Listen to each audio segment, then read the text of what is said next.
Chapter 1. The Call of Destiny. Tick-tock. In the dimly lit cave, Qi'an slowly opened his eyes, surveying his surroundings, a look of perplexity etched upon his face. "Where am I?" "You are awake." Suddenly, a feminine voice resonated from not far within the cave. Qi'an was startled, attempting to gather his chakra, only to discover that it had vanished without a trace. Frowning, he cautiously regarded the sudden appearance of a white fox. Its azure eyes shimmered with an expression of innocence. Qi'an furrowed his brow and asked in a low voice, "Did you bring me here? I apologize for bringing you to this world without your consent. Who are you? Where's this place?" Qi'an's gaze remained fixed upon it. "I am a being evolved from destiny, and I have found you through guidance." "Destiny? Guidance? You will understand when you see for yourself." The small white fox offered no further explanation. Its azure eyes gleamed as strands of blue light began to ripple through the cave. Suddenly, Qi'an felt darkness envelop him, and when he regained his senses, he found himself and the white fox hovering above an elegant and resplendent palace. The sky crackled with thunder, and the air was filled with a ceaseless hum. Within the palace, a noblewoman clad in a black gauzy gown gazed affectionately at the infant in her arms, playfully engaging with the child. The baby, evidently just born, radiated a soft, azure glow. At that moment, a bolt of lightning streaked across the sky, aimed directly at the infant. The noblewoman's expression turned fierce, shadows flickering in her eyes as a colossal hand of darkness coalesced, striking towards the bolt. Yet the lightning seemed to exist in a different dimension, piercing through the hand of darkness and striking the infant. Crack! The azure glow surrounding the baby shattered. The noblewoman sighed lightly, her demeanor tinged with resignation as she waved her delicate hand. Darkness enveloped the infant, transforming into a shadowy essence that returned to the woman's womb. As expected from the laws of destiny, no being can bear the burden alone. Moirai, the mother, can only utilize the power of extraordinary conception to nurture you anew. A faint ripple passed through the void, and the scene within the illusion shifted. The noblewoman gave birth once more, this time to triplet daughters. A warm smile adorned her face. "From this day forth, you shall be named Atropos, Clotho, and Lachesis together. You will govern the fates of life and death." The scene changed again. Qi'an and the white fox found themselves enveloped in a dense black mist. The three goddesses of fate stood resolutely in the void, despair etched upon their faces as they gazed into the swirling darkness. The black mist had already consumed all of Greece. Tears welled in Clotho's eyes as she looked helplessly at her sisters. "Sister, this black mist has descended for reasons unknown. Our mother has been absent for so long with our powers. We cannot withstand the encroachment of the mist. The deities of Zeus have nearly annihilated our siblings. They seek to offer sacrifices to our pantheon in a bid to resist the encroaching mists." The goddess of life, Lachesis, wept openly, her heart heavy with despair as she beheld the chaos. The goddess of death, Atropos, inhaled deeply, her gaze resolute as she spoke solemnly. "Our only recourse now is to merge our powers, to see if we might ascend to that exalted realm. Otherwise, only death awaits us." Lachesis looked at her elder sister with a furrowed brow, questioning, "Is this truly possible? Mother once mentioned that this world cannot sustain the entirety of the laws of fate. Otherwise, we would not have been divided into three." Atropos sighed softly. "Do we possess any alternatives?" The goddess of fate, Clotho, wore a sorrowful expression. "But after the fusion, will we still be ourselves?" The three fell into silence. After a brief moment, they cast aside their doubts and summoned the very essence of their laws. In the void, strands of black, white, and blue light emerged, intertwining and merging into a resplendent azure. Thunder rumbled ominously as the sky darkened, a terrifying bolt of lightning coalescing and crashing into the azure hue. The trio simultaneously coughed up blood, exchanging glances as their divine energy surged. Fate's substitute technique. They invoked the power of fate in resistance. Ultimately, the azure was extinguished by the lightning. A consciousness surveyed the area, seemingly confirming something. When Qi'an and the white fox encountered them once more, it was within this cavern. The bodies of the three goddesses of fate had fused into one. They had now become the goddess of fate, Moira. Moira appeared to be murmuring softly, as if confiding in Qi'an, who lingered in the void.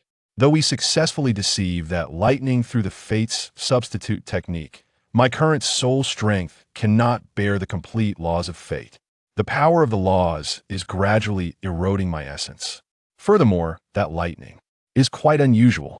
It seems to belong to a power system not of this world, rather akin to that of the black mists. Could it be that they too fear the emergence of the laws of fate? If the power of fate instills fear even in you, then I shall seek a life capable of bearing the laws of fate to inherit them. Moira's azure gaze burned brightly, her demeanor remarkably steadfast. Fate calls forth. A radiance of azure enveloped her, igniting her being in flames, as she offered herself as a sacrifice to enact the great fate technique, Call of Fate. Thus, the illusion came to a close. Within the cavern, Qi'an remained silent. The white fox observed him quietly, refraining from interrupting his thoughts. So, I was summoned here, and I can bear the laws of fate?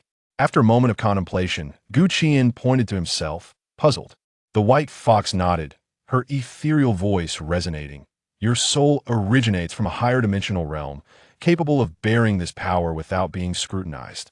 Originally, with my strength, I could never have reached such a higher dimension. Just as I was about to give up, I discovered your existence in a realm of equal dimension. Thus, I summoned you here. Qi'an let out a soft sigh, furrowing his brow, his expression laden with resignation.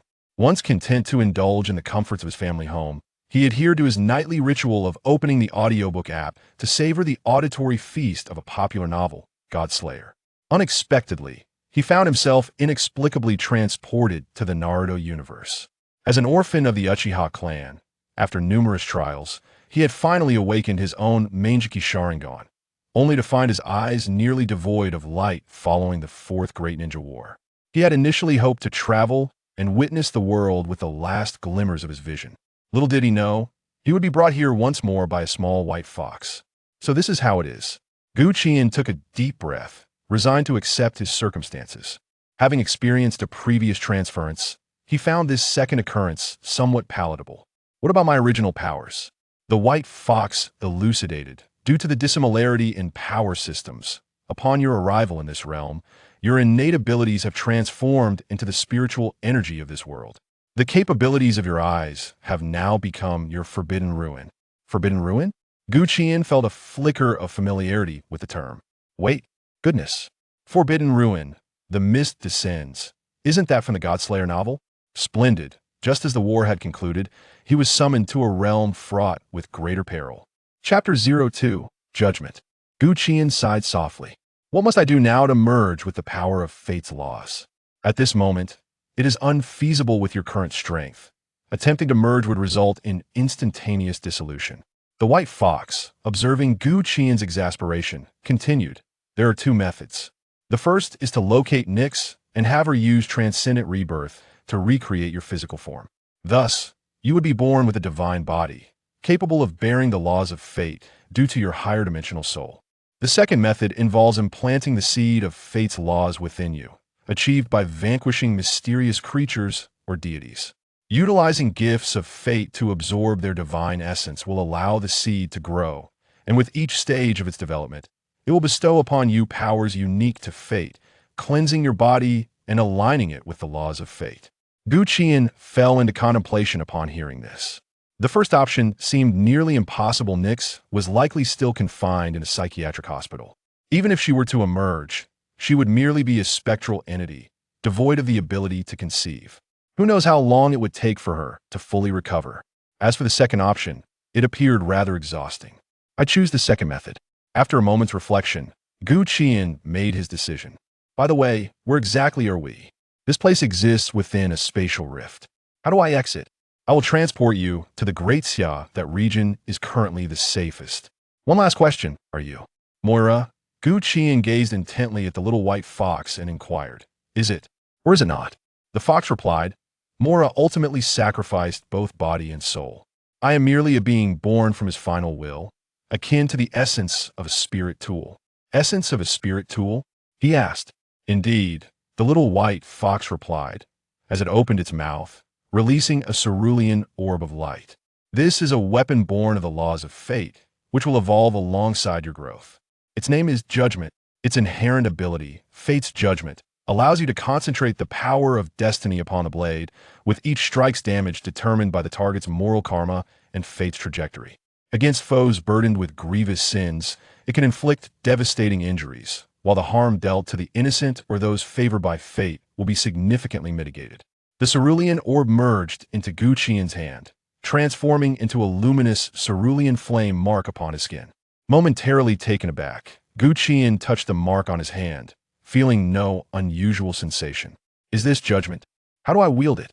Infuse it with your mental energy, and it shall manifest, the fox instructed.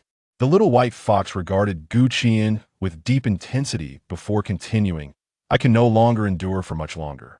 Bringing you into this world has exhausted my strength. Now, I shall plant the seed of your origin within you. Without waiting for Qian's response, it transformed into a blue light and merged with his body. In that instant, Qian felt a warm stream envelop him, radiating a cerulean glow. The light intertwined in the air, forming a cocoon of cerulean that enveloped him entirely. Thump! The cocoon pulsed rhythmically like a heart. Within it, Qian was tenderly cradled by the warm, soft light. The luminescent mass conformed to every inch of his skin like a delicate satin layer, imparting a soothing yet wondrous sensation that gradually lulled him into slumber. Time slipped away, and the glow of the cocoon began to dim, ultimately transforming into wisps of blue light that penetrated Qian's being. Slowly, he opened his eyes, feeling a mysterious and potent power within him. Is this the mental energy? As he sensed the force within, Qian activated his kaleidoscopic Sharingan, his eyes shimmering with a crimson brilliance. 3 tomo emerged in his pupils, spinning and intertwining with fervor, coalescing at the center of his gaze. The tomo gradually connected and morphed, finally forming a star-shaped pattern reminiscent of a hexagram. The previous haze of diminished vision vanished, replaced by an absolute clarity. The kaleidoscopic Sharingan now posed no strain on his eyes, consuming only the mental energy within him.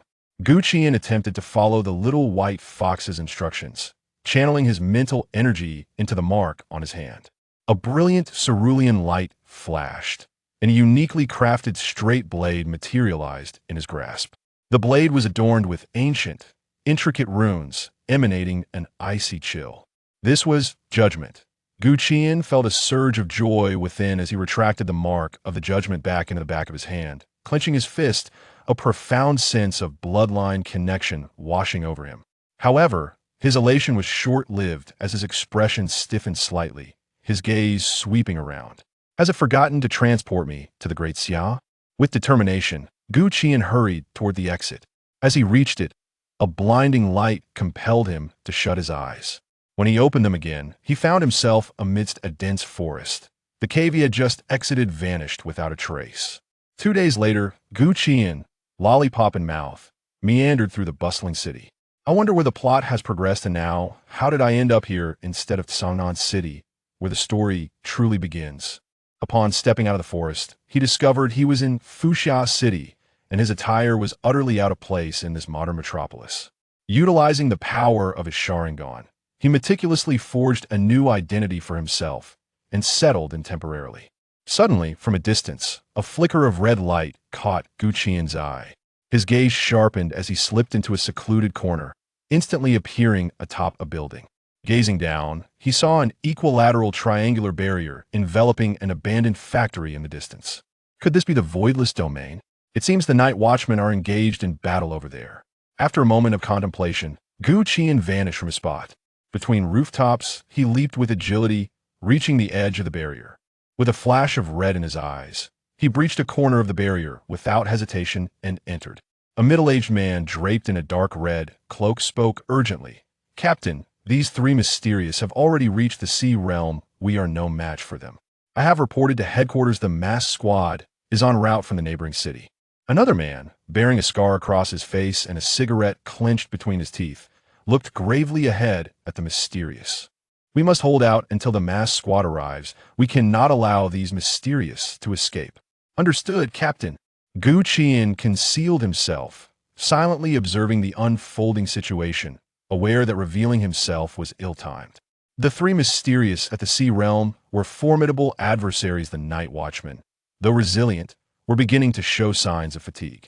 Just then, one of the Night Watchmen was sent flying by a swipe from a mysterious. It gathered a wave of energy in its mouth and unleashed it towards the fallen comrade. The captain's eyes widened in horror, realizing it was too late to intervene. Without hesitation, Qi'an surged forward like lightning, manifesting the initial form of Susanoo to shield the teammate from the oncoming energy wave. Boom! The terrifying energy wave surged forth, raising clouds of dust. Lin Qiye! The others exclaimed in unison, their gazes fixated ahead. As the dust settled, they discovered a youth standing before Lin Qiye, enveloped in a cerulean skeletal frame, and a colossal skeletal arm steadfastly shielded against the assault of energy waves. The captain, witnessing this spectacle, felt a surge of gratitude, yet his eyes remained rife with caution. "Who are you?" he inquired. Qi'an shrugged nonchalantly and replied, "Just a passerby, lending a hand, but this is not the moment for idle chatter. Allow me to handle this formidable creature before us." Chapter 3 Encounter with the Mask Team. Although the members of the Night Watch team were perplexed, they had no time to inquire further. With him holding off one mysterious entity, dealing with the remaining two became significantly easier. The enigmatic creature seemed to sense the threat posed by Qi'an and lunged fiercely towards him. A smile played at the corners of Qi'an's lips, and a crimson glow flickered in his eyes. He raised his gaze to meet the creature, his right eye narrowing as he locked onto it firmly. Boom! The mysterious being was enveloped in a cascade of purple lightning, an endless surge of violet radiance emerging from the void. Terrifying bolts of lightning crisscrossed its form. A pained roar erupted from the creature as it desperately attempted to evade the onslaught. Yet the lightning clung to it as if it were a part of its very being, relentlessly striking down upon it. Qi'an gripped the azure-hued blade manifested from his mark, raising his hand to unleash a colossal wave of sword energy. However, the creature had reached the oceanic level, and, despite the agony, it let out a furious bellow, expanding in size and raising its massive claws to swat at the energy wave. Upon impact, a powerful shockwave erupted, sending debris from the surrounding structures flying. At that moment, the sound of a plane roaring through the sky reached their ears. The Mask team had arrived. Wang Mian, witnessing the scene before him, was taken aback. When did the 066 team acquire such a formidable member? A being capable of contending with oceanic-level entities, and appearing remarkably youthful at that. The Mask team swiftly joined the fray, aiding the Night Watch team in their assault against the remaining two mysterious creatures. Wang Mian charged directly at one of them, wielding his weapon with a chilling brilliance. Qi'an's eyes radiated with divine power as the lightning intensified, coalescing ominously upon his blade. He leapt into the air like a bolt of lightning. The creature roared in anger, its claws flailing wildly in an attempt to resist the impending strike. However, Qi'an's onslaught was too fierce. His blade pierced through its defenses, carving deeply into its form. All the gathered lightning surged into the creature's wound, flooding its very being. Boom! A burst of silvery lightning erupted violently from within the monster, illuminating the night like a blazing sun. Half of the creature's body disintegrated into nothingness, while its massive frame collapsed like a toppled mountain. The Mask team and the Night Watch team worked in perfect harmony, successfully crippling another mysterious entity. The last one fell as Wang Mian dispatched it with ease. With two thunderous crashes, the remaining creatures collapsed to the ground. After the battle concluded, Wang Mian turned to Qi'an and inquired of Li Hongda, who stood nearby. "Captain Li, when did your 066 team gain such an extraordinary member?" Li Hongda, however, furrowed his brow, his gaze fixed intently upon Qi'an. "I am Li Hongda, captain of the Night Watch Team 066 stationed in Fuzhou. I am grateful for your timely intervention in saving my team member. May I ask your name?" Wang Mian, upon hearing this, knitted his brows in contemplation. So he was not a member of the 066 team. Then who was he? The power I just felt was the force of the divine realm, a pressure emanating from the gods. I cannot be mistaken. My name is Qi'an, and, as I mentioned, I am merely passing through, just a student from Fuxia University. Qi'an shrugged his shoulders, expressing his helplessness. He had only recently assumed the identity of a university student and wished to savor the experience of campus life. The crowd was silent. Wang Mian cleared his throat twice and spoke slowly.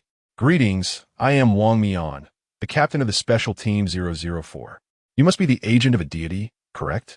Would you mind sharing which deity you represent? I am the agent of Clotho, one of the three fates of Olympus, Qi'an replied after a long moment of contemplation. It seems yet another deity has come to the attention of humanity. What task has been entrusted to you? Qi'an paused, a contemplative look crossing his face. The searching for my mother count? Wang Mian nodded. My task is to assist her in finding the goddess of night, Nyx. Then, would you be interested in joining our special team? Not interested. Wang Mian was taken aback by Qi'an's abrupt refusal, feeling a bit awkward. This was merely Qi'an's pride speaking. In truth, he held no aversion to joining the mask team. From what he understood, the Special Team 004 was primarily responsible for hunting down powerful mysteries that local night watchmen could not handle. Moreover, he needed to eliminate these mysteries to absorb their divine energy. Just moments ago, the maritime mystery had transformed the seed of his essence into a small sapling within him. On the delicate branches of that sapling sprouted a cluster of azure leaves, as though meticulously crafted by nature itself, both exquisite and dainty. Come on, little brother, join our team. The benefits of our special team are exceptional, said Chang Wei, approaching and gazing earnestly at the handsome young man before her, as if she had discovered a great treasure. Indeed, what fun is there in being a university student? Being a member of the special team is so much more glamorous. Vortex chimed in, noticing the captain's intent to recruit Qi'an and quickly coming to his aid, signaling for Tianping to join as well. Tianping, understanding the cue, walked over. Moreover, with your talent, you will surely achieve greatness. Having reached the Chuan realm at such a young age, your future accomplishments are boundless. The members of the mask team took turns showering Qi'an with encouragement, nearly coaxing him into submission. All right, I can agree to join you, but I have two conditions. First, I will only be temporarily joining your team and cannot guarantee when I will depart. Second, I need to hunt mysteries, many mysteries. Qi'an was almost swayed, raising his hands in surrender. After a moment of contemplation, Wang Mian spoke solemnly. The second condition is simple. We are indeed a special team dedicated to eliminating high-risk mysteries. As long as you possess the capability, that will suffice. Regarding the first point, my opinion is inconsequential. The Night Watch has no such precedent. Nevertheless, it suffices as long as you possess the capability to accomplish it. Qi'an, is it really necessary to be so perfunctory? Ultimately, amidst the envy of the members of Team 066 and the joy of Team Mask, he acquiesced. Just then, Lin Qiye approached, gazing at Qi'an with profound gratitude. I am Lin Qiye, the vice captain of the Night Watch Team 066 stationed in Fuzhou. Thank you. Had it not been for you, I would have perished in that moment. Qi'an was taken aback. Lin Qiye? That name seemed vaguely familiar. He quickly waved his hand, saying, it was merely a trifling effort. Why not join us at our team S-base so I can treat you properly? Wang Mian interjected, glancing at the situation. Perhaps it's best to forego that. I need to take him to the headquarters to complete his enlistment procedures, and our team is pressed for time. He then turned to Qi'an and inquired, is there anything you need to gather? No. Very well, let us proceed. Wang Mian gestured towards Tianping. Understanding the cue, Tianping formed a seal with his hands, and the group levitated, soaring towards the waiting aircraft in the sky. Once aboard, the members introduced themselves. With the presence of Vortex and Moon Ghost, laughter soon filled the air, and the atmosphere lightened considerably. Tianping briefly elaborated on the current state of this world and the role of the Night Watch. After some playful banter, they returned to their seats to rest, as they were exhausted from the relentless pace of the past few days. Qi'an also closed his eyes, allowing his consciousness to delve within. Beside the sapling, he observed the azure leaves and curiously reached out to touch them. At that moment, the azure leaves emitted delicate strands that surged into Gu Qian's being, and a message materialized in his mind. Fate's dream envelopes the target in a dream woven from fragments of their destiny, allowing them to experience various potential fates. These dreams are exceedingly vivid and can be employed to torment an enemy's psyche, leading them to crumble amidst endless choices and fears regarding their fate. Gu Qian gazed at the leaves, which had transformed into a tender green. Is this the gift of fate spoken of by the little white fox, endowing him with the unique power of destiny? As he contemplated this newfound ability, a smile of joy spread across his face.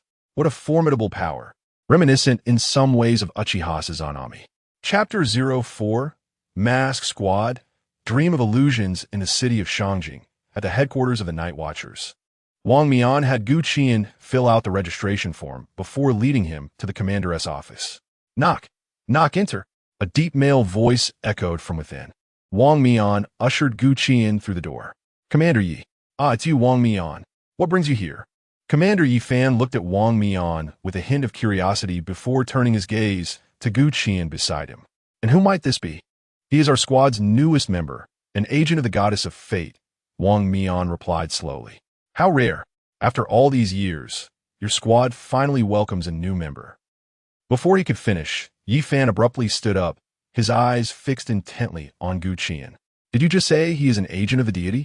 Greetings, Commander Yi. I am Gu Qian, and the deity I represent is one of the 3 fate goddesses of Olympus. Gu Qian stepped forward, speaking softly. The goddess of fate. Clotho? Yi Fan scrutinized Gu Qian, unable to suppress the delight in his expression. Excellent. Welcome to the Night Watchers. Since you have agreed to join Wang Mian's special squad, you shall henceforth be one of the masked squad members. Isinsa Ur Auda. You must still be at the River Realm. To become a member of the special squad, the minimum requirement is to reach the Sea Realm.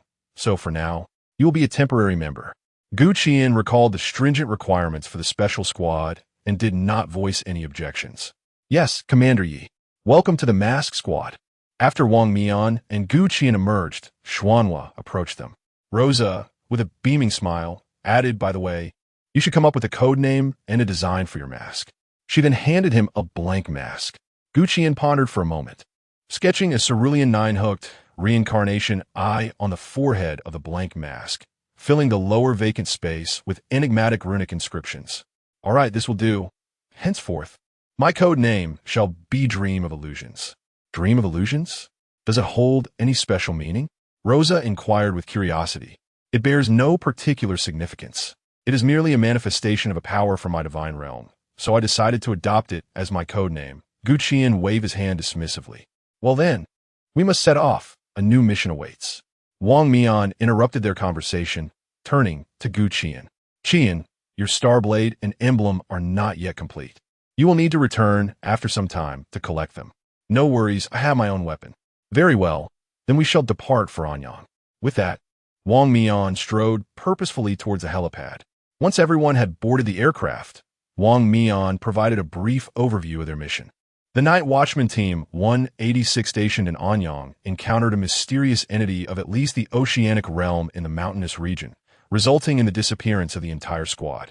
Save for one member who, having been cast from a cliff, miraculously survived, albeit gravely injured. Wang Mian raised his eyes to observe the silent, downcast faces of his comrades. Inhaled deeply and continued, our mission is to investigate the area and ascertain if any survivors remain. Should we encounter the mysterious entity, we shall eliminate it on sight. Now, let us rest well. We have much to attend to shortly. The team remained silent, each returning to their seat. With even the usually lively Su, NW, and Yugu subdued, Gu Qian reclined slowly in his chair, closing his eyes to restore his energy.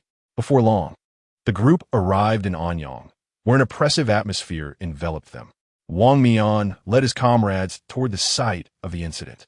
The ambience was heavy, punctuated only by the crunch of leaves beneath their feet. Xinghan, please sense if there are any mysterious presences nearby, Wang Mian instructed upon reaching the location. Understood, Xinghan replied solemnly, nodding. He extended his hands, emanating countless starlights that drifted deep into the forest. Xinghan possessed a unique ability, while lacking offensive prowess. He boasted formidable perceptive skills. Wherever the starlights traversed, no existence could evade detection, and anything illuminated by them would remain perceptible for a time. A phenomenon known as the Forbidden Ruins. Xinghan Tianping, observing Gu Qian's puzzled expression, elucidated a perceptive type of Forbidden Ruins? Such a formidable ability. Moments later, Xinghan opened his eyes. Captain, approximately 5 kilometers to the southeast, I have detected the mysterious entity. It resembles a leopard and is preliminarily identified as an oceanic entity. However, there is no sign of the members of Team 186. Wang Mian's expression turned grave as he spoke slowly. It seems their situation is dire. Let us proceed to eliminate that entity. Captain, allow me to handle this mysterious being. Gu Qian interjected eagerly upon hearing it was an oceanic creature. Wang Mian hesitated briefly, but ultimately nodded. Very well, exercise caution. The rest of you provide support. With a flash, Gu Qian darted towards the southeast. Soon, he encountered the leopard-like entity, cloaked in darkness and glimmering with a faint ethereal light. Its muscles were taut, and a fierce glint shone in its eyes, indicating it had already detected Gu Qian's presence. Undeterred, Gu Qian summoned a blade, its azure glow illuminating the air. The Black Panther let out a roar and lunged at him. Gu Qian deftly sidestepped, retaliating with a strike that sliced through the creature's fur. Enraged, the Black Panther swiped its claws, conjuring a wave of darkness.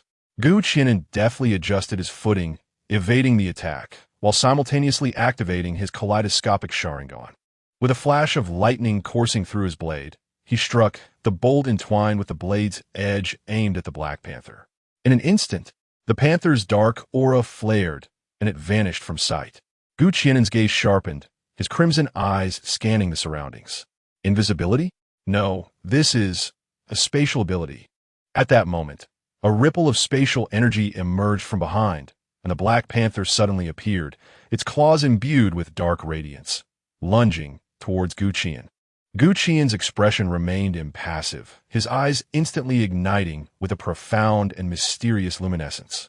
His spiritual energy surged violently around him, akin to an ocean boiling in fervor, relentless and tumultuous. Initially, delicate azure lines entwined around him, resembling agile threads. As Gu Qian continued to infuse his spiritual power, these lines rapidly thickened and spread, gradually forming a vague silhouette. The outline solidified, first manifesting a colossal skeletal structure, followed by muscles and skin, growing at an almost frenzied pace. In the blink of an eye, a half-armor-clad Susanoo loomed majestically between heaven and earth, exuding a chilling aura, with each breath crackling with arcs of lightning. The massive blade in its grasp swept through the air, effortlessly sending the Black Panther flying. The panther let out a pained roar, enveloped in electric energy, crackling with sounds of thunder. The Susanoo's left hand shimmered with lightning, swiftly reaching for the panther. Sensing impending doom, the panther transformed into a shadowy blur and vanished.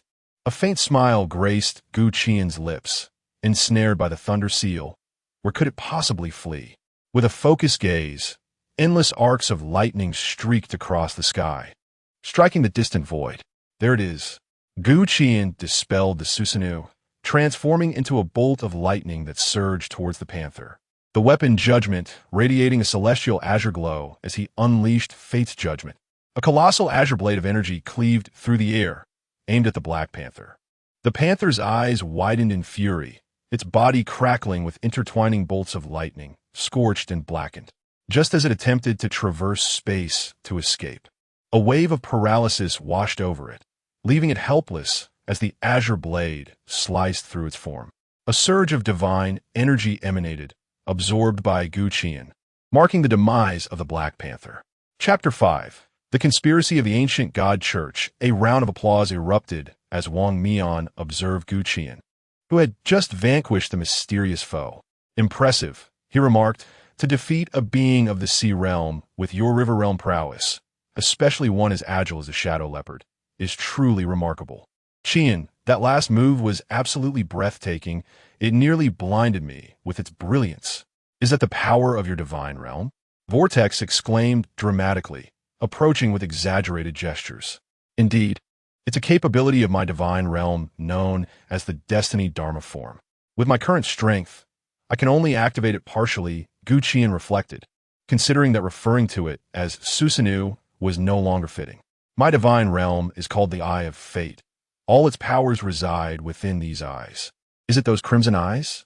Tanxiang gazed at him with wide eyes, enviously. I truly envy those of you with such formidable attacking abilities. I always have to rely on everyone for protection. A fleeting shadow of disappointment crossed her features.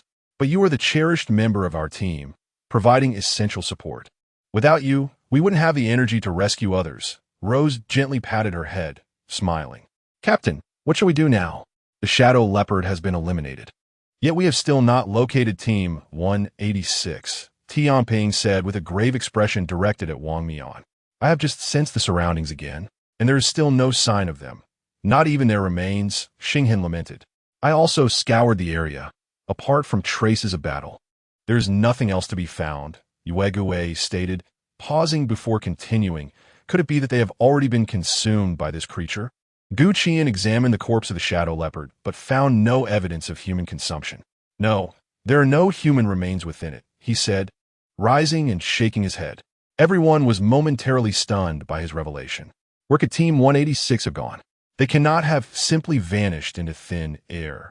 Wang Mian furrowed his brow, sensing that the situation was indeed more complex than it appeared.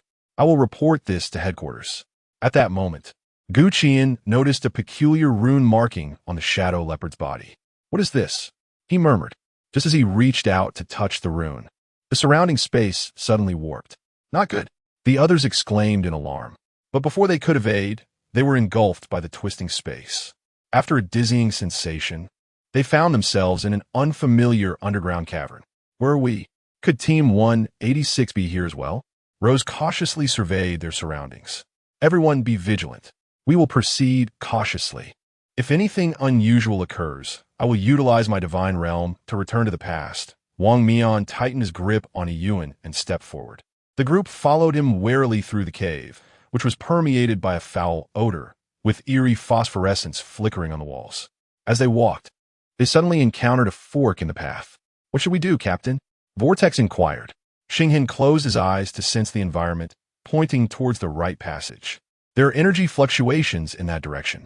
Shortly after they entered the corridor, they beheld, in the distance, several members of Team 186 lying within a massive cage. Their fates uncertain. Beside the cage stood a figure cloaked in black. Who are you? Are you the one behind this?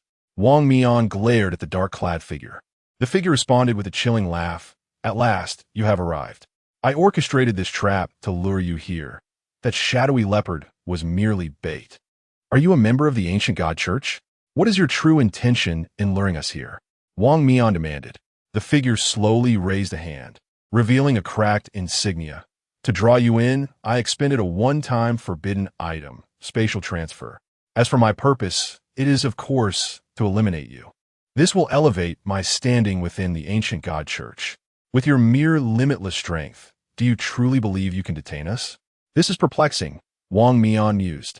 For surely the ancient god church will be aware of his breakthrough into the limitless realm. Indeed, I am not your match, the figure conceded. But do you know why I lured you here? Heh. Farewell, mass team. No, it should be never to meet again. I have left you a precious gift. Of course, you may choose to utilize the divine ruins to escape, but these watchers shall meet their demise. With a sinister chuckle, the figure gradually faded from view. Captain, he is not corporeal. He must be a phantom of some sort, Tianping remarked gravely as he gazed at the spot where the figure vanished. What shall we do now?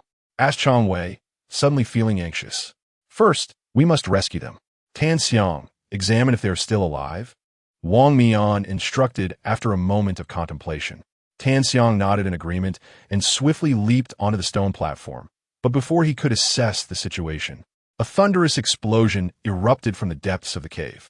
Immediately following, an enraged dragon's roar reverberated, and a formidable presence characteristic of the Qi'an realm began to surge forth. accompanied by a cacophony of thunderous sounds and an overwhelming pressure that enveloped them. This is the Earth Dragon. Who would have thought Acline Realm Thunder Dragons slumbered here? Wang Mian felt cold sweat soaking his back. Captain, what should we do? Should we utilize the divine ruins? Qi'an Mu is also drenched in sweat. No, I suspect that if we do not appear within a short time, that figure will assuredly slay the members of Team 186, Wang Mian countered thoughtfully, unless they were willing to forsake their lives. The dragon's roar grew ever closer, and they could now see a massive, menacing head with piercing vertical pupils fixated upon them, exuding a terrifying aura of lightning. This is the essence of the Earth Dragon. A familiar voice resonated in Qi'an's mind. Little white fox, you have awakened. Do you possess a means to vanquish this thunder dragon? Qi'an inquired urgently within his mind upon hearing the voice. Vanquish? Why would we wish to destroy such a magnificent, fateful contract beast? It would be a shame to lose it. Qi'an, allow me to lend you my final strength, as an apology for forcibly bringing you into this world. As the words fell, Qi'an felt a warmth surge across the back of his hand. The judgment transformed into a stream of cerulean light, plunging into the brow of the Thunder Pulse Earth Dragon. A roar erupted. A mysterious aura exploded from the Thunder Pulse Earth Dragon, which let out a pained cry, unleashing a vast wave of energy that swept through the crowd, sending those caught off guard flying. Beneath its feet, a cerulean array emerged, exuding an ancient and enigmatic presence. Gradually, the cerulean array shifted to a crimson hue, as red runes began to unfurl from the feet of the Thunder Pulse Earth Dragon, swiftly enveloping its towering frame. In an instant, the dragon transformed into a stream of crimson light, vanishing into Qi'an's brow, never to be seen again. Were it not for the faint, lingering aura of dragon power in the air, one might have thought the entire spectacle was merely an illusion. Soon, the crowd gaped in disbelief at Qi'an, who was now seated with his eyes closed. What is happening? Where has the Thunder Pulse Earth Dragon gone? Xuanhua exclaimed, his face a mask of astonishment. Thank goodness Qi'an is here. Otherwise, we would have been in grave danger. I hope he is unscathed, Rose said, her expression filled with concern as she gazed at Qi'an. It is unclear. The power we just witnessed must have been divine in nature. However, he should be all right, Wang Mian remarked, scrutinizing Qi'an's condition. You all focus on rescuing the members of Team 186. Xiang, assess their injuries and provide them with treatment. Once Qi'an awakens, we shall depart. Understood, Captain. Chapter 6. The Blood Contract Beast Within the Realm of Consciousness. Qi'an gazed upon the gradually fading white fox before him, an inexplicable sorrow filling his heart. Although he had forcibly brought himself into this world, the fox had offered him considerable assistance. This thunder, vein ground dragon shall become your blood contract beast. The power of fate is cleansing its corporeal form, urging it to evolve. Throughout this transformative process, its impurities will be continuously purged, and its strength will diminish significantly. As for where it will eventually lead, that depends on you. The white fox looked at the immense blood cocoon ahead and slowly spoke. Qi'an gently nodded, his gaze fixed intently on the blood cocoon. Within it, faint glimmers of light flickered, as if it were nurturing boundless vitality and power. The white fox swayed its tail and continued. Once it has completed its evolution, it will resonate with your soul, allowing you to summon it directly through the blood contract. I too shall fade away, and I hope your presence will bring a different future to this world. With that, the white fox gradually dissipated. Qi'an deeply contemplated the spot where it had vanished, and after a long while, he softly uttered, "Thank you." Ethereal strands of divine essence continuously overflowed from within the blood cocoon, being absorbed by a young sapling, gradually forming a cerulean leaf upon its branches. Qi'an extended a finger and gently touched the leaf. A flash of cerulean light emanated and entered Qi'an's eyes. Eye of Fate. Activating this ability allows one to pierce through the mists of time and space, directly witnessing the crucial fate nodes of a target's past, present, and future. However, excessive scrutiny may invite the backlash of fate. Inside the cave, Qi'an slowly opened his eyes, his pupils gradually replaced by a cerulean hue. "Qi'an, how are you?" "Your eyes. Rose looked at his cerulean pupils, momentarily stunned. I'm fine. What was that just now? That was a power left within me by the goddess of fate, forcibly binding the thunder vein ground dragon to my contract. It has now become my contracted beast. The others gasped in astonishment. Klein? The contracted beast of the Klein realm. The moon ghost stammered in inquiry. Not quite. Its strength will be diminished, but to what extent, I cannot say, Qi'an replied with a hint of resignation. What a pity, had it retained its Klein strength. Our team would have become significantly stronger. The group engaged in lively discussion. At that moment, Wang Mian spoke up. Let's go. We need to bring along the members of Team 186, and we still do not know how to leave this place. Tianping raised his hand and gently waved, causing the members of Team 186 to slowly levitate, departing alongside the others. We are likely deep underground, Wang Mian mused after a moment of contemplation, gazing upwards at the cave ceiling. Clenching Yuan tightly in his right hand, he swung it upward. In the next instant, a massive blade of energy surged skyward, instantly obliterating the rocky ceiling above and leaving behind a passage that extended upward, slicing through the earth to create a route back to the surface. Qi'an's pupils constricted. Was this truly the prowess of Captain Wang Mian? What do you think? Xianzhu patted his shoulder. The captain's strength is indeed formidable.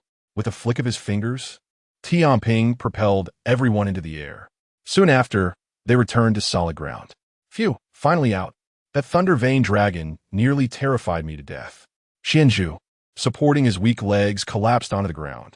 Are you certain it was the thunder vein dragon that frightened you, and not your fear of heights?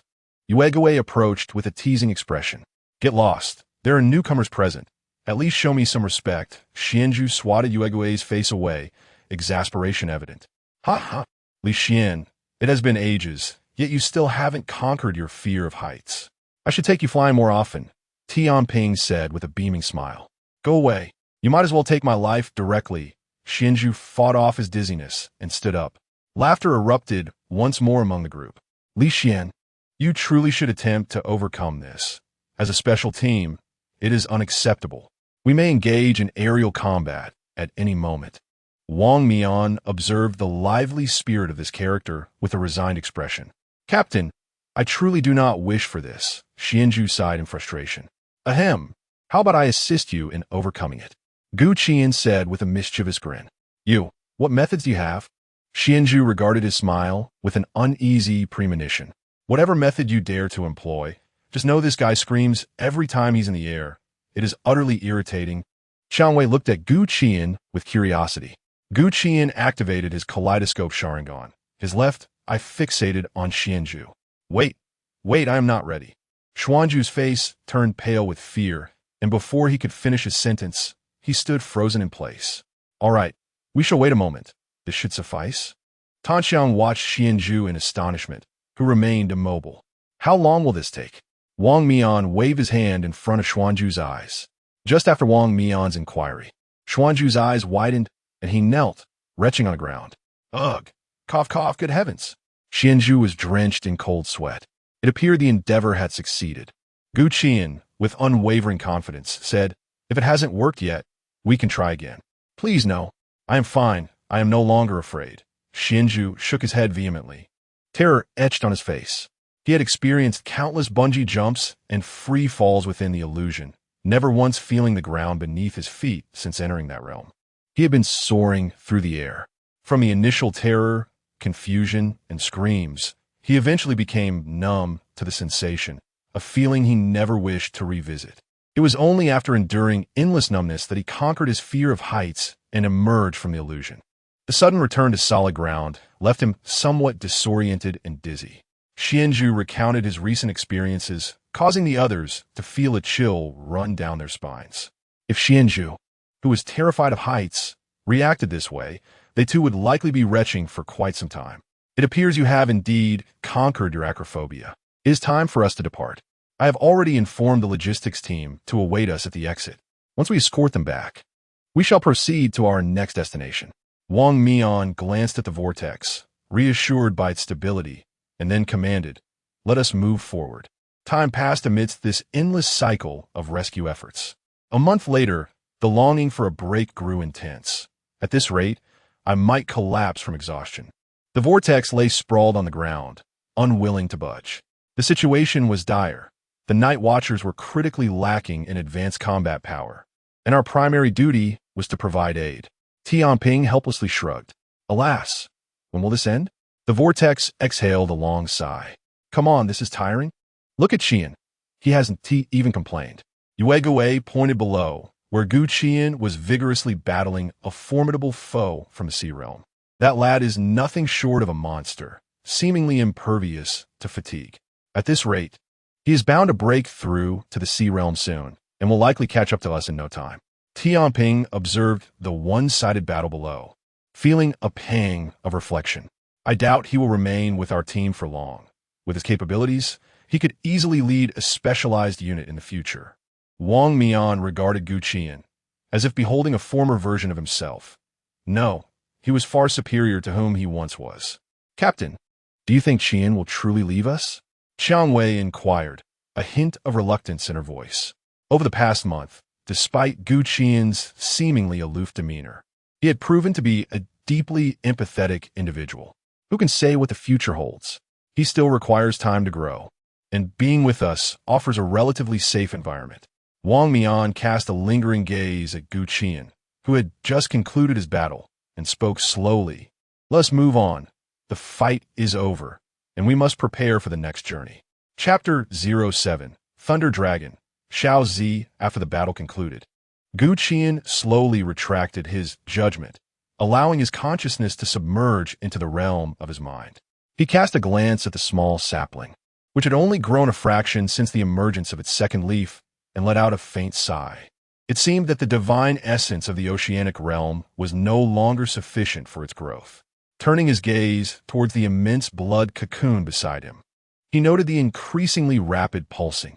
It would not be long before its occupant emerged. At that moment, Tan Xiang approached. Qian, let us depart. It is time to move on to our next destination. With a graceful wave of her hand, a delightful fragrance wafted through the air. Gu Qian instantly felt his depleted mental energy rejuvenate, a wave of refreshing relief coursing through his body. Thank you, Sister Tan Xiang. Your ability is remarkably useful. Well, I am the team support and healer, Tan Xiang replied with a cheerful smile. The two gradually returned to their companions. Qian, you have become increasingly formidable. You must be on the verge of breaking through to the ocean realm, Qian remarked, giving Gu Qian a thumbs up as he approached. Indeed, it should only be a few days now. Once you achieve your breakthrough, I fear I may no longer be able to hold my own against you. Qian was said with a somber expression. It sounds as if you can contend with me even now. Yu Guwei scoffed, openly undermining him. Could you perhaps spare me a modicum of dignity? Qian were retorted, playfully kicking at Yu Guwei, who deftly sidestepped the gesture. After a round of jovial banter, an unexpected ringing interrupted their mirth. I am but a little bird wishing to fly away. Calmly, Wang Mian retrieved his personal phone from his pocket and answered amidst the quizzical stares of his companions. Hello, Commander Yuan. Wang Mian, Captain. I have a matter I wish to request your massed team to assist with. Yuan Gang's booming voice resonated through the phone. Commander Yuan, you're being too polite. Please. Go ahead. It is regarding the upcoming training session for the new recruits. However, this batch consists of particularly tough individuals. So I would like to invite you to help maintain order. Oh, tough individuals? Have any particularly troublesome forbidden zones emerged? Indeed, among this new cohort is an agent of the Seraphim, a young master from the Bailey family, and 3 high-risk forbidden zone possessors, one of whom ranks within the top 50. They are not easy to manage. An agent of the Seraphim? Another divine emissary has appeared? Wang Mian expressed his astonishment, glancing at Gu Qian. Precisely. That is why I am requesting your masked team to help temper their arrogance. Very well. When shall this be? In 2 days. Then I shall return to Shangjing City in 2 days. No, the training will take place not in Shangjing City, but in Sangnan City. Oh, Sangnan City, you say? Very well, I understand.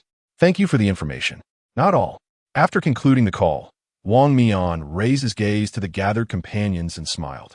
In 2 days, we shall venture to Sangnan City to meet this new generation of recruits.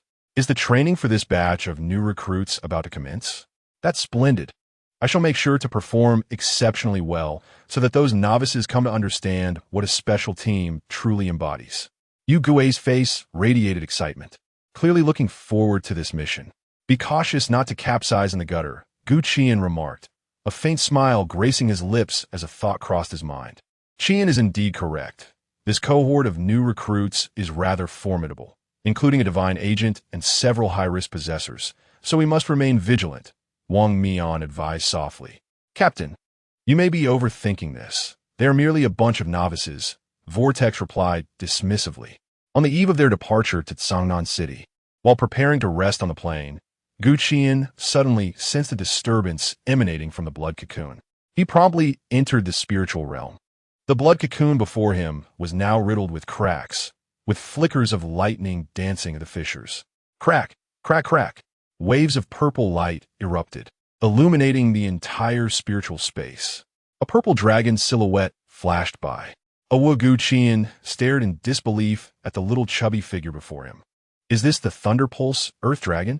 No, I am now the Thunder Giant Dragon, a youthful female voice echoed in Gu Qian's mind. The little chubby figure fluttered its tiny wings and flew before him, cloaked in purple scales, its sparkling eyes fixed upon him. You can talk? How did you become so small? Of course I can. I am a Thunder Giant Dragon, and I can also grow very large. Are you saying you can transform into this diminutive size? Yes. Then shall I call you Little Purple from now on? No. No. I wish to be called the shining, invincible, ultimate, adorable Thunder Dragon. Gu Qian, ahem. Little Purple, my dear, that name does not suit you. You cannot embody it. Gu Qian gently patted its head, offering comfort. By the way, what realm are you currently in? I should be in the 5th realm. Little Purple tilted its head thoughtfully. The 5th realm? Isn't that the boundless realm? You are quite impressive, Little Purple. Upon hearing this, Gu Qian's face lit up with surprise. Initially, upon seeing this little chubby figure, he had assumed he would need to retrain. Little Purple.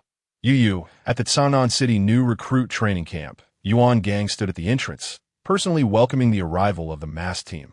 You have finally arrived. I apologize for the delays along the way. Why was this training session arranged here? No worries. Your timing is impeccable. I am uncertain. It was an order from above, and I am merely executing it. In a moment, wait for my signal. Then you shall descend from the plane and showcase your prowess to these novices. Yuan Gang beamed at them. Very well. I shall await your message. All right, I must take my leave now, as I need to prepare a lesson for these new recruits. Once Yuan Gang departed, the group resumed their positions on the plane, awaiting further instructions. Captain, shall we not descend on the Thunder Giant Dragon? Gu Qian wished to showcase Xiao Zi. The Thunder Dragon? Is that the name of the evolved Thunder Pulse Earth Dragon? Wang Mian gazed at him in astonishment. The crowd simultaneously turned their heads to look at him. Yes, it just completed its evolution last night, but it's currently only at the limitless realm, Gu Qian said, scratching his head and revealing a bashful smile. That is indeed impressive. You, a mere realm of rivers, are able to summon a creature of the limitless realm. It seems our team has gained another formidable warrior, Chong Wei exclaimed joyfully. I can't wait. Soon, I will be able to ride the dragon and give these new recruits a taste of what a special squad truly is. Xian Wen envisioned the scene, feeling exhilarated. Remember to have it suppress its aura.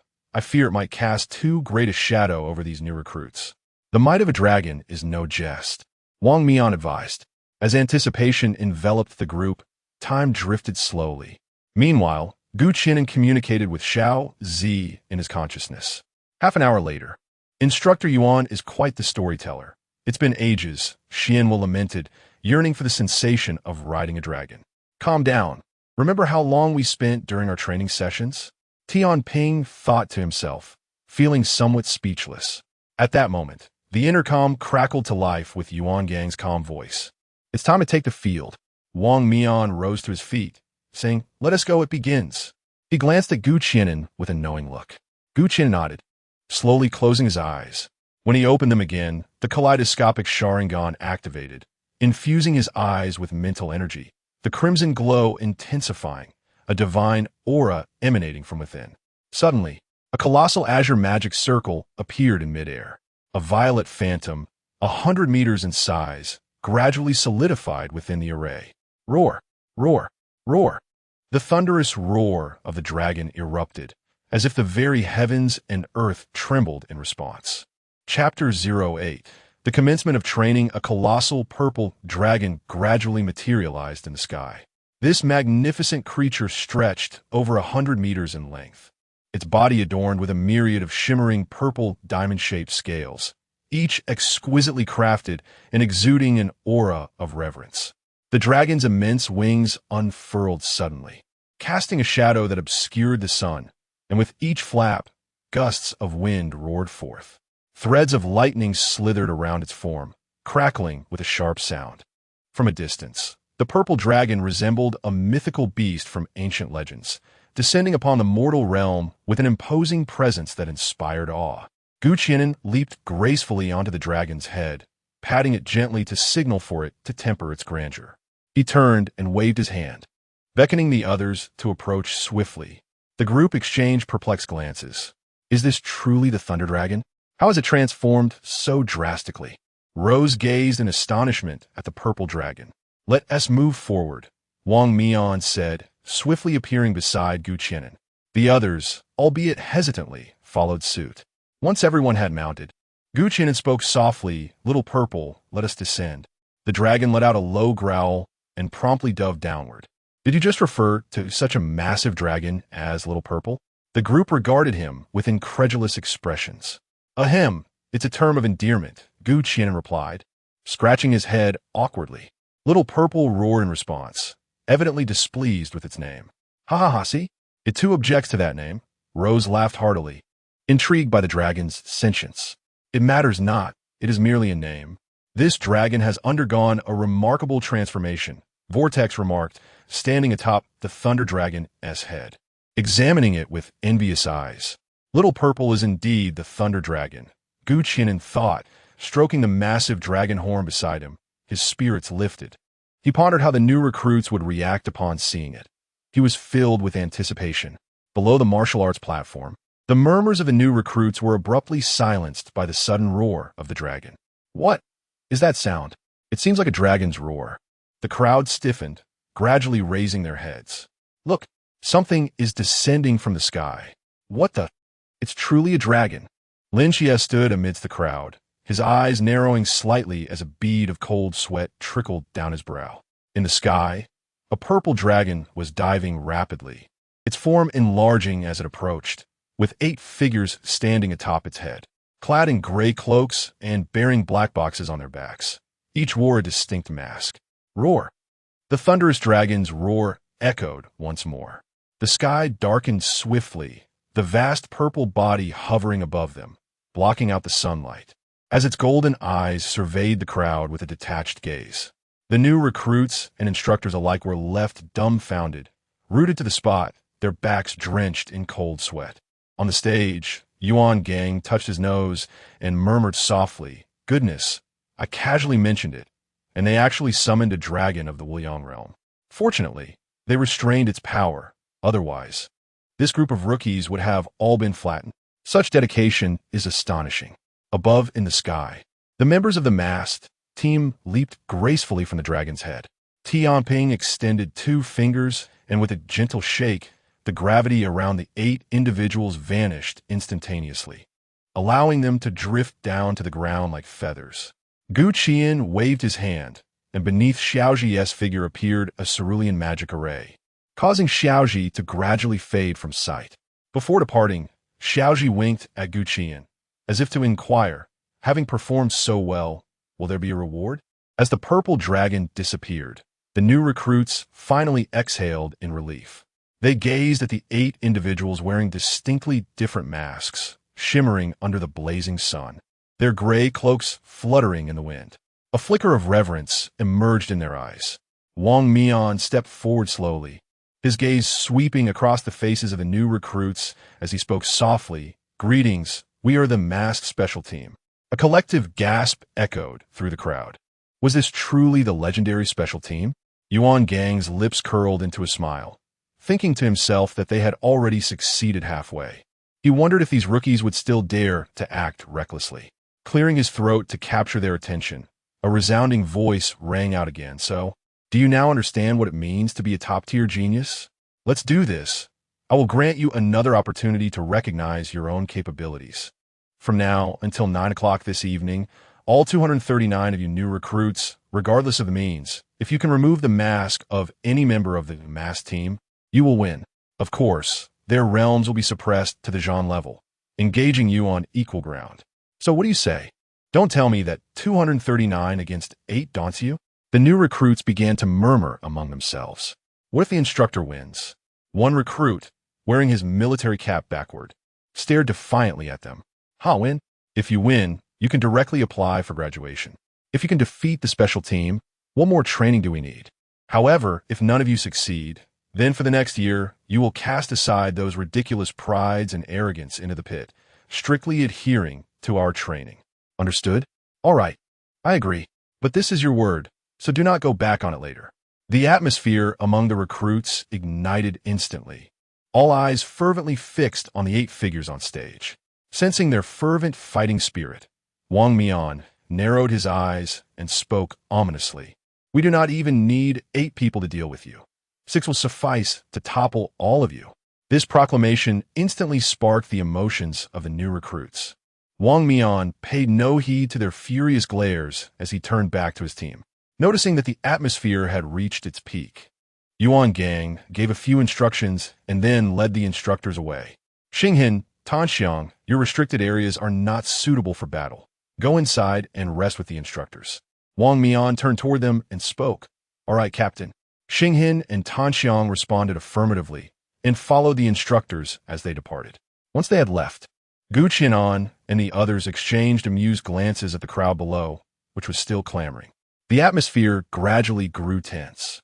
Now, the hunt begins, Wang Mian announced, his voice resonating ominously. Barely had Wang Mian finished speaking when dozens of new recruits surged forward. With a thunderous roar, their respective abilities erupted, targeting Qi'an and his companions. Stepping forward, Qi'an's azure eyes were replaced by a vivid crimson. A colossal azure, skeletal hand materialized before the group, effortlessly blocking the recruits' onslaught before sweeping forward and sending them flying. Roses leapt high into the air, a massive pink hammer materializing seemingly out of nowhere, towering as high as a 2-story building. With a swift motion of her hand, the pink giant's hammer crashed down upon the recruits, causing the ground to shatter. And a tempest of wind sent the unfortunate recruits who hadn't managed to escape soaring through the air. Run, get your weapons, and come back, someone shouted, prompting the recruits to turn and flee. It's too late to run now. Vortex sneered disdainfully. The attacks from Vortex and his companions swiftly descended, eliminating the new recruits who remained behind in no time. A bunch of fools. It seems winning this farce is a foregone conclusion, Vortex chuckled darkly. That may be true, but the formidable ones have already fled. The ones we are eliminating now are mere minnows. Furthermore, we have revealed some of our abilities, giving them an opportunity to prepare against us. Qi'an interrupted Vortex's sinister laughter coldly. You are right, Qi'an. Now is not the time to lower our guard. Their next objective will undoubtedly be the warehouse. How about this? Yue, you go ahead and block the door while the rest of us encircle from the outside. Understood, Yue replied, his figure flickering before vanishing from sight. Chapter 09. A decisive breakthrough as Wang Mian was about to assign tasks to the remaining members. He was interrupted by Qi'an. Captain, may I challenge that Seraph agent to a duel? Wang Mian cast a penetrating glance at Qi'an, intrigued. Oh, are you interested in him? Indeed, Qi'an replied, having caught a glimpse of Lin Qiye from a distance, his fate shrouded in a veil of mystery, truly deserving of his role as the protagonist of this realm. Very well, Wang Mian said, offering no further comment, and proceeded to outline the subsequent tasks. With the arrangements in place, the group dispersed, encircling the warehouse. Qi'an strolled leisurely toward the warehouse. Along the way, several new recruits attempted ambushes. However, none could breach the 5-meter radius around him, inexplicably collapsing unconscious. This left the instructors at the underground base astounded. What strange ability is this? One instructor remarked. And that dragon earlier was truly terrifying. It seemed to be summoned by this individual. Another instructor watched Gu Qian intently on the screen. This mask pattern. I've never heard of such a figure in the mask team, a nearby instructor queried. He is a new recruit in the mask team, apparently also a divine agent. Though I am uncertain of which deity he represents, Yuan Gang replied, arms crossed, furrowing his brow as he observed Gu Qian on the screen. A divine agent? Another one has emerged? The instructors gazed at Yuan Gang in astonishment. Yes, he appeared not long ago. It is rumored that his divine abilities are quite peculiar and possess immense potential. By the time he was discovered, he had already attained the strength of the Chuan realm. Then this training session appears to be secure, another instructor noted.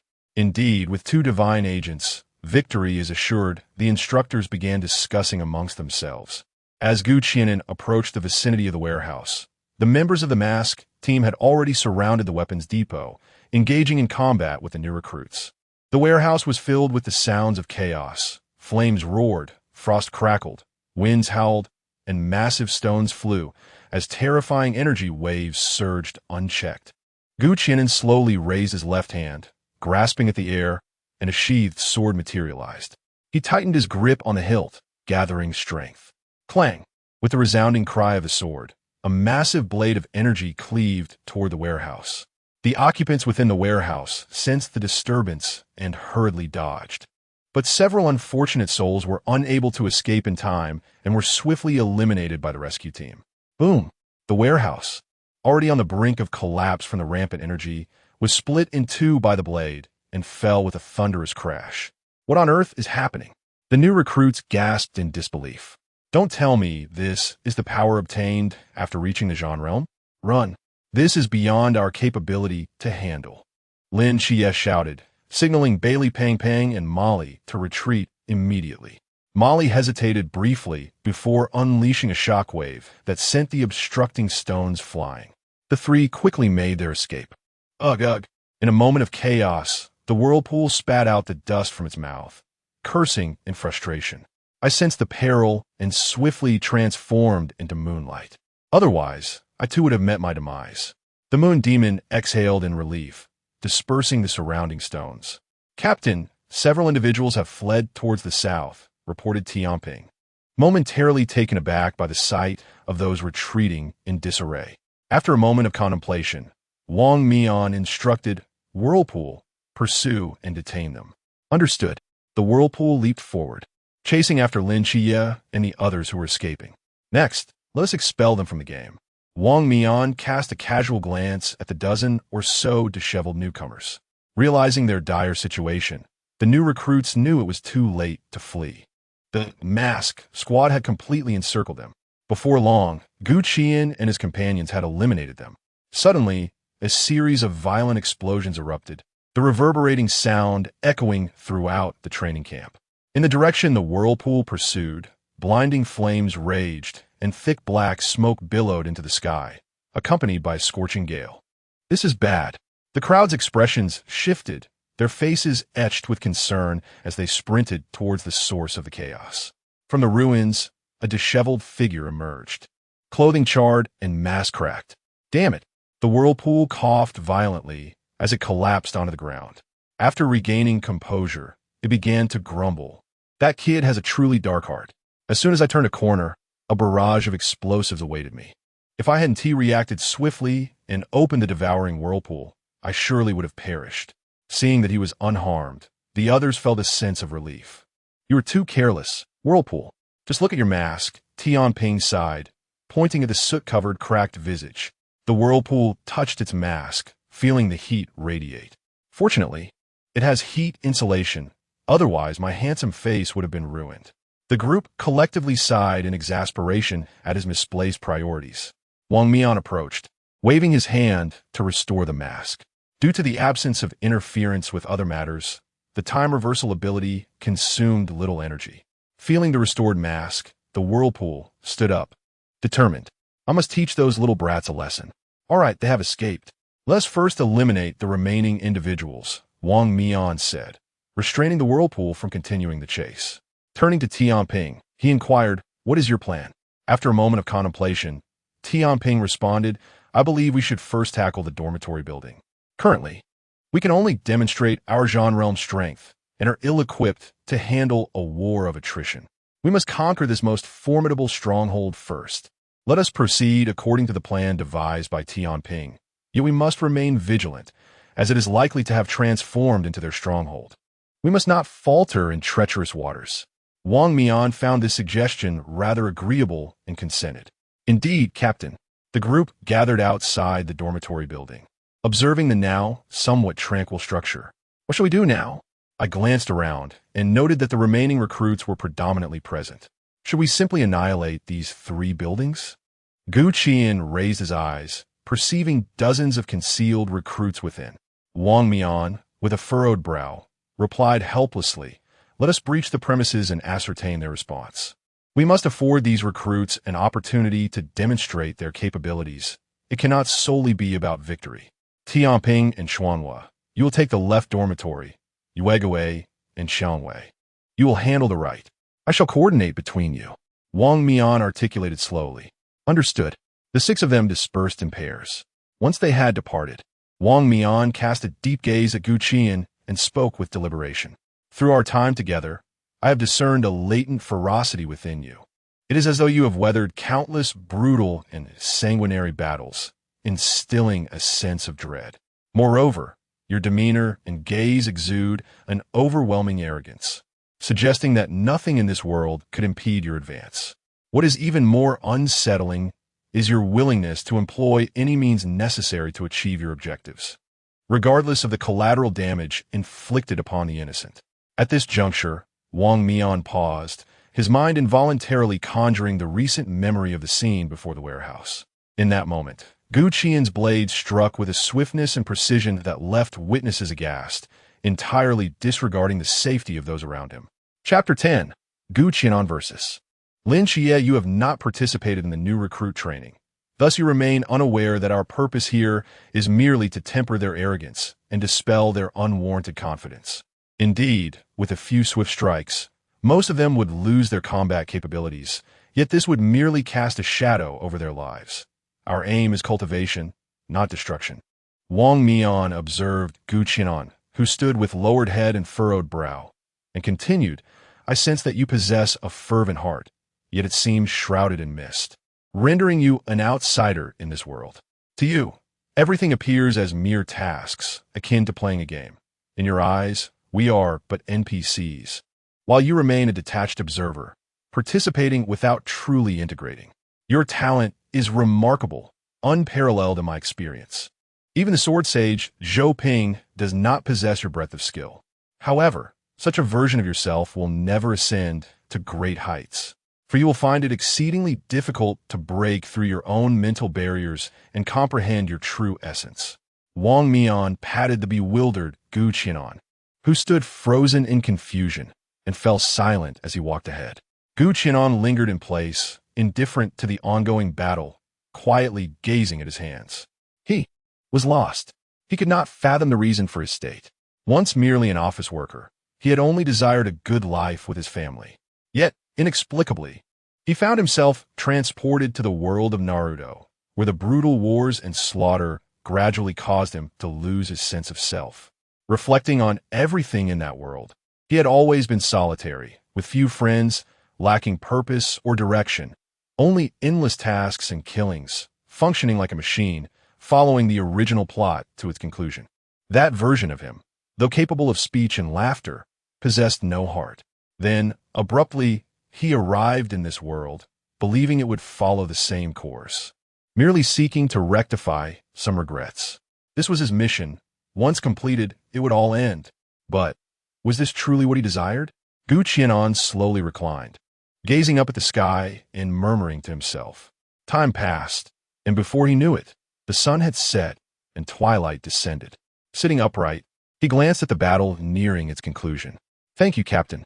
Qi'an stood, brushing off the dust from his clothes, and thought, "Although I cannot yet integrate into this world, I will use these eyes to truly observe it." He swiftly moved to Wang Mian's side, fixing his gaze on Lin Qiye, who stood before him with a weapon in hand, and spoke slowly. Captain, as promised, he is mine to handle. Have you made up your mind? Wang Mian stared at Qi'an in surprise. Not entirely, but at this moment, I simply wish to engage in a good fight. Qi'an's gaze remained fixed on Lin Qiye, determination gradually replacing uncertainty. Very well, Wang Mian, seeing the resolute glimmer in Qi'an's eyes, allowed a slight smile to grace his lips and turned to find space to sit. Qi'an began, from this moment forth, your opponent is me. Lin Qiye regarded the figure before him, adorned with a peculiar mask, his expression shifting to one of caution as he recalled the strike at the warehouse.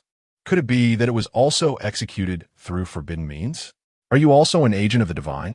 I can sense the aura of the divine emanating from you. Ah, Fate's agent Qi'an, I seek your guidance. Seraphim agent Lin Qiye, I humbly request your instruction. With a clang, Lin Qiye, without hesitation, unsheathed his straight blade.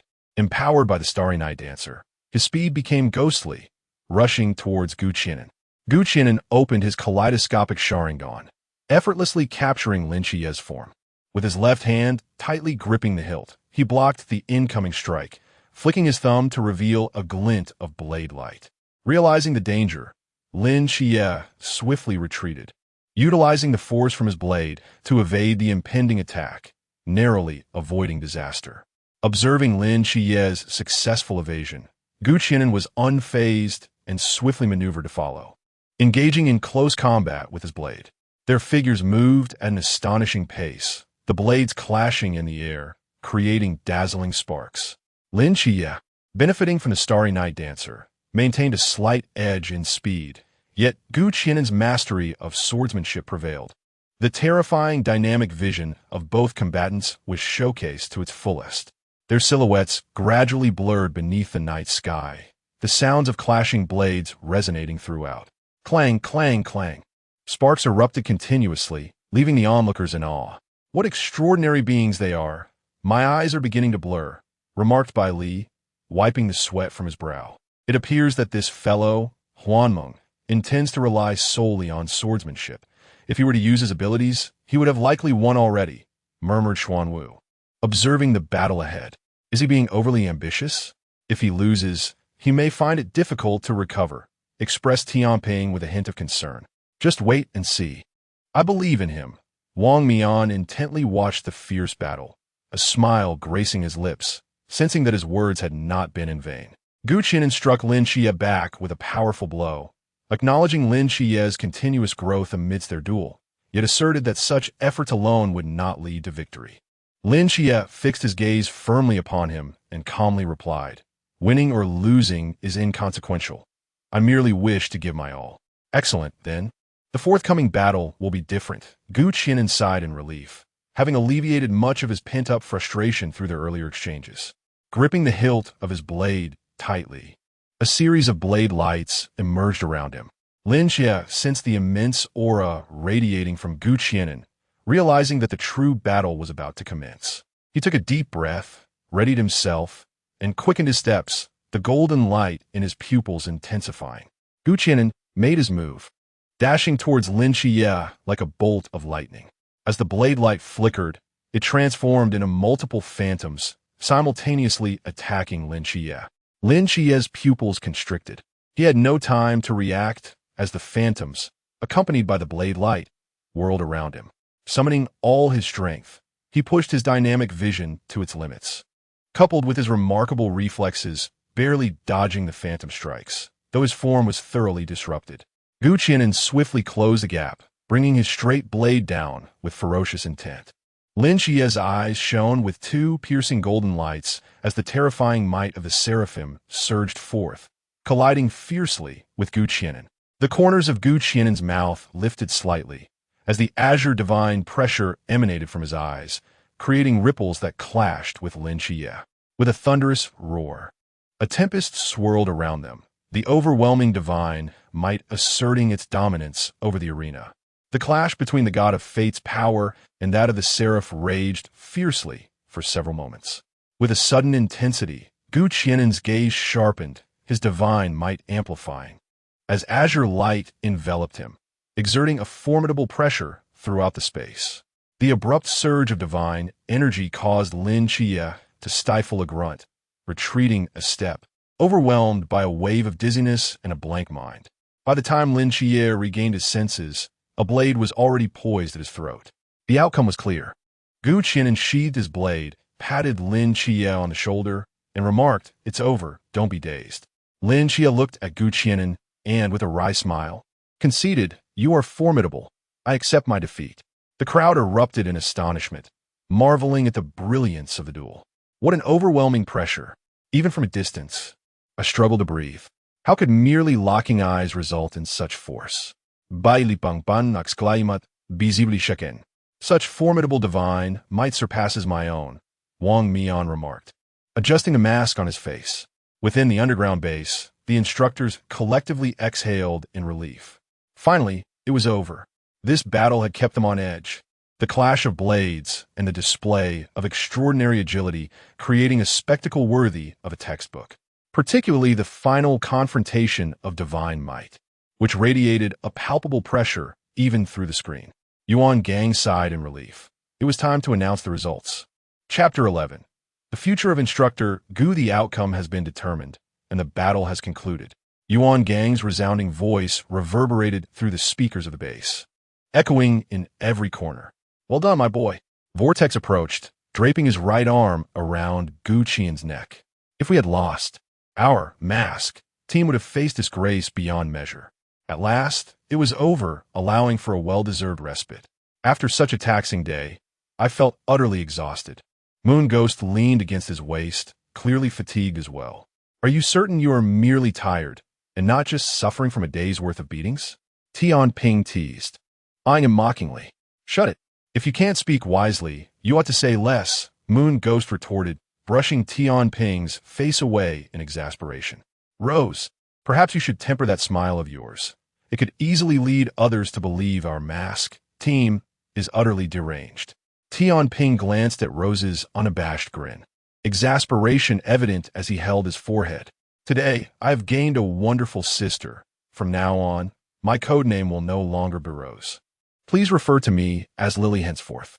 Rose cast him a sidelong glance, linking her arm with Molly's, visibly delighted. The group collectively turned their heads, regarding them with peculiar expressions. "Rose, such words are ill-advised. You're simply squandering resources," Tian Ping quipped. Nearby, the portly Baili felt an overwhelming sense of pressure. Was this a competition for affection among women? "Please, you men simply do not comprehend what true love is." "Everyone, Qian, you performed admirably." Wang Mian approached, patting Gu Qian on the shoulder before turning to Lin Qiye. "And you too were remarkable. I believe you have many inquiries regarding divine agents. Feel free to approach me at any time, and I shall share whatever knowledge I possess." "Thank you very much," Lin Qiye expressed sincerely. "Now, hurry along and gather together." Half an hour later, on the training platform, Yuan Gang bellowed with vigor, berating the new recruits until they could scarcely lift their heads. With the assembly concluded, the team departed alongside their instructors, leaving a swarm of new recruits in animated discussion below. Wang Mian approached the ruins of the dormitory, pondering for a moment before raising his hand. Temporal Marauder activated. A formidable field of time enveloped the dilapidated structure, invisible ripples coursing through the air as the nearby time began to reverse, restoring it to its state prior to the skirmish. Concern etched on everyone's faces as they observed him. This ability would demand an immense expenditure of mental energy, with Wang Mian's current boundless mental strength. Even in the absence of living beings, covering such a vast area would swiftly deplete him. Cough, cough, cough. "All right, I am merely a bit fatigued. A brief rest will suffice." Wang Mian's complexion turned pale as he slowly sat down, supported by Tian Ping and Vortex. With a graceful flick of her delicate hand, Sandalwood summoned a fragrant aroma that revitalized Wang Mian's nearly drained mental energy. "Captain, you are being reckless. This matter is not of great importance. Let the logistics team handle the repairs," Sandalwood remarked, exasperated by her captain's impulsiveness. "The 3 buildings were meticulously crafted by my own hands. and thus I must take responsibility for them. It merely consumed some of my mental energy without detracting from my lifespan. Under the soothing treatment of sandalwood, Wang Mian gradually regained his composure. You, clearly unable to bear watching these new recruits deprived of sleep at night, took action, Rose remarked with a resigned shake of her head. A moment of silence enveloped the group. Nonetheless, it must be noted that these new recruits are indeed impressive. Particularly the last few individuals. Their capabilities and courage are truly astounding. Tian Ping shifted the topic, turning to the deeply contemplative Qi'an. Qi'an, having just battled that Seraphim agent, what are your impressions? Very formidable, Qi'an replied. Setting aside his divine realm, his fighting spirit is remarkable, and his learning ability and combat awareness are the highest caliber, though his swordsmanship still requires improvement. Reflecting on the recent skirmish, he acknowledged Lin Qiye's indomitable will, truly befitting the protagonist of a grand narrative. Such high praise? Vortex inquired, astonished. That was a Seraphim agent after all. Would he have garnered the Seraphim's attention if he were not exceptional? It is beneficial for the younger generation to be strong. I hope they mature swiftly so that our burdens may lighten in the future. Captain, are you suggesting? Yes, as you are aware, since the annihilation of Team Blue Rain years ago, no new special teams have been formed. The situation has become increasingly dire over the past 2 years, and I suspect the higher-ups are eager to organize a new special team. Wang Mian pondered, furrowing his brow. Do they possess that capability? Yu Gue murmured softly. Who can predict the future? In any case, I have quite a favorable impression of them, Wang Mian declared, rising to his feet. I will take my leave now to rest. On the rooftop of the temporary dormitory, Qi'an leaned against the edge of the balcony, gazing up at the night sky, the words of Wang Mian echoing in his mind. What's on your mind? Still pondering? A voice resounded from behind him. Yes. Qi'an replied after a moment of contemplation, resolutely stating, Captain, I wish to temporarily depart from Team Mask. Oh, you've made up your mind already? Captain, are you not surprised? I anticipated it from the moment you spoke those words. I just didn't expect it to happen so soon. After leaving, have you considered where to go?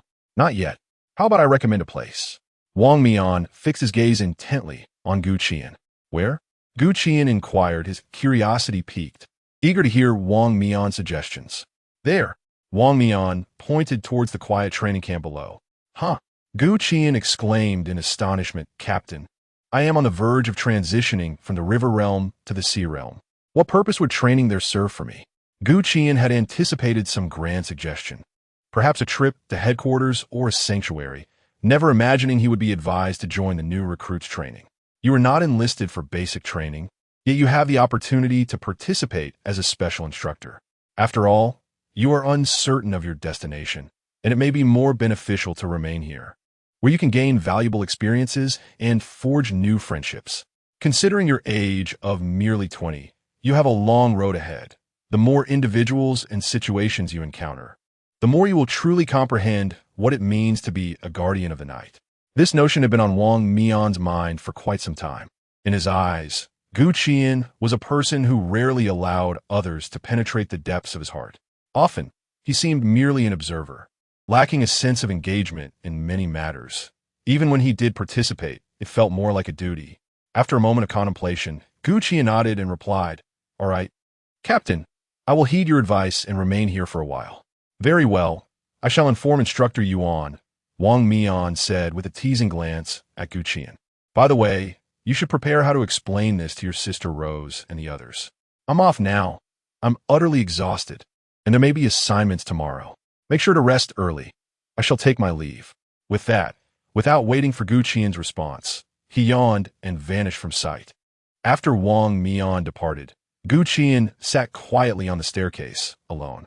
He tilted his head slightly, his gaze piercing through the endless darkness, directed towards the vast and boundless starry sky.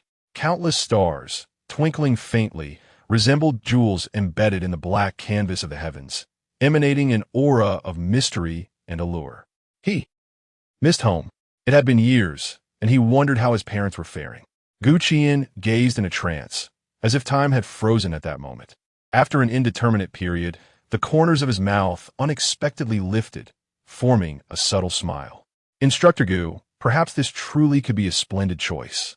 After all, being an instructor for the main cast is indeed a rare opportunity. Qi'an murmured to himself, his voice barely audible, meant only for his own ears. Chapter 12. The eve of departure. Early the next morning, the members of the masked team gathered together. The captain, Qi'an, stated that he had something to discuss with them. Rose looked on in confusion as Qi'an approached. Qi'an exclaimed, "Captain, you are putting me in a difficult position." The others in the team gazed at him with equal perplexity.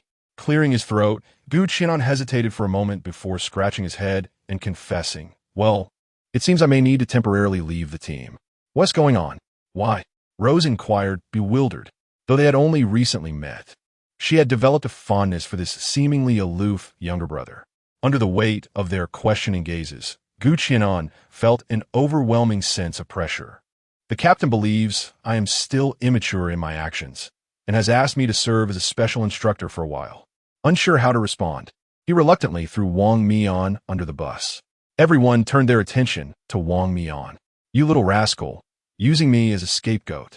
Wang Mian coughed strategically a couple of times, and after a brief exchange of glances with Qi'an, he explained, "Commander Yuan believes that this new batch of recruits is exceptionally talented and has requested to borrow someone for special instruction. After much consideration, I felt that Qi'an was the most suitable choice for this task." "Is that so? But why Qi'an?" Rose still felt skeptical, as such a situation had never arisen before. The special team was already burdened with responsibilities, leaving little room to spare anyone for instructor duties. Considering the remarkable talents of these new recruits and Qi'an's abilities, which you all are aware of, he is more than capable of managing this group. The higher-ups also hold him in high regard, which is why this arrangement has been made, Wang Mian clarified. The prospect of Qi'an leaving the team so soon after joining left everyone feeling somewhat somber. "Qi'an, you must take good care of yourself. Always be vigilant. If you encounter any difficulties or troubles, don't bear them alone. Feel free to reach out to us at any time. Our team is like a family. No matter where you are, whenever you need help, we will undoubtedly extend our support and stand by your side," Vortex said, placing a reassuring hand on Qi'an's shoulder. Having exchanged a knowing glance with the captain earlier, Qi'an understood that beneath Vortex's carefree demeanor lay a profound insight. Vortex had sensed Qi'an's struggles and had made a conscious effort to engage him in conversation, hoping to help him integrate into their family. Feeling deeply moved, Qi'an nodded earnestly and replied, "Thank you all, I will remember. Don't forget about us while you're away, Qi'an. Make sure to keep in touch when you can," Rose urged, though her heart felt heavy. Yet understanding it was a necessary mission, she accepted it. "I will, Sister Rose," Qi'an affirmed with a nod. As the group gathered together, engaging in heartfelt conversation, an air of reluctance enveloped them. "All right, let us proceed to the dining hall. Qi'an is not departing from the mask team. He is merely taking a temporary leave," Wang Mian announced, beckoning to the others before heading toward the cafeteria. Inside the dining hall, Wang Mian and his companions observed the new recruits grappling with the sight of raw beef and steamed buns, stifling their laughter at the instructor's predictably mundane arrangements, for they too had experienced this in their past. "Ah, you little rascals have finally arrived. I've prepared a plethora of your favorite dishes." An elderly chef, donned in a traditional apron, approached them with a welcoming grin. "Good to see you, old son. After all these years, are you still cooking for the new recruits?" Wang Mian rose respectfully, performing a courteous bow. The rest of the squad followed suit, nodding slightly in deference to Old Sunday. It has become second nature after all this time. "Are these your new team members?" Old Sun inquired, gazing curiously at Qi'an's unfamiliar face. "Indeed, this is our new teammate, Qi'an," Wang Mian introduced. "Qi'an, this is Old Sun, who has taken great care of us in the past." "Good day, Old Sun," Qi'an said, offering a slight bow. "Ah, remarquable. You've joined a special team at such a young age. For a moment, I thought you were merely a new recruit." Old Sun chuckled heartily. "Indeed, Qi'an is quite impressive," Wang Mian replied. "I shall not linger. The dishes should be ready by now. I will fetch them for you, lest they grow cold." With a spoon in hand, Old Sun turned and made his way to the kitchen. Soon after, he emerged bearing a large tray overflowing with an array of dishes. A rich and savory aroma filled the air, enticing the new recruits, who could hardly contain their salivation. Wow, these are all our favorites. Thank you for your hospitality. Old son, Xuanhua exclaimed, his eyes sparkling at the sight of the bountiful spread, swallowing hard in anticipation. Thank you, Old Sunday. We truly appreciate it. The others chimed in unison. Ah, you all seldom return. It is the least I could do. Please, enjoy your meal. If it's insufficient, I can prepare more dishes shortly, Old Son said, wiping his hands on a cloth. Now eat while it's hot. Unhesitatingly, they seized their chopsticks, indulging in a joyful feast, their laughter contrasting sharply with the forlorn expressions of the new recruits. The latter gazed enviously at the camaraderie displayed, wishing they could join in, but held back by their trepidation concerning the seasoned veteran's prowess. Suddenly, Wang Mian seemed to recall something and waved over to Lin Qiye. Qiye, come join us. At this, Lin Qiye paused, hesitating for a moment before walking over, amidst the envious stares of his peers. Have a seat. You had something you wished to inquire about, did you not? We have time now to converse and share meal. Wang Mian offered a new set of utensils. I shall abstain from eating, Lin Qiye politely declined, gesturing toward the new recruits behind him who were feasting on raw beef. I am also a new recruit and will partake only in the fare designated for new members. Wang Mian set down the utensils, regarding him with admiration. Well said, that is commendable. My primary purpose for coming here is to inquire about matters pertaining to agents. Lin Qiye remarked with a faint smile. Feel free to ask. I'll share all that I know. Subsequently, Wang Mian recounted all the relevant information he had gathered to Lin Qiye. After listening intently, Lin Qiye appeared contemplative. After a brief moment, he turned his gaze to Gu Qianan and inquired, And you? As a divine agent, what is your divine task? Gu Qianan pondered for a moment, gazing at him with profound significance before responding, to locate the mother of the gods from the Olympus legend, the goddess of night, Nyx. Lin Qiye's heart raced at this revelation, though his demeanor remained composed. Nyx? What purpose do you have in seeking her? She is the mother of the fate goddess whom I serve. Ever since her disappearance a century ago, she has left no trace. However, various signs suggest that Nyx has not perished. Gu Qianan articulated the excuse he had meticulously crafted. Lin Qiye fell silent, and after a moment of astonishment, he queried, Are you referring to the three fates, Atropos and her two sisters, Clotho and Lachesis? What might they be? He had always believed that Nyx's offspring had perished. They should have all vanished. When I encountered them, it was merely their lingering souls, Gu Qianan succinctly explained, aware of the multitude of eyes present and the inappropriateness of elaboration. I see. Lin Qiye felt a hint of disappointment. Had Nyx's children still existed, the progress of her healing would have been significantly expedited. The image of Nyx weeping with a vase in her arms often tugged at his heartstrings. The group then gathered together, savoring delectable dishes while playfully bantering with one another. Lin Qiye found himself lost in thought, reminiscing about the warmth of Team 136. A gentle smile gracing his lips. Chapter 13. Advancement and Evolution. A sharp whistle pierced the pleasant atmosphere. I must head to the assembly. You all carry on? Lin Qiye waved farewell to the members of the mass team. Very well, go ahead, Wang Mian replied with a smile. I look forward to our next meeting. We too shall soon depart. Depart? Are you leaving? Lin Qiye paused in his steps. Yes, as a special team. We are destined not to linger in one place for too long. Then, I wish you success. With that, Lin Qiye swiftly made his way towards the assembly point. Once the new recruits had left, the others turned their gazes to Gu Qianan, a subtle sense of reluctance flickering in their eyes. Qianan, we are leaving. A mysterious entity has appeared in the northern sea. It is time for us to set out for rescue. Wang Mian patted Gu Qianan's shoulder, adding, I have already informed Commander Yuan. You may report directly to him. Understood. Captain. Gu Qianan surveyed the group, a hint of reluctance surfacing in his eyes as he raised his cup. Everyone, though this journey has been brief, it has been fulfilling and joyous. I wish you all smooth travels. I will forever remain a member of the masked team. With that, he drained the contents of his cup. Listening to Gu Qianan's heartfelt words, Warmth surged within the hearts of those present. Although this chapter was short and intense, every moment was imbued with significance and joy. Reflecting on the days they spent together, filled with laughter, sweat, and deep camaraderie, Qi'an stood smiling, clutching the cup as if it contained all the memories they had forged together. One by one, the team members rose, emptying their cups in a gesture of blessing and solidarity.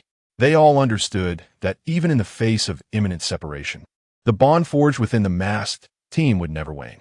No matter the arduous and winding paths that lay ahead, they would courageously forge onward in their respective journeys, for they would always remain part of this warm family. With a heavy thud, Wang Mian set his cup down. Taking a deep breath, the masked team departs. He donned his distinctive Wang mask, swept his cloak, and strode confidently towards the cafeteria exit. The others followed suit, donning their masks and shouldering their black boxes. Stepping in unison with Wang Mian, Qi'an watched as his teammates receded into the distance. Bathed in the sunlight, they appeared vibrant and luminous. His eyes reddened, and he lowered his gaze slightly, concealing the tumult of emotions within. Bowing deeply in the direction they departed, he murmured, "Farewell, everyone. I look forward to our next reunion, when I shall truly belong to the masked team." Time passed, and when Qi'an finally rose, his eyes had transformed, now filled with resolve. A powerful surge of psychic energy erupted from him, radiating outward in waves. It resonated like the relentless roar of the ocean, emanating from within his being. A strange crimson glow flickered within the depths of his eyes, the hexagram pattern gradually thickening as intricate mystical glyphs emerged, coalescing into a mysterious emblem that ensnared the hexagram. At that moment, tendrils of azure light radiated from his surroundings, forming a thick cocoon that enveloped Qi'an. As the azure cocoon pulsated, the air around him seemed to thicken, drawn in by this force. Qi'an felt his consciousness sinking into an abyssal ocean, and before succumbing to oblivion, he managed to release Xiao Zi, only to fall into a deep slumber. In the commandant's office of the training camp, Yuan Gang was preparing for the afternoon's extreme training. Suddenly, a powerful wave of psychic energy disrupted his thoughts. The disturbance in the cafeteria was instantly detected by Yuan Gang.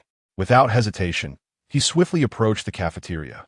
Upon his arrival, he beheld a plump, dragon-shaped creature in hues of purple, leaning against an azure cocoon, its large eyes wide and vigilant, staring at him. What is the meaning of this? Could it be a mysterious invasion? Yuan Gang's senses heightened, his expression grave as he scrutinized the enigmatic dragon-like creature. How could a being of the infinite realm appear here? Gripping the hilt of his blade, he gazed at Xiao Zi with unwavering resolve. Xiao Zi, in turn, fixed its gaze upon him, sensing a flicker of familiarity. It seemed reminiscent of the individual who had stood on the podium yesterday. "Are you a friend of Xiaonin?" The soft, childish voice of Xiao Zi caught Yuan Gang off guard. "Xiaonin? Xiaonin is Qi'an." In an instant, Yuan Gang recalled, astonished as he regarded the creature. "Are you the purple dragon from yesterday?" "I am a thunder dragon, not merely a purple dragon," Xiao Zi retorted, rolling its large, innocent eyes at Yuan Gang. "You may also call me Xiao Zi." Yuan Gang scratched his head awkwardly, lowering his guard. "What is happening here?" "I do not know." "And what about this cocoon?" "I do not know." "Is Qi'an inside?" "I do not know." Thus, the two remained in a stalemate. Old Sun, seeing no danger, emerged from the kitchen. "Report, Commander Yuan." "Old Sun, do you know what is happening?" Yuan Gang looked at Old Sun, as if he had found a beacon of hope. After the members of the masked team departed, that young man stood there for quite some time before transforming into this state. "I feared danger and instructed the kitchen staff to evacuate, remaining here to observe the situation." Old Sun recounted what he knew. "It seems he has broken through the ocean realm. I did not anticipate the commotion would be so significant." Yuan Gang furrowed his brows, commanding, "You have done well. You may leave now. Everything that transpires here must remain confidential. Also, gather the kitchen staff. I will have them sign a non-disclosure agreement.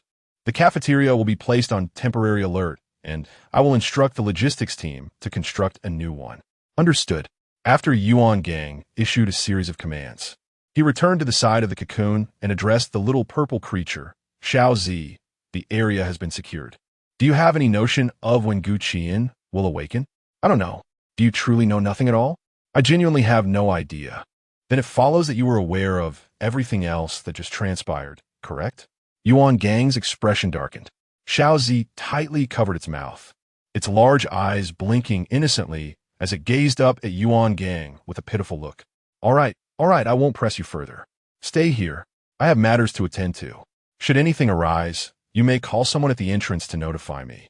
Yuan Gang, observing Xiao Zi's innocent demeanor, felt a tinge of helplessness. Having given his instructions, he turned and left the cafeteria. Xiao Zi remained alone by the azure cocoon, its eyes fixed intently upon it. Thus, a day quietly passed, yet the cocoon remained still. Anxiety began to swell within Xiao Zi as it circled the cocoon, occasionally tapping at it with its tiny paws. Suddenly, the azure cocoon emitted a faint glow, causing Xiao Zi's eyes to widen in astonishment. The radiance intensified, fissures appearing and rapidly spreading across the surface. With a brilliant flash of azure light, Qi'an emerged from the cocoon, the large chrysalis transforming into wisps of azure light that flowed back into his being. At that moment, he exuded an aura of mystery, his strength significantly enhanced, a result of the purification by the essence of fate, allowing him to align more harmoniously with the laws of destiny. Qi'an slowly opened his eyes, his gaze imbued with a deeper, enigmatic pattern, and his once thick black hair had transformed into a striking azure hue. His features appeared as though sculpted by a master artisan, each aspect perfectly balanced. His sword-like brows slanted into his temples, exuding a sense of valor, while his azure eyes radiated a captivating brilliance, ensnaring all who beheld them, enhanced further by his flowing azure locks, which rendered him even more regal and mysterious. Qi'an exhaled softly and, upon seeing Xiao Zi, offered a gentle smile. Master, you have finally awakened, Xiao Zi exclaimed joyfully, hopping with delight. Thank you for your assistance, Xiao Zi. Chapter 14. Instructor Gu's first lesson in the office of the chief instructor of the training camp. Yuan Gang scrutinized Qi'an, who stood before him, exuding an ethereal charm. What did you dye your hair? He inquired. Clearing his throat, Qi'an awkwardly scratched his head, an action that instantly shattered his otherworldly demeanor. I'm not quite sure. It just happened after I reached the Sea Realm. For the next year, I will need you to serve as a practical instructor here. Your task is to engage in real combat with these recruits, Yuan Gang stated bluntly, no longer dwelling on the matter of hair. Very well. When do we begin? Qi'an asked. Yesterday, this group of recruits just completed their extreme training. Thus, your practical sessions will be scheduled for the afternoon. Understood. To what extent should I push them? To their limits, Yuan Gang replied, a smile curling at the corners of his lips. Qi'an nodded, a flicker of anticipation gleaming in his eyes. Afternoon, on the training camp's martial arts platform, Yuan Gang made his appearance, observing the neatly arranged ranks below with silent approval. Starting today, I have invited a special instructor who will oversee your practical training, he announced, gesturing slightly. With that, a figure materialized on the martial arts platform. Hello, everyone. For the next year, I will be your practical instructor, Qi'an. You may call me Instructor Gu. He addressed the assembled recruits, his tone calm. Is it him? Lin Qiye murmured, surprised as he regarded the figure on stage. The other recruits also recognized the familiar silhouette and began to whisper among themselves. It's now up to you, Yuan Gang said, patting Qi'an on the shoulder before turning to leave the platform. Once Yuan Gang had departed, Qi'an surveyed the recruits and spoke. During this year, my curriculum will include combat drills, wilderness survival, field operations, tracking, and counter-tracking, among others. My sole aim is to ensure that you survive in times of peril. Now, pick up your weapons and come forward one by one. I will spar with each of you to assess your current abilities. A recruit stepped forward, his face filled with admiration. Hello, Instructor Gu. Are you a member of the masked squad? I am a new recruit, Li Lian. I seek your guidance. Qi'an nodded, signaling him to begin. Li Lian charged forward, brandishing his sword, and swung it at Qi'an. With a subtle sidestep, Qi'an effortlessly evaded the strike, not even drawing his weapon, and instead delivered a powerful punch to Li Lian's abdomen. Li Lian felt an overwhelming force collide with him, propelling his body backward uncontrollably. The other recruits gasped in astonishment at this display. Qi'an turned to address the onlookers, his voice steady. In real combat, your enemies will show you no mercy. You must exert your full strength. Lin Qiye gripped the bamboo sword tightly, his gaze fixed intently on Qi'an. He understood that this was a rare opportunity for learning, and he must seize it. A few more recruits stepped up to challenge Qi'an, yet none could land a single blow against him, each receiving their fair share of critique. Though Qi'an did not exert his full strength, an undeniable sense of oppression enveloped the entire training ground. Next, Qi'an called out. Lin Qiye took a deep breath and stepped onto the stage with his blade. Instructor Gu, new recruit Lin Qiye, please guide me. A flicker of interest sparkled in Qi'an's eyes. Lin Qiye initiated the attack, his swordplay sharp and swift. Qi'an began to take the match more seriously, evading and countering the strikes. After several exchanges, he seized an opportunity and sent Lin Qiye flying with a decisive blow.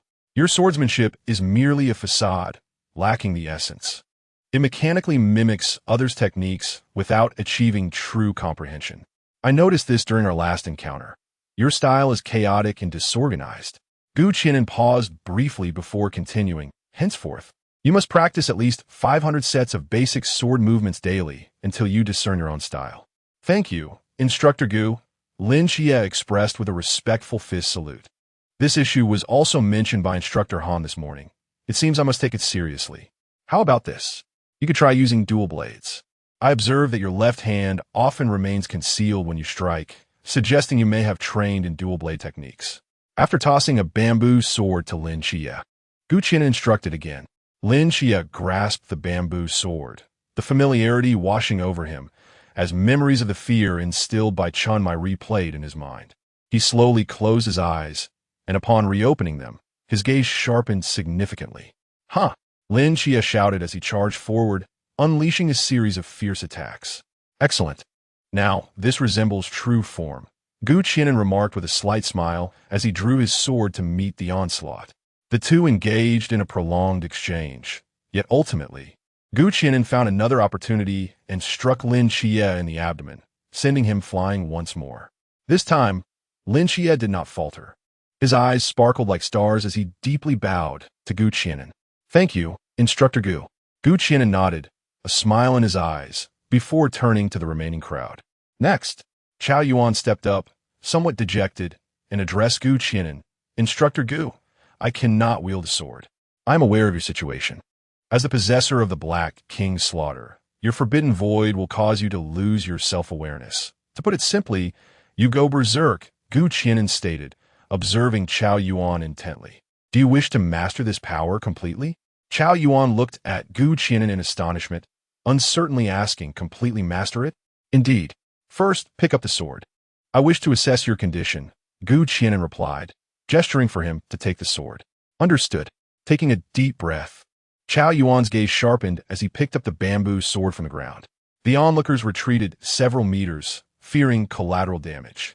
A growl erupted as ominous black smoke swirled. A pillar of dark flame shooting skyward, a terrifying pressure engulfing the arena. Qi'an fixed his gaze on the transformed Chao Yuan, letting out a soft sigh. It appeared he had yet to retain even a sliver of self-awareness. Without hesitation, he activated the eternal kaleidoscope Sharingan. Yet a frown creased his brow as he marveled internally at the significant influence of the town monument. It seemed prudent to lead him outside the monument's range at night to see if sealing was feasible. His eyes trembled as a surge of divine might radiated forth, pressing toward Chao Yuan. As the sinister black flames dissipated, Chao Yuan collapsed, lying motionless. Qiye, please take him away. I will address his issues later. Qi'an instructed Lin Qiye. Understood, Instructor Gu, Lin Qiye acknowledged, carrying the unconscious Chao Yuan away. Subsequently, one by one, the new recruits approached, some clutching their stomachs, others supporting their shoulders as they departed. Yet, their expressions bore no signs of despair. Rather, they radiated a sense of elation. For Qi'an had highlighted their deficiencies and outlined their future training direction. Once all the new recruits had completed their rounds, Qi'an surveyed the crowd below and stated, I have a clear understanding of your general conditions. I hope that over the next year, you will train diligently. Although your starting points may vary, and you cannot determine your own talent, your presence here is a testament to your excellence. Who could predict what the future holds? Allow me to impart a saying. Life is as fragile as an ant. One must aspire to lofty ambitions. Existence is as thin as paper. One should possess an indomitable spirit. The world is still in flux. We are all dark horses. Qi'an's voice resonated with unwavering conviction, echoing clearly in the ears of all present, stirring their souls. The new recruits gazed up at Qi'an, who appeared resplendent at that moment, radiating an endless brilliance. This concludes today's session. We shall gather at the same time tomorrow. Qi'an proclaimed before vanishing from the training platform, leaving the new recruits in a state of stunned disbelief. Chapter 15. Temporarily sealing the Black King at this moment. Qi'an stood atop the dormitory building, lost in thought. Yuan Gang approached with a smile, remarking, I never expected you possessed such a talent for being an instructor. Your words at the end were quite impactful, far more effective than my daily reprimands. After you departed, the new recruits have shown remarkable initiative in their subsequent training, many of them even beginning to practice on their own. Qi'an pondered for a moment before responding, I merely did what I could. In truth, they are quite similar to me, having suddenly acquired extraordinary powers. They transitioned from initial excitement to subsequent confusion, uncertain of their purpose and how to proceed. He shook his head and continued, I can only provide some guidance. Ultimately, they must navigate their own paths, a journey I'm also undertaking. Yuan Gang patted him on the shoulder, saying, that is more than sufficient. Sometimes, a small encouragement can lead to significant change. By the way, I plan to take Xiao Yuan out tonight. I will see if I can temporarily seal his abilities. It's not feasible for him to avoid the blade indefinitely. Qi'an shifted the topic. Is that truly possible? Yuan Gang asked, astonished. I shall attempt it tonight, Qi'an replied, though he did not express the level of confidence he felt. As night fell, after the new recruits concluded their day of training, Qi'an departed the training camp alone with Qiao Yuan. They halted atop a massive boulder. Qi'an looked at Qiao Yuan and inquired, Are you prepared? Qiao Yuan, with a serious expression, nodded and said, This may be troublesome. Qi'an's azure eyes gradually transformed into a deep crimson, and in an instant, Qiao Yuan felt a flash of red before losing consciousness. Roar! Roar! Qi'an found himself in a damp corridor, where at the far end loomed a colossal cage. Within it, a shadowy figure was enveloped in a malevolent black flame, continuously screaming.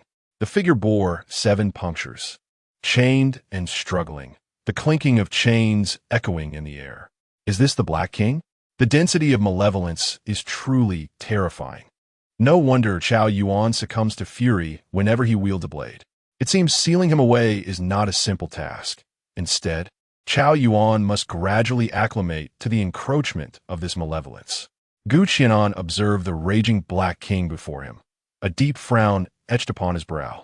His initial plan had been to harness the power of fate, employing fate's dream to ensnare the Black King in an endless illusion, allowing Qiao Yuan to wield a blade without the influence of the Black King's will. He believed Qiao Yuan could withstand mere malevolence. However, gazing upon the creature before him, he quickly dismissed this notion, setting aside whether his current strength could even affect the Black King. The sheer intensity of the malevolent flames was far beyond what Qiao Yuan, still at the threshold of his potential, could endure. Without the Black King's controlling will, these uncontrollable malevolent flames would obliterate Qiao Yuan in an instant. After a moment of contemplation, Qi'an extended his arms, and threads of azure light emerged, transforming into ribbons of fate adorned with intricate, mysterious symbols. This ability was acquired upon ascending to the sea realm.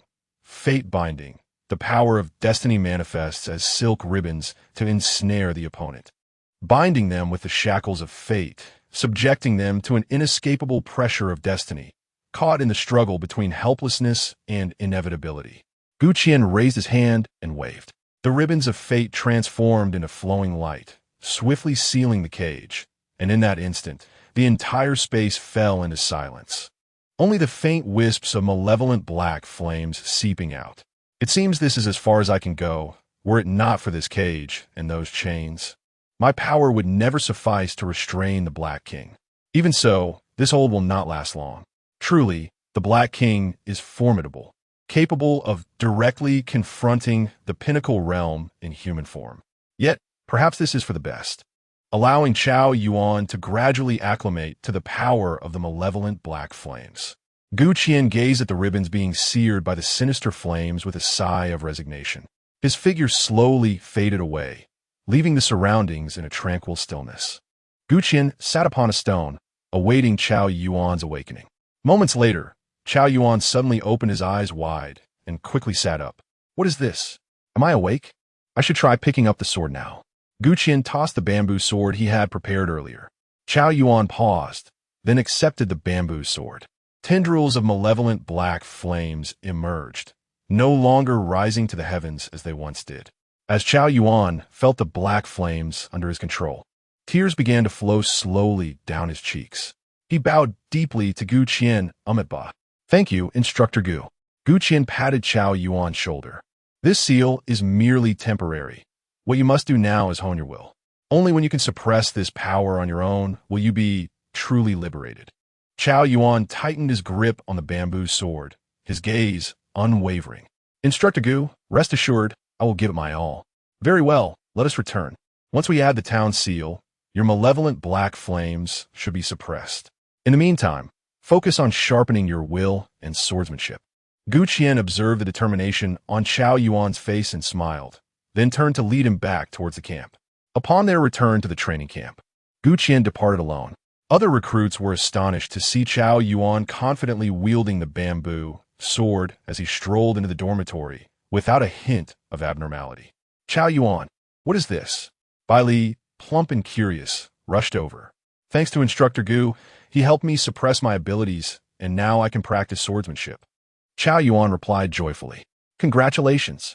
You no longer have to worry about going berserk, Lin Qiye chimed in. See, I told you the benefactor you were searching for was not me, but Instructor Gu, who helped you suppress your forbidden powers. That may be true, but while Instructor Gu is indeed my benefactor, I firmly believe in the wisdom of Master Jin Chuan. Only you can aid me in absolving my sins and achieving fulfillment. Qiao Yuan stated with unwavering conviction. All right, believe what you will, but just remember, I won't be the one to resolve your troubles, Lin Qiye replied, exasperated, waving his hand in resignation. No matter, I have faith, Qiao Yuan reassured. Lin Qiye, Bali Pongguan, who was listening nearby, was speechless. Qiao, thief, you're truly becoming more adept at flattery. Bali Pongguan, Lin Qiye. In the office of the chief instructor at the training camp, Qi'an sat opposite Yuan Gang, recounting the matter concerning Qiao Yuan. It is good that it has been resolved. This will be greatly beneficial for his future development. Yuan Gang's face was filled with joy, as Qiao Yuan's issue had long troubled him. Otherwise, being here would merely be a waste of time for him. Qi'an, what do you think of this batch of recruits? They are quite impressive. Do you have any thoughts on selecting a few from among them to form a new squad? Upon finishing his words, Yuan Gang cast a deep gaze at Qi'an. What do you mean? The higher-ups have some ideas. They wish for you to establish a special squad led by yourself. Without a moment's hesitation, Qi'an declined. No, I have no such intentions. I will only be a member of the mask squad. Oh, why is that? As far as I know, you have only recently joined the mask squad. Yuan Gang was quite taken aback by this unthinking response. There is no particular reason. Perhaps it is simply fate. Very well, I will convey your thoughts to the higher-ups. Unless there is anything else, I shall take my leave. Qi'an waved his hand and turned to exit the office. As he watched Qi'an's departing figure, recalling the words spoken by Wang Mian before his departure, Yuan Gang's lips curled into a slight smile. Wang Mian, it seems you were right.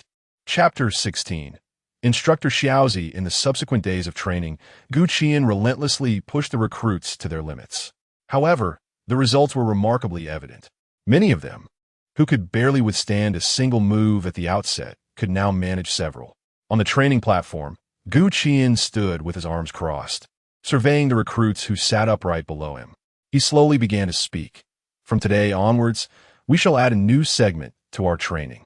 As I introduce a new instructor, With that, he raised his hand in a sweeping gesture. Xiaozi, come forth. A cerulean array materialized in the air, followed by the emergence of a dragon's silhouette. Roar! Gu Qian's expression darkened as he watched Xiaozi, with its plump physique, soar toward him and wrap its body around him. Xiaonan, you haven't let me out for so long. Xiaozi's large, watery eyes brimmed with a hint of grievance. All right, enough with the theatrics. You've been outside for the past few days, but you must behave, and please do not call me Xiaonan. Gu Qian's face fell upon hearing that nickname, as he gently pushed aside the chubby creature, clinging to him. No, it sounds so endearing. Xiaozi beamed mischievously at him. You should call me Xiaozi. It's much more affectionate. Gu Qian. The recruits below gaped in astonishment, witnessing the interaction between the man and the creature on the platform. Did I just imagine that? That mysterious creature actually spoke, and it called instructor Gu Xiaonan. Bai Li, equally astonished, stared at the unfolding scene. Seeing that mysterious being, doesn't it remind you of something? Lin Qiye's focus diverged slightly. He recalled the colossal dragon that had accompanied the masked squad during their debut. A faint sense of foreboding enveloped Lin Qiye's heart. What do you mean? I find that creature rather adorable, Bai Li responded, bewildered by Lin Qiye's vigilance.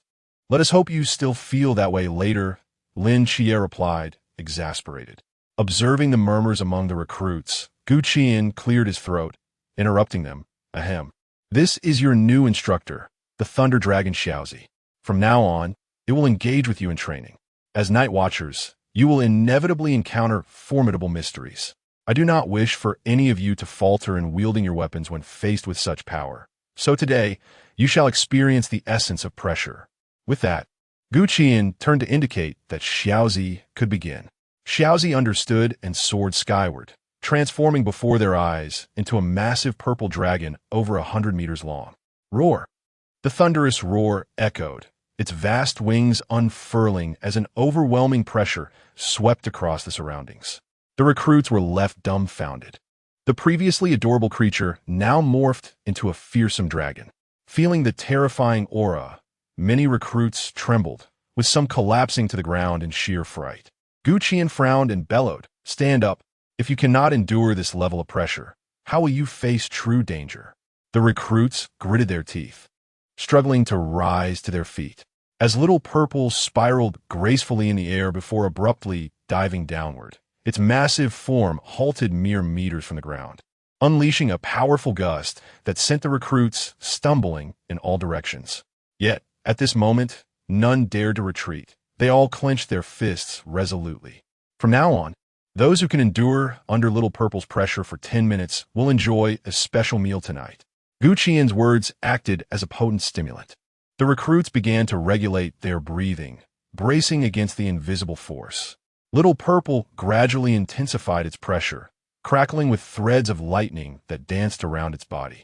Time passed slowly, the mounting pressure rendering the recruits increasingly tormented. As the first recruit succumbed, Gu Qian swiftly assisted him out of the oppressive aura. One by one, others followed suit, leaving only a handful still standing. Bai Li, flushed and drenched in sweat, gritted his teeth to persist. Lin Qiye's gaze remained steadfast, with a faint golden glow shimmering in his eyes as he silently resisted the overwhelming force. Chao Yuan, Shun Qingzhu, and Mo Li were already soaked in cold sweat, yet they managed to suppress their trembling bodies. Finally, they successfully endured for 10 minutes, prompting Little Purple to revert to its adorably plump form. Gu Qian beamed with satisfaction. Well done. Go rest. I'll instruct Elder Son to prepare extra meals for you this evening. I hope you will continue to strive. Hooray! Long live Instructor Gu. Bai Li jumped 3 feet into the air, and the others wore smiles of delight. At that moment, Little Purple flew over to observe them.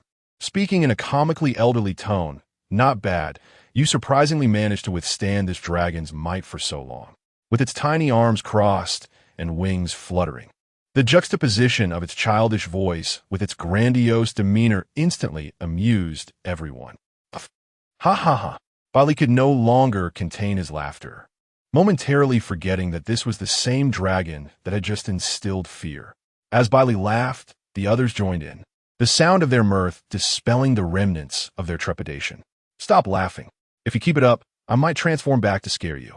Little Purple, feeling ridiculed, pouted in indignation while menacingly waving its claws. The sight of its antics only fueled their laughter further.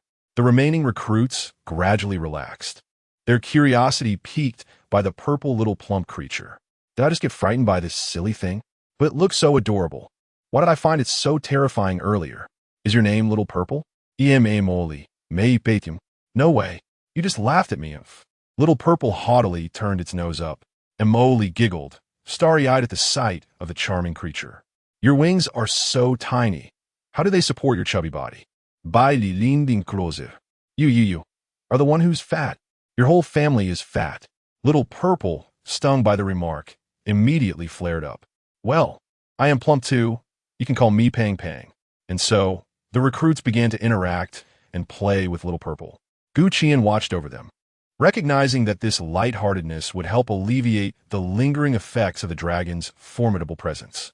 Lin Qiye approached and sat beside Qi'an, gazing at him with envy. Instructor Gu, is this colossal dragon your summoned beast?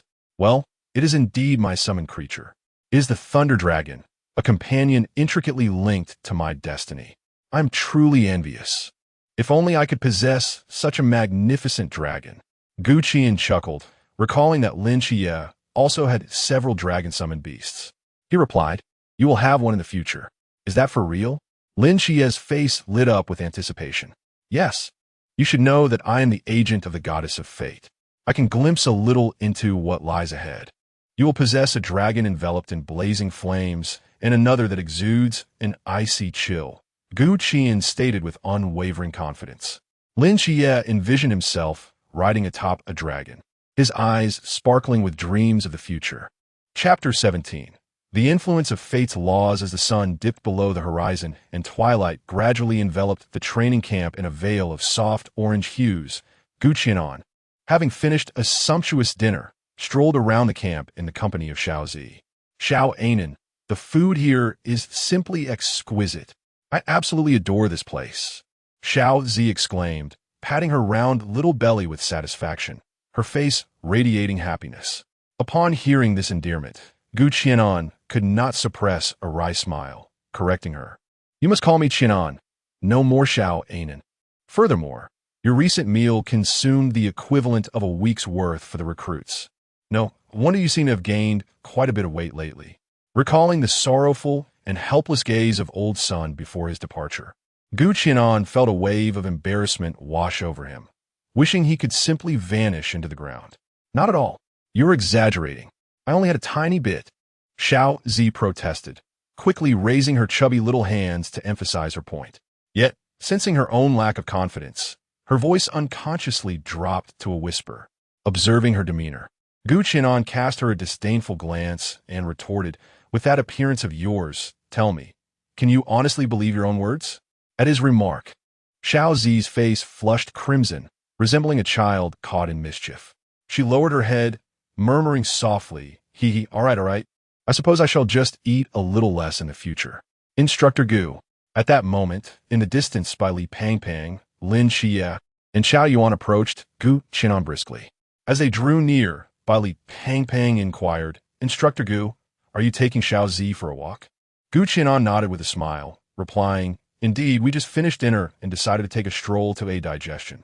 Lin Qiye then asked Instructor Gu, you seem not much older than us, yet you have achieved such remarkable prowess. I wonder how you have accomplished this.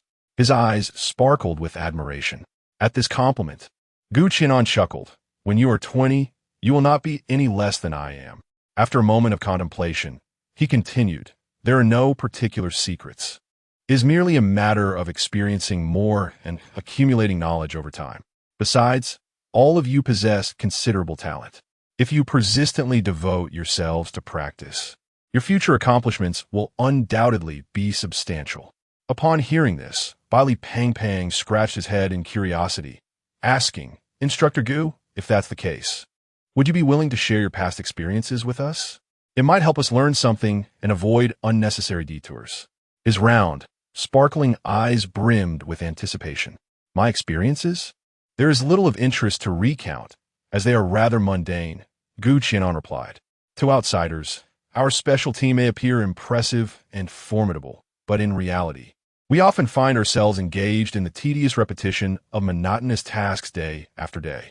Fortunately, I have forged bonds with a group of like-minded companions within the team. Qi'an gently shook his head, a smile gracing his lips as he began to recount the myriad experiences he had within the special squad.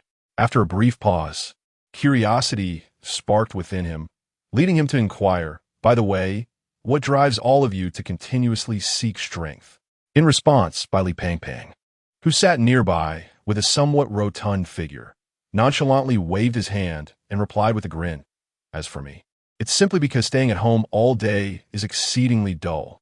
Whether or not I can become exceptionally powerful is of little consequence to me. I just want to find something interesting to engage in." At that moment, Chao Yuan, who had remained silent until now, clasped his hands together in a gesture of reverence and softly stated, "For me, it is solely to atone for the sins of my past. Ever since you helped me resolve the issue with the Forbidden Ruins, I have found a motivation to grow stronger, hoping to acquire the ability to undertake tasks within my capacity." The group's attention then shifted to the last member yet to speak, Lin Qiye. After a moment of contemplation, he gradually articulated, "Initially, I had no intention of joining the Night Watch. At that time, my sole wish was merely to be by my aunt and cousin's side, living a simple and unremarkable life. However, upon encountering that man, who safeguarded my entire world with his life, I felt compelled to protect the world he sought to defend." "To protect, you say?" Qi'an slowly lifted his gaze, his eyes wandering toward the sky, gradually enveloped by the encroaching night. A hint of bewilderment flickered in his expression, as though he were adrift in the boundless expanse of the firmament. Lin Qiye gently probed, "And you, Instructor Gu?" His voice laced with curiosity. Qi'an paused, lowering his head slightly in contemplation before responding, "As for me, to be honest, I am not entirely certain myself. I am unclear about what I truly wish to protect or what I aim to pursue. It is precisely for this reason that I chose to remain behind, temporarily stepping away from the squad. I yearn to explore this unfamiliar world, to seek out whether there exists something precious for which I would be willing to dedicate myself and uphold for a lifetime." In that moment, Qi'an emanated an otherworldly aura, reminiscent of an ethereal being untouched by mortal concerns. His striking features appeared even more profound and enigmatic under the dim light. A gentle breeze caressed his cerulean locks, and his flowing garments seemed to harmonize with the surrounding environment, rendering him both a part of it and apart from the earthly realm. "Instructor Gu, what is this?" Lin Qiye and the others gazed at Qi'an, increasingly puzzled by his transcendent demeanor. "I am fine. You should return to rest early. We have training tomorrow." Qi'an gestured dismissively, assuring them of his well-being. The trio exchanged worried glances with Qi'an for a moment, and upon confirming his tranquility, they ultimately departed.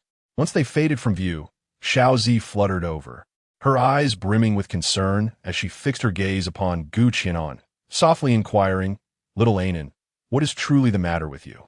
In that fleeting moment, an unsettling premonition surged within me, as if he were about to depart from my side. Qi'an offered a gentle smile, raising his hand to caress Xiaozi's head, soothingly assuring her, "Do not worry, I am truly fine. Regardless of what transpires, I shall never leave you. Please, trust me." Upon hearing these words, Xiaozi appeared to be fortified by a sense of reassurance, nodding vigorously. Yet, her hands instinctively clutched Qi'an tightly, as if fearing that loosening her grip would cause him to vanish, while she murmured, "Yes, yes, Xiaonan must keep his promise. You can never leave me." Qi'an felt a profound sense of reliance and affection emanating from Xiaozi, a warmth blossoming within his heart. He gently patted her back, saying, "All right, it is time for us to return." With that, he and Xiaozi turned, walking briskly towards the dormitory. As they made their way back, Qi'an pondered the cause of this feeling. Although he often longed for home during his time in the world of Naruto, he had never experienced anything quite like this. Upon reaching the dormitory, Qi'an summoned Xiaozi back, then lay upon his bed, immersing his consciousness within his mental space. Within this ethereal realm, Qi'an gazed at the small sapling emanating a cerulean luminescence before him, his curiosity intensifying. Could it be influenced by the forces of destiny? Regrettably, with the absence of the little white fox, he had no one to inquire. After much contemplation without resolution, Qi'an decided to temporarily set aside this matter, reasoning that rather than exhausting himself with worry, it would be wiser to await the unfolding of events. Chapter 18. Nyx, the goddess of night within the confines of the divine asylum. Lin Qiye had successfully advanced Nyx's treatment progress to 51, subsequently extracting a new divine relic, the Eclipse of Darkness. This newfound power allowed him to temporarily extricate Nyx from the asylum. Eagerly, he ascended to the rooftop of the dormitory, eager to test the capabilities of the Eclipse of Darkness. Having done so, he brought Nyx to the rooftop, wishing to unveil the visage of the real world to her. "Mother, this is the place I call home," Lin Qiye stated, gazing at Nyx, who now donned a flowing gown of dark gauze, resembling a true deity standing amidst the earthly realm. She appeared a stark contrast to the figure clad in a patient esgarb within the asylum. Nyx, her gaze drawn to the distant brilliance of the city lights, pondered aloud, "Dionysus, is this your divine realm? It is truly magnificent." Suddenly, she paused, her brow furrowing in confusion. "But wait, why is Moirai also in your divine realm? Why hasn't he come to see me?" A flurry of questions left Lin Qiye momentarily speechless. "Mother, this is not my divine realm. This is the real world. Who is Moirai?" he queried, perplexed. Could it be that there were other deities residing in Songnon's city? Indeed. When you were born, Moirai was no longer present, so you were unaware. At that time, he had already divided into three, your sisters, Atropos, Clotho, and Lachesis. At that moment, Qi'an appeared on the rooftop with a swift motion, his gaze fixated upon the enchanting figure of Nyx in her dark attire, a wave of familiarity and strangeness washing over him. He had sensed the anomaly the instant Nyx manifested in the real world, realizing this was Lin Qiye's inaugural summoning of the goddess of night. Without hesitation, Qi'an approached. Nyx locked her gaze on him and surged forward, enveloping him in a tight embrace. "Moirai, is it truly you? Why have you only now come to find your mother? I have missed you dearly." The sudden embrace rendered Qi'an momentarily rigid, and he turned to Lin Qiye, seeking assistance. Lin Qiye, equally astonished by the unfolding scene, quickly interjected, "Mother, he is not Moirai. He is my mentor, Qi'an." However, Nyx shook her head, asserting, "No, he possesses an essence uniquely belonging to Moirai. Though his appearance has altered, this aura cannot deceive me." As Qi'an experienced the warmth of Nyx's embrace, he felt an inexplicable sense of belonging and inadvertently called out, "Mother." Upon hearing this invocation, Nyx trembled with excitement, gently caressing Qi'an's back. "My dear child, how wonderful it is that you have come to visit your mother. I am truly elated." Then, observing the azure hue of Qi'an's eyes and hair, she expressed her concern. "You have ultimately embarked upon the path of merging. Alas, your current strength is insufficient. I can see that you are gradually being eroded by the essence of fate. If this continues, you shall inevitably become a puppet of destiny." Upon hearing these words, Qi'an was taken aback. Could this truly be the crux of my predicament? What should I do? Unfortunately, my mother currently lacks a physical form and cannot employ the power of extraordinary gestation to recreate you. Nikes expressed his regret, contemplating before continuing. The only viable solution is to ascend to divinity as swiftly as possible. This will resolve all issues. My mother is unaware of how you elevated your soul to a level capable of bearing the laws of fate, yet your present body remains mortal, utterly incapable of resisting the erosion of this power. Qi'an furrowed his brows in contemplation, astonished by the gravity of the situation. The path to divinity was no trivial endeavor. He recalled that in the original narrative, Lin Qiye was also ensnared by the laws of causality, though his symptoms were entirely opposite. With the existence of the primordial spirit fetus, he merely suffered from the incapacity of his soul to withstand the force of causality, while he himself was burdened by the inability of his physical form to endure the power of fate. Must he, like Lin Qiye, divide his strength and reconstruct his body anew?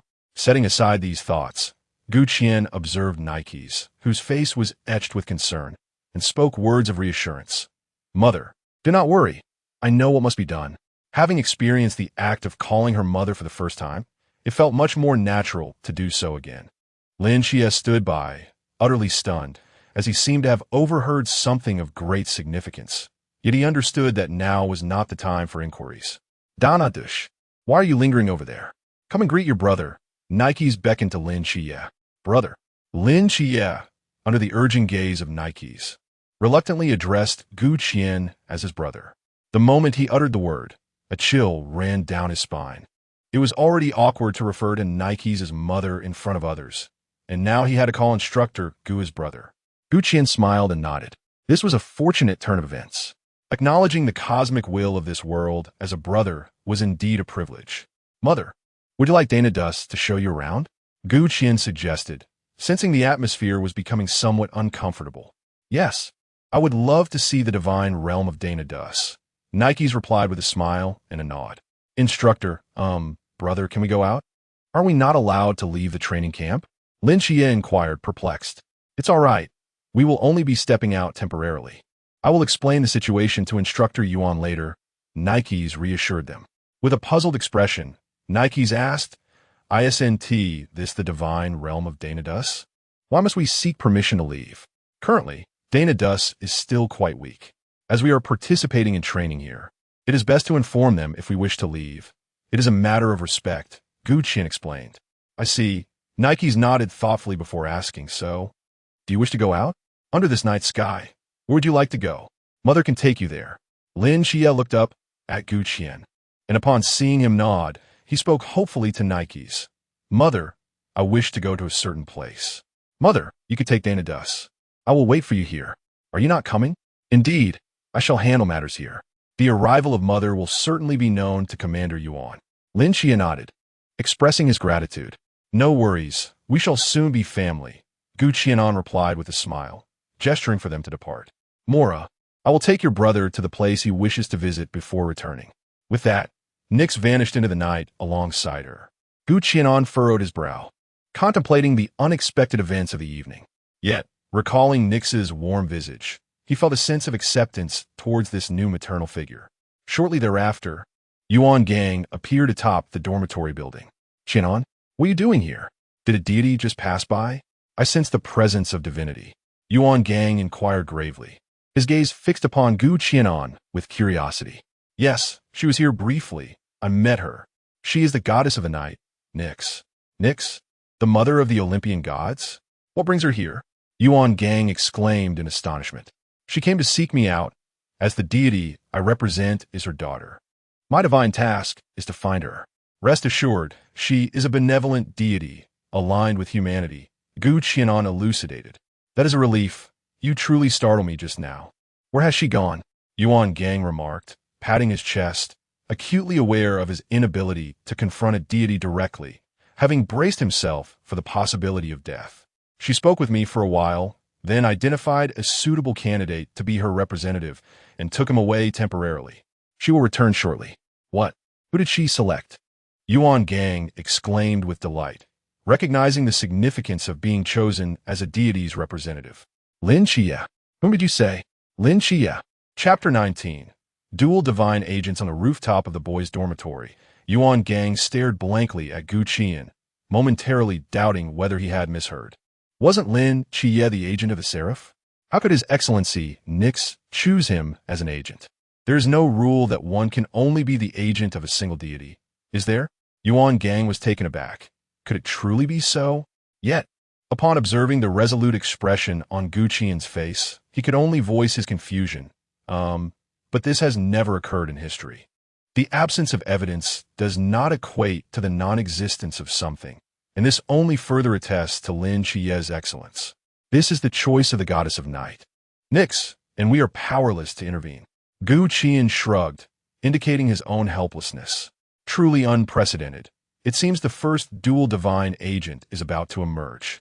Yuan Gang was quite pleased with this outcome. He glanced at Gu Qian and then inquired, when will they return? I'm not certain, but it should be soon. Do you wish to stay here and wait for them? Yuan Gang actually desired to see Nix, but after contemplating for a moment, he dismissed that thought. Forget it. I won't wait any longer, lest I cause unnecessary trouble. I must return and report the situation here.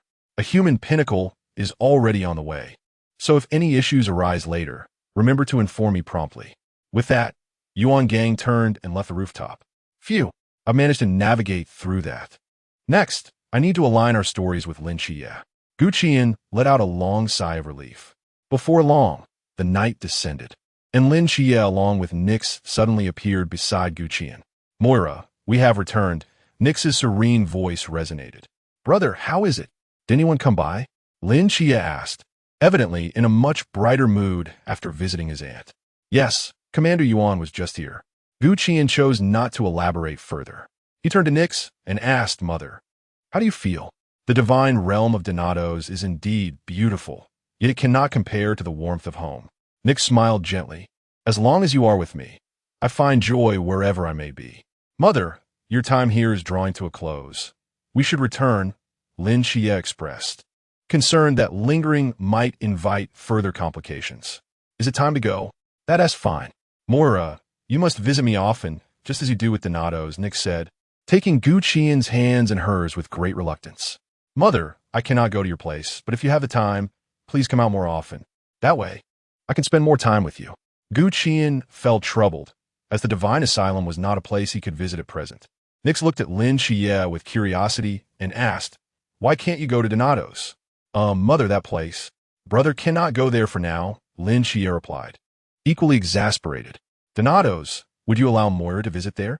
Of course, I would be delighted, but as long as you are willing, that is all that matters.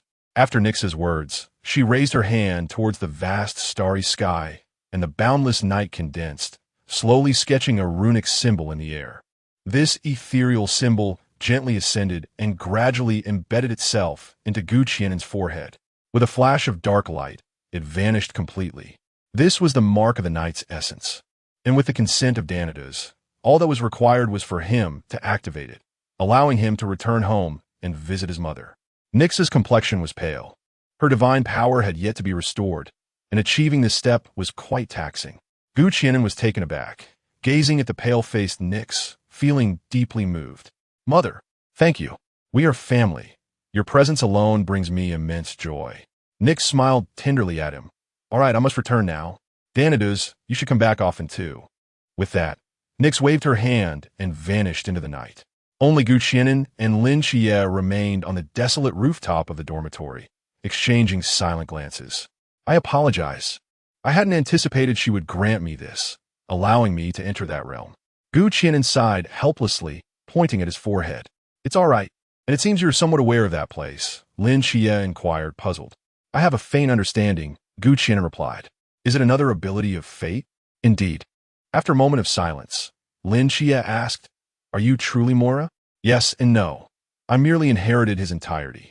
If Moira is merely a moniker, then I embody it, Qian explained after some contemplation. I always assumed you were a divine agent, not that you were the deity itself, Lin Qiye exclaimed in astonishment. A deity? It is premature to speak of that. I am still merely immortal, having yet to overcome the trial of divine corruption. Qian shook his head with a wry smile. Concern shadowed Lin Qiye's expression. From the earlier conversation with Nix, it was evident that the situation was grave. Is it truly difficult for humans to ascend to divinity?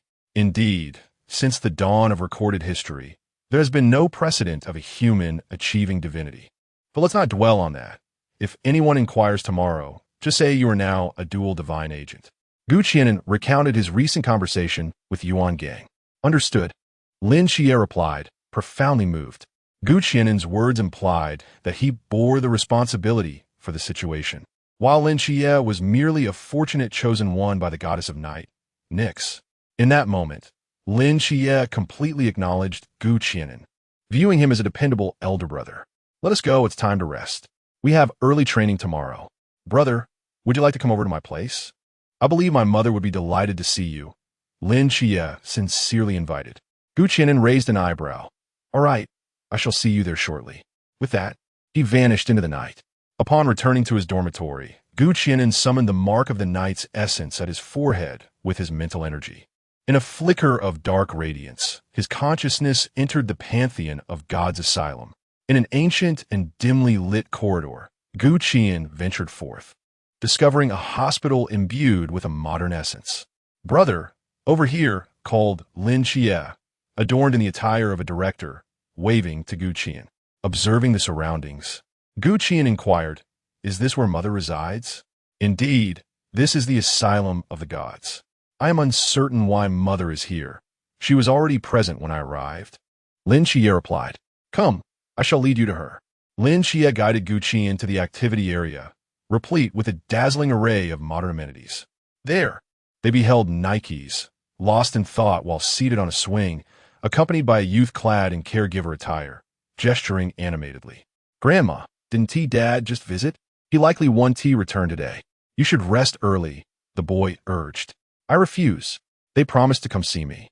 "I will wait for them here," Nikes protested, tears brimming in her eyes, her hands gripping the swing's ropes tightly. Witnessing the scene, it became apparent that the boy was Lin Qiye. He cast a teasing glance at Lin Qiye, as if to say, "Do you have a son now?" Lin Qiye's face flushed with embarrassment. He coughed twice to mask his discomfort and called out to Nikes, "Mother, look who I have brought with me." Upon hearing his voice, Nikes swiftly lifted her head and, spotting Lin Qiye alongside Qi'an, hurriedly approached them. "Dana, Moirai, you have finally arrived." Chapter 20 Patient. Qi'an stepped forward and embraced Nikes, softly speaking, "Mother, we have come to see you." A radiant smile illuminated Nikes' face. Meanwhile, Lin Qiye curiously scrutinized Qi'an and whispered, "Who is this person?" Lin Qiye chuckled and introduced, "This is Qi'an. He will frequently visit you from now on. Come, let us sit over here." After speaking, Nikes turned to Lin Qiye and instructed, "Grandson, please fetch me a few cups of tea and make sure to select the finest." "Understood." Lin Qiye dashed off towards the storage area in search of tea leaves. As he passed the patient ward, he suddenly noticed that the original 6 rooms had transformed into 7. Next to Nikes' room, there was an additional chamber. Intrigued, Lin Qiye examined this new room, noticing a large, azure tree depicted on the doorplate in the upper right corner. Forgetting about the tea, he hurried back to the activity area and exclaimed to Lin Qiye, "Qiye, something's amiss. There's an extra room in the patient area." Lin Qiye paused, then sprang up and raced toward the patient ward, followed closely by Qi'an and Nikes. Qi'an gazed at the azure tree on the doorplate, lost in contemplation. Lin Qiye observed the tree and then glanced at Qi'an's azure hair and eyes, connecting the dots. Without hesitation, he pushed the door open and entered. Inside the room was a simple bed against the wall, giving it a rather vacant appearance. Lin Qiye looked up and noticed a series of words appearing on the wall. Special ward. Patient. Moirai, Qi'an. Description. This is a special patient brought in by Nikes.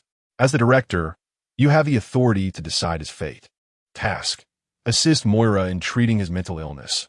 Upon reaching 100 progress, you may randomly select one of Moirai's abilities. Current treatment progress, 84. This must be a dedicated room for you, Lin Qiye observed complexly, confirming his thoughts as myriad emotions surged within him. How wonderful. Moirai, you now have a place to stay. Nikes entered and assessed the room, expressing her delight. Indeed, I will visit you often, Qi'an replied with a smile, suppressing the tumult of thoughts within. Yes, Mother, from now on, I can come by frequently. You should rest early. It is getting late, Lin Qiye responded. All right, then I shall take my leave to rest. You all should retire early as well, Nikes nodded, adding, as long as you visit often, Mother will be very happy. With Lin Qiye's assistance, Nikes returned to her room to rest. Lin Qiye observed as Nikes' treatment progress visibly increased, feeling quite pleased.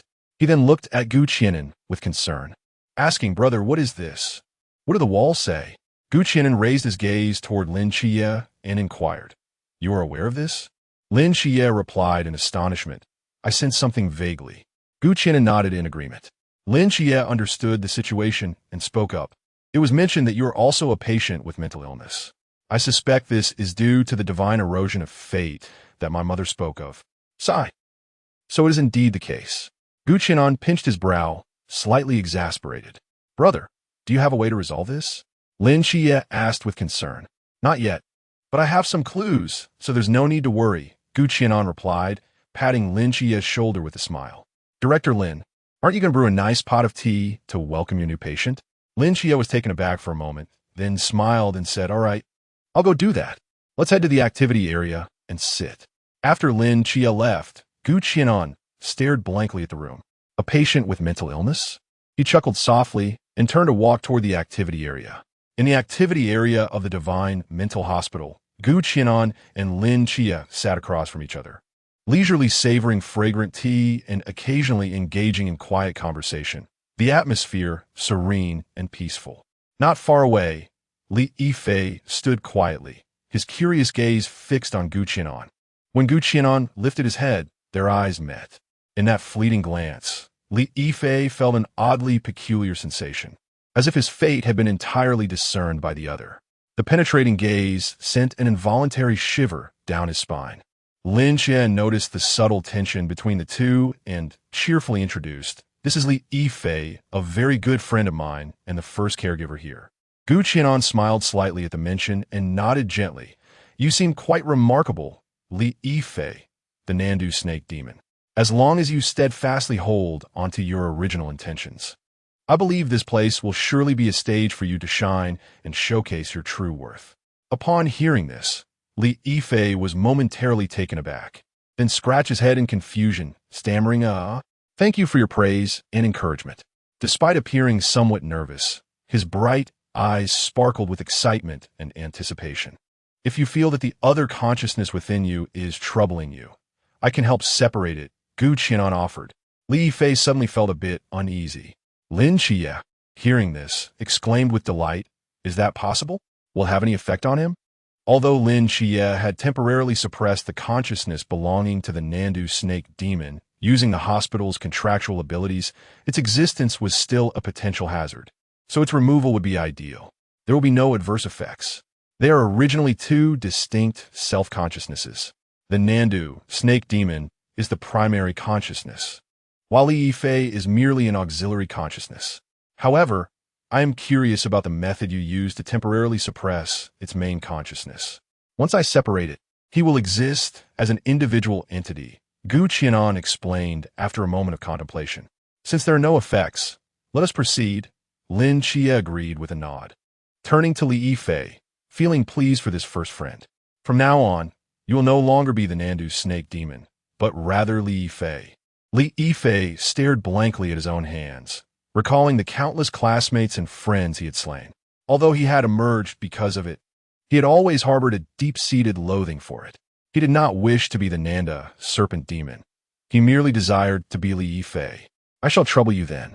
Regaining his composure, Li Yifei fixed his determined gaze upon Qi'an and bowed deeply. "A trivial matter." Qi'an nodded, his azure eyes transforming into a sinister crimson, intricate patterns weaving through them, as a hexagram flickered with a scarlet glow. His left eye narrowed slightly, a burst of red light erupting from within. Before long, a spectral green orb radiated from Li Yifei's body. "Ah, Lin Qiye, you promised that if I remained obedient within his body, you would not kill me." A roar emerged from the green orb, laden with boundless terror. "Nanda's serpent demon, you have committed unspeakable sins. You must realize how many lives you have extinguished. Had it not been for Li Yifei's existence, I would have eradicated you at the first opportunity." Lin Qiye gazed calmly at the spectral green orb, a flicker of malice flashing in his eyes. "Li Yifei, you are the product of my creation. Please intercede for me. I do not wish to die." A fleeting hesitation crossed Li Yifei's eyes, soon replaced by unwavering resolve. "I am not you. You have slain so many of my classmates and friends. I have long detested you. No, please do not kill me. I am still of great use. I beg you." Qi'an did not grant him the opportunity to speak further. With a fierce glare, a bolt of lightning enveloped it. The Nanda serpent demon's consciousness dissipated amidst its anguished wails. "All right, from now on, you shall be yourself, no longer the Nanda serpent demon." Chapter 21. Changes over 5 months' time flows swiftly, like a fleeting shadow. In the blink of an eye, we find ourselves in the depths of winter. 5 months have passed since the arrival of Nyx, the goddess of the night. Each evening, Qi'an steps into the psychiatric hospital of the gods to accompany the woman for whom he harbors both reverence and reliance, Nyx. The prolonged companionship has deepened his feelings for her. Gradually, he has come to regard Nyx as a mother, embodying a nurturing spirit. Her presence is akin to the warm sun in winter, soothing Qi'an's heart. It also resembles a guiding light in the darkness, illuminating his path forward. Under Nyx's meticulous maternal care and boundless tolerance, Qi'an has forged an increasingly profound connection with this once foreign world. He has begun to grasp the profound essence of guardianship, which transcends mere obligation and transforms into an intrinsic desire and impulse. This yearning compels him to cultivate a fervent wish to eternally safeguard this precious maternal love.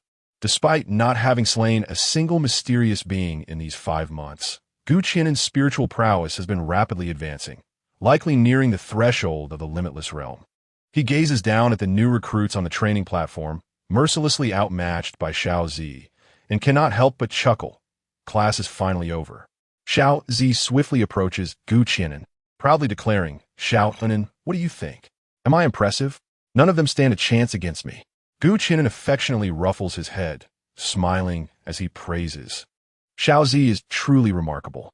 Recently, Qi'an inadvertently transferred a portion of his fate energy to Xiao Zi, discovering that Xiao Zi could also absorb the energy of fate. This absorption has proven immensely beneficial, continually prompting Xiao Zi's evolution, with Xiao Zi sharing the burden of fate energy. The pace at which Qi'an is affected by the energy has significantly slowed, yet it merely alleviates the issue.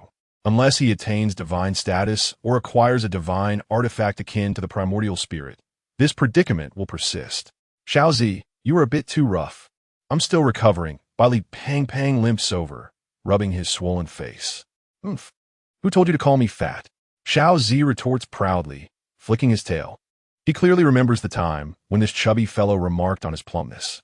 "My dear, I was mistaken. It was merely a slip of the tongue. Please forgive my indiscretion," Li Pang laments, patting his now absent belly, wishing he could chastise his former self. Over the past 5 months, he has received the utmost care and has shed his former chubby appearance, his features becoming somewhat more refined, though still retaining a slightly endearing roundness. With a glint of mischief in his eyes, Li Pang continues, "And besides, our Xiao Zi is so adorable, how could he possibly be associated with being fat?" "Qi'an, don't you agree?" "Oomph. I suppose you do have a point." Little Purple hugged her chest, a look of pride adorning her face. "All right, I will exert a bit less force next time." Lin Qiye chuckled as he observed them. Pang, I believe this is quite favorable. With instructor Little Purple's special guidance, you have made remarkable progress. Indeed, just a few days ago during the extreme training, you persevered until the very end. Not many in our rookie camp have managed to achieve that, Chao Yuan remarked as he approached. Since the troubles brought by the Forbidden Realm had subsided, he had shed his former low-key demeanor and now exuded a wild aura. Sigh, the weather in Sangnan City is becoming increasingly frigid. I truly miss the days spent in Guangzhou and Shenzhen, with that grand villa, the soft, fragrant bed, and the lovely housekeeper's sisters. Li Pang sighed, a hint of homesickness creeping in. "Molly, you have arrived," Little Purple exclaimed suddenly, her eyes sparkling. Li Pang replied, "I have truly had my fill of those days. Sangnan is far better. The days filled with rigorous training are what I desire most." Laughter erupted among the crowd at this scene. Li Pang quickly realized he had been pranked by Little Purple. "You really scared me, Little Purple. Such jokes are not to be trifled with," he said, patting his chest, feigning a state of shock. "What are you all laughing about so joyously?" And Pang, what frightened you? A clear female voice rang out from behind Li Pang. No, we were merely joking around, Molly. Come, please sit over here," Li Pang said, eagerly offering his seat to her. In the past few months, with Little Purple as a bridge, Molly's attitude towards Li Pang had softened, transitioning from initial awkwardness to a budding friendship, even if it couldn't yet be classified as affection. "Molly." Little Purple darted towards her, now quite attached to Molly. Many times, when Gu Qianan was preoccupied, Little Purple played alongside her. Who wouldn't be fond of a charming and stylish older sister? Molly picked up Little Purple and gently patted her head. Little Purple, during training, you mustn't go easy on me, understood? Little Purple squinted her eyes in comfort and shook her head. I refuse to go easy on you, but if you do not, I will not receive the training I need. You surely do not wish for your sister Molly to grow weaker, do you? Molly sighed softly. Eh? Little Purple looked at Gu Qianan for help. Little Purple, Molly is correct. This is training. The stricter you are now, the better it will be for her in the long run. Gu Qianan said sternly to Little Purple. Fine. I shall be a bit more serious during training from now on. Little Purple responded with a nod, looking at the stern Gu Qianan. Shun Qingzhu, Gu Qianan called out, noticing Shun Qingzhu and his few companions resting on the other side. He gestured for him to come over. Instructor Gu, Shun Qingzhu replied, displaying a rebellious spirit, yet showing great respect towards Gu Qianan. Gu Qianan nodded, surveying the 5 individuals before him, and spoke, It is fortuitous that you are all present. I wish to convey that within this training camp, you are the most exceptional among your peers. I believe that if we were to limit ourselves to mere training, it would not suffice for your capabilities. Therefore, I propose to take you on a journey for further honing your skills, tentatively set for 1 month. You possess the right to decline this undertaking, as such experiences are invariably accompanied by risks. These are merely preliminary thoughts, and I seek your input on the matter. Lin Qiye exchanged glances with the others. Instructor Gu, when do you anticipate our departure, and what will be the specific location for this endeavor? It should occur after the new year. I shall inform you of the exact date in advance. The location will still be in the vicinity of Tsangnan. Please confirm among yourselves, and should you all agree, I will proceed to request permission from Instructor Yuan. After another round of silent agreement, they all expressed their willingness to participate. Satisfied, Gu Qianan nodded and declared, Very well, I shall prepare the necessary arrangements. He then turned to Xiao Zi and asked, Xiao Zi, will you remain here or accompany me? I shall stay. I prefer to keep them company, Xiao Zi replied, shaking her head. Very well, I shall return shortly. Gu Qianan said, then addressed Lin Qiye and the others. I must trouble you to look after Xiao Zi. Bailey Pang Pang patted his chest confidently. Instructor Gu, you may rest assured. With a nod of acknowledgement, Gu Qianan turned and made his way toward the office of Chief Instructor Yuan. Chapter 22. The impending crisis in the office of the Chief Instructor at the training camp. Gu Qian gently pushed open the door and stepped inside. Upon raising his gaze, he observed Yuan Gang seated at the desk, while opposite him sat an unfamiliar middle-aged man. This man exuded an unmistakable aura of coldness and rigidity, as if he were sculpted entirely from solid ice. His countenance was as sharp as if chiseled by a knife, with pronounced features that conveyed an innate authority without the need for anger. A faint scar traced across his forehead added an air of resoluteness and ferocity to his demeanor. The moment Gu Qian beheld him, he was momentarily taken aback, and a flurry of memories from the original narrative rushed through his mind. Time had elapsed significantly, and the last time he had perused Slaying the Gods, it had been merely a pastime. Thus, many details had faded from memory. Suddenly, a realization struck him. Could it be that this moment coincided with the time when the new recruits were ambushed during their training? How could he have overlooked such a pivotal event? Hence, the man before him must be Chen Mai, the captain of Team 136.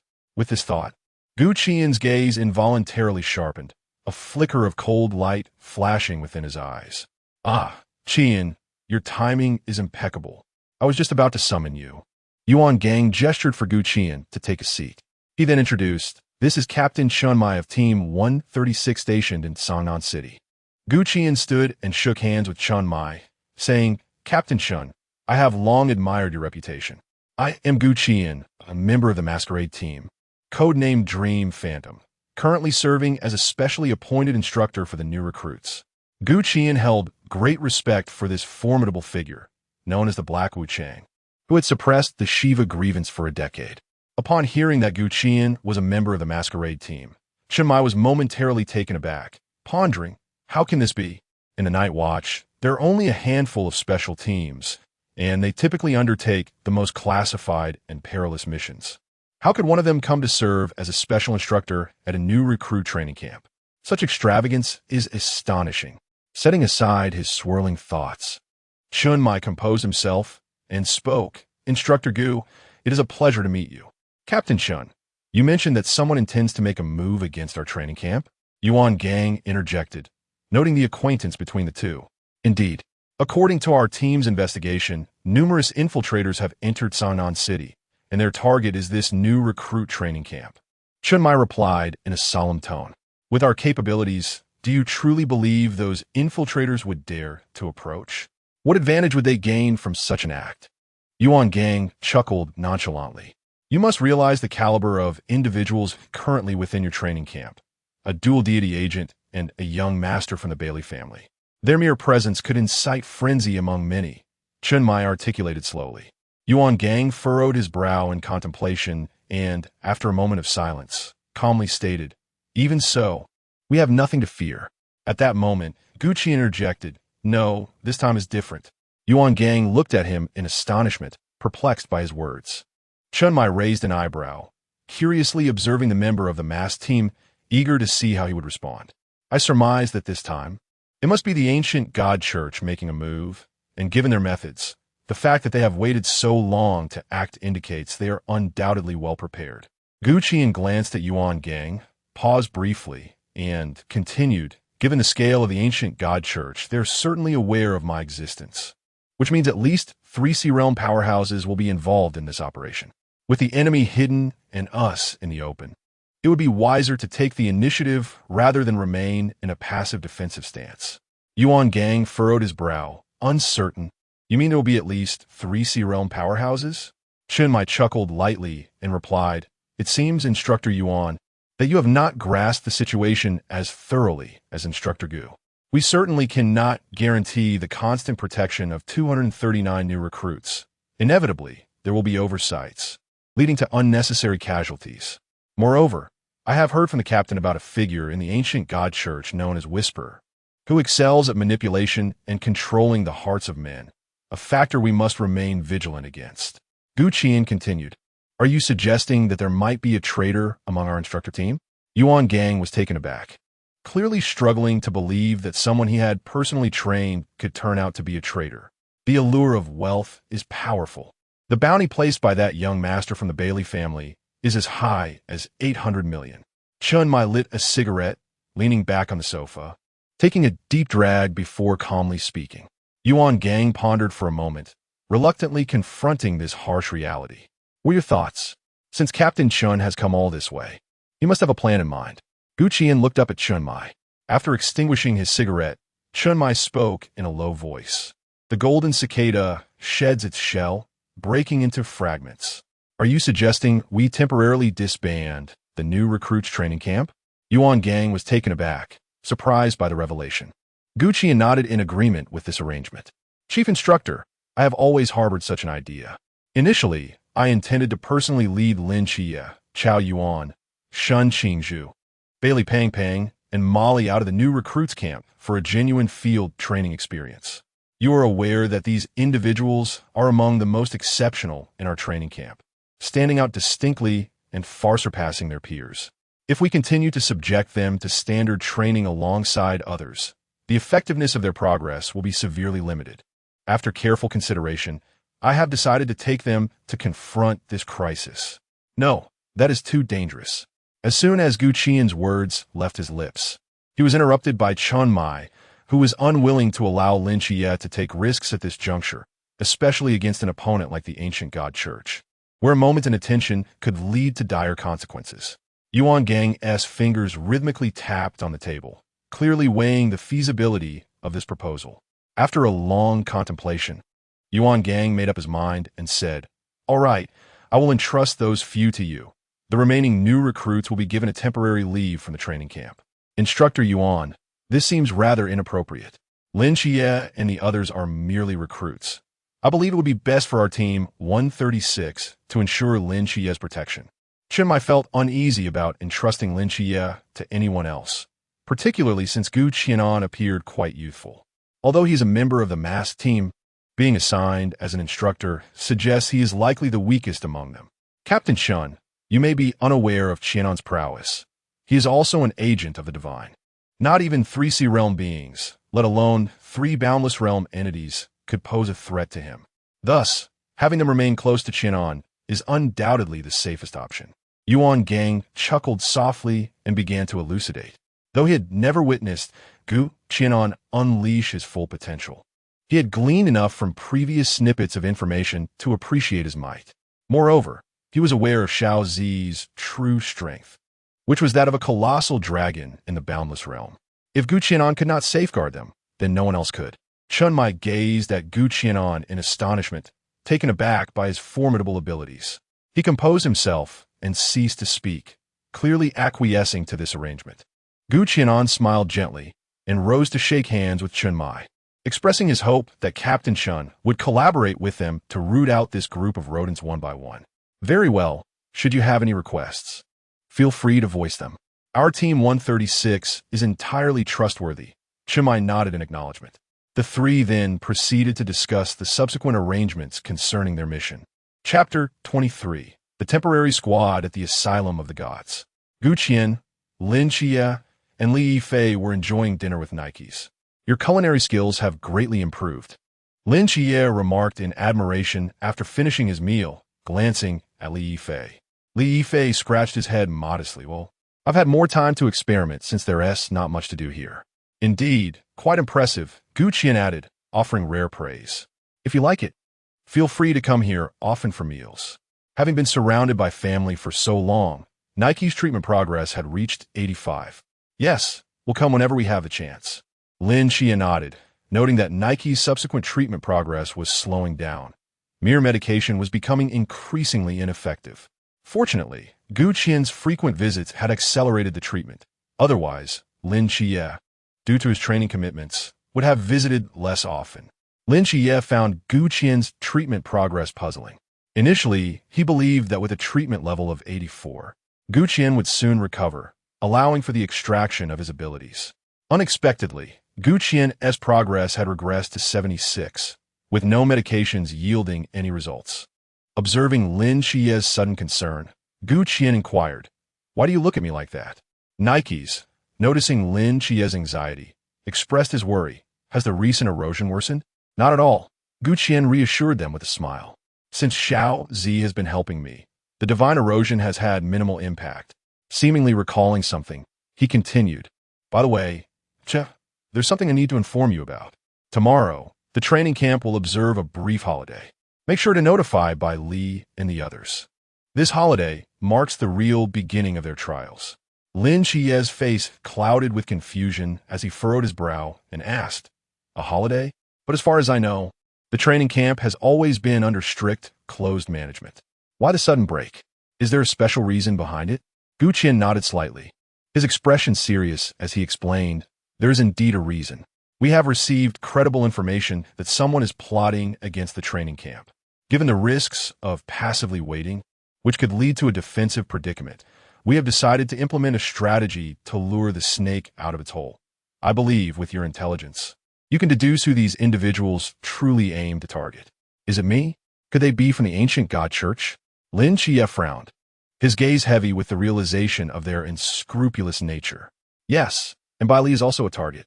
His head has a bounty of 800 million in the black market, making you all bait this time. Rest assured, with me around, no one can harm you," Qi'an declared, confidence gleaming in his eyes. "What should we do? Tomorrow, we shall assemble. First, we will return to the urban area of Sangnan City to liaise with Team 136 regarding the situation. Your task is to extract and neutralize each of them. This is the essence of your mission.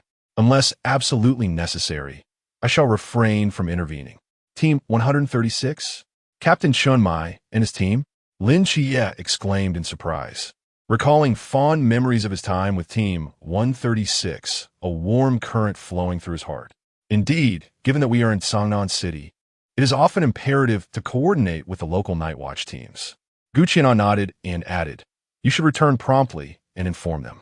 Aside from them, please refrain from disclosing any matters to avoid unnecessary complications." "Understood. I will speak with them immediately." Lin Qiye hastily rose and addressed Nick's mother. "I shall take my leave now." "Yes, Go ahead and attend to your matters. Nix smiled in response. Once Lin Qiye departed, Nix turned her gaze firmly upon Qian. Speak honestly with me. Do you possess the confidence to withstand the encroachment of fate's divinity? Rest assured, Mother, I still have confidence, Qian reassured her. Ever since Nix's healing progressed to 80, she had shed the initial dazed demeanor. Her presence now exuded an aura as profound as the abyss, reminiscent of the once noble goddess of the night, Nyx. Perhaps I should offer you my essence of night. It would at least serve as a safeguard for you. Nyx contemplated for a moment before deciding.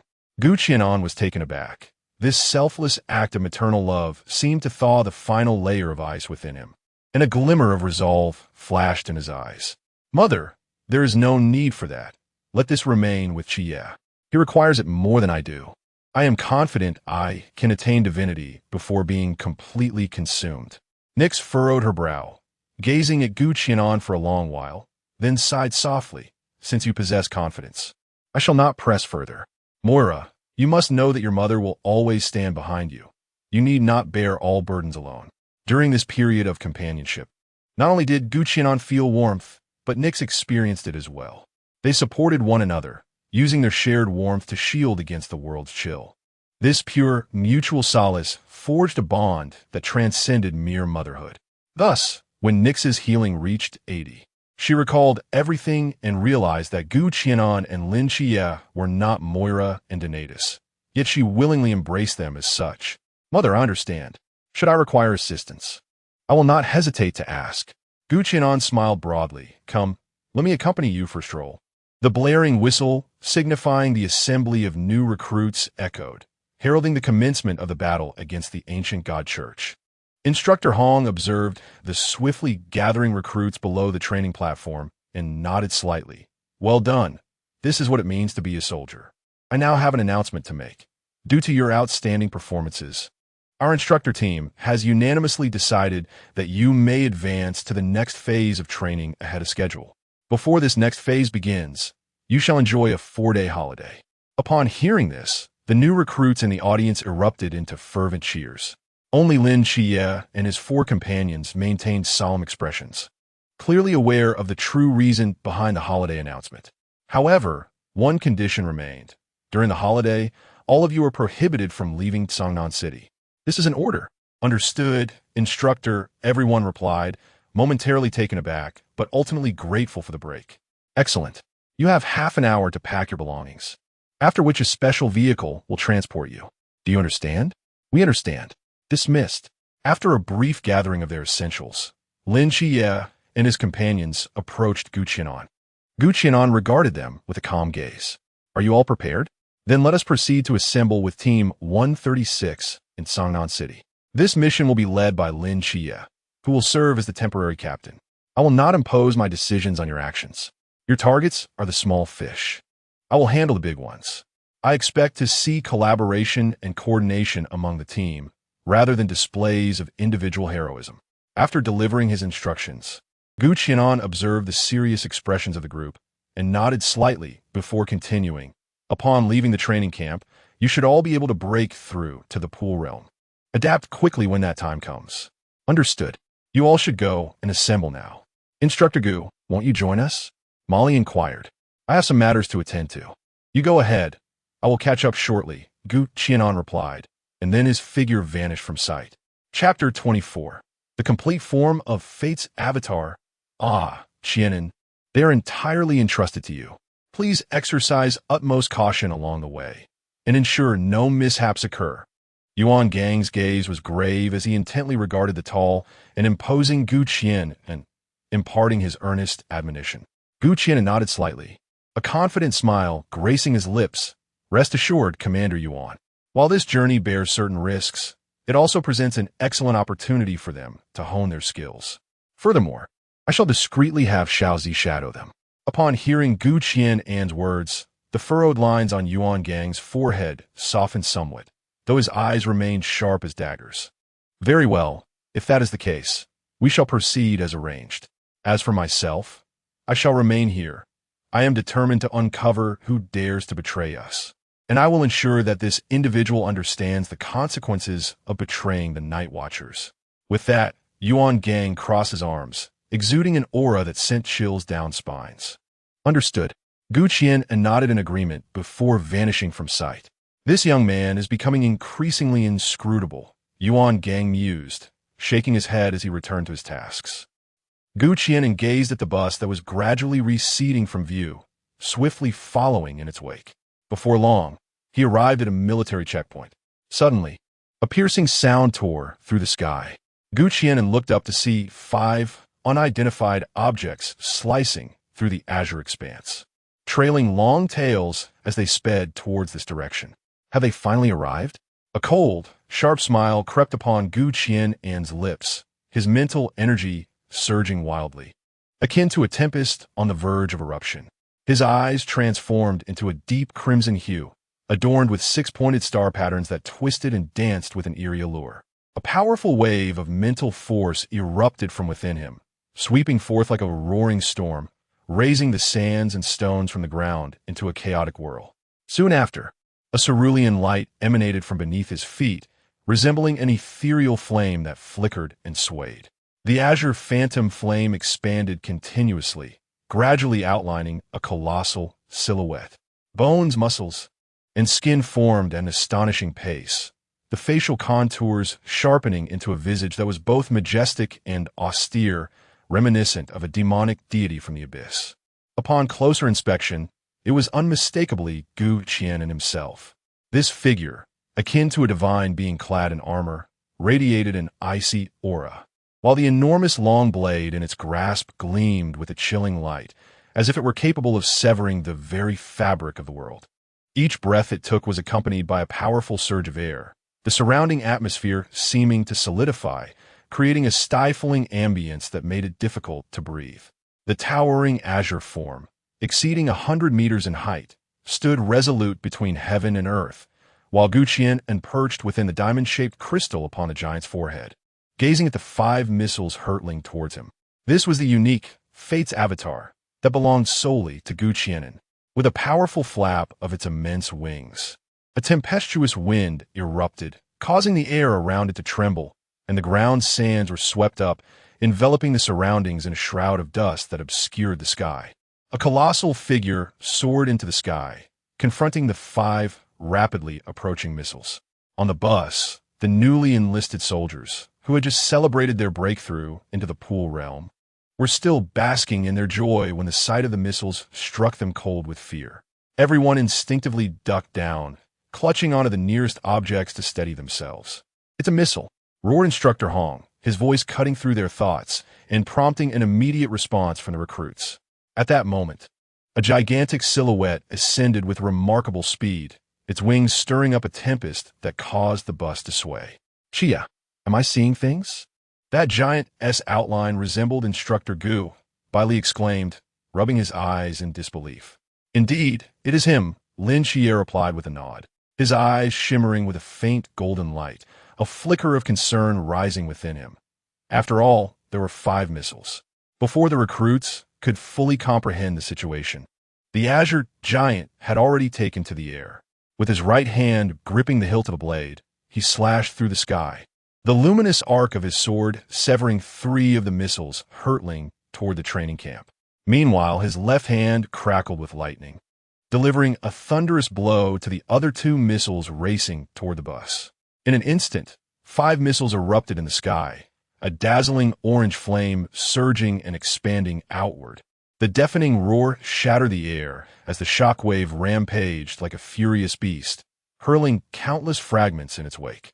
Blinding white light burst forth, outshining the sun itself, as though intent on swallowing the entire firmament. The explosive sound left the recruits' ears ringing, their gazes fixed upon the azure giant, who stood unwavering in the sky, utterly unaffected by the detonations. The debris from the missiles struck him like a hail of bullets, ringing out with metallic clangs, yet leaving not a single mark upon him. Within the recruits' training camp, Yuan Gang observed this spectacle, slowly lowering his binoculars, his gaze becoming somewhat vacant. He knew Gu Qian was strong, but he had not anticipated such overwhelming might. A smile crept across his lips, soon replaced by a darkening expression as his murderous intent surged forth. Excellent. Just as the recruits have departed, the missiles arrive. It seems this traitor holds considerable status. How eager they are! On the bus, the new soldiers gaped in disbelief at the extraordinary scene before them, momentarily rendered speechless. The azure giant descended gracefully, standing not far from the bus before gradually dissipating into a shimmering blue light. Qi'an landed steadily in front of the bus, observing the astonished recruits with curiosity. "Are you all right?" Gulp. Someone swallowed hard, prompting an immediate uproar within the vehicle. Lin Qiye and the others rushed down, exclaiming, "Wow, Instructor Gu, what was that just now? Is that your forbidden ability?" It was so impressive, like something out of Gundam. The exaggerated voice of Bai Li Pang Pang echoed, as envious tears trickled down from the corners of Lin Qiye's mouth. "Brother, your divine ability is simply astounding." Lin Qiye's eyes sparkled with admiration, resembling a youthful dreamer lost in fantasies. Yet, who among us has not harbored grand aspirations? Qi'an cleared his throat twice, about to voice his thoughts when a vehicle roared to a halt beside them. "Qiye, we have come to fetch you," a melodious voice chimed in. Lin Qiye glanced up, momentarily taken aback, before joyfully exclaiming, "Sister Hong Ying, Brother Qian, what brings you here?" "Our captain mentioned that you have the day off, so we came to surprise you. What do you think?" Hong Ying beamed with delight. Before Lin Qiye could respond, she turned to Qi'an, her eyes sparkling with recognition. "You must be Qi'an. I've heard about you from the captain. That colossal mecha earlier, was that your ability? Truly impressive. I am Hong Ying from Team 136 stationed in Songnan City. It's a pleasure to meet you." Suddenly approached by a popular beauty from the original story, Qi'an felt a hint of discomfort. He scratched his head awkwardly and replied, "Hello. I am Qi'an Chapter 25, the Peace Affairs Office. Songnan City, Peace Bridge." Qi'an and his companions followed Hong Ying to the Peace Affairs Office. As they stood at the bridgehead, their gazes fell upon the peculiar signage of the establishments flanking the office, and a slight grimace crossed their lips. Prominently displayed were the names Peace Wedding and Peace Funeral, rendering the Peace Affairs Office itself rather out of place. "Ha! Do not mind these trivialities. This area is relatively affordable, which is why our predecessors chose it," Hong Ying remarked, her usual carefree demeanor slightly blushing under the group's strange stares. She hastily ushered everyone into the office. "Welcome," an electronic female voice announced. "Let us go. The captain is already waiting for you in the basement." Hong Ying led the group downwards. In the spacious, well-lit hall of the basement, members of Team 136 were either seated or standing, their eyes fixed on the arriving Qi'an and his companions. "Welcome to the 136 Team's base. Instructor Gu, a pleasure to meet you." Qian stood up and shook hands with Qi'an. "Captain Qian, you may simply call me Qi'an." Instructor Gu sounded a bit aged. Qi'an chuckled lightly. Lin Qiye also took the opportunity to introduce the team members to one another. "Qi'an, what are your plans for this operation?" Wu Xiangnan inquired earnestly. "That would depend on Qiye. The arrangements for this mission have been entrusted entirely to him, as he is the captain of our 5-member team." Qi'an shrugged nonchalantly. Wu Xiangnan paused, furrowing his brow. "What do you mean? How can you allow Qiye to partake in such a perilous task? He is still a rookie, with your prowess. Why not handle it yourself?" Upon hearing this, Hong Ying could no longer remain composed and quickly pulled Lin Qiye closer to her. Wu Xiangnan pondered briefly before grasping the intent. "Ah, you wish to provide them with experience? But we are facing the ancient god cult, Qi'an." Hong Ying's concern was evident, and just as she was about to express more, Chunmai interjected. "All right, Hong Ying, do not fret, they will be fine. Let Qiye and the others undertake this mission." Chunmai spoke calmly, his tone reassuring. Hong Ying's brow remained furrowed, her lips pressed tightly together, eyes filled with worry. "But I still feel uneasy. This is not an ordinary operation. What if something goes awry?" At this moment, Wu Xiangnan stepped forward. "Hong Ying, you must trust Qiye and the others.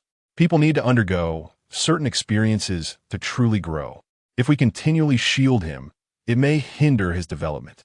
Moreover, since the captain has made this decision, it must have been well thought out and thoroughly prepared." As he spoke, Wu Xiangnan adjusted his glasses, exuding a sense of conviction. Rest assured, Sister Hong, I am quite capable now. Lin Qiye grinned, revealing his bright white teeth, feeling a warmth in his heart. Captain Shun, please coordinate with Qiye regarding your latest intelligence. They will need a place to rest shortly. Gu Qian raised his gaze towards Chunmai. All right. Chunmai handed a stack of documents to Lin Qiye, stating, this is some information we have gathered. Take a look and make your own arrangements. Isn't Qiye staying at my place? Honging asked, puzzled. They need to act together, so they require a different place to rest. Moreover, they are bound to encounter battles this time. You wouldn't want your home to be ravaged by the aftermath of conflict, would you? Gu Qian explained. Well, fine. Honging replied helplessly.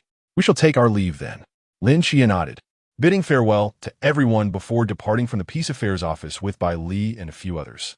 Once Lin Qiye and the others had left, Gu Qian raised his hand, summoning a cerulean array, from which Xiao Zi emerged.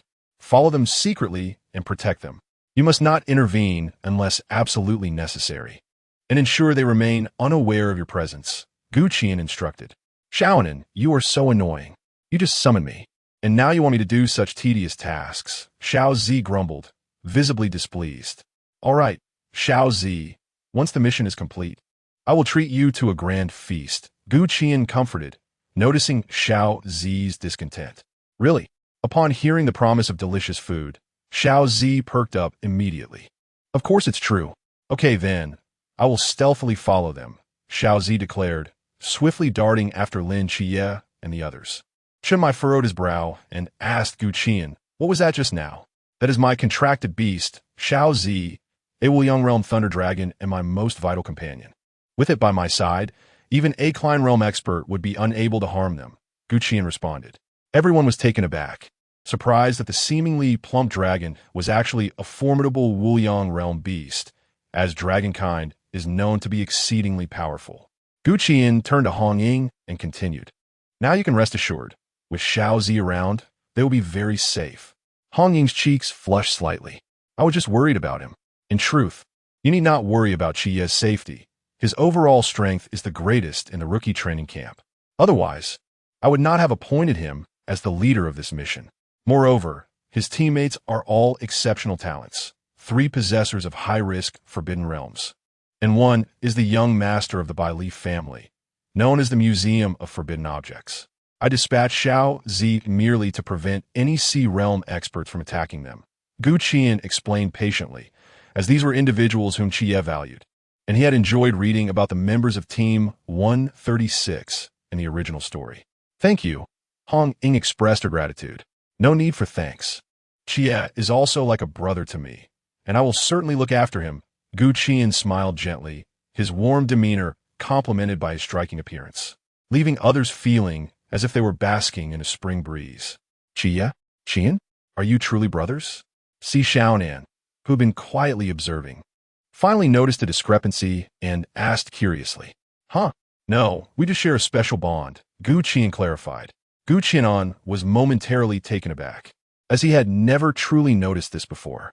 Si Xiaonan's cheeks flushed with embarrassment, prompting her to retreat further into the corner. Where will you stay tonight? Chunmai inquired, skillfully alleviating the awkward atmosphere. I'll find a place to make do outside, and besides, I haven't yet explored the city of Cangnan. I should take my leave now. With that, he waved his hand and turned to exit the Peace Affairs office. Captain, who exactly is he? One teammate asked, unable to contain their curiosity. You have no idea. He transformed into a giant over 100 meters tall and effortlessly intercepted 5 missiles aimed at the new recruits training camp, all without sustaining a scratch. Hong Ying vividly recounted the scene near the training camp to her teammates. No wonder Instructor Yuan said that as long as he is around, even the Wuliang Realm experts would be unharmed. He truly lives up to the title of Divine Agent. Chunmai took a deep breath, reflecting on the situation with a hint of melancholy. If it weren't for that incident in the past, he mused, he would likely be at least at the Klein Realm by now.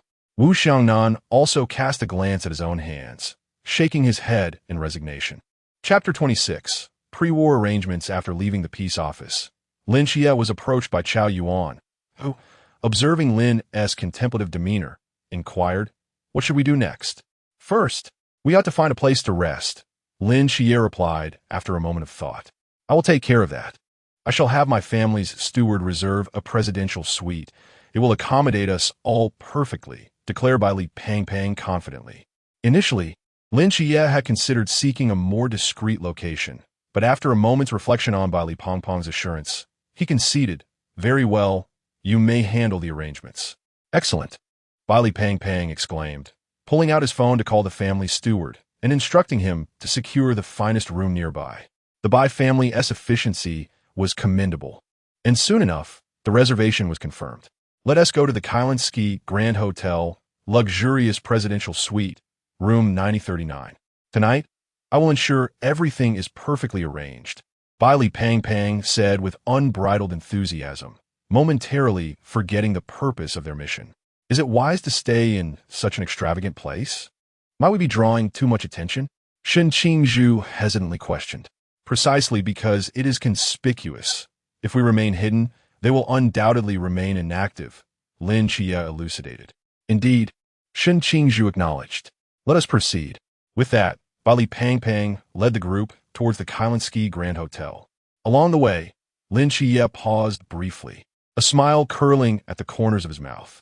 In his heightened perception, he sensed Xiao Zi stealthily trailing behind them, skillfully concealed.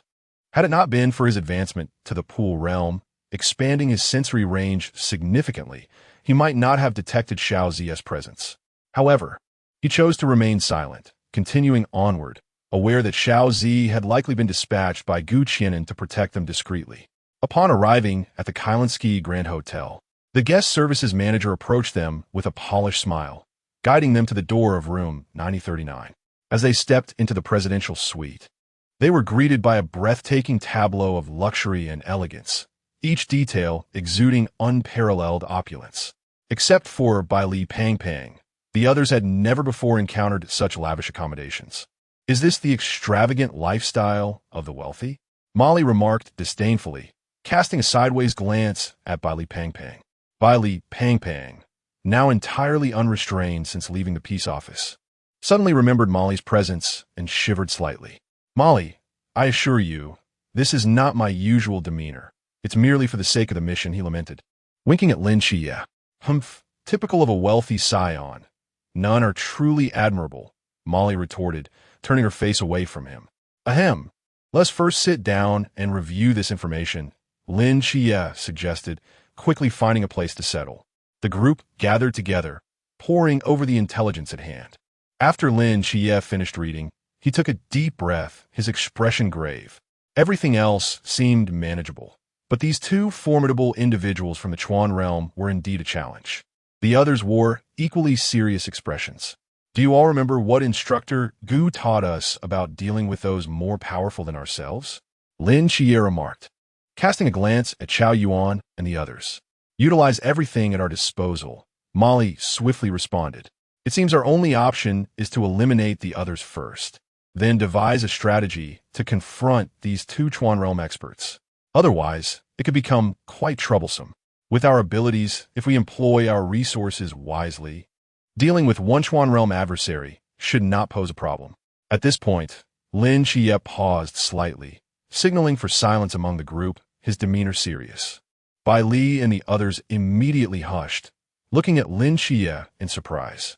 He subtly shook his head. Within his perceptive range, a shadow flitted at the doorway. Sneaky and glancing around, he observed as the figure withdrew a square box from their pocket and stealthily affixed it to a concealed spot at the entrance. After a brief adjustment, the individual hurried away.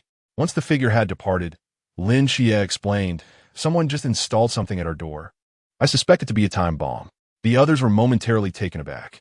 Lin Qiye scrutinized the box for a moment, noticing a timer that was steadily counting down.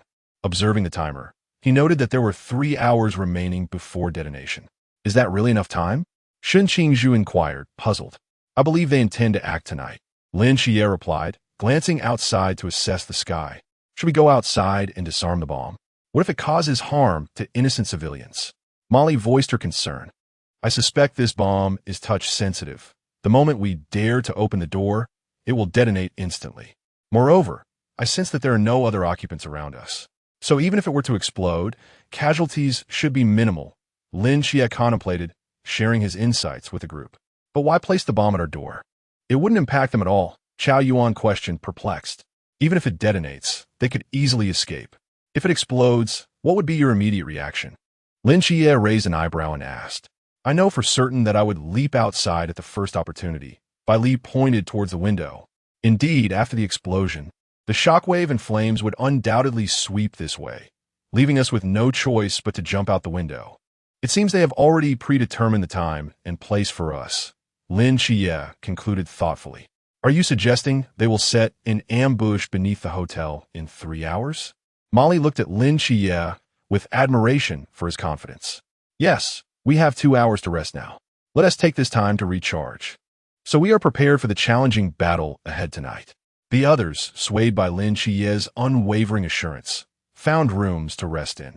After a leisurely stroll through the bustling mall of Qi'an City, Qi'an purchased a few snacks and wandered into a secluded area. His gaze fell upon a gray-furred mouse, which was hiding in the corner, intently watching him with a slight smirk on its lips. I've been waiting for you. A flicker of crimson light flashed in Qi'an's eyes, and in an instant, the mouse's eyes transformed into the mesmerizing pattern of a kaleidoscopic Sharingan. Lead me to your master. After the anthropomorphic mouse nodded in acknowledgement, Qi'an swiftly followed it towards the nearest underground sewer. Upon reaching the dim and damp confines of the sewer, he furrowed his brow, pondering the peculiar habits of those who would choose to dwell in such an environment. Within the underground bunker, a bespectacled youth engaged in experiments momentarily paused, a flicker of surprise crossing his features as he swiftly became alert. Is someone approaching? He hastily rose, donning a black trench coat that obscured his refined face beneath a hood, and made his way toward the exit of the bunker. Qi'an, trailing the gray mouse, did not walk for long before catching sight of a figure approaching from the distance. Observing him closely, Qi'an raised an eyebrow and a smile graced his lips as he remarked, knowing I was coming, you still dared to appear in person. Commendable audacity. Chapter 27. Unchanged joins I know you. You are associated with Lin Qiye, which assures me that you are not an adversary. Unchanged spoke calmly, her tone resolute. Qi'an smiled faintly and nodded. Your powers of observation are commendable. Would you not invite me to your abode for a brief respite? Did you specifically come to seek me out? How did you come to know of my existence? I presume even Lin Qiye is unaware of me. He likely perceives me as merely an ordinary individual. Unchanged, taken aback by Qi'an's familiarity, paused for a moment. I am Qi'an, Lin Qiye's elder brother, and also a coach at his current training facility. He introduced himself without further elaboration. Elder brother? Does Lin Qiye have other siblings? I thought his family consisted solely of an aunt and a cousin. Unchanged remarked, gazing curiously at Qi'an's azure hair. We are not blood relatives. It is merely a matter of fate. So, truly, will you not allow me to accompany you to your domain? Qi'an raised his eyes, surveying the dim, damp surroundings, then lifted his hand to reveal a large bag of snacks. After a moment's hesitation, Unchanged nodded, refraining from further comment, and led Qi'an toward her stronghold. Within the air raid shelter, Qi'an surveyed the surroundings, noting the myriad of laboratory equipment and the scattered, incomprehensible documents strewn across the floor. Unchanged scratched her head, somewhat sheepish, and said, It's a bit messy. Please bear with me. Is this the quintessential demeanor of a technical man? Qi'an mused with a slight smile as he found a spot to sit, placing the snacks on the table and offering a bottle of Sprite to Unchanged. Thank you.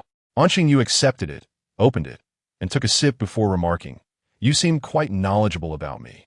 Do you truly believe it was mere coincidence? Qi'an inquired. I do not believe so. What an unappealing little imp you are. Delving too deeply into matters can lead to a dearth of friendships, Qi'an observed, his gaze remaining tranquil. You appear not much older than I. There is no need to speak so pompously. Besides, I do not require friends.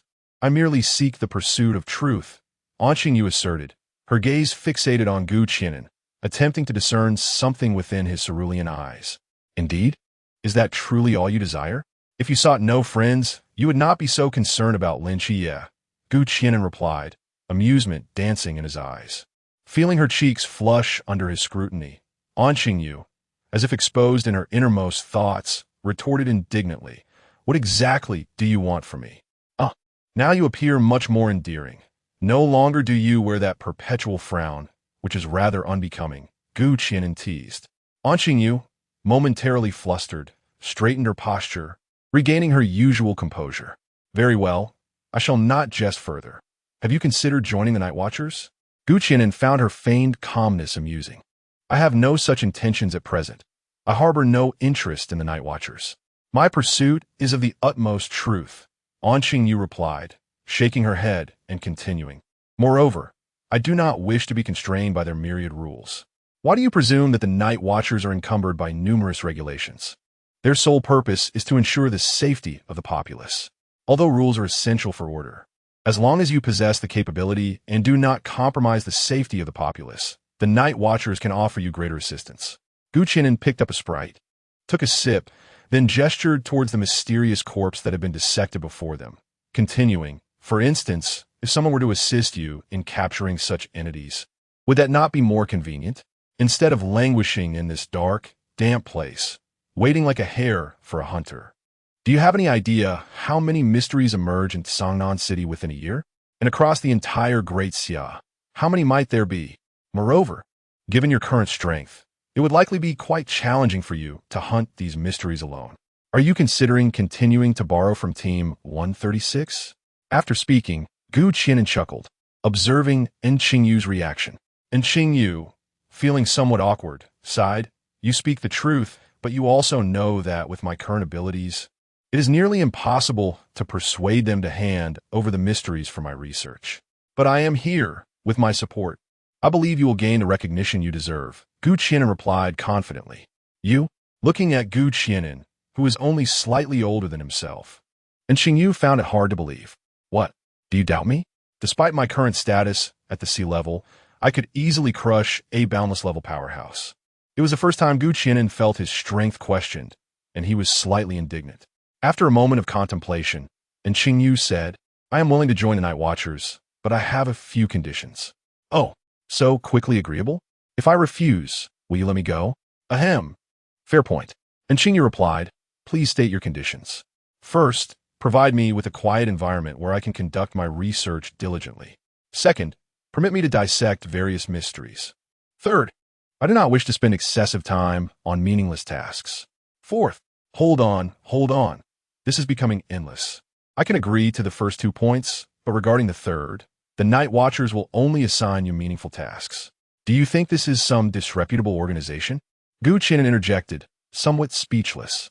Unchanged was not offended. He smiled and said, "All right, then I am willing to join the Night Watchers. You are currently too weak. Although the training camp has been underway for 5 months, I hope you will join in the coming time as well. Of course, I will provide you with opportunities to study the mysteries that emerge in Qi'an City," Qi'an said, nodding as he acknowledged Unchanged's agreement. "Hasn't the training camp already started for quite a while? Can I still join?" Unchanged asked, feeling no aversion to joining the training camp, as he understood it would be a place to acquire extensive knowledge, which he desired. "You can temporarily join Lin Qiye's team as my student, assisting them in completing their training mission. With this accomplishment, you can easily enter the training camp. I will also publicly declare you as my newly accepted student, ensuring that no one will raise objections." Qi'an laid out his plan. "All right," Unchanged agreed with a nod. "Then you should seek out Lin Qiye. Given your abilities, you must be well aware of the current situation in Qi'an City. I shall not accompany you." Qi'an waved his hand, signaling for him to depart. Unchanged paused, confusion evident on his face. "What about you? Aren't you going to help?" "It is not yet the time for me to intervene. When my assistance is required, I shall certainly make my presence known. For now, I will simply endure this night here," Qi'an replied, reclining on the disheveled bed. Unchanged remained silent, tightening his hood before taking his leave. After watching Unchanged depart, a faint smile graced Qi'an's lips. "That's more like it, spending all day in such an environment.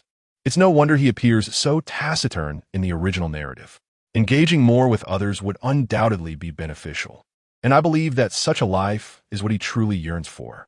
Chapter 28. The Assembly of the Six-Man Team, Room 9039, Luxurious Presidential Suite, the Kalinsky Hotel. Lin Qiye gazed at his spirited companions and declared, "It is time for us to take action." "But how do we leave this place?" Chao Yuan inquired, glancing around in confusion. Leave that to me," Bai Li Pang exclaimed as he produced a piece of chalk from his pocket. He approached the wall and drew a large circle, within which the air shimmered, causing the wall to vanish instantaneously. "Let us go this way. We could directly access the presidential suite next door." Bai Li Pang clapped his hands, dusting off the chalk powder. The others stared in astonishment. "Bang bang, are you sure you're not an agent of Doraemon?" Chao Yuan teased.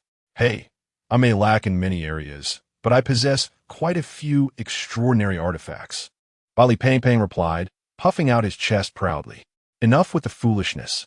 Let us move out," Lin Qiye said, a slight smile gracing his lips as he gently patted Bai Li Pang's shoulder before decisively stepping into the adjacent suite.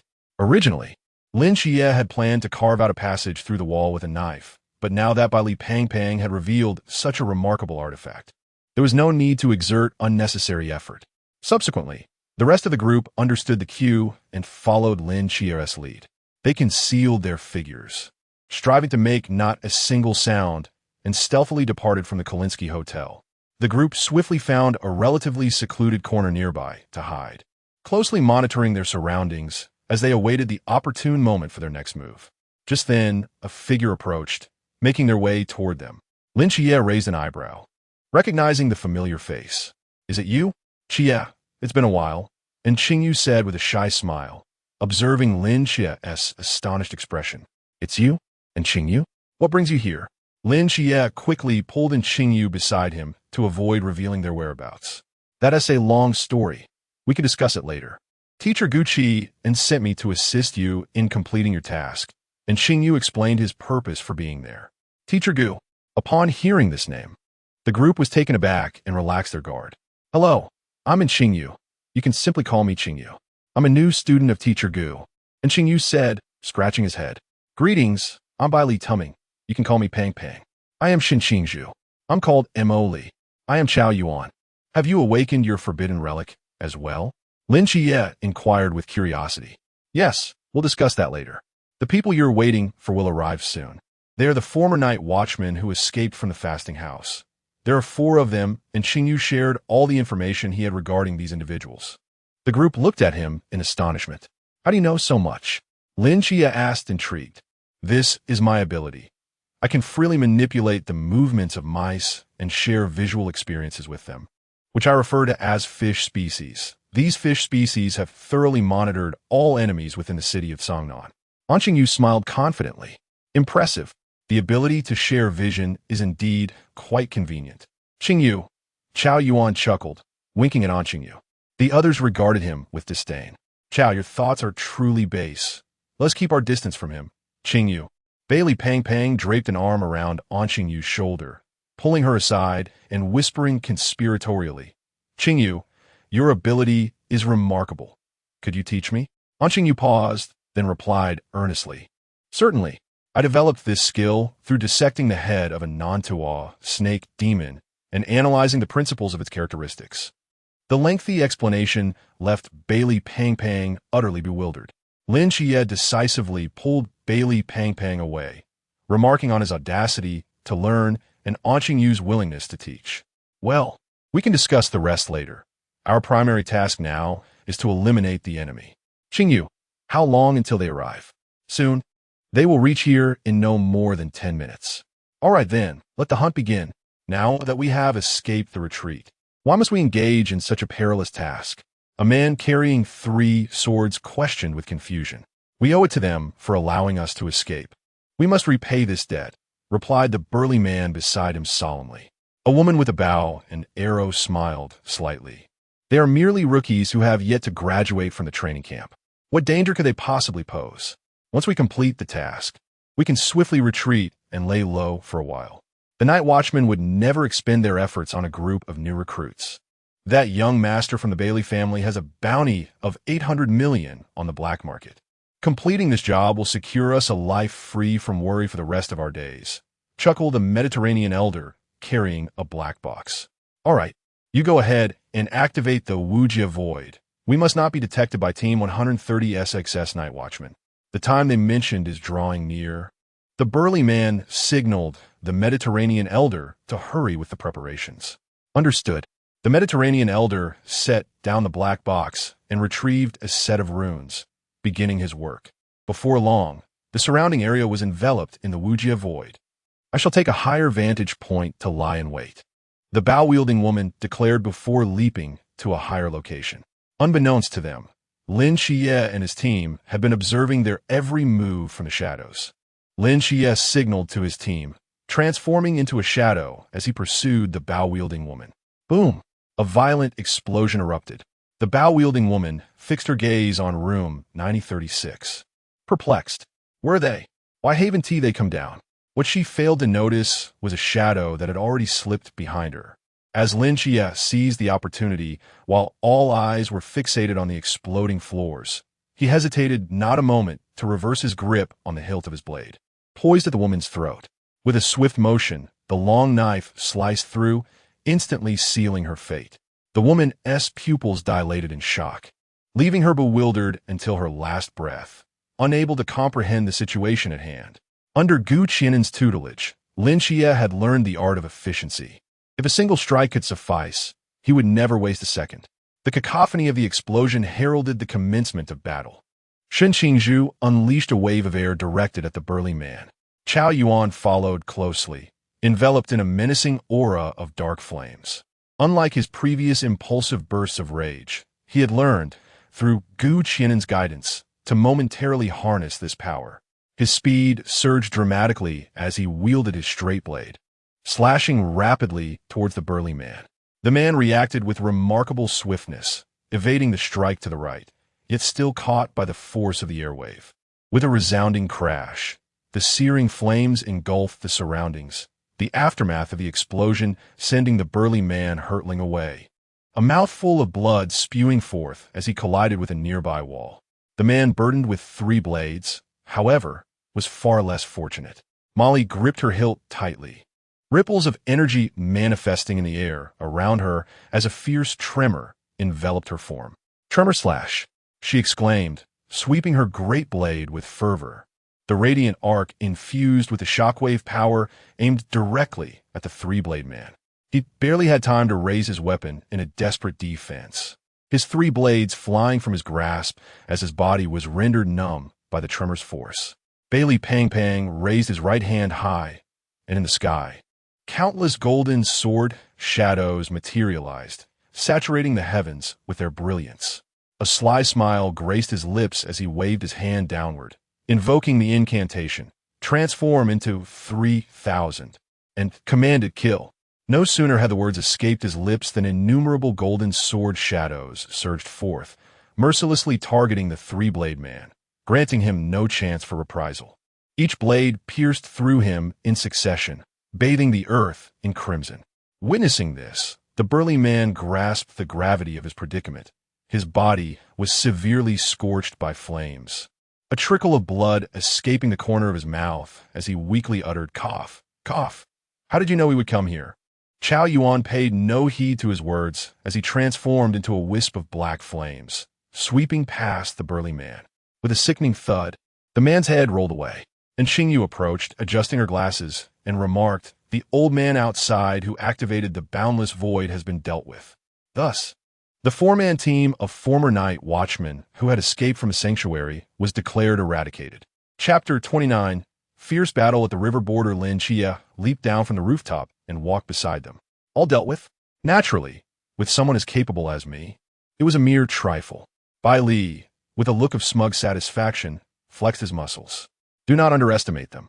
After all, they emerged from the Night Watchers and are formidable beings from the River Realm. Had we not seized the initiative and deprived them of the opportunity to unleash their forbidden abilities, annihilating their team would not have been so effortless. Lin Qiye spoke calmly, unclouded by the ease of their recent victory. What are the plans moving forward? Shen Qingzhu inquired. According to the information I gathered from my fish species, there is another River Realm expert above. He intended to attack you directly in the hotel.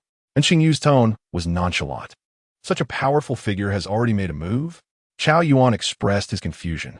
What other choice is there? Currently, there are several River Realm beings lurking in Songnan City, along with 2 Sea Realm experts deeply concealed, not to mention those I may have overlooked. And Qingyu adjusted his glasses, a flicker of gray passing through his eyes, dimly illuminated in the shadowy environment. The group stared at him in astonishment. Was it not said that there were only 2 River Realm experts? Molly could hardly believe that such a small city as Songnan had attracted so many powerful individuals. Rest assured, the members of Team 136 have already commenced their actions. We are not fighting alone, and Qingyu reassured them. Since there is an independent River Realm expert here, we must eliminate him first. Lin Qiye, sensing something, furrowed his brow and gazed towards the hotel rooftop as if a pair of eyes were observing them from afar. He must be watching us from the rooftop. However, with the boundless void, he cannot discern our specific situation here. Here is the plan. Chao Yuan, you and I will confront him directly. Qingzhu, Molly, and Fatty, you 3 should hide and wait for an opportunity to strike once we engage in battle. Qingyu, I am still unaware of your current capabilities. Can you fight directly? Lin Qiye concluded his arrangements and turned to Qingyu with a question. And Qingyu scratched his head and smiled wryly. I currently possess no combat abilities. No matter. You should take cover for now. Your reconnaissance and analytical skills are invaluable to us. Lin Qiye nodded. The others concealed themselves, leaving only Lin Qiye and Chao Yuan in place, feigning rest. Before long, a middle-aged man in a black suit passed through the boundless void and approached them. Well done. I knew those few useless beings could not prevail against you. Lin Qiye and Chao Yuan immediately sprang to their feet, on high alert. Who are you? I am Zhang Guangxing, a disciple of the ancient god church. You must be Lin Qiye, the dual deities agent. Would you care to join our ancient god church? Zhang Guangxing looked down at Lin Qiye and Chao Yuan with disdain, arms crossed, exuding an air of confidence. What benefits would joining you confer? Lin Qiye replied coolly. As long as you join our ancient deity cult, your status will be the most exalted. Zhang Guangxing raised his hands with a face full of yearning. Not the highest status after all. Lin Qiye scoffed disdainfully. Kid, do not be ungrateful. Attaining such a noble existence is already your supreme glory. Not interested. It seems you have no desire to join. Thus, I must eliminate you. Zhang Guangxing, aware of Lin Qiye's contemptuous gaze, was instantly enraged. He raised his right fist and charged towards Lin Qiye with great speed. Lin Qiye deftly sidestepped the punch, and Chao Yuan seized the opportunity to kick at Zhang Guangxing's back. Yet, as if he had eyes on his back, Zhang Guangxing swung his left hand, unleashing a powerful force that sent Chao Yuan staggering back several steps. Is that all you've got? Zhang Guangxing mocked coldly. With that, he leapt high, delivering a heavy punch towards Lin Qiye. Relying on the blessing of the starlit dancer, Lin Qiye swiftly leaped backward to evade the blow. However, he was unprepared for the instant Zhang Guangxing's fist made contact with the ground, resulting in a violent explosion, flames soaring into the sky, and the ensuing shockwave propelling Lin Qiye away. Observing the scene, Chao Yuan drew his blade, enveloped in an aura of ominous black flames, and executed a fearsome slash directed at Zhang Guangxing. Zhang Guangxing stomped his right leg onto the ground, causing an explosion that generated towering flames and debris to thwart the strike. From a distance, and Xingyu's eyes flickered with realization as he quickly grasped the principle behind Zhang Guangxing's forbidden void technique. His ability allowed him to instantaneously inject flames into a single point, creating extreme compression that rendered the flames unstable, resulting in a rapid expansion and explosive force. Understanding this, he promptly communicated the information to his team via his earpiece. Hearing this, Lin Qiye drew his twin blades and advanced toward Zhang Guangxing. Observing Lin Qiye's audacity, Zhang Guangxing's lips curled into a sneer as he clenched his right fist in response. Yet, with his sharp swordsmanship, dynamic vision, and the assistance of the starlit dancer, along with Chao Yuan's continuous distractions, Lin Qiye gradually gained the upper hand. Kid, you possess some skill. Noticing he could not outmatch Lin Qiye in close combat, Zhang Guangxing struck the ground with a punch, attempting to utilize his forbidden void ability to escape. A sharp clap echoed from a distance. There stood Shen Qingzhu, his right hand raised high, clearly the source of the sound. This time, when Zhang Guangxing struck the ground, there was no reaction. Momentarily stunned and confused, he was suddenly slashed across the shoulder by Lin Qiye's blade. In a panic, Zhang Guangxing leapt high to evade further attacks. Suddenly, Emoli appeared in midair, wielding a great sword, and delivered a devastating strike towards the airborne Zhang Guangxing. Realizing the impending danger, Zhang Guangxing quickly concentrated his mental energy into his arms, crossing his fists to block the blow, yet he was still sent flying by the force, the impact injuring his insides, causing him to spit out blood midair. At that moment, Bali Pang raised his hand and waved it, transforming into two swiftly rotating crescent-shaped blades of light.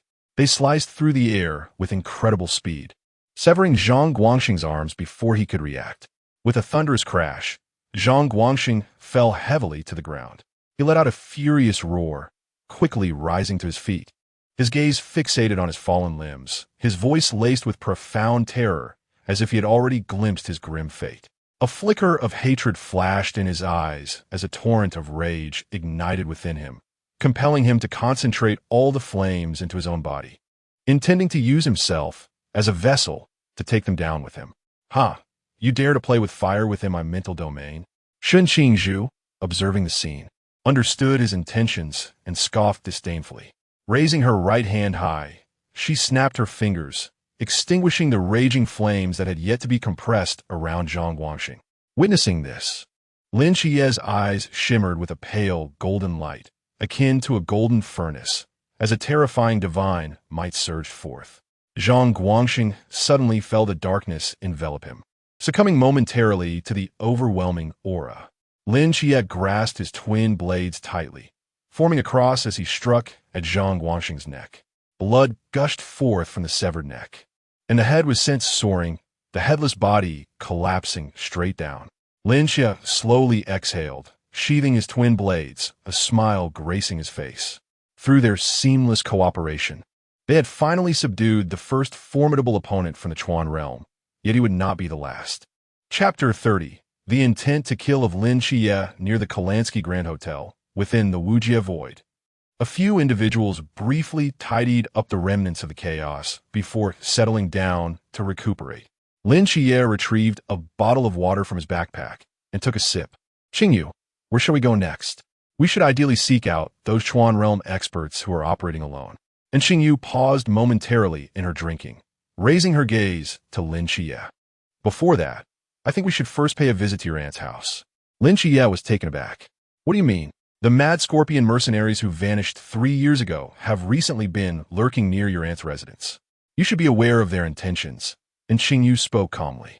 Upon hearing this, Lin Qiye stood up, his eyes fixed intently on Qingyu, his water bottle slipping from his grasp, and in that instant, an aura of murderous intent surged like a tempest. Without uttering a word, he turned and sprinted towards the small, unassuming building that had long occupied his thoughts, but which he had hesitated to approach. "Wait for us, Qiye!" Bali Pang exclaimed, suddenly snapping to attention and hastily giving chase. The others exchanged glances and quickly followed suit. Lin Qiye's mind was a blank slate, oblivious to any thoughts of training. He was driven solely by a desire to reach his destination at the swiftest pace, intent on rendering those who sought to harm his aunt and Ajin into mere fragments. Chun Mai's gaze was cold and piercing as he surveyed the enemy lying in a pool of blood before him. Gripping the hilt of his sword tightly, he forcefully withdrew the blade that had been embedded in his foe's body. As the sword emerged, a fountain of blood erupted, staining the ground around him crimson. Straightening his posture, Chun Mai held the long blade, still warm with the enemy's blood, and spoke in a chilling tone. "I never anticipated that our humble Songnan city would attract such a multitude of vermin. It seems the ancient god sect has truly invested heavily this time." Standing beside him, Hong Ying wore a worried expression, her hand gripping the spear, slightly pale with tension. Anxiously, she addressed Chun Mai. "Captain, do you think Qiye and the others will be all right?" The intelligence we received indicated only 2 Qi'an realm experts would appear. Yet the number we have already dispatched far exceeds that. As she spoke, Hong Ying's brow furrowed, her concern deepening. After all, Lin Qiye and his companions were currently acting independently, and the consequences of encountering more formidable foes were dire to contemplate. Suddenly breaking the silence, Wu Xiangnan interjected. Do not fret too much, Hong Ying. Let us not forget that the dragon named Xiao Zi is accompanying them, with Xiao Zi's strength. Ensuring Lin Qiye's safety should pose no issue. With this thought, Hong Ying felt a slight relief, though the anxiety on her face did not entirely dissipate. She sighed softly, shaking her head in resignation. I hope so. Captain, we must press on and quickly locate the other Hidden Chuan Realm experts. Before her words could fully settle, Hong Ying had already seized her spear, her figure darting forward like an arrow, racing ahead. As they observed Hong Ying's hurried departure, Chen Mai and Wu Xiangnan exchanged a glance before swiftly following her footsteps alongside Wen Qimo and Si Xiaonan, the group vanishing into the blood-soaked shadows of the night. At that moment, a figure with blue hair appeared before Hong Ying, blocking her path. She paused, momentarily taken aback upon recognizing him. Oh, what are you doing here? I was feeling rather bored lying around, so I decided to take a breath of fresh air. What a coincidence to run into you, Qi'an replied with a smile, turning to greet the members of Team 136 who had caught up. Hello, everyone. Chum, I regarded Qi'an with curiosity, inquiring, so, are you interested in joining us to clear out those rats from the ancient divine church? Why not? It's not as if I'm busy. Qi'an shrugged nonchalantly. Then I appreciate your help, Chumai nodded. With Qi'an's participation, their task would undoubtedly become much easier. Excellent. Let's continue hunting those rats. They've been hiding far too well. Hong Ying expressed her eagerness to witness Qi'an piloting the Gundam once more. Si Xiaonan, hiding behind Hong Ying, curiously observed him. Qi'an shook his head slightly, leading the group to the side of the enemy recently slain by Team 136. Aimless searching is rather tedious, he remarked, his cerulean eyes fixed intently on the corpse, where threads of fate intertwined before his gaze. The others looked at him, puzzled. Without elaborating, Qi'an flicked his fingers, causing several threads to flutter out and soar into the distance. Let us go. Just follow me. I will lead you to them. He beckoned to Team 136, following one of the threads. Exchanging glances, Chen Mai and the others chose not to question the matter further and kept pace with Qi'an. Upon reaching the vicinity of the low buildings in the old town, Lin Qiye came to a halt. The remnants of his rationality cautioned him against acting impulsively. Such recklessness would not only fail to aid his aunt and Ajin, but might also endanger them further. Bali Pang Pang and the others approached him. With a serious expression and a cold gaze, Lin Qiye spoke. I need your assistance. Hey, Qiye, we are brothers. Your troubles are my troubles. Bali Pang Pang declared resolutely, patting his chest. Indeed, we will certainly help you if you're in trouble, Chao Yuan chimed in, slinging an arm around Lin Qiye's shoulder. After all, you are the captain of our temporary team, and the enemy is also our target for this mission, Shun Qingzhu added, emphasizing the camaraderie. Molly remained silent, stepping forward to await Lin Qiye's instructions. Through their past collaborations, she had come to respect him as a leader. His strategic prowess and tactical abilities were unparalleled in her experience. Ah, Qiye, I never would have imagined you could be so impulsive. I had to even finish speaking when you dashed off. And Xingyu shook her head in resignation and continued, the Scorpion Squad is nothing to worry about. They are merely a group of desperate rogues, lacking any sanctuary. With our strength, eliminating them would be effortlessly achievable. The more troublesome aspect is their close association with two individuals from the ancient God Church. One of them is a follower known as the 16th Seat, and the other is a woman they refer to as Lady Serpent. She bears a somewhat similar aura to Qiye, though she likely resides within the Pool Realm. Upon hearing this, Lin Qiye furrowed his brow and inquired, Aura? Are you implying she is the Medusa representative of the ancient God Church? And Xingyu contemplated briefly before nodding, affirming this conclusion. Are those two individuals nearby? Lin Qiye asked. The woman is not here at the moment, but the 16th seat should be in the vicinity. However, he has concealed his presence, and my fishing species has yet to detect him, and Xingyu elucidated. After a moment of contemplation, Lin Qiye asked, How many members are there in the Scorpion Squad? 9 in total, but they are scattered in different locations, observing your aunt's situation, and Qingyu replied. Lin Qiye nodded, already devising a strategy in his mind. Chapter 31. Assassination under the leadership of Gu Qian. Team 136 successfully eradicated more than 10 members of the ancient god sect, all of whom were formidable warriors from the Qi'an realm.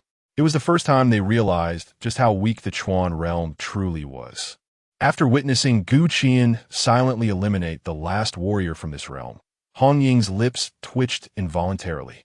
Throughout their journey, Gu Qian adeptly guided them to precisely locate the members of the ancient god sect, leaving them no opportunity to react before dispatching them. Since you can handle this alone, why not seek them out by yourself instead of bringing us along?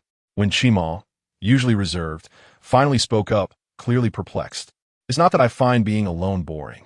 I simply thought to include you all, Gu Qian replied with a faint smile, shrugging his shoulders before continuing. Shall I leave the next encounter to you? Qima lit a cigarette and took a deep drag, exclaiming, I never imagined you were also skilled in assassination techniques. The youth of today are truly formidable. Yet, this is beneficial. At least the logistics team 1T have to toil as hard. I find this arrangement quite satisfactory. We resolve matters without having to engage directly, sparing everyone from injury, Si Xiaonan said with a beaming face, relieved to finally have the freedom to relax, as the violence of combat was the most troublesome. Are there any other foes remaining? I'm curious. Did you not wish to train Lin Qiye and the others? Why opt for direct confrontation? Wu Xiangnan inquired, puzzled. Isn't tomorrow New Year's Eve? Rather than training, I wish for them to enjoy a pleasant holiday. Besides, the remaining adversaries are sufficient for them to showcase their abilities. Gu Qian replied calmly. Chun Mai regarded him intently and remarked, You all must come to the Peace Affairs office tomorrow. I shall personally prepare a feast. That would be splendid. I've long heard from Qiye that Captain Chen's culinary skills are exceptional. It seems tomorrow I shall be in for a treat. Gu Qian chuckled before adding, Now, let us proceed. The next challenge should be a warrior from the High Realm, and assassination will not be as straightforward. Upon hearing this, the group's expressions grew serious, and without a moment's hesitation, they followed Gu Qian closely. Chao Yuan, Mo Li, you two will accompany me to deal with the Scorpion Squad. Let us strive to remain silent. And Qingyu, send a fish species to guide us, Lin Qiye instructed. Fatty, shun Qingzhu. And in Qingyu, your abilities are ill-suited for assassination. Find a spot to remain vigilant against any unexpected appearances from that Qi'an realm warrior. Lin Qiye continued with his arrangements. Everyone nodded in agreement, and Qingyu raised a hand, summoning a gray-skinned mouse that scurried forth.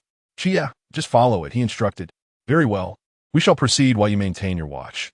Lin Qiye affirmed as the three followed the gray mouse stealthily, soon approaching the ambush location of 3 members of the Scorpion Squad, who were chatting and entirely unaware of the impending danger. We've been lying in wait for so long. I say we should just rush in and capture that woman-child. I refuse to believe the dual god agent 1T show up, Scorpion 3 declared fiercely. Let us hold off for now and assess the situation.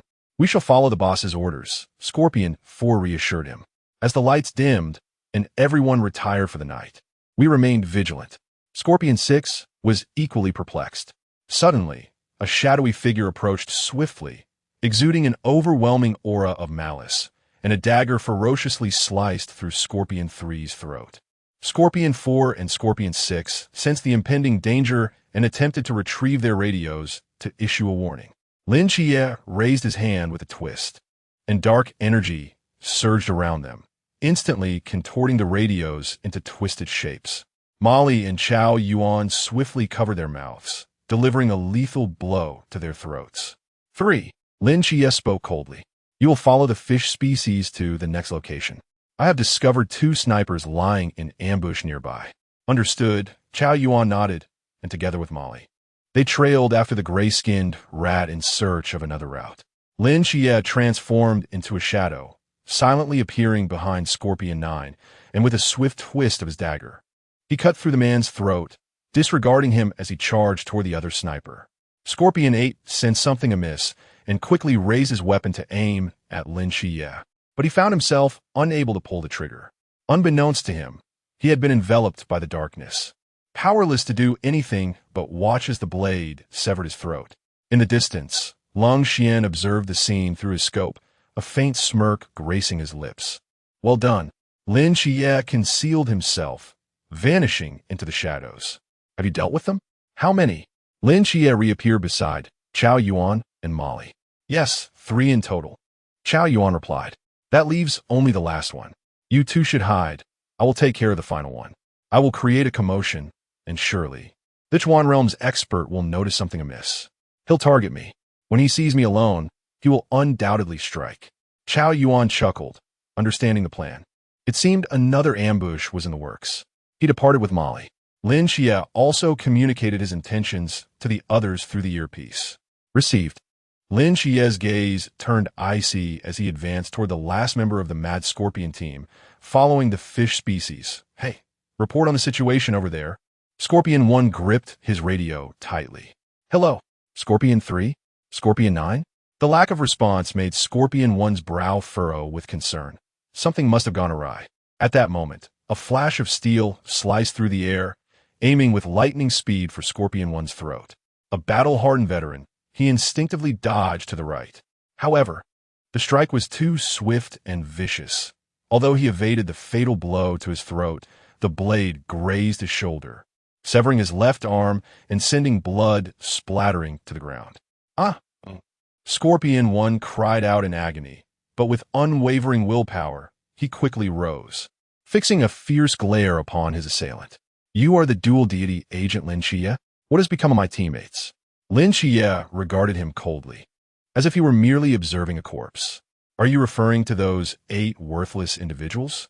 They're already waiting for you beneath the earth. Lin Qiye slowly raised his hand, a profound darkness enveloping Scorpion 1, transforming into an enormous hand of shadow that fiercely gripped his throat, lifting him into the air. How dare you wretches lay a hand on my aunt and Ajin? At this juncture, a chilling expression crossed Lin Qiye's face, and his eyes became tainted with a hint of darkness, his entire demeanor growing increasingly enigmatic. Ah! Scorpion 1 howled in agony, a shade of night creeping into his gaze as his eyes turned entirely black, his limbs flailing helplessly in the air. Streams of black blood oozed from his mouth, even the blood flowing from his severed arm morphing into a dark hue, his body gradually losing its vitality. Lin Qiye observed this scene with icy detachment, yet his vigilance remained heightened, his senses expanding to their utmost limits. Suddenly, a vague silhouette silently approached from a distance. They are coming. Lin Qiye's spirit surged, a slight smile curving his lips. A glint of ruthlessness flickered in his eyes. Without a moment's hesitation, he tightened his grip, the hand of darkness constricting further until Scorpion 1's throat was abruptly snapped. With a casual flick, he discarded him like a lifeless dog, casting him aside.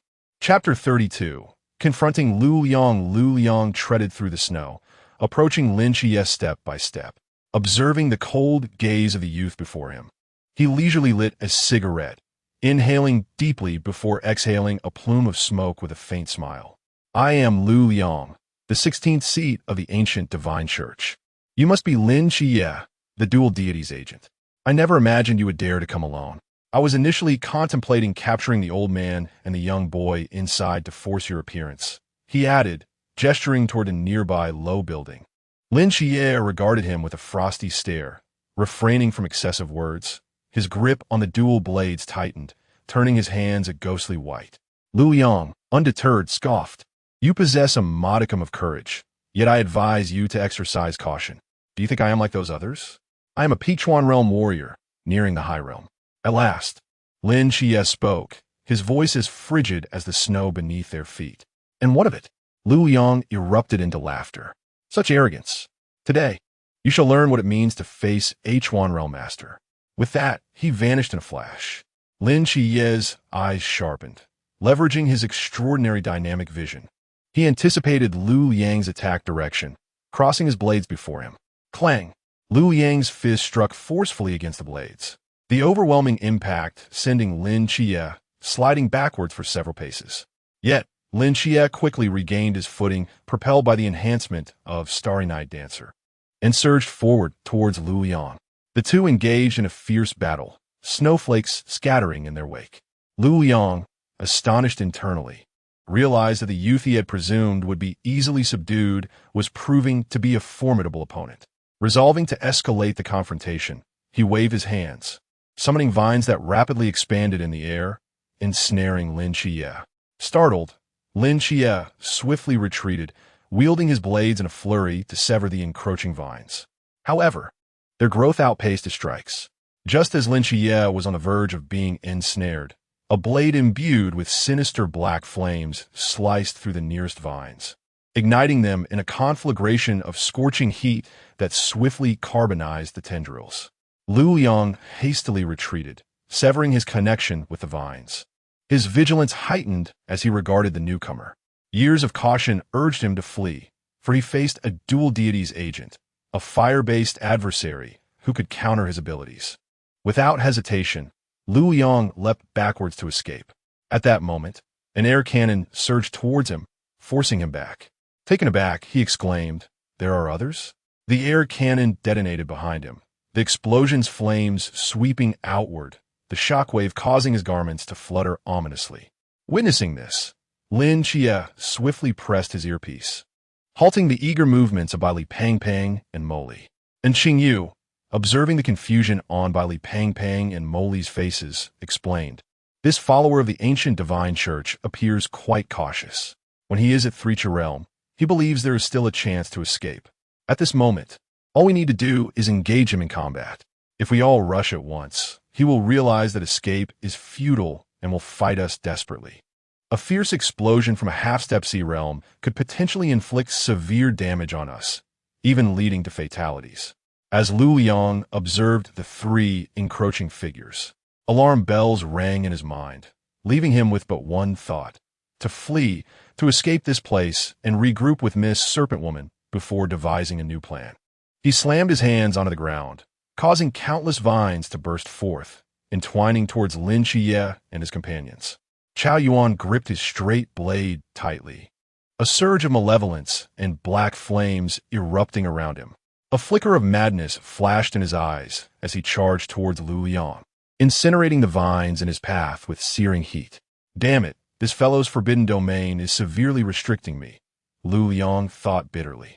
With a swift motion of his right hand, the growth rate of the vines surged dramatically, twisting together to form a colossal hand that struck towards Chao Yuan, while he retreated rapidly. Shen Qingzhu raised his right hand, summoning countless air cannons that shot towards Lu Yang with ferocity. Boom! With a snap of his fingers, the air cannons exploded violently, showering flames and blocking Lu Yang's escape route. Lu Yang raised his hand, and the vines coalesced into a massive shield, absorbing the shockwave of the explosion. TCH.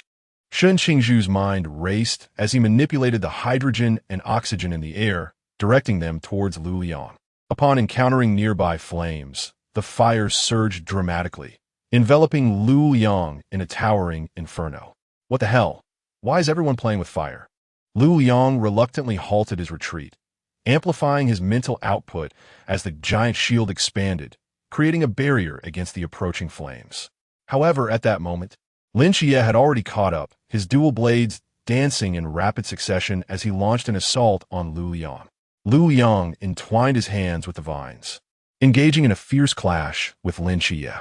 Although Lin Qiye was currently only at the pool realm, with the quintuple enhancement from Starry Night Dancer and his increasingly refined swordsmanship, he was more than a match in close combat.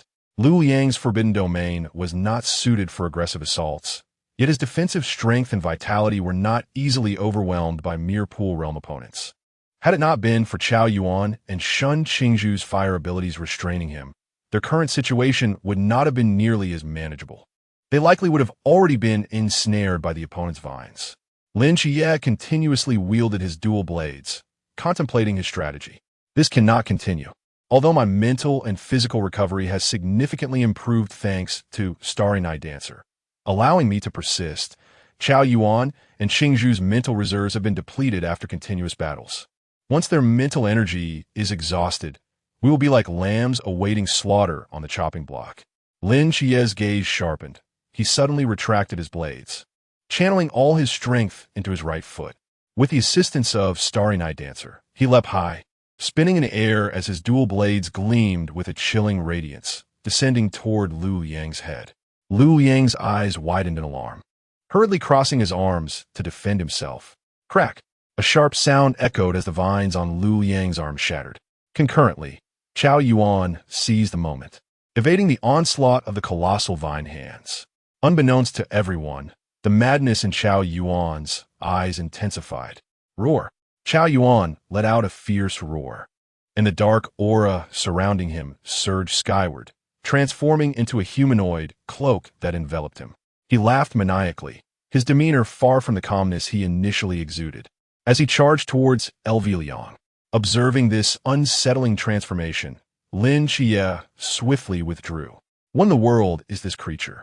Liang had no time to react before the frenzied Chao Yuan struck him with a single blow, sending him flying. Ignoring the entangling vines, the crazed Chao Yuan lunged at Liang once more. In the distance, Bai Li Pongwan watched this scene with wide, astonished eyes, realizing that Chao had succumbed to madness again.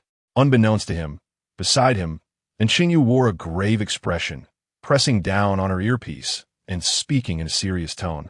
Qiye, we must find a way to resolve this swiftly. The serpent woman from the ancient god sect is approaching, accompanied by a formidable Surealm expert. Chapter 33. The thunderous spear in the outskirts of Songnan City. Qi'an led the members of Team 136 in a hurried journey to their destination. Suddenly, he halted, raising an eyebrow, a smile illuminating his face as he gestured for the others to cease their advance. I never expected them to come forward. I thought they would remain hidden, he remarked. Upon hearing this, Chun Mai and the others quickly fell into a defensive stance, casting puzzled glances at Qi'an. Two figures had approached. One was the Surealm individual we sought, and the other appeared to be of the limitless realm. Mamai, the ancient god society is indeed making bold moves this time. Qi'an's gaze remained calm, as if the newcomers were merely ordinary folk. The others were astonished. After all, a limitless realm powerhouse was present. Could he not take this more seriously? Hong Ying, observing Qi'an's composed demeanor, felt exasperated. Is it all right if we leave the sea realm individual to you? Qi'an inquired of Chun Mai. Let us give it a try, Chun Mai replied, his expression solemn as he glanced at his teammates. Soon, two figures rapidly approached from the front. Ah, the ancient god society is indeed generous, sending two more to their doom, Qi'an commented with a grin, eyeing the long-bearded elder in traditional robes and the middle-aged man in a suit. You are the agent of the goddess of fate, Qi'an. Young man, such arrogance is ill-advised. The long-bearded elder spoke sternly, a flicker of menace flashing in his eyes at Qi'an's disdainful gaze. With arms crossed, Qi'an regarded the elder with a mocking expression. So, the ancient god society is well informed. You knew we would come here, and thus you ventured forth to offer your heads? Umph. It seems another genius is destined to fall at my hands today. The long-bearded elder, incensed by Qi'an's words, unleashed his limitless realm aura. In an instant, Chun Mai and the others felt an overwhelming pressure, akin to a mountain pressing down upon them, sweeping over them like a tidal wave. Confronted with such formidable force, Chun Mai and his companions chose not to retreat or flee. Instead, they gritted their teeth, determination shining in their eyes as they exerted every ounce of strength to resist the terrifying pressure. Sweat trickled down their foreheads, soaking their garments, yet their resolve remained steadfast. Qi'an, however, gently shook his head and stepped forward, instantly neutralizing the oppressive aura, shielding them from its weight. Is that all you have?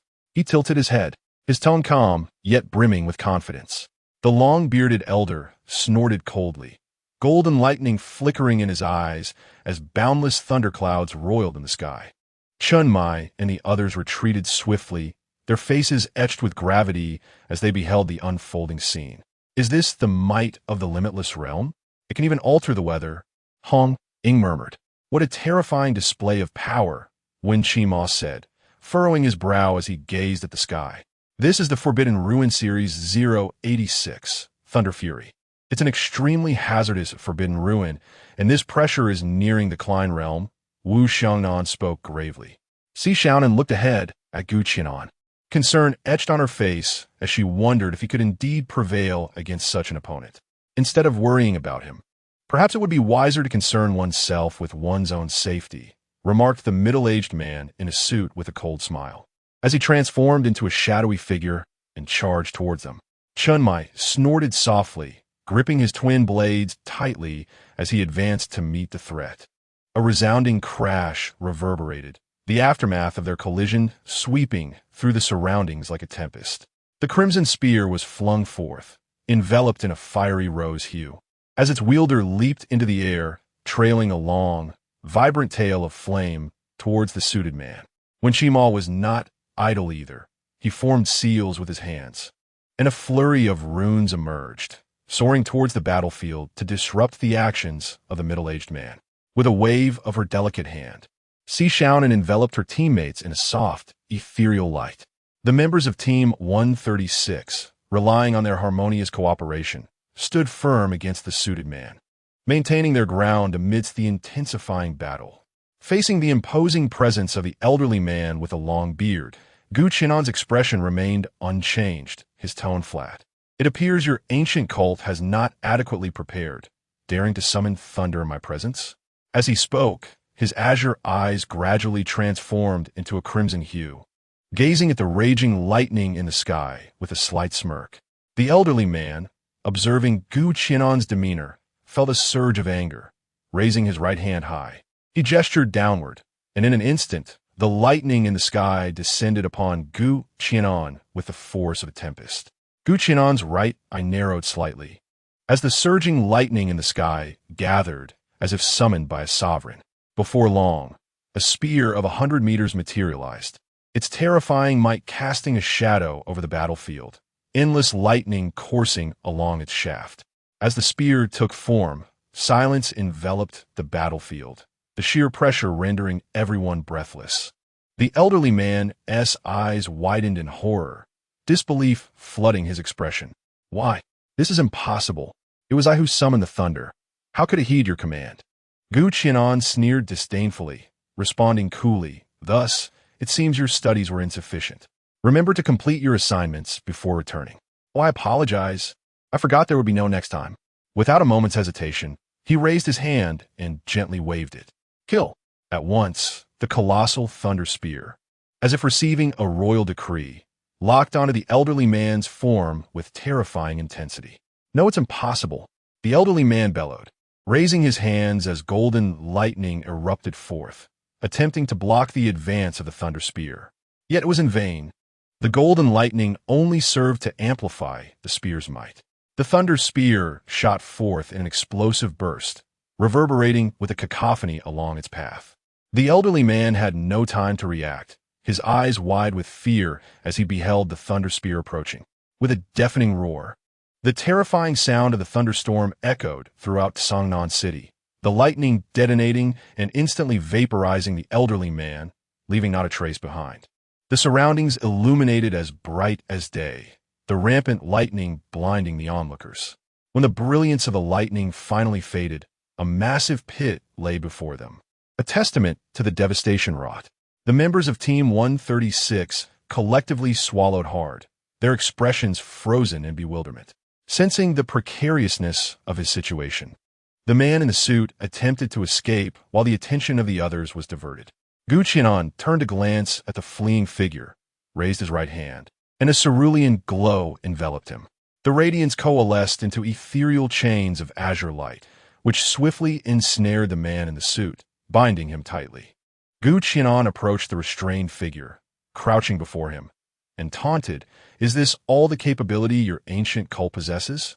Sending you here is merely a futile endeavor." The man's face twisted in fury as he retorted, "Do not revel too soon. The cult will not spare you." Gu Qianan scoffed dismissively, "That remains to be seen, dependent on their actual prowess." Chunmai steadied his thoughts and stepped forward, inquiring, "Qianan, how do you intend to handle this man?" Gu Qianan rose, contemplating for a moment before replying, "Let us take him back to the sanctuary. Perhaps he could divulge more information regarding the ancient cult." Upon hearing this, Chunmai nodded in agreement. "Finally, it is over," We can enjoy a proper celebration for the new year, Gu Qian remarked, stretching leisurely. At that moment, Hong Ying regained her composure and gazed at Gu Qian with admiration, exclaiming, Qian, that shot you just fired was absolutely magnificent. Chapter 34. Transformation of Forms. Chun Mai gazed at the enormous chasm before him, a wry smile twitching at the corner of his mouth. Such a vast pit. How long would it take the logistics team to mend it? Fortunately, he wouldn't have to bear the financial burden. Qian, you are truly remarkable. Just a glance at the heavens, and those fearsome thunders obey your summons, transforming into spears in the sky. Si Xiaonan's eyes sparkled with excitement, for she alone had witnessed the entire spectacle, as she had merely provided shields for her teammates from the rear. After a night of coordinated efforts, Si Xiaonan had grown increasingly familiar with Gu Qian, shedding the initial awkwardness. Gu Qian shook his head slightly. This is merely the ability of my divine ruins. Hong Ying sighed in frustration. When will I ever reach such heights? If one day I could casually conjure flames into spears, I would be utterly satisfied. By the way, what is your Forbidden Ruins sequence, Hong Ying? I've never come across it in the Forbidden Ruins catalog, Gu Qian inquired, a question that had long puzzled him during his readings. I'm not sure either. Mine is classified as an unknown Forbidden Ruins, currently deemed high risk. I named it Rose Fire Feather Garment. Sounds nice, doesn't it? Hong Ying explained with a slight smile. I believe your Forbidden Ruins ability has yet to be fully developed. Gu Qian paused before continuing. I noticed that during combat, you primarily attached flames to your weapon, relying heavily on your marksmanship. Upon hearing this, Hong Ying's eyes lit up, and she eagerly asked, do you have any methods to assist me in developing it? Scratching his head, Gu Qian replied, I'm not entirely certain, but we could attempt some specialized training. For instance, we could start with controlling the transformation of flames, rather than merely affixing them to your weapon. Transformation of forms? Hong Ying asked, puzzled. Si Xiaonan, intrigued, leaned in closer, while Chun Mai and the others gathered around to hear his insights. In response to their curiosity, Gu Qian slowly extended his right hand. In an instant, a dazzling bolt of lightning erupted from his palm, beginning to dance vibrantly. The lightning flickered with blinding brilliance, akin to a lively sprite, pulsating at an astonishing frequency. Accompanying the lightning's movement was a sharp, piercing sound resembling the collective chirping of thousands of birds, filling the air with a cacophony. This spectacle left everyone present in awe, as they felt an intensely powerful, razor-sharp aura wash over them, as if this formidable energy could rend the very fabric of space. Then, Gu Qian gently extended his left hand once more. The previously scattered flashes of lightning began to converge towards his palm, as though drawn by an unseen force. As they gathered, the lightning pressed and fused together, gradually forming a compact and stable sphere. As time elapsed, this lightning sphere was relentlessly compressed, its size diminishing while the energy contained within grew ever more potent and volatile. Before long, the sphere transformed into a violet lotus blossom. The purple lotus flower glistens with a crystalline translucence, emanating an enchanting glow, devoid of any flickering lightning upon its surface. It rests quietly in Gu Qian's palm, resembling a meticulously crafted masterpiece, compelling onlookers to approach and admire its beauty. Yet, there is no doubt among the crowd that should this lotus bloom, it would unleash immense destructive power. What is this? Hong Ying murmured upon witnessing the scene, unable to fathom that this exquisite creation was born from the violent lightning she had just seen. The stark contrast between the stillness of one hand and the movement of the other left everyone in awe. With a casual wave, Gu Qian dissipated the lightning in his hand and remarked to Hong Ying, the hue of your flames diverges from that of ordinary fire. Surely there are other untapped effects within. Hong Ying extended her small hand, and a vivid rose-red flame manifested within it, her eyes filled with wonder, pondering whether it possessed additional abilities. That is for you to discover on your own. What I just demonstrated was the dynamic and static transformation of lightning. Perhaps you should begin your exploration from that perspective. Hong Ying clutched the rose-red flame tightly, her gaze unwavering and resolute. Qian, thank you. No need for formality. I have done little. The journey ahead lies in your hands. Qian replied, stifling yawn, fatigue etched across his features. By the way, how is Qiye faring? Xiaonan inquired softly. The question momentarily stunned the group, as the recent turmoil had caused them to overlook that Lin Qiye and his companions remained in peril. Qian waved his hand reassuringly, indicating that they were safe. Xiaozi is still keeping watch over there, and I can monitor the situation through her. We merely need to wrap things up now. Meanwhile, Wang. Little He lay in a distant low building, silently observing the snowy battlefield ahead. Do you sense it too, Xiao Tian? My brother is there as well. Yang Jin, clad in pajamas, expressed with concern as he gazed forward. Woof woof. Are you referring to that purple giant dragon? It must be there to protect my brother. With it around, he will be safe. Yang Jin chuckled, glancing at a small, plump dragon cat perched on the rooftop, its rear end raised as it intently watched the unfolding battle. On the snowy battlefield, Lin Qiye watched as Lu Yang grappled with the frenzied Chao Yuan, his expression remarkably composed as he pressed the earpiece. Fatty, Jasmine, wait for the right moment to assist Chao Yuan. Received, they replied in unison. Lin Qiye's eyes blazed like a golden furnace, flickering against the night sky as he gripped his dual blades, propelling himself forward like an arrow released from its bow towards Lu Yang. At this moment, Chao Yuan had completely lost control, consumed by rage. Yet, deep within that chaotic mind, one thought remained unwavering, to eliminate the one manipulating the vines before him. When Chao Yuan, in the realm of the pool, succumbed to his fury, his power became unimaginably formidable. Surrounding him was a swirling aura of malevolence, with fierce black flames shooting towards the heavens, as if intent on incinerating the very sky above. The billowing black flames surged forth like tumultuous waves of an obsidian sea, rolling and roaring, exuding a chilling aura of dread. In stark contrast, the tendrils manipulated by Yang appeared utterly feeble at that moment. As those verdant vines approached within half a meter of Chao Yuan, they were incinerated as if they had encountered searing lava, instantly transforming into wisps of azure smoke, dissipating into nothingness. Despite Yang's relentless exertion of mental energy to augment the resilience and extension of the vines, all efforts proved futile against Chao Yuan's indomitable dark flame power. P.S. Currently, there are no thoughts regarding a female protagonist. The main character primarily interweaves through various plots in the guise of a mentor. As for the inclusion of a female lead, that is for you to decide. 1. Hong Ying, there are too many authors writing about her, though I also hold a fondness for her. 2. Xiaonan originally. There is a pairing that I am reluctant to disrupt. Xiaonan is undoubtedly a lingering sentiment. 2-9. Return my Xiaonan. 3. Jinyan. I am relatively inclined towards her, regardless of her strength or background, and the protagonist's soul comes from. Cough cough. 4. Changwei. The age difference is indeed considerable, making it challenging to write. Should the protagonist assume the role of a devoted young companion? Even if a female lead were introduced, there would be no cliché love at first sight scenarios. Rather, it would evolve into mutual admiration forged through shared adversities. Chapter 35. The Vines Giant. With the obstruction of the vines removed, Lin Qiye leaped to the side, wielding his blade with precision aimed directly at Yang's vital points. Yang, noticing the imminent threat, swiftly evaded Lin Qiye's assault by a hair's breadth, only to be caught off guard by a colossal hand emerging from the darkness, which forcefully slammed him into the ground. Boom! The earth was indented, creating a deep crater.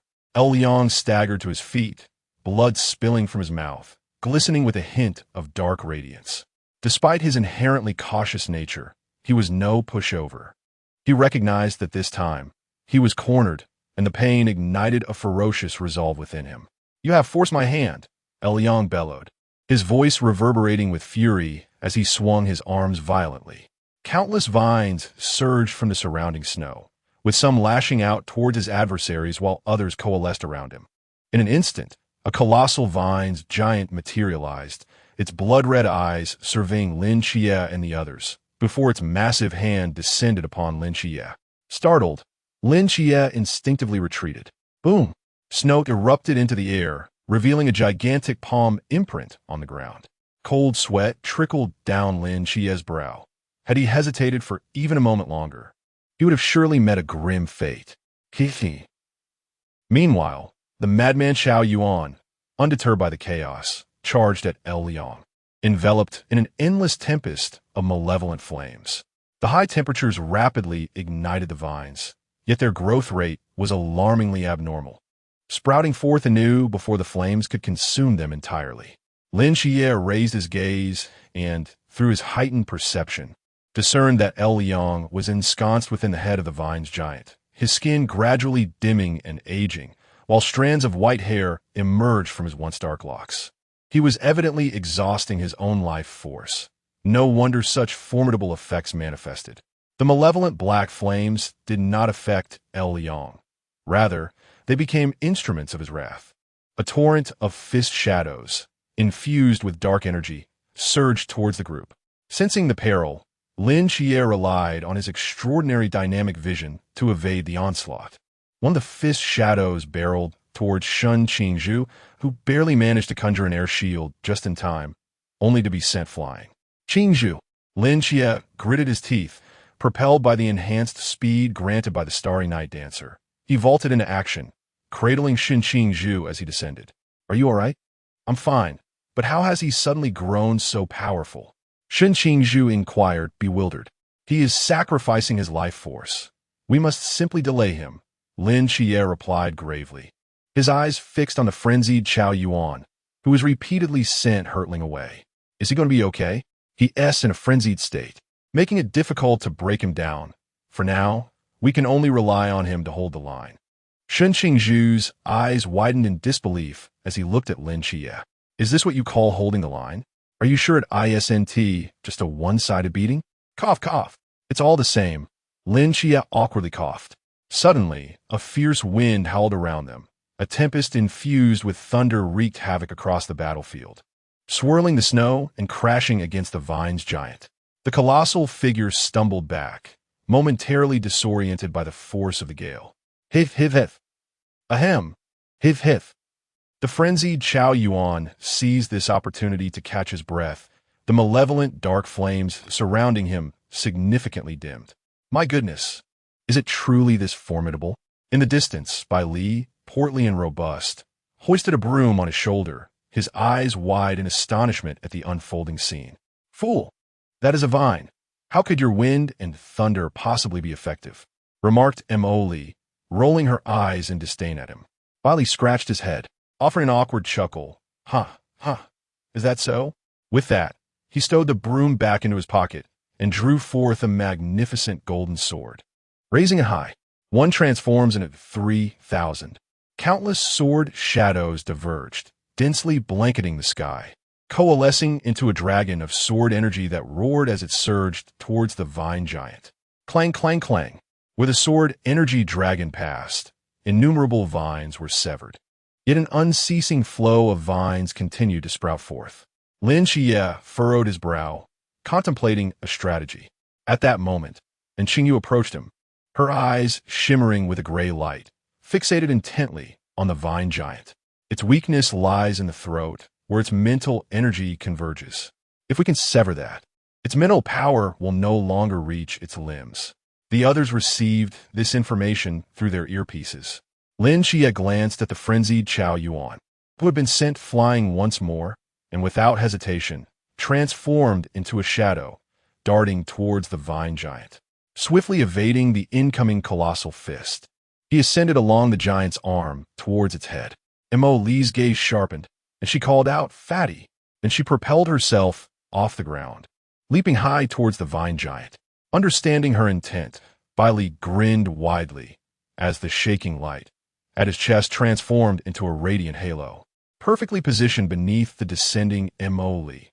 Harnessing this force, Li soared again, her figure rising to match the height of the vine giant's head, her right hand gripping the long blade tightly, an invisible ripple gathering upon it, causing the blade to hum ominously.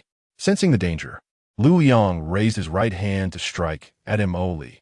Shun Qingzhu unleashed all her mental power, manipulating the surrounding air into a colossal shield to block the giant hand's assault. Lin Qiye had long been prepared. The golden light in his eyes intensified. A terrifying divine might erupting towards Lu Liang within the vine giant's head. Boom! Lu Liang felt his mind go blank, his outward flow of mental and life energy stalling. Emoli beheld the now rigid vine giant and shouted, her long blade slicing forward. Quake slash! The immense blade light, infused with a terrifying shockwave, violently cleaved through the vine giant's throat. The giant's head was propelled upward by this reverberating force, its entire body losing the supply and control of mental energy, slowly crumbling into myriad green lights that vanished from sight. Lin Qiye and the others stood shoulder to shoulder, each bearing a trace of fatigue and solemnity. The arduousness of this battle had exceeded their expectations, and it could be said that they had now lost the strength to fight further. Although Chao Yuan had awakened from his previous state of fury, he now found his spiritual energy utterly depleted, standing there breathlessly, as if a mere gust of wind could topple him. Meanwhile, Lin Qiye, who had just demonstrated his formidable prowess, was also beset by a profound sense of exhaustion. The emptiness following the depletion of his strength caused his body to sway slightly. Beside him, Molly clutched her long knife tightly, her right hand trembling incessantly, evidently from the recoil of her recent strike. In contrast, Shun Qingzhu, Bali Pangpang, and Qingyu appeared to be in relatively good condition, showing no significant signs of distress on the surface. Their gazes converged upon the motionless figure ahead. Lu Liang's once jet-black hair had turned completely gray, and his face was etched with deep, visible wrinkles, clearly having exhausted his vitality entirely. What shall we do now? The snake woman and that sea realm expert are almost here. And Qingyu inquired with a furrowed brow. Lin Qiye smiled gently and reassured them. Do not worry. Do you not think Instructor Gu lacked a contingency plan? The sea realm expert has surpassed the limits we can contend with. The others reflected on his words and, feeling somewhat relieved, settled down to rest. At that moment, a vine behind them suddenly stiffened, transforming into a sharp spike that lunged towards Lin Qiye's heart. Instinctively sensing the danger, Lin Qiye attempted to evade, but the fatigue weighed upon him, slowing his reflexes, and he could only widen his eyes in horror as the vine advanced. Be careful, and Qingyu reacted swiftly, charging towards Lin Qiye with great force. With a sickening sound, blood erupted as the vine pierced through Qingyu's body, crimson droplets spilling from the corner of her mouth. Chapter 36. Han Xiaoyun's enlightenment. The crowd stood frozen, their expressions a mixture of astonishment and disbelief as they beheld the sudden turn of events before them, as if time itself had come to a standstill. Qingyu! Lin Qiye shouted, having been knocked down by Qingyu. He swiftly regained his footing and supported her. Hey! Hiv hiv! Lu Liang's aged voice emerged, halting and fragmented. Lin Qiye, although I could not kill you, I am quite satisfied to have slain your companion. I shall ensure that you endure eternal torment. Cough, cough. Lin Qiye roared in fury, preparing to advance and dismantle him piece by piece, when Qingyu reached out to stop him. I'm fine. Lin Qiye was taken aback and quickly turned to look at her. He saw Qingyu, unblinking, grasping the vine tightly, pulling it forcefully from her body, leaving behind a trail of blood, as if she felt no pain whatsoever. Then they witnessed the astonishing sight of Qingyu's wound healing at an observable pace. Soon, no trace of the injury remained. What is this? Lin Qiye's eyes widened in shock. The crowd, and Qingyu scratched her head, smiling shyly. This is another one of my abilities, accelerated regeneration. Lu Liang's eyes bulged in disbelief as he observed the scene unfold. Subsequently, he begrudgingly took his last breath, his eyes remaining wide open in death. Lin Qiye let out a long sigh of relief and patted Qingyu on the shoulder. I'm glad you're all right. Thank you, Qingyu. And Qingyu grinned in response. No need for thanks. We are teammates now. Qingyu, for a moment there, I thought you were done for, Bai Li said, patting his chest in amazement. The others looked on with concern, and Qingyu felt somewhat uneasy under their gaze. Yet an unfamiliar warmth coursed through her heart. It was a feeling she had never experienced before, and she found herself gradually growing fond of it. At that moment, two figures swiftly approached. The woman, clad in alluring attire, moved with an enchanting grace. Her serpentine eyes cast a disdainful glance at the lifeless Lu Liang, uttering a curse. What a waste. Then she turned to Lin Qiye and the others, her hand brushing through her flowing black hair as she licked her lips, an unusual glimmer in her eyes. Oh, it seems I am surrounded by handsome men and beautiful women. I suddenly find myself reluctant to kill you all. Beside her stood a man wielding a long halberd, his long hair swaying in the frigid wind. He gazed calmly at Lin Qiye and the others and spoke in a composed manner. Greetings, I am Han Xiaoyan, the 13th seat of the cult of the ancient gods. Lin Qiye stepped forward, eyeing the pair with caution. The cult of the ancient gods? So you have finally arrived. Do you truly wish to kill me? Han Xiaoyan inclined his body slightly, performing a gentlemanly bow. We are merely here to eliminate certain unstable elements, such as you, the unprecedented dual divine agent. The serpent woman giggled in agreement. Yet, considering your appealing appearances, I shall grant you an opportunity. Comply and accompany us. And perhaps a path to survival may remain. Dream on. Lin Qiye scoffed, and the group behind him assumed battle stances.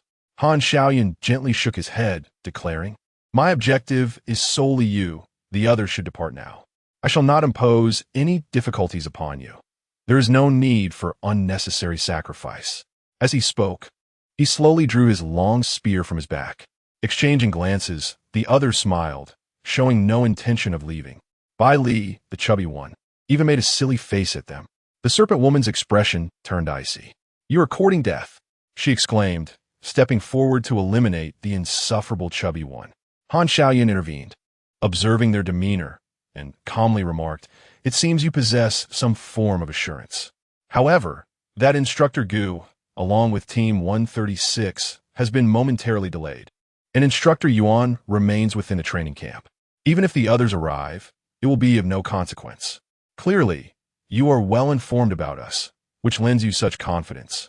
Lin Qiye mocked. I hope you truly have a backup plan. Lin Qiye, you are indeed remarkable. Were it possible, I would rather not engage you. Han Xiaoyan leveled his spear, a gust of fierce wind swirling around him, his gaze sharp and penetrating. Lin Qiye remained composed, calling out to the rear, Xiao Zi. I leave them to you. Bai Li and the others were momentarily taken aback, glancing behind Lin Qiye. In that instant, a bolt of lightning streaked across the sky, and a dragon-shaped entity materialized beside Lin Qiye. Xiao Zi looked at Lin Qiye in confusion. How did you know I was over there? I was hiding so well. Lin Qiye recalled the image of Xiao Zi with its rear end up in the air and twitched his mouth, but dared not expose it. He quickly replied, It was merely a guess. With you hiding so well, how could I possibly have discovered you? Xiao Zi scrutinized Lin Qiye with suspicion. Is that so? Lin Qiye nodded vigorously. Xiao Zi, you have been protecting us all along. How wonderful! Bali exclaimed joyfully, moving closer. The group happily gathered, engaged in conversation, entirely oblivious to the cold, sweat-soaked Han Xiaoyan and the serpent woman before them. When Xiao Zi appeared, an overwhelming dragon's might instantly subdued them, as if they were being scrutinized by a colossal celestial dragon, rendering them motionless. Aren't you Gu Qian's summoned beast? Why are you not with him, but instead here? Han Xiaoyan inquired, his expression grave. There is a Wuliang realm expert over there. Are you not concerned about Gu Qian's safety? Just a Wuliang realm. Little Linen could dispatch him with a single strike. Xiao Zi scoffed at Han Xiaoyan. With Gu Qian's permission, Xiao Zi could observe the situation on his side, achieving true visual sharing. Han Xiaoyan was taken aback, then relieved, a faint smile gracing his lips as he replied, That works too. His previously vacant gaze regained a flicker of vitality long absent. Then let it begin. Han Xiaoyan clutched his long halberd tightly, sweeping it toward Xiao Zi, as the surrounding bitter winds transformed into colossal blades of air, slashing towards the crowd. Xiao Zi merely raised her gaze, and arcs of lightning manifested effortlessly, countering the assault. A thunderous crash ensued, the terrifying shockwave morphing into a tempest that wreaked havoc, lifting layers of snow and enveloping the entire battlefield in a blizzard. We must leave at once. Han Xiaoyan shouted at the serpent woman, seizing the opportunity. The serpent woman reacted swiftly, unleashing the might of Medusa. which countered the oppressive aura of the dragon, causing her figure to vanish from sight in an instant. Upon witnessing the escape of the serpent woman, Xiaozi erupted in fury, a colossal dragon claw materializing ominously in mid-air, accompanied by a resounding roar of thunder as it relentlessly descended upon Han Xiaoyan. The dragon claw, enveloped in terrifying lightning, crashed down with the weight of a mountain, leaving Han Xiaoyan no time to blink before he was forcefully driven into the depths of the earth. Chapter 37. Erasing the soul contract on the snowy battlefield. Lin Qiye and the others widened their eyes, fixated on the unfathomable pit before them, their throats involuntarily constricting as they swallowed hard. Was that truly a powerhouse of the sea realm, reduced to such a state?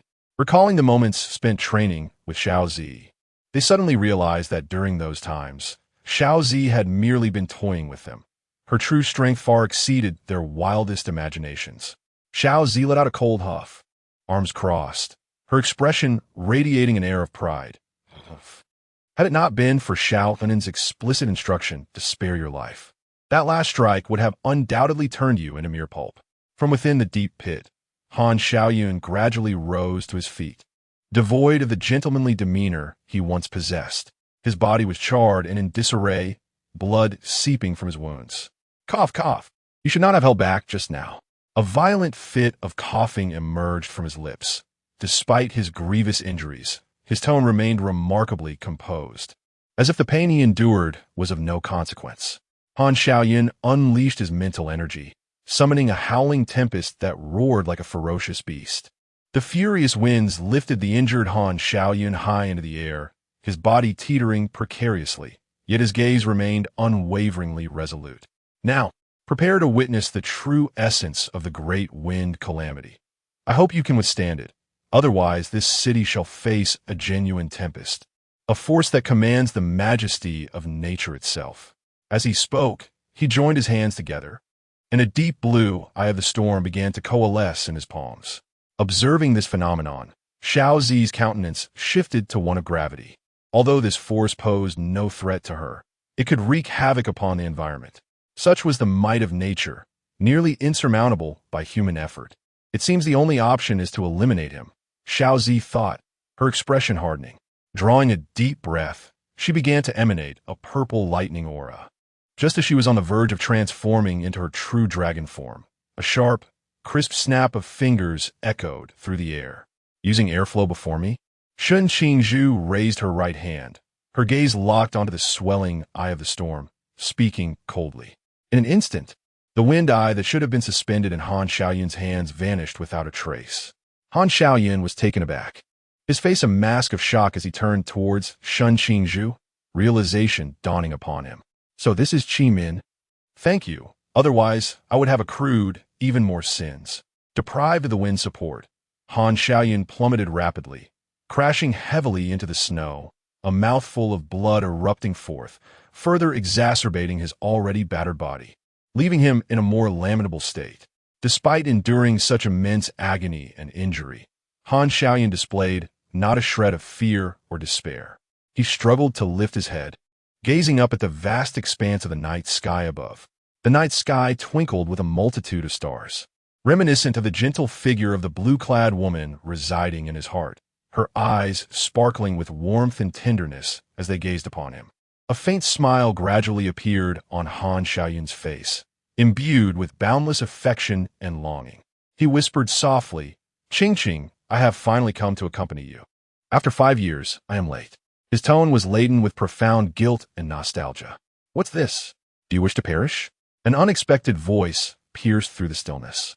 A striking young man with blue hair, clad in a gray trench coat, materialized beside Han Xiaoyan, his cerulean eyes fixed intently upon him. "Who are you?" Han Xiaoyan inquired. Perplexed. "Gu Qianan," the young man replied, his voice tinged with indifference. A relieved smile spread across Han Xiaoyan's face as he responded, "What else could it be? Do you think they would release me? Or send me to a monastery? Do you wish to dismantle the ancient god society? What? Do you long for revenge against your comrades? What on earth are you implying? Simply answer with a yes or no." After a moment of contemplation, Han Xiaoyan gazed steadfastly at the youth before him and slowly declared, "Yes." I think of it constantly, but what good does it do? I am bound by the soul contract of murmurs, wholly rendered their puppet.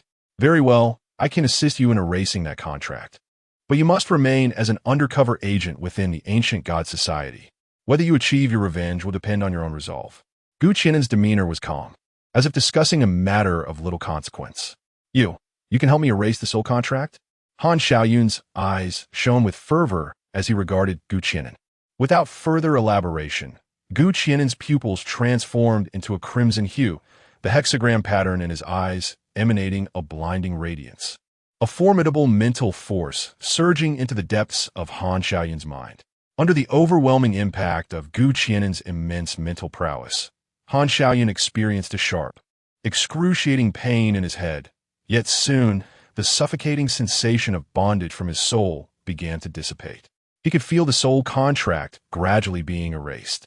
After a brief moment, Gu Qian withdrew his mental force, and Han Xiaoyun exhaled deeply, his eyes filled with gratitude and determination. Such a great favor deserves no thanks. My life shall henceforth belong to you. That is unnecessary. Matters concerning the ancient god society must still be resolved by your own ingenuity, Gu Qian replied coolly. Han Xiaoyun rose to his feet and bowed deeply to the group, apologizing for any past offenses, hoping for their understanding, and promising to make amends whenever the opportunity arose. With that, he turned and strode into the distance. Though his figure still appeared somewhat disheveled, his steps were resolute and powerful. He recognized that his path of vengeance was only just beginning. Chen Mai approached, observing Han Xiaoyun's retreating silhouette, and slowly remarked, I know him. He is Han Xiaoyun, the former captain of the night watch team in Gus's city. I hadn't expected to find him here. He is indeed a pitiable soul. Indeed, that is why I have granted him an opportunity. Gu Qian turned to Lin Qiye and the others and stated, This trial has concluded flawlessly. You all performed admirably. I will convey to instructor you on the merits you deserve. None of you will be deprived of your medals. Next, let us return and rest well. For tomorrow we shall celebrate the new year together. Captain Chen has promised to personally prepare the feast. Hooray for Instructor Gu. Bai Li, filled with excitement, leaped into the air. With the medal in hand, he could finally return home to show his family that he was no longer the frivolous layabout he once was. The crowd erupted in cheers, their faces radiating joy and anticipation. Chapter 38. The revelry of years past in the Peace Affairs office of Tsangnan City. The afternoon sun filtered through layers of clouds, casting a warm golden glow upon the earth, adorning the snow with a shimmering luster. In the distance, the sporadic sound of firecrackers echoed, seemingly bidding farewell to the year that was soon to pass and expressing hopes for the new one. Lin Qiye stood at the entrance of the Peace Affairs office, gazing at the snow-covered street outside, his heart filled with myriad emotions. The fierce battle from the previous night lingered vividly in his mind. Now, it felt as if everything had been paused. The impending arrival of the new year was akin to a signal of renewal, reigniting people's aspirations for the future. Why are you standing here all alone? Gu Qian's voice resonated from behind. Aunt just called me. Lin Qiye replied, a hint of melancholy in his tone. What is the matter? Are you feeling homesick? Gu Qian smiled at him and continued, If you're longing for home, why not go back for a visit? Lin Qiye's eyes brightened momentarily, but then he recalled something. Sighing helplessly, although I yearn to return, doing so now would only endanger Aunt and Ajin. Moreover, I had previously told them I was going to Qiqihar. Returning suddenly might not be wise. Just go back if you wish, as long as you exercise caution. A brief visit during the New Year's Eve wouldn't hurt.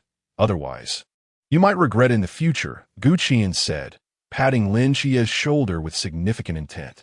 Yet, Lin Qiye, now brimming with excitement, failed to perceive the deeper meaning behind his words.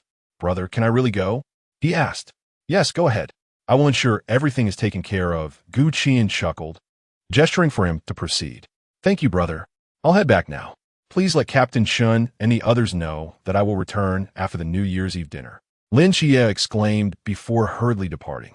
Watching Lin Qiye's exuberant figure fade away, Gu Qian sighed, pondering the new year ahead, uncertain of how his family was faring. Perhaps returning home was no longer an option for him. At least Qiye had the chance to visit, even if just once, as this miraculous city would soon disperse. Xiaonan, come help me. The call from Xiao Zi interrupted Gu Qian's thoughts. He turned around to behold the lively scene within the Peace Affairs office, a smile involuntarily gracing his lips. As he stepped inside, he found everyone gathered, preparing to make dumplings. The delightful aromas of various fillings permeated the air, laughter and joy filling the room. Xiao Zi tugged at Gu Qian's sleeve, leading him to the table. Quick, we need to create the most special dumplings, she urged, handing him a lump of dough. Gu Qian accepted it with a smile, embracing the festive atmosphere. Where is Qiye? Hong Ying inquired upon noticing that only Gu Qian had entered. He felt homesick, so I let him go home for the new year, Gu Qian replied, kneading the dough with a grin. Hong Ying paused for a moment before smiling back. That's good. Are you not joining us for the New Year's Eve dinner tonight? Li Pang vigorously kneaded the dough, marveling at the novelty of making dumplings for the first time. Flour dust was strewn everywhere, even leaving traces on his face. Gu Qian chuckled at the sight of him. He would be returning home to celebrate the new year with his aunt and would return later. Oh, I see, he replied, wishing he could share the meal with him. Li Pang pouted, his flour-dusted round face adding to his endearing clumsiness. Ha ha! Emily burst into laughter at Li Pang's appearance. Are you trying to make us laugh ourselves to death? You managed to get flour all over your face just making dumplings. Really? Li Pang inquired, reaching to touch his round face, wiping it absent-mindedly, completely oblivious to the flour that coated his hands, resulting in his face becoming a ghastly white. Laughter erupted among the group, amplifying the already vibrant atmosphere. However, it was not long before Gu Qian was shooed away by Xiao Zi, as his dumpling-making skills were simply abysmal. Li Pang shook his head in disbelief. Critiquing, Instructor Gu, your dumplings are even uglier than mine. I bet even a dog would turn its nose up at them. Gu Qian shot him a peculiar glance, patted his shoulder, and walked away. Li Pang felt a shiver run down his spine from that look and turned to Chao Yuan, asking, what is wrong with Instructor Gu? Is he going to take revenge on me during training? Chao Yuan looked at him disdainfully. Not at all. It's just that you were shaking your head at yourself just now. Li Pang sighed dramatically, feeling quite disheartened. Meanwhile, Lin Qiye captured the joyous scene, forever preserving the laughter in a photograph. Chen Muyi, Wu Xiangnan, and Wen Qiemo sat together, sipping tea. When Gu Qian approached and took a seat beside them, Chen Muyi poured him a cup of tea, observing the rare liveliness in the office, and remarked, it has been quite some time since it has been this lively here. Indeed, ever since old Zhao. When Qiemo began, but quickly realized his misstep, covering his mouth with his hand. Wu Xiang then shot him a glare and asked, these individuals possess formidable potential. Qian, did you gather them together with a specific intention? Gu Qian glanced over at Li Pang and the others who were chatting and joking, responding, are you referring to the 5th special team? Chen Muyi cast a worried glance at Wu Xiangnan. You need not look at me like that. Those days are behind us. They are all exceptionally talented, and if it were them, I would be quite pleased. Wu Xiangnan gazed into the distance, lost in thought. After a moment, he collected himself and continued. Has there been any inclination from above? Not yet, but I anticipate it will be soon. They initially wanted me to form another team, but I have no intention of leaving the mass team. Gu Qian lifted his teacup and took a delicate sip. Wu Xiangnan regarded him earnestly, stating, if you were to lead them as captain, their growth would be much more secure. Indeed, as you have stated, it is unfortunate that there is little time left for them to gradually develop. My presence may only render them excessively complacent. Their future paths must be forged by their own efforts. You must also have faith in Qiye. He possesses the capability to guide them as their leader. Gu Qian contemplated for a moment before speaking with a calm demeanor. Little time? What do you mean? I am aware that the situation is quite dire. But surely it has not reached the extent you describe, Chen Mai inquired, gazing at Gu Qi with a look of confusion. I can only utter 2 words, divine being. Chapter 39. Happy New Year, gods? Chen Mai, along with the others, exchanged glances, each reflecting an expression of astonishment. Gu Qian placed his teacup down and spoke slowly. Indeed, with our current strength, we are far from capable of coping. Observing the grave expressions on Chun Mai and the others, Gu Qian continued, "Well, let us not dwell on this. When the sky falls, there will be someone tall to bear it. These matters are not for us to worry about." When Shima shrugged and chuckled, "True, I am but a mere pool realm cultivator. Why should I concern myself with such thoughts?" Chun Mai managed a faint smile, recalling the Shiva's grudge that he had suppressed for nearly a decade, and reflecting on his physical condition, he pondered if the impending divine conflict would erupt in Songnan City. With this thought, a profound sense of helplessness washed over him. He gently shook his head and let out a soft sigh. He reached for the steaming teacup before him and, without hesitation, drained its contents. However, what should have been an aromatic and refreshing brew now tasted bitter and indescribably harsh as it flowed down his throat, reaching deep into his heart. Gu Qian observed his demeanor silently, feeling compelled to express certain thoughts. Yet after a moment of contemplation, he ultimately dismissed the idea. His gaze then shifted to Wu Xiangnan, who sat quietly beside him. Deputy team leader Wu must surely be the undying swordsman of the former Blue Rain team, he mused. When Shima was taken aback, unaware that his deputy possessed such an identity, and wondered why he had come to this modest Songnan city. Wu Xiangnan nodded in acknowledgement, yes. But those are merely echoes of the past, best left unmentioned. I have heard of your exploits from my captain, Gu Qian remarked. Pausing to glance at Wu Xiangnan's bandaged hands before continuing, I understand your plight. It is indeed possible to heal the wounds on your hands. Upon hearing this, Wu Xiangnan stood up abruptly, eyes fixed intently on Gu Qian, each word deliberate. What? Do you mean? His gaze was filled with uncontainable joy. There are only two forces in this world that I know of capable of healing the scars left by the Tian Tsongyun sword. One is a miracle. The other is fate, Gu Qian asserted confidently. Wu Xiangnan stood in stunned silence, murmuring to himself, miracle? Fate? Then he abruptly turned to Gu Qian. Are you saying? Gu Qian nodded, yes, just as you imagine. Qiye's mortal realm and my eye of fate. However, do not rejoice too soon. With our current abilities, we have not yet reached that threshold. Wu Xiangnan shook his head, his tone sincere. I am truly grateful. At least now I can see a glimmer of hope, which is infinitely better than being engulfed in darkness, lost and directionless. He slowly sat down, feeling the tension in his heart ease, granting him an unprecedented sense of relief. Gu Qian smiled gently, his eyes radiating warmth as he turned to Wen Qima. Wen Qima, taken aback by the scene, immediately straightened his posture. Your forbidden technique is called heart demon binding, correct? Wen Qima obediently nodded. In essence, your ability allows you to manipulate others through illusions. And I possess a modicum of understanding regarding illusions myself. Do not forget, my codename within the team is Dreamweaver. A confident smile played upon Gu Qian's lips as he mentioned illusions. When Shima's eyes sparkled with eagerness as he asked, could you teach me? Given the uniqueness of his forbidden technique, there were few adept illusionists among the Night Watchers, making improvement quite challenging. Thus, he had long sought a path suited to himself. Gu Qian lightly tapped his fingers on the table, pondering before responding.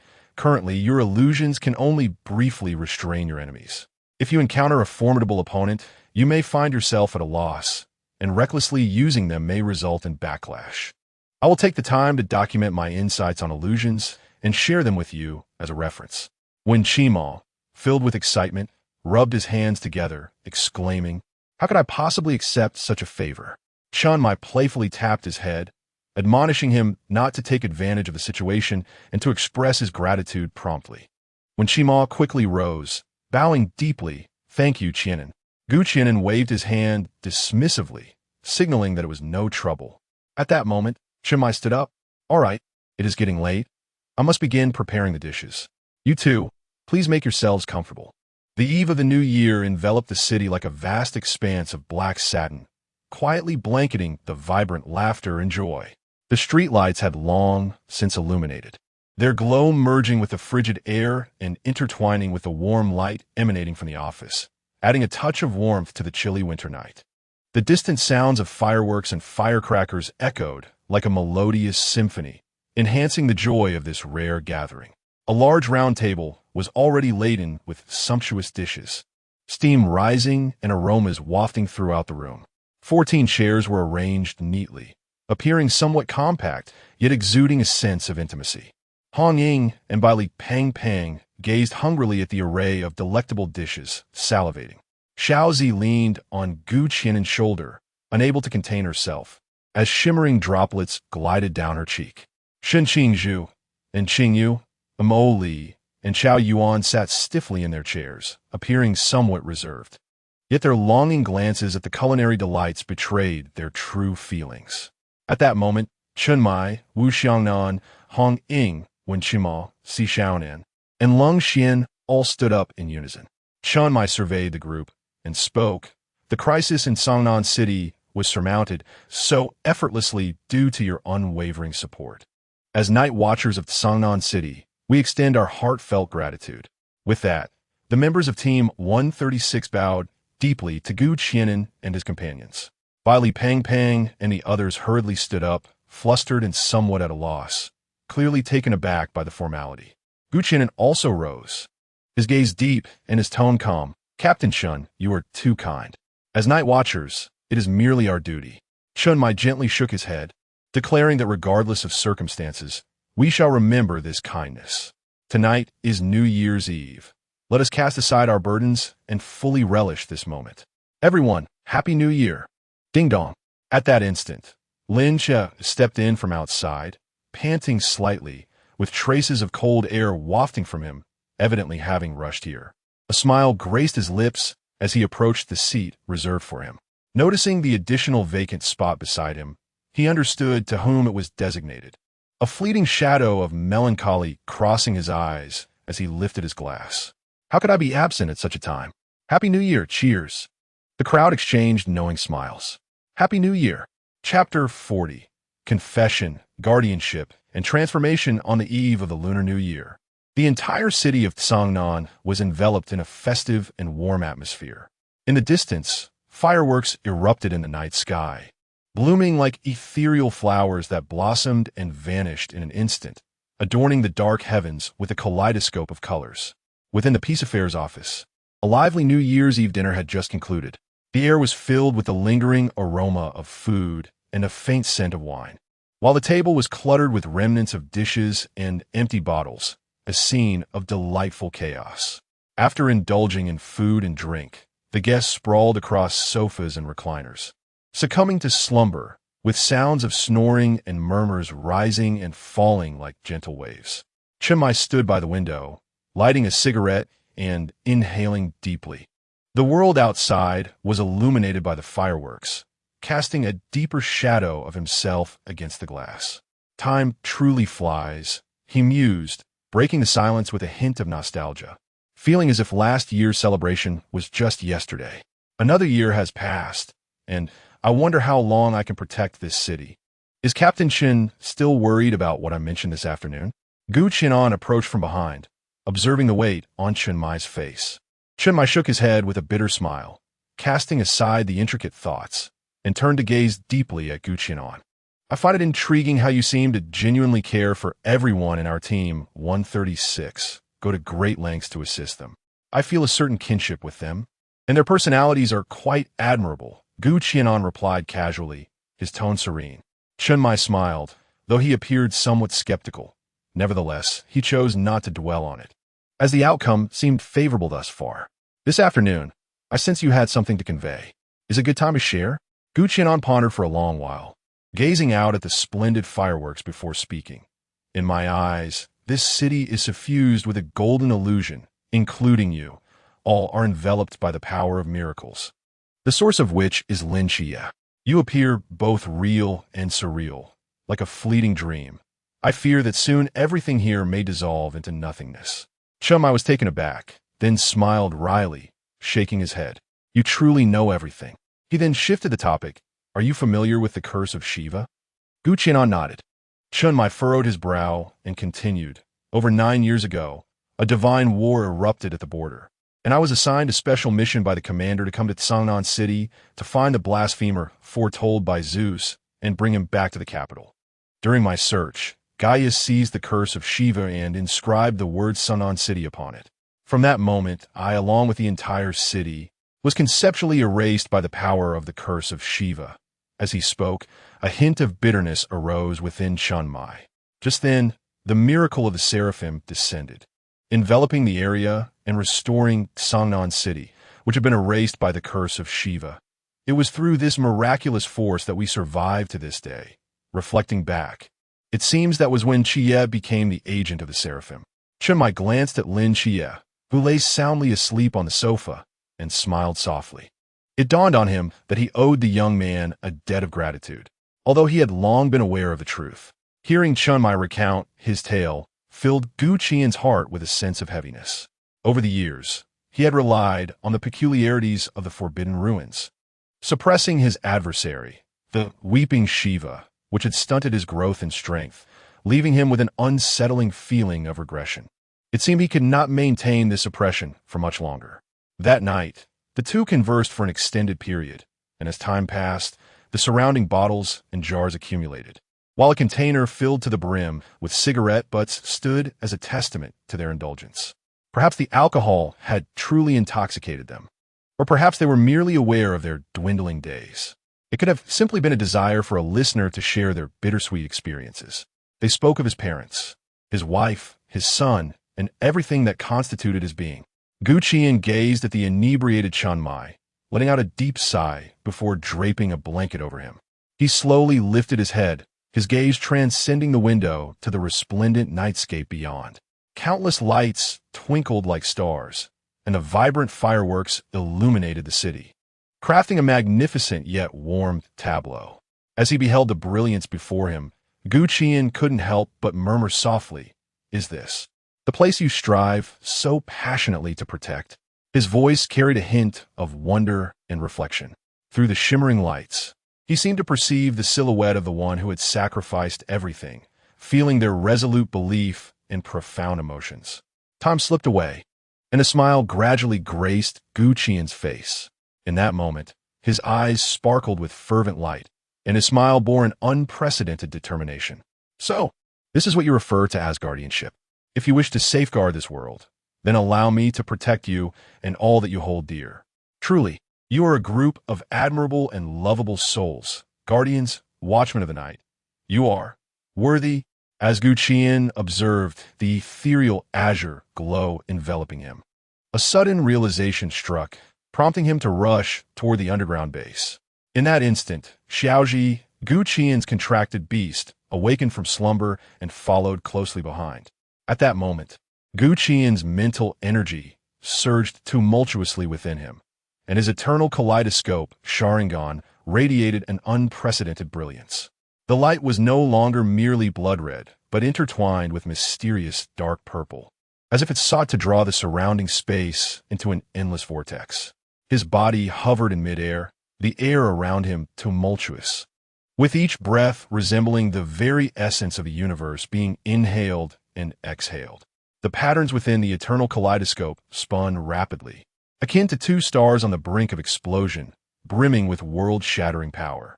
As Gu Qian's consciousness delved deeper, he felt his soul merging profoundly with those eyes. As if breaking free from some unseen shackles, countless images flashed through his mind, his past, his tenacity, and his struggles, all coalescing into this transformative force. In Gu Qian's eyes, a brilliant radiance erupted, causing the entire world to seemingly lose its hues in that fleeting moment. As the luminosity gradually dissipated, he slowly opened his eyes, revealing not the once eternal kaleidoscope, but rather a pair of profound and enigmatic eyes of reincarnation. Within the pupils of these reincarnation eyes, ripples emanated outward, resembling the ceaseless flow of the cosmic rivers, where each intricate pattern encapsulated the mysteries of life and death, the cycles of cause and effect.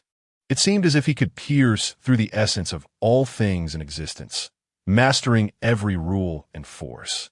At that moment, a cerulean glow enveloped Gu Qian, solidifying into a colossal azure cocoon that encased him.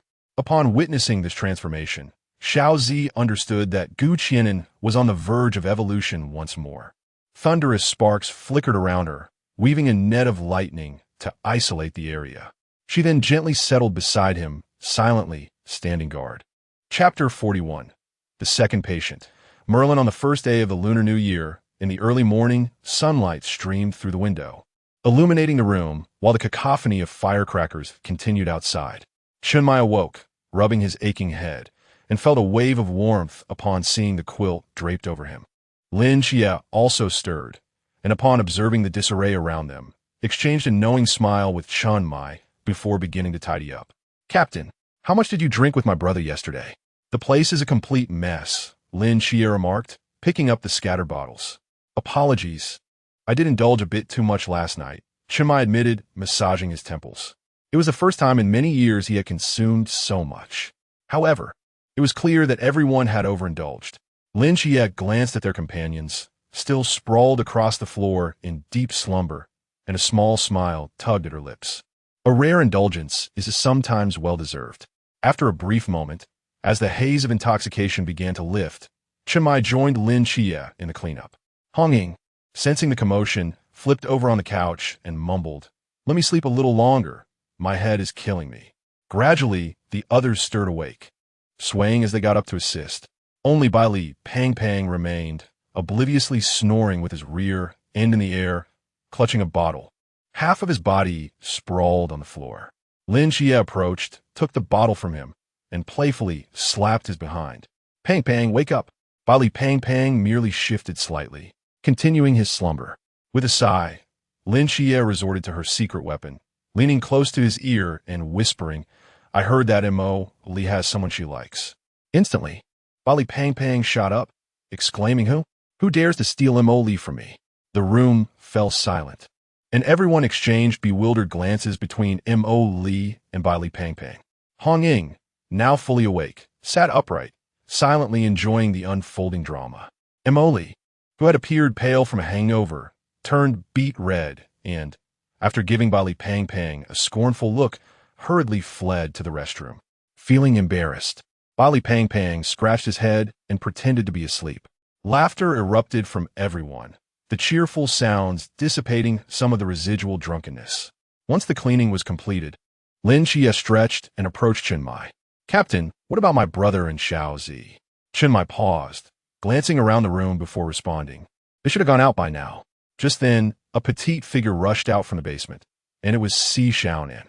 Her face was a picture of panic, and she called out breathlessly to Chunmai, who stood nearby, "Captain, you need to come see this quickly." After an evening of revelry, Si Xiaonan had returned to her bedroom in the basement for some rest. This morning, as she groggily got out of bed to freshen up, she was horrified to find the entire basement had inexplicably transformed into a strange shade of azure. The azure depths, profound and clear, enveloped her, leaving Si Xiaonan feeling as though she harbored no secrets at all. She stood there, lost in thought, her heart brimming with uncertainty. Faced with such an unfamiliar and enigmatic scene, she hesitated to act, fearful of unintended consequences. Her call drew the attention of those around her. "What's wrong?" It's just, oh dear, you all should go down and see for yourselves." Si Xiaonan pondered, realizing she struggled to articulate her thoughts. Thus, with a heart full of curiosity and trepidation, they gradually made their way toward the basement. Within the subterranean space, all eyes widened in astonishment at the breathtaking spectacle before them. The entire basement was shrouded in a mysterious and profound energy, transforming the once empty space into a mesmerizing expanse of azure. This celestial hue, dreamlike and ethereal, unfolded like a stunning masterpiece before them. The walls, floor, and even the ceiling were drenched in this extraordinary color, immersing them in an entirely alien realm. They stood frozen, expressions of amazement and disbelief etched on their faces, having never encountered such a wondrous and bizarre scene, leaving them momentarily at a loss. Lin Qiye gazed intently at the azure hue, and suddenly, a figure flashed through his mind. He whispered softly, "Is this the work of my brother?" Meanwhile, Xiao Zi, who had been idly lounging nearby, felt the presence of Lin Qiye and the others approaching and quickly sprang to her feet, darting toward them. "Qiye, you finally made it. I was nearly bored to death. What is happening here?" Lin Qiye inquired, puzzled as Chunmai and the others looked on. Xiao Anin has advanced to the Wuliang realm, which is why it looks like this. The last time she broke through to the Sea realm, it was similar. The group was taken aback, disbelief etched across their faces. This is a breakthrough? Such phenomena occur during a breakthrough? Aren't they supposed to happen in an instant? Hong Ying was filled with astonishment. I don't really know. Anyway, Xiao Anin will emerge in a day or two, Xiao Zi reassured them, alleviating their concern somewhat. Nevertheless, they remained gathered around, curiously observing the azure world, fixated on a massive azure cocoon pulsating as if alive. Witnessing this, Chun Mai couldn't help but sigh inwardly, acknowledging the uniqueness of a divine agent. Yet, Lin Qiye alone understood that this was not merely a divine agent. Qi'an was, in truth, an undeveloped deity. In the asylum of the gods, Nyx, draped in a gown of black gauze adorned with stars, sat gracefully on a swing, exuding an air of elegance and nobility.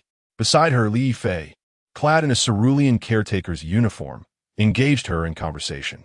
At that moment, Lin Qiye, attired in the garb of the director, approached. Mother, Darnatus, you've come to see me? Upon seeing Lin Qiye, Nyx's face instantly lit up with a smile. Yes, my child. How've you been feeling lately?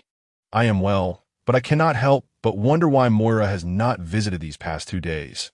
He used to accompany me daily. Has something happened? Nyx expressed his concern. Fear not. My brother has ascended to the infinite realm, which is why he has been unable to come. Lin Qiye recounted the scene he observed that very morning. Nyx nodded, his tone tinged with surprise. Your brother is undergoing evolution. He's being baptized by the laws of destiny. This is a gradual process of acclimatization to those laws. Does that mean he will no longer be susceptible to the laws of destiny? Not quite. As long as he has not yet attained divinity, he will remain troubled by this.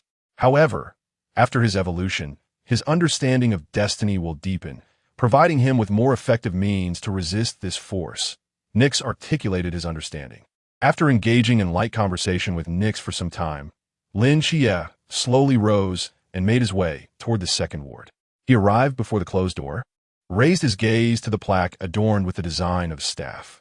Then, he gently placed his hand upon the doorknob, and a flash of light illuminated the space as the door's enchantment vanished.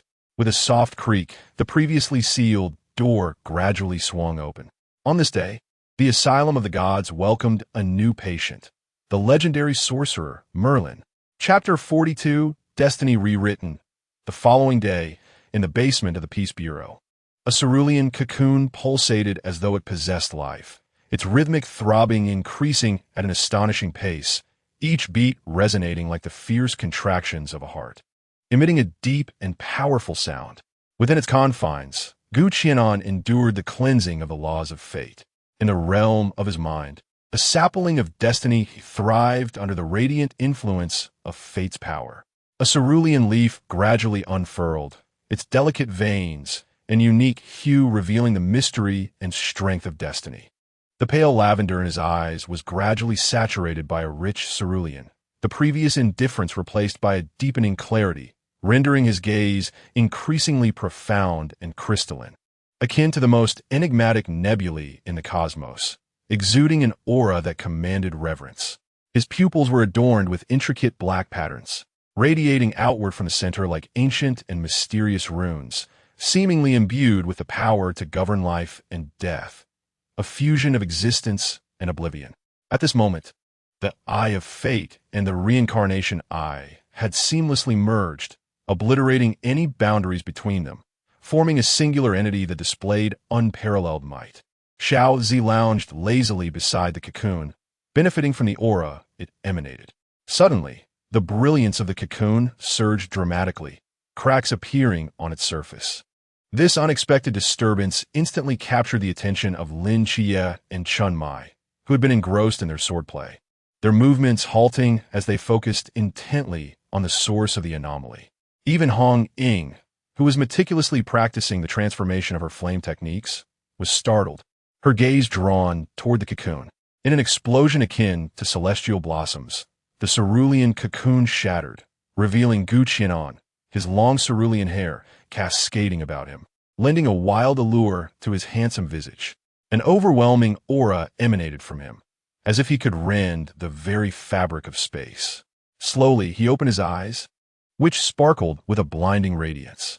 Lin Qiye and the others felt an invisible pressure bearing down upon them, instinctively retreating a few steps.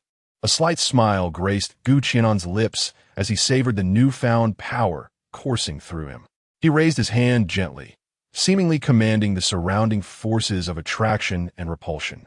Abilities unique to the reincarnation Eye, Shinra Tensei and Bansho Tenin. Unexpectedly, he had directly ascended to the reincarnation Eye. With a tone imbued with joy, he mused, now, I possess the ability to alter the narrative beginning with Sangnan City. Xiaozi joyfully scampered toward Qian, circling around him, captivated by the aura he exuded. Chunmai stepped forward, patting Qian's shoulder, congratulating him on his enhanced strength. Qian smiled lightly and replied, congratulations to us both. Upon hearing this, Chunmai was momentarily taken aback. What joy was there for him? Lin Qiye approached, remarking, brother, your advancement is quite spectacular. Indeed, Qian, we are nearly of the same age, yet you have reached limitless, while I remain merely at the pool stage. Hong Ying expressed her disappointment, suppressing the flutter of emotions within her. Qian smiled encouragingly. Focus on practicing the transformation technique I taught you. Unearth the potential of your flame abilities. I am confident your achievements will be remarkable. Should you have any uncertainties, feel free to inquire. Brother, what are our plans next? Today marks our return to the training camp. Qian pondered briefly before responding. You all should return with the new recruits. As for Xingyu, I will inform Chief Instructor Yuan in advance. In the captain's office, Qian's gaze was fixed intently on Chunmai, who felt somewhat unnerved under such scrutiny. Clearing his throat, he asked Qian, why are you looking at me like that? And what did you mean by congratulations? I am contemplating the possibility of miracles materializing into reality, Qian replied calmly, as if discussing something trivial. Chunmai was momentarily taken aback, unable to grasp the meaning behind his words. During this advancement, I have acquired a new ability. I wish to see if I can resurrect you. Qian had gained a new power related to the law of fate during his recent advancement. Fate rewriting, transforming the power of destiny into a pen that, upon touching its target, would unfold their fate like a scroll. It could directly amend predetermined facts, thereby entirely altering the course of one's life narrative. However, each modification required a substantial expenditure of mental energy or a substitute in the form of a sacrifice. Qian intended to utilize this ability to rewrite the established fact of Chunmai's existence from that fateful day, October 24th, 10 years ago, at 2:19 p.m. in Sangnan City, thereby resurrecting him. Chunmai's pupils dilated in shock as he fixed his gaze on Qian. He had not even considered this possibility. Resurrecting someone who had been dead for a decade was a feat rarely achievable, even by divine beings. To resurrect someone who has been gone for so long is beyond my current capabilities. However, you now harbor a trace of the power of miracles within you, making it worth attempting, Qian explained, noting Chunmai's incredulity. Chunmai felt no joy. Instead, he furrowed his brow and inquired solemnly, what is the cost? If it is too great, then it is not worth it. You are far too important for us in Daxia. We can afford to lose countless Chunmais, but we cannot lose you. In Chunmai's heart, he understood the significance of Qi and to the entire Daxia. A divine agent wielding the power of fate was of paramount importance. Moreover, Qian's terrifyingly exceptional talents had already placed him in a league of his own. Qian smiled, feeling a surge of emotion. It's all right. It will merely consume some mental energy. Let us give it a try. And should it prove too taxing, I will cease. Really? Chunmai clearly remained skeptical. Qian did not respond. He merely gazed at him with an unwavering intensity.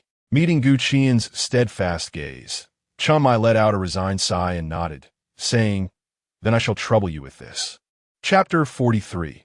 Black Impermanence. The resurrection of Chunmai in the office of the Peace Affairs Bureau. Captain Qian took a deep breath, raising his hands as the power of fate coalesced in his palms, gradually forming a pen imbued with a shimmering azure light. His expression was grave as the pen's tip slowly approached Chunmai.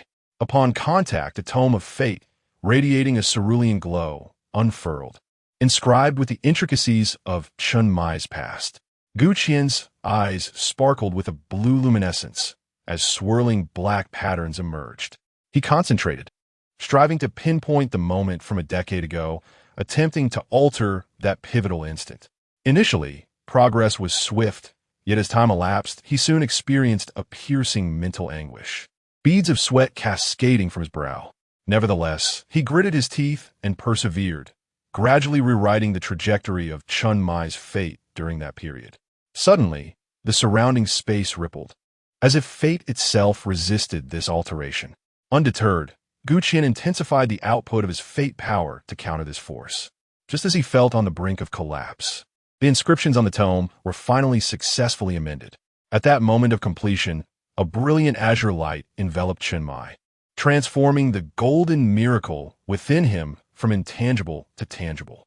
This, indeed, could be deemed a miracle. As the light dissipated, Chun Mai felt an unprecedented lightness in his body, as if the shackles that had bound him for years had vanished entirely. He gazed at Gu Qian with fervor, his throat constricting, unsure of how to express his gratitude, and instead bowed deeply in reverence. Gu Qian assisted him to his feet, offering a faint smile, indicating the success of the endeavor, and congratulated him on his rebirth. Chun Mai nodded earnestly, his heart brimming with joy. The black impermanence, Chun Mai had returned. Tears welled in his eyes, glistening and threatening to spill over, as the long-buried desires and courage within him surged forth like a torrent, breaking through all barriers and restraints, empowering him to confront the mother and child who had haunted his dreams. Gu Qian discerned his thoughts and suggested, "Tomorrow, I wish to visit the Night Watch headquarters in Shanjing City. There are matters I wish to discuss with General Yi. Would you accompany me? You could also visit your sister-in-law while there." Chun Mai felt a tremor within at these words, yet his expression hardened with resolve as he nodded in agreement. "Very well. Those who toy with fate shall ultimately be devoured by it." This sentiment was vividly embodied in Gu Qian, though outwardly it might not be apparent. However, had Lin Qiye been present, he would have noticed that Gu Qian's healing progress, after resurrecting Chun Mai, had plummeted from 76 to 72 in an instant. Though Gu Qian could not perceive the exact figures, he sensed an unusual shift within his body, prompting him to refrain from hastily attempting to alter the established fate of Wu Xiangnan's injuries. Fearing a more intense backlash, Gu Qian chose not to linger on the matter. After Chun Mai departed to prepare for their journey to the capital the following day, Gu Qian reclined on the sofa, reflecting on the fact that he had not visited Nyx for several days. He then immersed his consciousness into the asylum of the gods. In the activity room, Gu Qian arrived only to find a young man cloaked in a deep blue robe seated there, rather than Nyx. Taken aback for a moment, he quickly realized that Lin Qiye had achieved the pool realm, and the door to the second ward must have opened as well. Thus, the person before him was likely the second patient in the asylum, the legendary magician Merlin. At that moment, Merlin, with his profound and wise gaze, fixed his attention on Gu Qian. "You bear a striking resemblance to the little girl from a decade ago. Your past, present, and future seem devoid of traces, as if you do not belong to this world, utterly inscrutable. Yet your aura embodies a power unique to the rules of this world, perhaps the force of destiny." Merlin's deep, husky voice resonated. "So, who exactly are you?" Gu Qian was astonished. Indeed, the legendary magician, the progenitor of seers and the embodiment of wisdom, could discern so much with merely a glance. He stepped forward and, with a gentlemanly bow, introduced himself. "Greetings, esteemed Merlin. I am Gu Qian, a brother to Lin Qiye." "Ah, that explains it. No wonder the director arrived a day later than I had foreseen. Your presence must have altered the original trajectory," Merlin remarked, rising to return the greeting with a standard, gentlemanly gesture. "Greetings, I am the magician Merlin. It is a pleasure to make your acquaintance, Lord Qian." At that moment, Nyx, hearing the commotion, approached. Her eyes brightened upon seeing Gu Qian, and she quickened her pace. "Moirai, you have finally come. It has been several days since you last visited your mother. I heard from Darnith that you have advanced. Come, let your mother see." Gu Qian smiled gently, his eyes clear and filled with concern. "Mother, how have you been?" I truly had some matters to attend to these past few days and could not be here to keep you company. All is well. I eat and drink heartily here. Life is quite comfortable, as it has always been my aspiration. Moreover, with a new friend, it has become much livelier, Nyx replied, revealing a joyful smile. Lord Merlin, from now on, I shall refer to you as Uncle Merlin. You may call me Qi'an. When we are away, I hope you do not trouble yourself too much with my mother, Qi'an sincerely stated to Merlin. Merlin waved his hand lightly. Not at all. With Lord Nyx as company, these days are indeed enjoyable. Nyx patted Qi'an's hand. My child, you need not worry excessively about my condition. As for you, although you have evolved to the fifth realm, the path to divinity remains long. Remember to steadfastly adhere to your heart and avoid haste. Mother, I understand. Qi'an nodded earnestly. Joyful moments are always fleeting. The three of them spent the afternoon together, reveling in delightful conversation. Lin, true to his wisdom, shared a wealth of personal experiences and insights with Qi'an. The teachings from both him and Nike's will undoubtedly serve as invaluable treasures on Qi'an's journey ahead. Afterward, Qi'an waved farewell to Nike's and the others before departing from the Asylum of the Gods. Chapter 44. The beginning of the layout at the underground training ground of the peace office. It is so difficult, Hong Ying lamented, gazing at the flickering flames in her hand. Upon noticing Qi'an approaching, she hastily went over to seek his guidance. Qi'an, you have arrived at the perfect moment. Why is it that my flames cannot transform into the exquisite shapes as yours do? With his arms crossed, Qi'an scrutinized the dancing flames in her grasp. Your method of exertion is incorrect. Controlling fire cannot rely solely on brute strength. It requires a deft touch to guide it, much like the flow of water that must follow its own nature. As he spoke, Qi'an raised his hand to demonstrate, the lightning within his palm morphing into a vibrant phoenix poised for flight. Hong Ying's eyes sparkled with admiration as she eagerly attempted to mimic his movements. However, her flames merely wavered a few times before reverting to their original simplistic form. With her shoulders sagging in disappointment, she felt Qi'an's hand on her shoulder as he comforted her. Do not rush. Mastery cannot be achieved overnight. I too faced countless failures in the beginning. A flicker of azure light passed through his gaze. Suddenly, Hong Ying sensed a surge of mental energy rushing toward her mind and instinctively prepared to resist. Relax, he urged. Upon hearing his words, she swiftly calmed her spirit. Before long, her mind was flooded with knowledge she had never encountered before. This is some insights regarding shape transformation. Take your time to thoroughly digest it. With her eyes sparkling with joy, Hong Ying beamed. Thank you, Qi'an. Qi'an smiled gently, his expression akin to a refreshing spring breeze. It is nothing. By the way, where is Qi'an? I also wish to impart some illusions techniques to him. He should be upstairs. I will go fetch him, Hong Ying replied before dashing off energetically. Qi'an shook his head in exasperation and settled down to await their return, oblivious to the rosy hue that had crept onto Hong Ying's cheeks as she hurried away. In the stairwell, Hong Ying exhaled deeply, lightly patting her flushed cheeks as she murmured to herself, "What are you thinking, Hong Ying? He is not from the same world as you." Shaking her head, she set off to find Wen Qi'an. Before long, Hong Ying returned with Wen Qi'an in tow. "Qi'an, Hong Ying mentioned you were looking for me?" Wen Qi'an asked, puzzled. "Indeed, I promised to teach you the art of illusions, and now I have the time. Relax your mind." Qi'an proceeded to share all his insights on illusions with him. Just as Wen Qi'an was about to express his gratitude, he felt an influx of knowledge regarding the use of illusions filling his mind. His gaze towards Qi'an brimmed with appreciation as he deeply bowed in thanks. "Thank you, Qi'an. I will make good use of this knowledge to improve myself." "Very well. Take your time to absorb it. I shall take my leave now." Qi'an waved his hand, stepping forward as his figure vanished from sight. Hong Ying and Wen Qi'an exchanged determined glances, their resolve evident in their eyes. In the old district of Sangnan City, within a modest building, Yang Jin was diligently completing his winter break homework in his room, while Xiao He lay peacefully asleep at his feet. Suddenly, Yang Jin's expression faltered. He set down his pen and gazed out the window, his brow slightly furrowing. Xiao Hailai instantly rose to his feet. Is it him? How could he come to find me? And in such a manner? Could it be? Yang Jin's eyes widened in astonishment.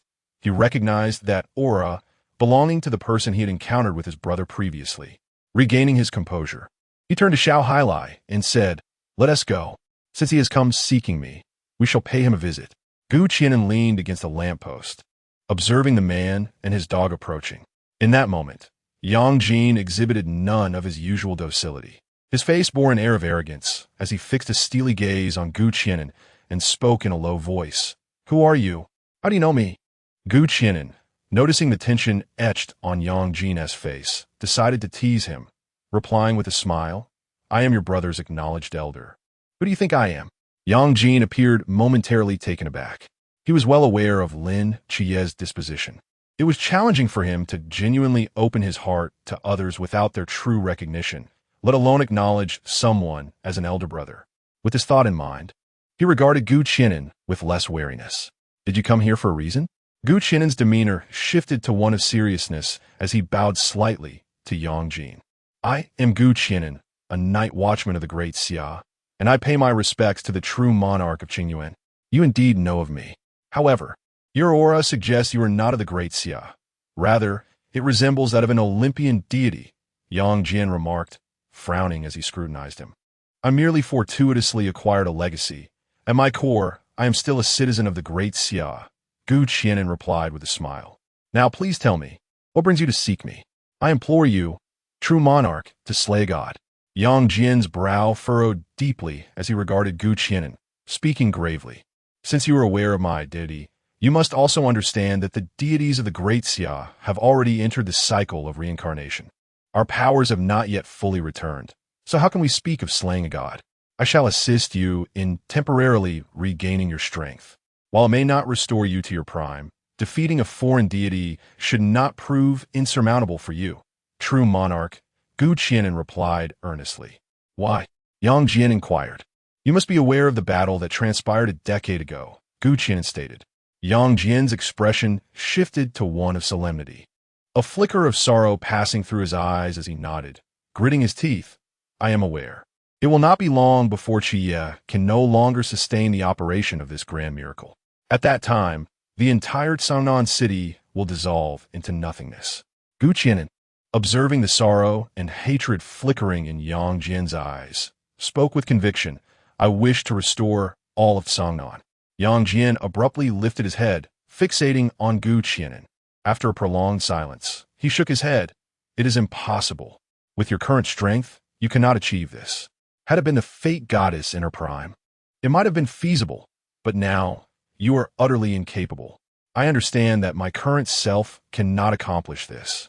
But what if there were two deities to serve as sacrifices?" Gu Qianan stated gravely.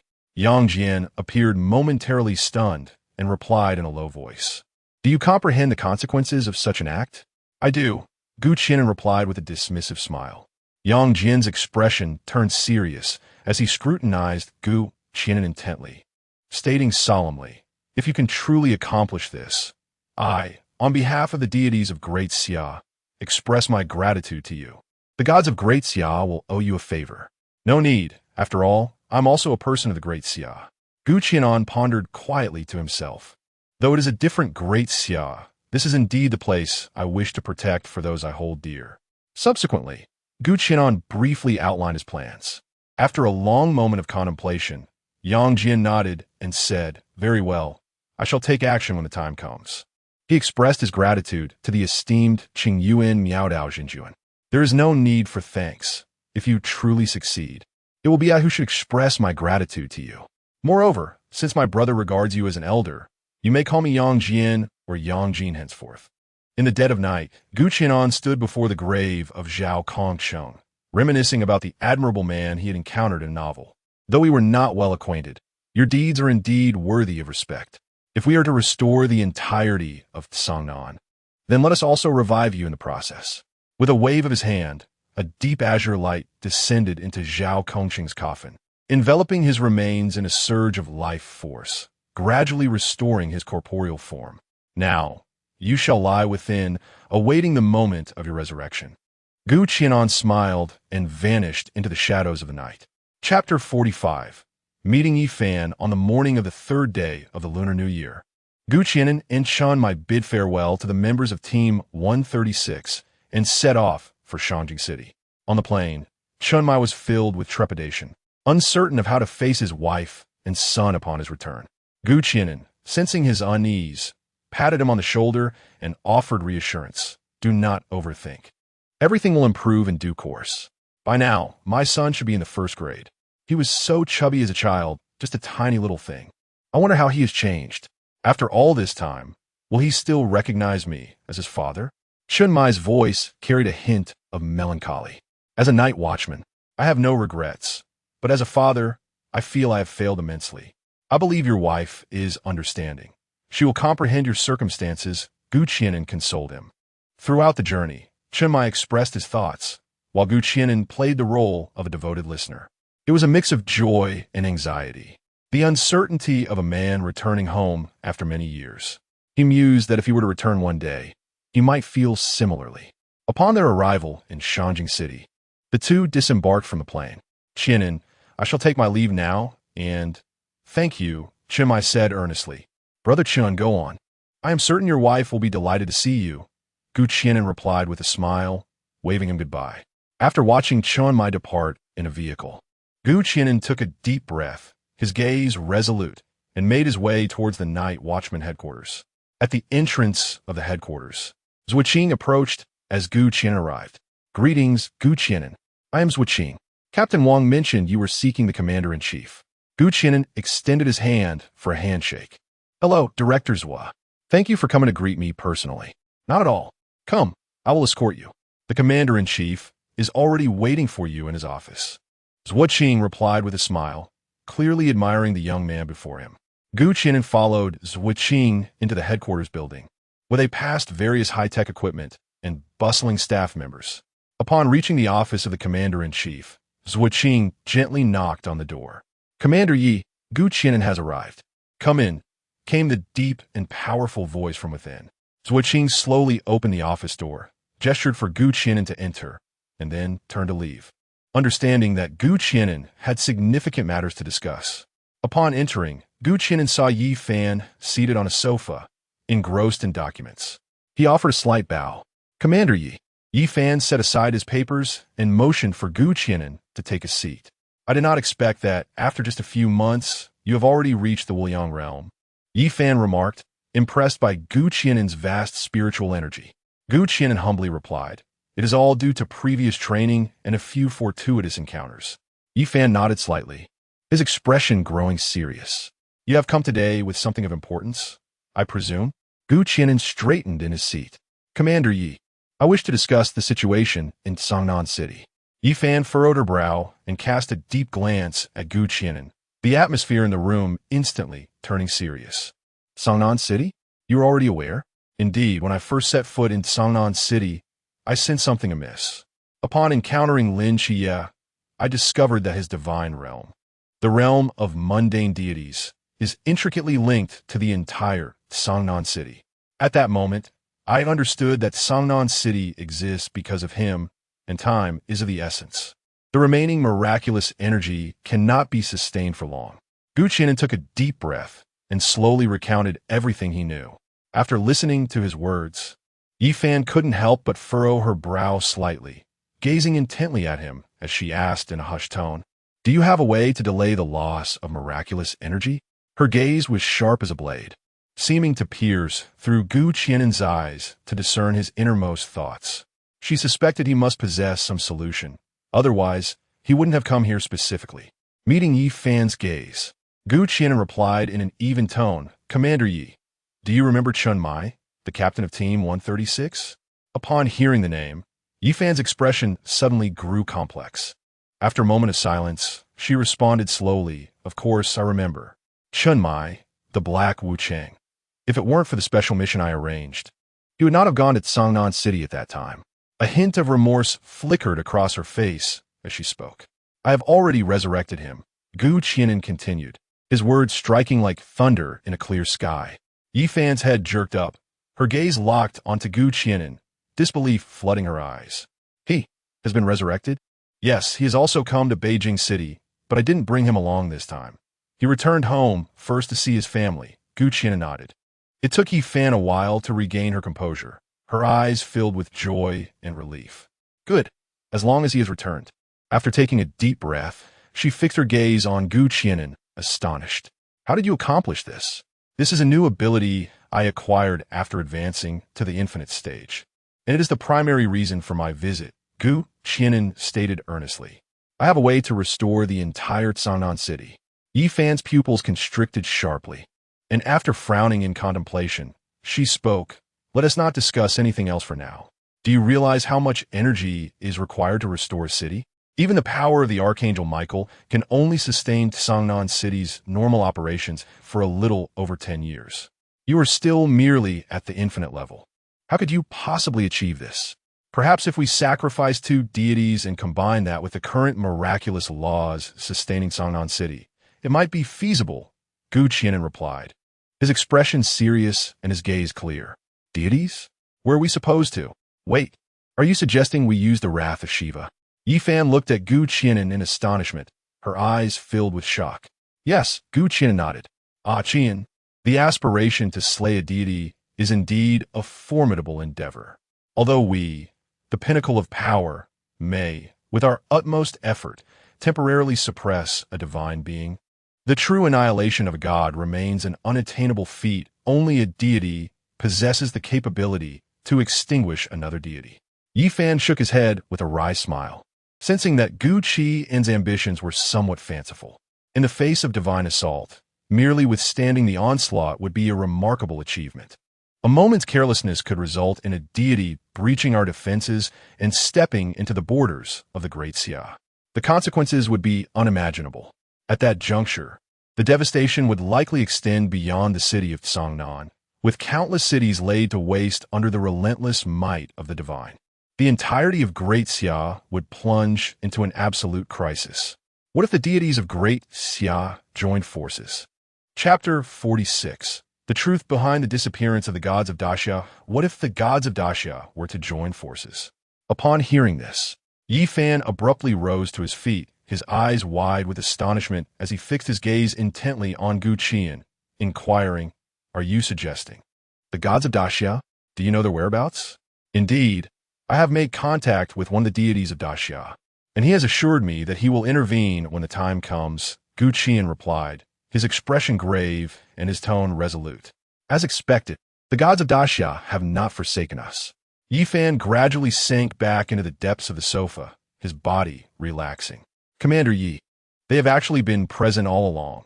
It is merely due to certain exceptional circumstances that they have chosen to remain hidden. Qi'an reflected for a moment before speaking. Fan's demeanor shifted to one of unprecedented ease as he exhaled slowly, asking, I had previously gleaned their existence from some classified documents, but they have never revealed themselves. Which deity did you contact? The true monarch of mysterious Tao, Erlang Shunyangjian. Erlang Shunyangjian? If it is he who intervenes, dispatching 2 deities should pose little challenge. Fan regarded Qi'an with surprise, never having anticipated that this particular deity would take action, as he was reputed to be extraordinarily powerful in folklore. However, his divine strength has yet to fully recover. For now, he can only confront one, and the other will be left to us. This is the primary reason I sought you out. Qi'an shook his head, his expression solemn as he scrutinized Fan. Divine strength recovery? What does that mean? Is he injured? Fan inquired, bewildered. Qi'an lowered his head in contemplation, hesitating over whether to reveal the truth behind the disappearance of the gods of Daxia. He feared it might provoke unforeseen consequences. Ever since ascending to the boundless realm, he had sensed a pair of eyes watching him from the shadows. Ultimately, Qi'an steadied himself and resolved to disclose the truth to Fan, for he was a man who had devoted his life to Daxia and served as the commander of the Night Watchers. Sharing this knowledge would only serve to benefit their future endeavors. Commander Yi, do you wish to know the truth behind the silence of our gods of Daxia? Qi'an's expression turned serious, his demeanor imbued with a respectful gravity. You know, Fan had lost count of how many times he had been astonished that day. The young man before him continuously shattered his perceptions, as if nothing in the world was a secret to him. "Yes, Commander Yi, allow me to take you to witness the truth of that time." A series of dark lines emerged in Qian's pupils, the azure light within them intensifying. Ripples danced through the space around them, transforming into a cerulean divine light that enveloped Yi Fan. Instinctively, he prepared to resist, but recalling Qian's words, he relaxed his mind, eager to see what further surprises awaited him. Before long, the consciousness of Qian and Yi Fan materialized in the skies above. "Is this the border of Daxia?" Yi Fan gazed vacantly at the boundless ocean before him, realizing he had not truly arrived at the border of the Great Xia, but was instead ensnared in an illusion. Indeed, this was the revelation of the disappearance of the deities of Great Xia from years past. Qian nodded, recalling his encounter with Yang Jian, during which he beheld this scene through the eye of fate. He extracted a fragment of that vision, manifesting it as an illusion before Yi Fan. The landscape of the Great Xia border, prior to the arrival of the fog, was astonishingly vast. Yi Fan marveled at the sight before him, recognizing it as the appearance of the Great Xia border a century ago. Qian fixed his gaze into the distance. "It comes," he uttered. No sooner had his words left his lips than a pitch-black mist began to spread towards the direction of Great Xia, an aura of terror sweeping through the surroundings, leaving desolation in its wake. Yi Fan stood in stunned silence, realizing the true horror of the mist. Even he could hardly withstand its onslaught for long. How then had Great Xia survived that fateful day? At that moment, beams of divine light surged skyward, racing towards the encroaching black mist. "Are those the deities?" Yi Fan questioned, casting a perplexed glance at Qian, astonished that Great Xia had possessed so many divine beings. Qian nodded, gesturing for Yi Fan to observe further. As those deities stepped into the eerie black fog, they turned in terror, fleeing in the direction from whence they came. Yet, despite their desperate attempts to escape the dreadful mist, they could not elude its relentless grip. In mere moments, the once numerous assembly of deities suffered grievous losses. Many vanished into the fog, consumed mercilessly.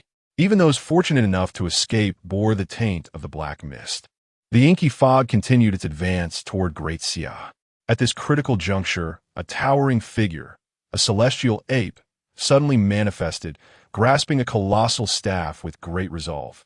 With a thunderous roar, it swung the staff forcefully towards the encroaching darkness.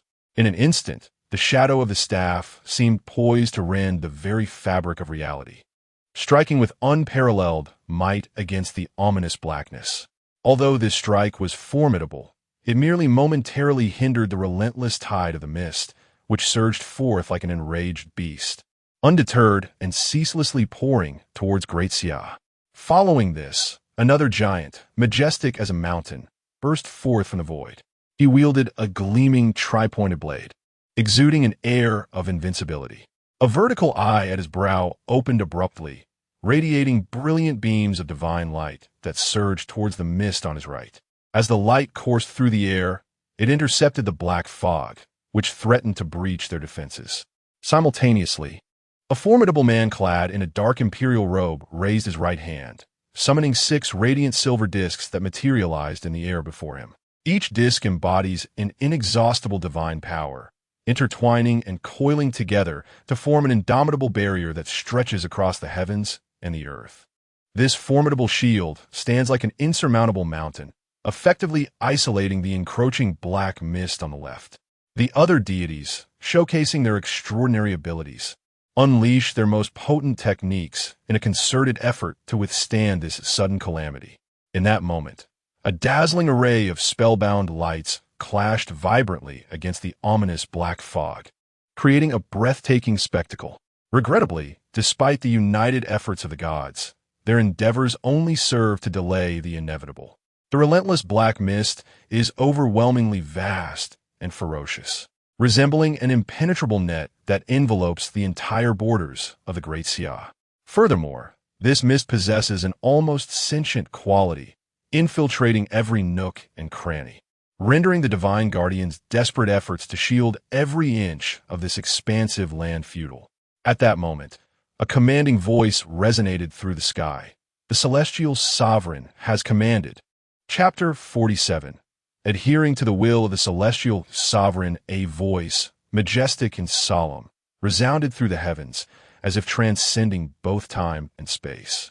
Echoing in the hearts of all, in this moment of great tribulation, when the common folk suffer, how could the deities of the great Qi'an, who have been sustained by the incense of the mortal realm, turn a blind eye? In 10 breaths' time, using the essence of the celestial realm as a foundation, 9 divine monuments would be forged to guard the borders of the great Qi'an. The deities of the great Qi'an, with compassion for the people, shall sacrifice their divine forms, pour forth their divine might, inscribe the national edicts with flesh and blood, and use their very souls as quills. A great protective formation will be erected to keep malevolent forces at bay, ensuring the safety and peace of the realm. In the face of 1,000 calamities, across countless generations, time rushes by in the blink of an eye. The celestial court shall rise anew, and we shall return. The might of the great Qi'an will surely resound across the seas, safeguarding the lands of the 9 provinces. Dear celestial friends, the path ahead is long. May we reunite in the next life and continue our celestial fates.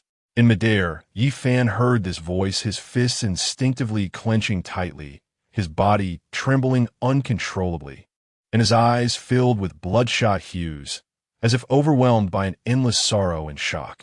So it is, Yi Fan murmured, his voice hoarse and trembling. He finally comprehended why the deities had long been absent from the realm of great Qi'an, and why the entire world was shrouded in a peculiar mist, with only great Qi'an spared from calamity. This truth struck him like a heavy bomb, stirring tumultuous waves within his heart. This enigma had long troubled the night watchers. Countless had attempted to uncover its mysteries, yet to no avail. Now, as the answer lay before him, the sheer shock nearly made his soul tremble. At that moment, a deep and resonant hum echoed from the distant horizon, reminiscent of an ancient call. Yi Fan and Qi'an simultaneously raised their heads, piercing through the layers of clouds and mist to seek the source of the sound. Above the heavens, amidst the swirling clouds, a majestic celestial palace emerged. Ethereal vapors flowed like a celestial river, nourishing the lands below.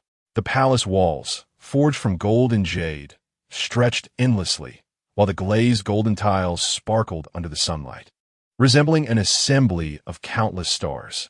The towering pillars adorned with dragon and phoenix carvings appeared as if they could soar beyond the boundaries of the earthly realm. Everywhere exuded an extraordinary majesty and sanctity.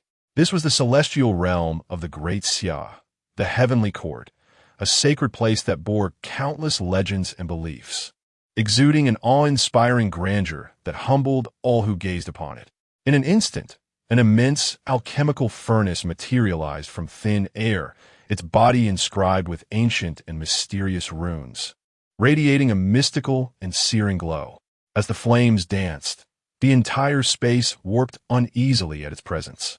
This was the legendary alchemical furnace of the supreme Taoist virtue, renowned for its boundless mysterious power and its terrifying ability to reshape the cosmos. The furnace lid slowly opened, unleashing waves of resonant hums that enveloped the entire heavenly court. As fierce flames erupted within, the majestic palace, the crystalline celestial jade, and the golden dragon pillars gradually melted in the flames, transforming into brilliant streams of light. In a fleeting moment, the entire heavenly realm was refined into a golden orb, suspended in midair, emanating a soft and mysterious glow. This was the essence of the heavenly realm, embodying its former splendor and boundless power. At that moment, the figure of the primordial supreme being slowly materialized, his aura restrained, his countenance kind, yet exuding an unapproachable authority. The primordial supreme being raised his hands gently, cradling the orb of heavenly essence, his gaze filled with profound sorrow. Yet his actions were remarkably resolute. With a low exclamation from the primordial supreme being, the golden orb blazed forth, splitting into 9.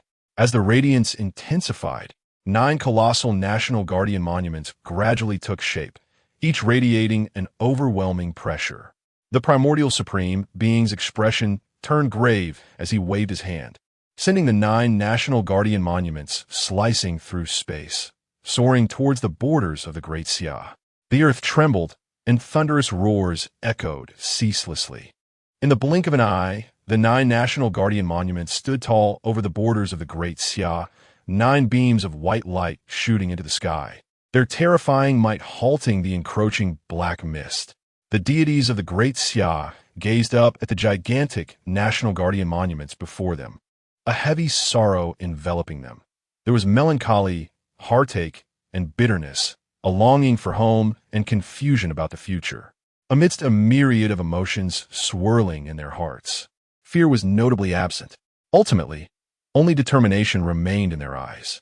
Without the slightest hesitation, the deities of the Great Xia summoned their divine powers, painting the sky with vibrant colors.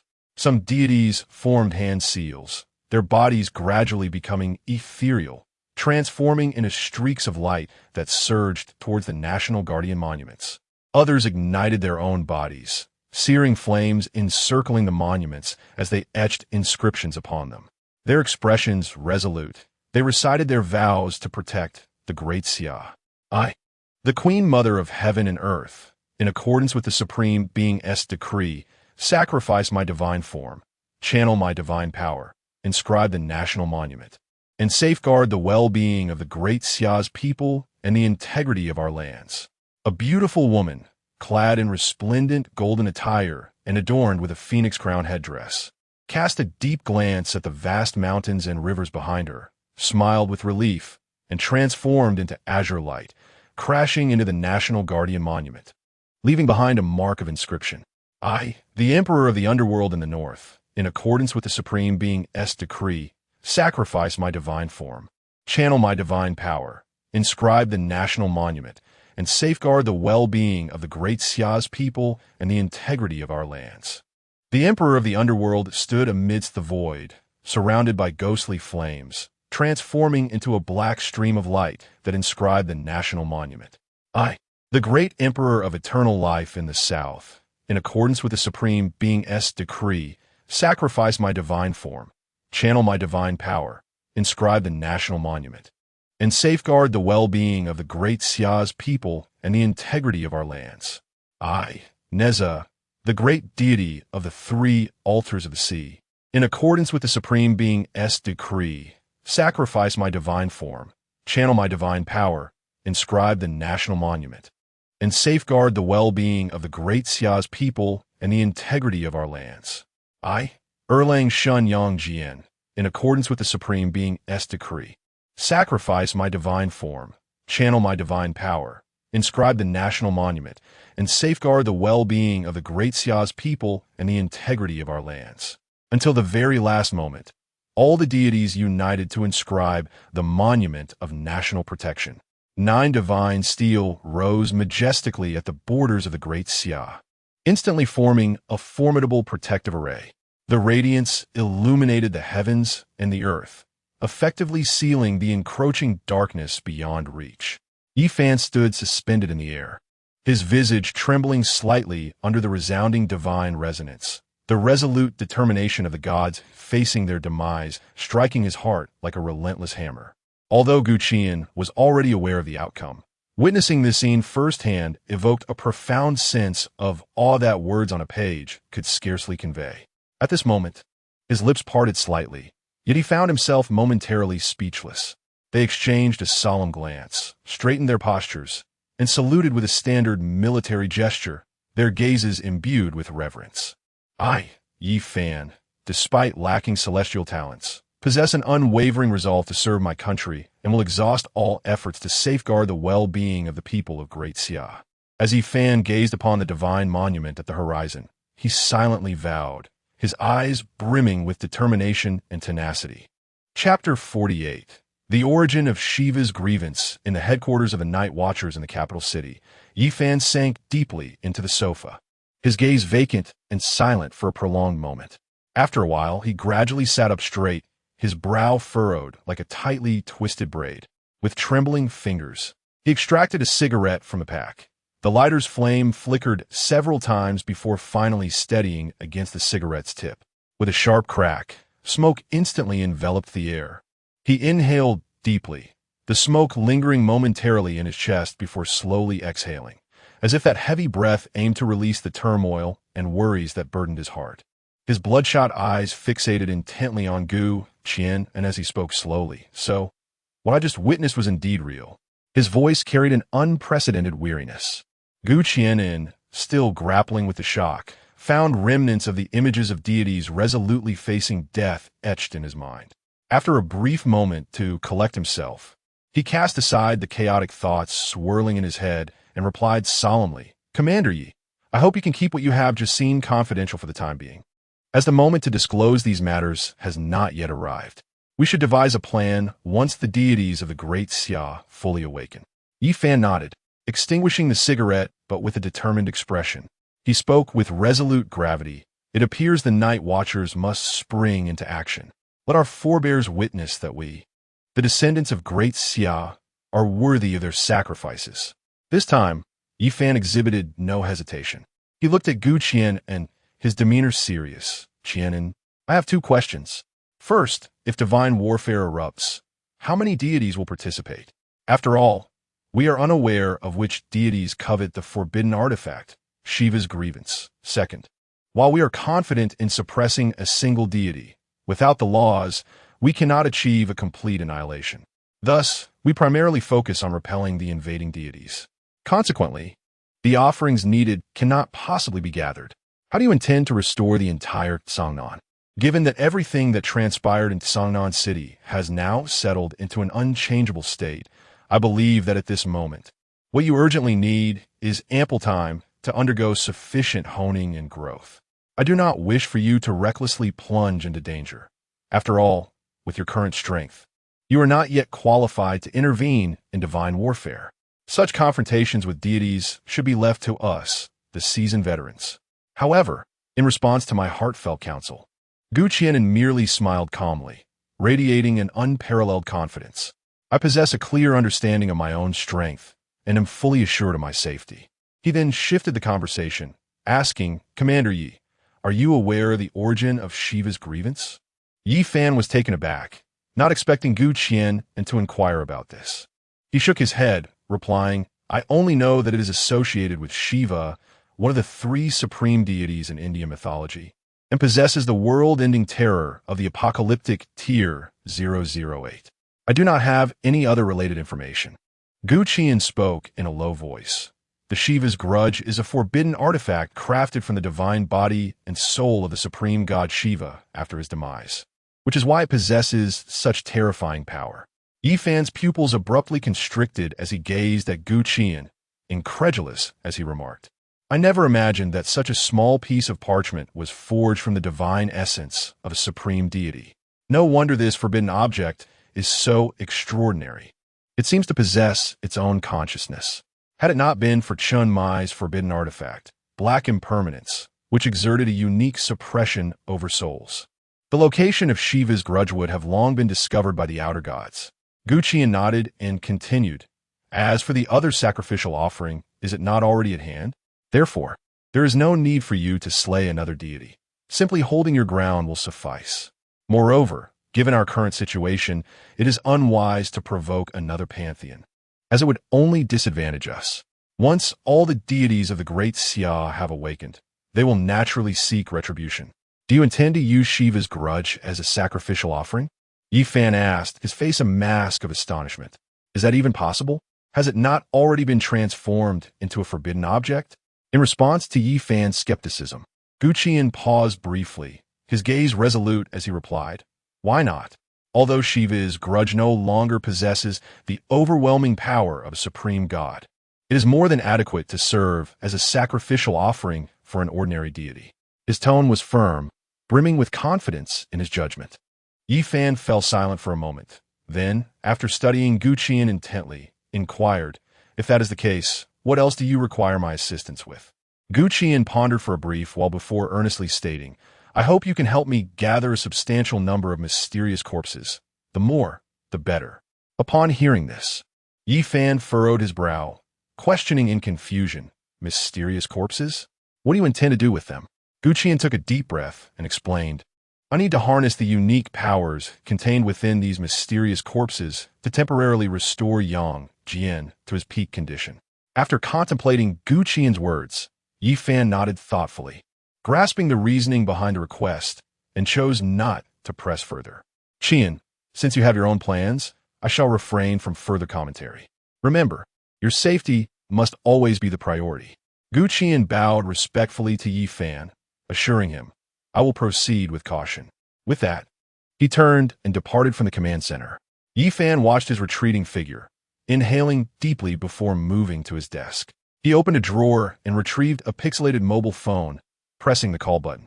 Genian, I require your assistance this time. As Gu Qian stepped away from the night watch headquarters, he glanced up at the warm sun in the sky, feeling a wave of relief wash over him. Subsequently, he took out his phone and dialed Chun Mai's number. The call was quickly answered, and Chun Mai's cheerful voice resonated through the receiver. Hello, Qian. With a slight smile gracing his lips, Gu Qianan teasingly remarked, Brother Chun, tell me, your wife hasn't banished you, has she? Chun Mai responded with a hearty laugh. Haha, how could that be? Everything is going smoothly. Have you finished your tasks on your end? If so, hurry over to my place. I intend to cook for you today. Upon hearing this, Gu Qianan's eyes sparkled, and a joyful smile illuminated his face. Really? That sounds wonderful, Brother Chun. I happen to be quite hungry and was just lamenting my lack of dining options. I shall not be polite. Chun Mai warmly replied. Why would you be polite with me? Quickly hail a cab and come over. I will send you the address. After sharing the details, Gu Qianan promptly responded, All right, I'll catch a cab right away. I should be there shortly. After ending the call, he stepped to the roadside to wave down a taxi, which sped off towards Chun Mai's residence. Chapter 49. Chun Mai's fulfillment in the city of Shangjing. At the residence of Chun Mai, sunlight gently streamed through the windows, casting a warm glow upon each piece of furniture. Chun Mai stood awkwardly in the center of the living room, his gaze fixed upon the woman seated on the sofa. Qingwan, a friend of mine, is coming over shortly. His voice carried a hint of embarrassment. They were still in the process of divorce, and he felt a pang of guilt for inviting a friend home without her consent. Yi Qingwan sported a neat bob, the ends slightly inward curved, exuding a sense of cleanliness and simplicity. Her brows were delicately arched like willow leaves, and her elongated eyes, with gently drooping corners, radiated an innate warmth. Is he your comrade? She inquired, her eyes sparkling with understanding and a soft smile gracing her lips, evidently aware of Chun Mai's discomfort.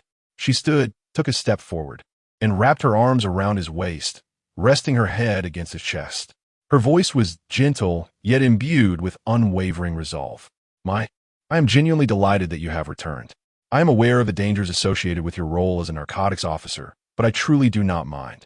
The fact that you can invite your friend here fills me with joy. It signifies that you consider this place your home. As she spoke, Yi Qingwan gradually released her embrace and took a step back, lifting her gaze to meet his. Her eyes were glistening with unshed tears, and her voice quavered slightly. Shall we remarry?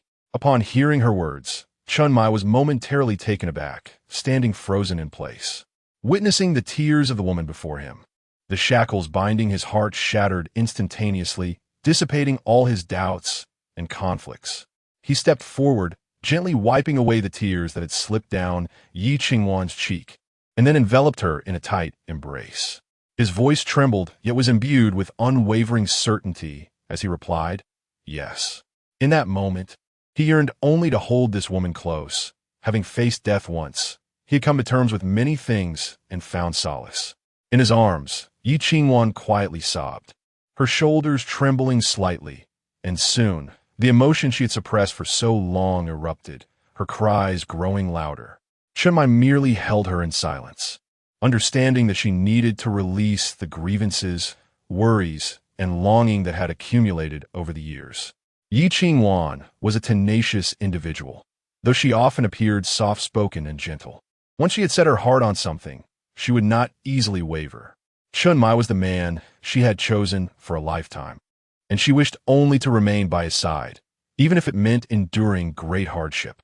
After what felt like an eternity, Yi Qingwan's sobs gradually subsided. Nestled in Chun Mai's embrace, her voice, now softened and hoarse from crying, murmured, You're holding me too tightly. Chen Mai's body tensed slightly, and he quickly loosened his grip, anxiously gazing at Yi Qingwan, fearful that he had indeed held her too forcefully, for she was but an ordinary person. Yi Qingwan observed his anxious demeanor, her tears transforming into laughter. She gently patted his chest and said, "Go prepare dinner. Your friends will be arriving soon. It has been ages since I savored your culinary delights, and I find myself quite tempted. I shall fetch Yang Yang, as his class is about to end." With that, she adjusted her hair, donned her coat, and walked briskly towards the door. Chen Mai gazed at her retreating figure, an involuntary smile gracing his lips, his heart brimming with warmth and happiness. "Uncle, are you here to see my dad?" Qi'an looked at the curious little boy, around 6 or 7 years old, who was scrutinizing him. The boy bore a slight resemblance to Chen Mai. With a smile, Qi'an replied, "You must be Yang Yang. I am a friend of your father's. Where is he?" "Dad is still in the kitchen cooking. Mom says Dad's cooking is superb." Yang Yang's face lit up with joy and admiration as he spoke of his father. "Yang Yang, let the uncle in." A gentle feminine voice called from within, presumably belonging to Chen Mai's wife. "Uncle, please come in." "Thank you, Yang Yang." Qi'an patted the boy's head as he entered. "Hello, sister-in-law. My name is Qi'an." He addressed the woman who was tidying up, placing the fruits and toy he intended for Yang Yang on the coffee table. "Hello, I am Mai's wife, Yi Qingwan," she replied with a smile, pouring a glass of water for Qi'an. She was quite astonished, realizing that Qi'an, despite his youthful appearance, was already a comrade of Chen Mai. Fortunately, Qi'an had cast a minor illusion, rendering his hair and eyes a normal black in their perception. Otherwise, they would have been even more astonished, considering him unconventional. "Qi'an, please have a seat. I will be done shortly." Chen Mai's voice echoed from the kitchen. "It's all right, Qian, you carry on." Before long, a delightful array of home-cooked dishes adorned the dining table. "Qi'an, come eat." Chen Mai dried his hands, his eyes sparkling with happiness, his earlier unease dissipated. "All right, thank you, Qian." At the dining table, Qi'an watched the harmonious family before him, feeling genuinely happy for Chen Mai. After the meal, Qi'an and Chen Mai slowly made their way to the balcony. They stood side by side, quietly gazing into the distance. The night had descended, and Qi'an tilted his head slightly, focusing intently on the luminous moon hanging in the sky, softly saying, "Congratulations." "Thank you." Chen Mai's eyes were filled with gratitude. "If it weren't for you, I wouldn't have had the courage to take this step." Qi'an smiled and replied, "Make sure to visit sister-in-law and the others more often. I must return to Sangnan City tonight." "Already? Have you completed everything?" Chen Mai exclaimed in surprise. "Yes, everything is settled. There's nothing more for me to do here, and I am a specially appointed instructor at the new recruits training camp. Being away for too long is not advisable." Qi'an turned to him and continued, "You should stay here and spend a few more days with sister-in-law and the others." "No, I must return tomorrow. I cannot bear to be away from Sangnan City for too long." After Chen Mai finished speaking, he gently touched his chest, where a piece of parchment was firmly affixed to his body. "Well, once the crisis in Sangnan City has passed, you can take your sister-in-law and her child there for a prolonged stay." Qi'an was aware that the Shiva's grievance was situated there. This object had become exceedingly perilous. A mere inadvertent leak of its aura could provoke chaos in the capital. He had initially contemplated employing Fate's binding to see if it could suppress Shiva's grievance. However, he hesitated to attempt it lightly. At this juncture, one could not afford to be reckless. He would need to rely on Chen Mai for a while longer, postponing all discussions until their return to Sangnan City. "Yes, I share the same intention. By the way, have you booked your plane tickets?" A smile crept onto Chen Mai's lips, his spirits greatly lifted. After his resurrection, the shackles that once bound his heart had vanished. "Not yet. I will have Xiaozi take me back shortly." Chapter 50. The Star Sea Medal. After bidding farewell to Chen Mai and his family, Qi'an vanished into the night. When he reappeared, he stood high in the sky. His figure was poised in the air as he waved his hand, conjuring a vast azure magical array. A beam of purple light shot skyward, followed by the gradual emergence of Xiaozi, a colossal dragon nearly 100 meters long. Its immense form resembled a moving mountain, exuding a disquieting aura. The scales glimmered with a violet luminescence, and its gigantic wings unfurled with a thunderous rush, sending a tempest roaring through the air. Qi'an flickered like a specter, instantly appearing atop Xiao Zi's expansive head. He stood firmly, his garments billowing as if he were a celestial being gracing the earth. Gently patting Xiao Zi's head, he smiled and said, "Let us depart, Xiao Zi. We shall return to the Cangnan training camp." Xiao Zi's eyes sparkled with excitement, having grown weary of boredom over the past few days.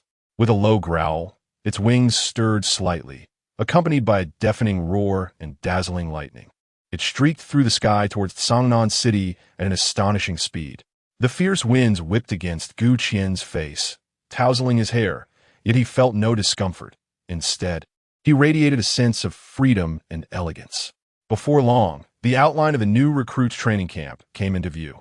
"Xiao Zi, let us descend," Qian gently urged, patting the top of the dragon's head. Xiao Zi nodded, its radiance swirling as its massive form began to shrink, ultimately transforming into a small, plump purple creature. With its tiny wings fluttering, it comfortably settled on Qian's shoulder, exuding an air of pride. Qian shook his head with a wry smile, his eyes filled with affection. Then he swiftly darted towards the training camp. In the office of the chief instructor at the Cangnan City new recruits training camp, Yuan Gang sat upright on the sofa, his demeanor steady and commanding. He meticulously perused through a mountain of documents, focused on not missing any crucial detail. Suddenly, a familiar aura surged from the heights above. Yuan Gang paused momentarily, then his lips curled into a knowing smile. He recognized who had arrived. He set down the documents and gently opened a drawer, retrieving a beautifully packaged box of tea leaves.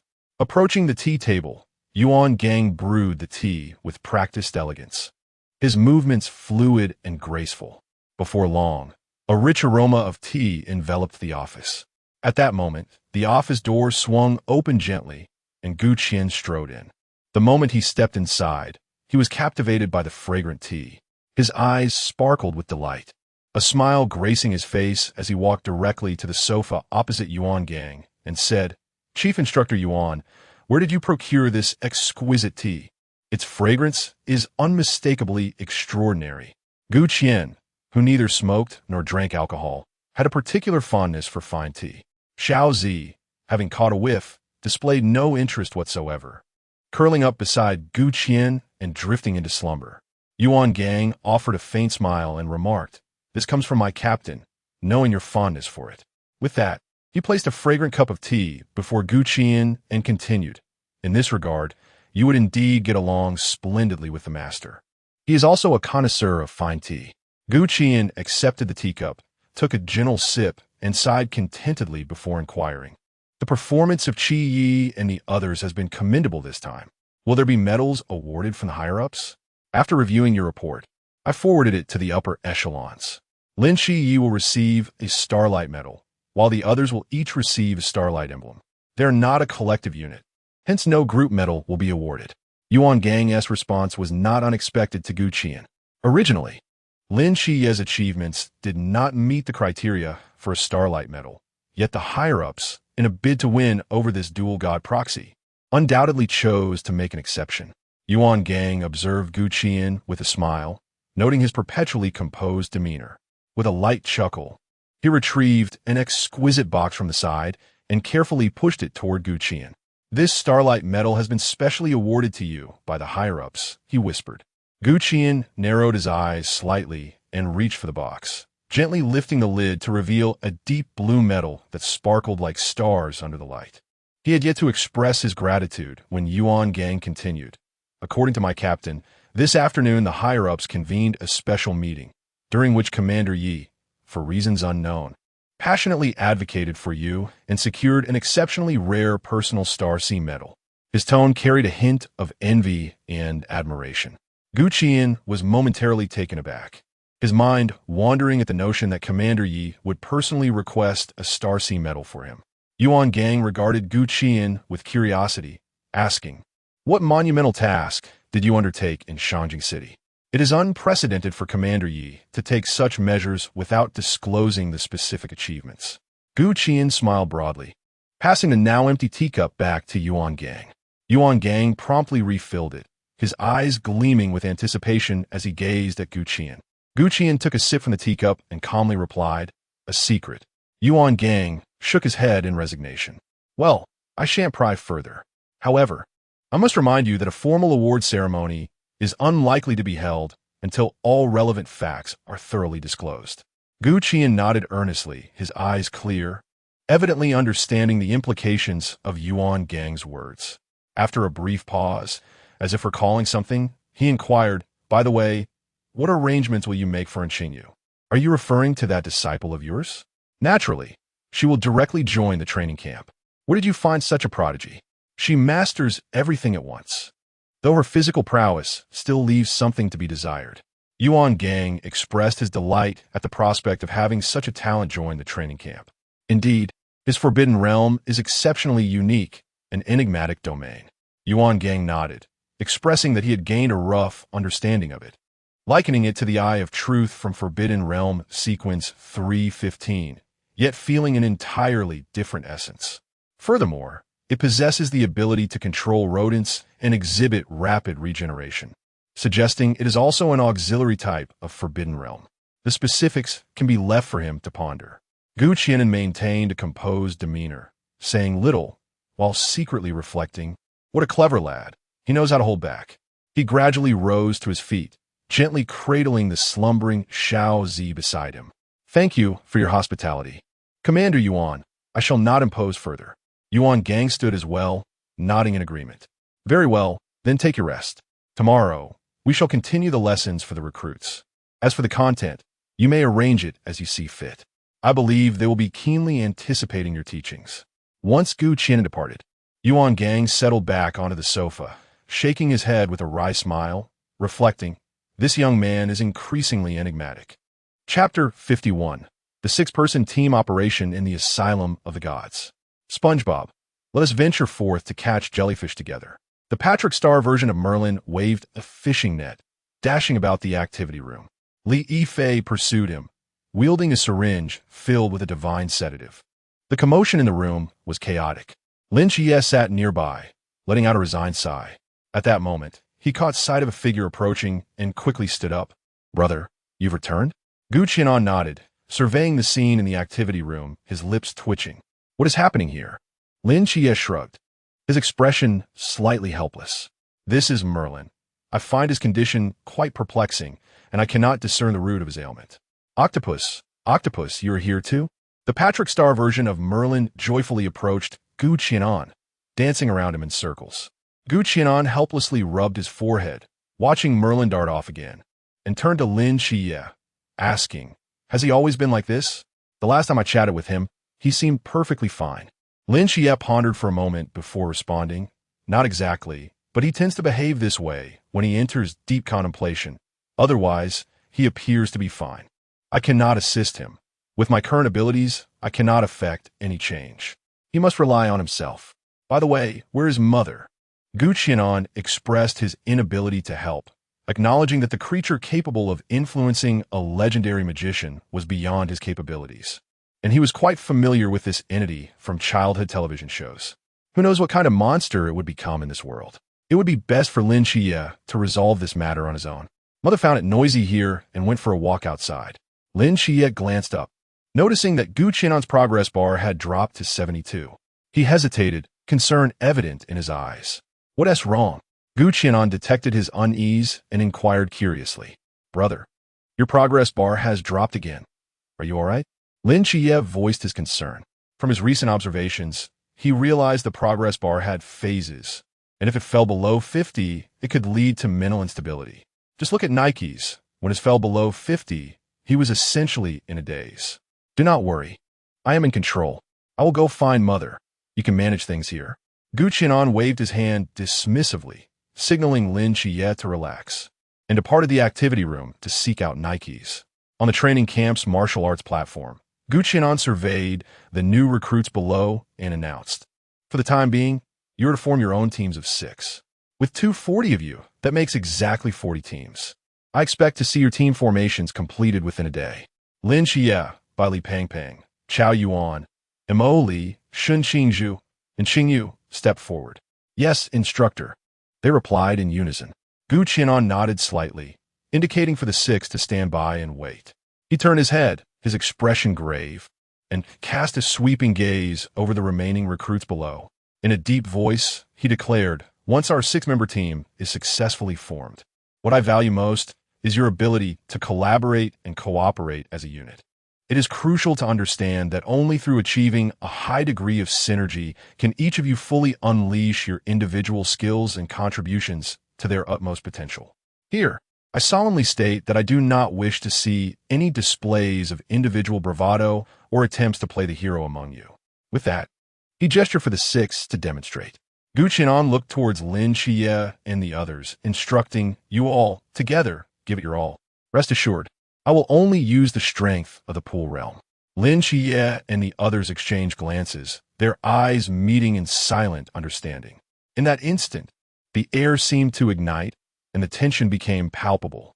Lin Qiye stepped forward first, exuding a formidable aura, followed closely by Chao Yuan, Molly, and Qingyu, who surged forward like arrows released from a bow towards Gu Qianan. Meanwhile, Bailey Pang Pang and Shun Qingzhu cleverly maneuvered backward, each seeking the optimal position for support. Chao Yuan's movements were the swiftest. With a powerful swing of his arm, he drew his long knife from his waist, the blade gleaming ominously. A fierce black flame erupted around him, reminiscent of infernal fire, exuding an aura of lethal intent. With a roar akin to a furious beast, he charged directly at Gu Qianan, his knife slicing through the air in a deadly arc, the wind from his strike howling as if to rend the very atmosphere apart. Molly, agile and elusive, flanked from a left, her steps light, yet imbued with latent power, causing the ground to tremble subtly with each stride. Lin Qiye, like a bolt of black lightning, raced in from the right, his eyes shining with a fervent golden hue, each hand wielding a straight knife that shimmered with chilling brilliance in the air. And Qingyu leaped into the air, a surgical knife appearing in her hand, which she hurled towards Gu Qianan. Upon witnessing this, Gu Qianan's gaze sharpened, and dark lines materialized within his clear, azure eyes, his demeanor transforming into one of lethal resolve. He slightly raised his hand, a faint halo forming in his palm, and an invisible repulsive force erupted like a surging tide. With a thunderous roar, the air seemed to be violently compressed by an unseen giant hand, producing a deep, resonant explosion. Lin Qiye and the others were at the forefront, feeling an overwhelming force crashing upon them, leaving no time for resistance as they were sent flying backward like kites severed from their strings. Their bodies traced arcs through the air before crashing heavily onto the distant ground, kicking up clouds of dust. Yet, Gu Qianan's actions did not cease. He quickly raised both hands, palms turning towards the retreating Shun Qingzhu and Bailey Pang Pang. In an instant, a powerful suction emanated from his palms, akin to a black hole, drawing everything in the vicinity towards him. Shun Qingzhu and Bailey Pang Pang felt their feet slip beneath them, propelling their bodies uncontrollably forward. They struggled desperately to regain their balance, but their efforts proved futile. The force drawing them in grew ever stronger, effortlessly pulling them towards Gu Qianan, much like chicks being drawn in. Observing the terror etched on their faces, Gu Qianan's lips curled into a faint smile as he unhesitatingly extended his hand, gripping their throats with a vice-like grip. With a slight exertion of his arm, he propelled their bodies downward like cannonballs. A resounding crash echoed as dust billowed and debris scattered, leaving them dazed and blinking in disbelief. The remaining recruits, witnessing this spectacle, collectively swallowed hard. Chapter 52, Yuan Gang's Astonishment by Li Pang Pang. I'm playing dead ZZZ. Gu Qian playfully kicked his rear, chuckling, get up. I know precisely how much strength I used. Instantly, Bailey Pang Pang sprang to his feet, saluted, and exclaimed, yes, Instructor Gu. Lin Qiye and the others also rose, gazing at Gu Qian with bewilderment. Are you puzzled as to why you were able to defeat the enemies at the Chuan realm before? Yet now, facing me restrained to the Qi realm, you find yourself struggling? Gu Qian stated with a calm demeanor. Lin Qiye nodded, expressing his confusion. Although it is not nighttime, the disparity shouldn't be this pronounced. The two adversaries you vanquished at the Chuan realm were merely ordinary, and you succeeded through ambush, teamwork, and the constraints of the Forbidden Ruins. Therefore, do not allow past victories against the Chuan realm to engender arrogance or complacency.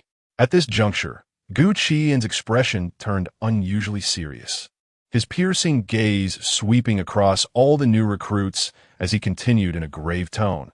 You may strategically underestimate your foes, but you must tactically respect them. Approach any adversary with the utmost reverence. Lin Qiye and his companions fell silent. They introspectively acknowledged their earlier underestimation. They recognized Qi'an's formidable strength, yet believed that 6 of them could easily contend with him, even when he was restrained to the Qi realm. Seeing their demeanor, Qi'an nodded in satisfaction and addressed Lin Qiye and the other 6. Let us try again. It is best to approach this with the mindset of wanting to defeat me. Otherwise, you may find yourselves returning horizontally today. The group discarded any lingering thoughts of underestimating their opponent, enveloped in an atmosphere of gravity, prepared for the challenge, transformed from their previous selves. This round of combat proved exceedingly arduous, and they were still unable to best Qi'an. However, he did not manage to respond with the same ease as before. Ultimately, each one lay on the ground, bruised and battered, yet their eyes sparkled with a peculiar light, a reflection of fulfillment and joy from their gains. They had come to a profound realization of their own inadequacies, particularly as Qi'an offered guidance on their techniques mid-battle, allowing them to amass valuable experience. Qi'an waved his hand, enveloping the 6 in a surge of vitality to ensure no hidden injuries remained, nodding with satisfaction. Gradually, he turned his gaze to the remaining recruits, inadvertently curling his lips into a gentle smile. That smile resembled a soft breeze on a spring day, or the warm sun piercing through morning mist, exuding an air of amiability that should have made one feel refreshed. Yet to the new recruits, it felt as though they had been struck by a paralyzing spell. Their bodies tensed instantly, and they swallowed hard in unison. In their eyes, this smile was no gentle sunlight, but rather the grin of a devil emerging from the abyss of hell. The haunting memories of Lin Qiye and the others' recent plight lingered vividly in their minds. Tattered garments, their bodies marred by bruises and dirt, lying helplessly on the ground, each groan of pain echoing in their ears. Upon contemplating the imminent arrival of a similar ordeal upon themselves, the new recruits felt a chilling sensation surge from their feet straight up their spines, causing goosebumps to rise across their bodies. Their hearts filled with an overwhelming sense of fear and anxiety. Qi'an, believing his smile to be warm and inviting, gazed at the recruits and inquired, "Have you all formed your groups?" The recruits responded with a stunned silence. In the office of the chief instructor at the training camp, Unchanged perused the documents in his hands, uncertain whether to feel joy or despair. The joy stemmed from the fact that none of the new recruits scored below 15 points during the revelry day, with several achieving the perfect score of 20. The despair, however, lay in the implication that this assessment had failed to truly reflect the recruits' capabilities. Reflecting on the recruits' performance during the previous day's festivities, he recalled how they faced the 3 mysterious entities from the Chuanjing. Initially, they experienced a slight disturbance, yet soon after, the recruits exhibited no fear whatsoever. Instead, they swiftly organized themselves into groups of 6, responding with composure and teamwork. Some teams took on the role of attracting attention, others focused on distracting and delaying the adversary, while yet others executed decisive strikes. Their seamless coordination, clear division of labor, and precise tactical responses left the instructors in awe. It was hard to believe they were mere recruits on the brink of graduation. They could easily be mistaken for seasoned members of a Night Watch team. Unchanged furrowed his brow and turned to Qi'an, who was quietly sipping tea by the table, and asked, "What shall we do? We can't present this outcome to the higher-ups, can we?" "Why not? They earned these scores based on their own merits, without any deceit," Qi'an replied calmly. Taking another sip of tea, "I must commend the quality of your tea." Unchanged felt exasperated yet resigned, having worked alongside Qi'an for long enough to understand his disposition. He lamented, "It seems your training regimen over the past few months has indeed yielded remarkable results. I find it hard to part with them, considering their exceptional teamwork." If we disperse them to different cities, it feels like a loss. Let them disperse. This world is fraught with uncertainties. They must learn to adapt. If they cannot change their environment, they must change themselves. True talent will shine wherever it goes. Qi'an replied, his tone remaining unfazed.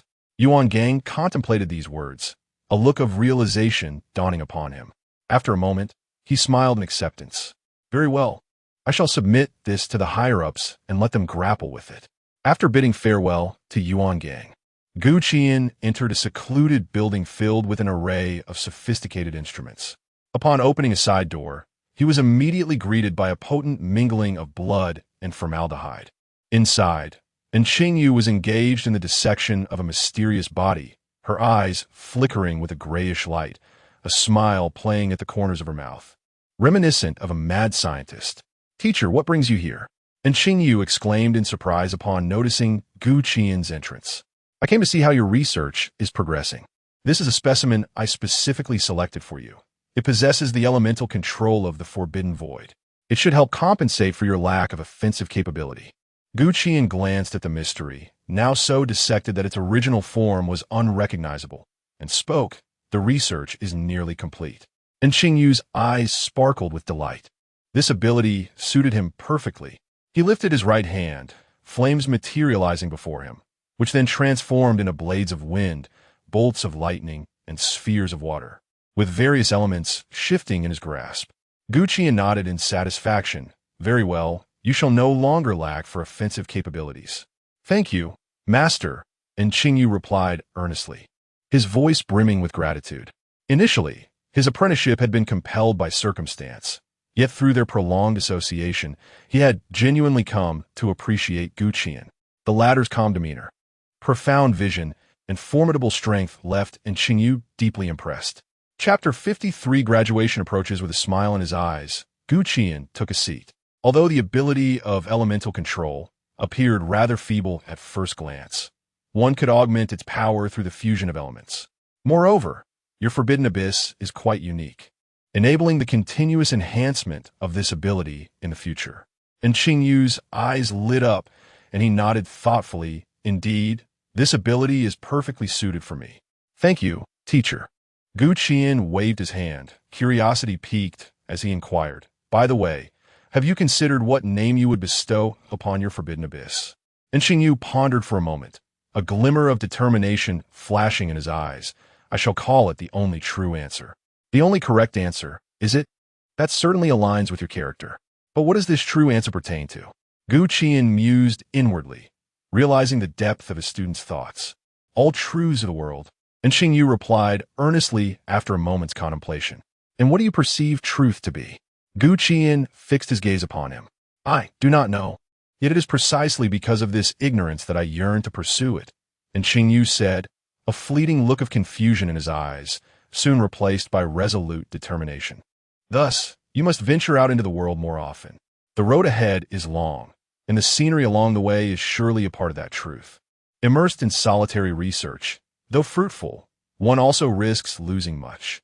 Qi'an had no intention of impeding his quest for truth. He merely hoped he would engage more with others. Ever since acquiring that mysterious corpse, Unchanged had returned to his studies immediately after training, which was not conducive to his holistic development. Unchanged paused, nodding. "Teacher, I understand." "Very well. I shall not disturb you further."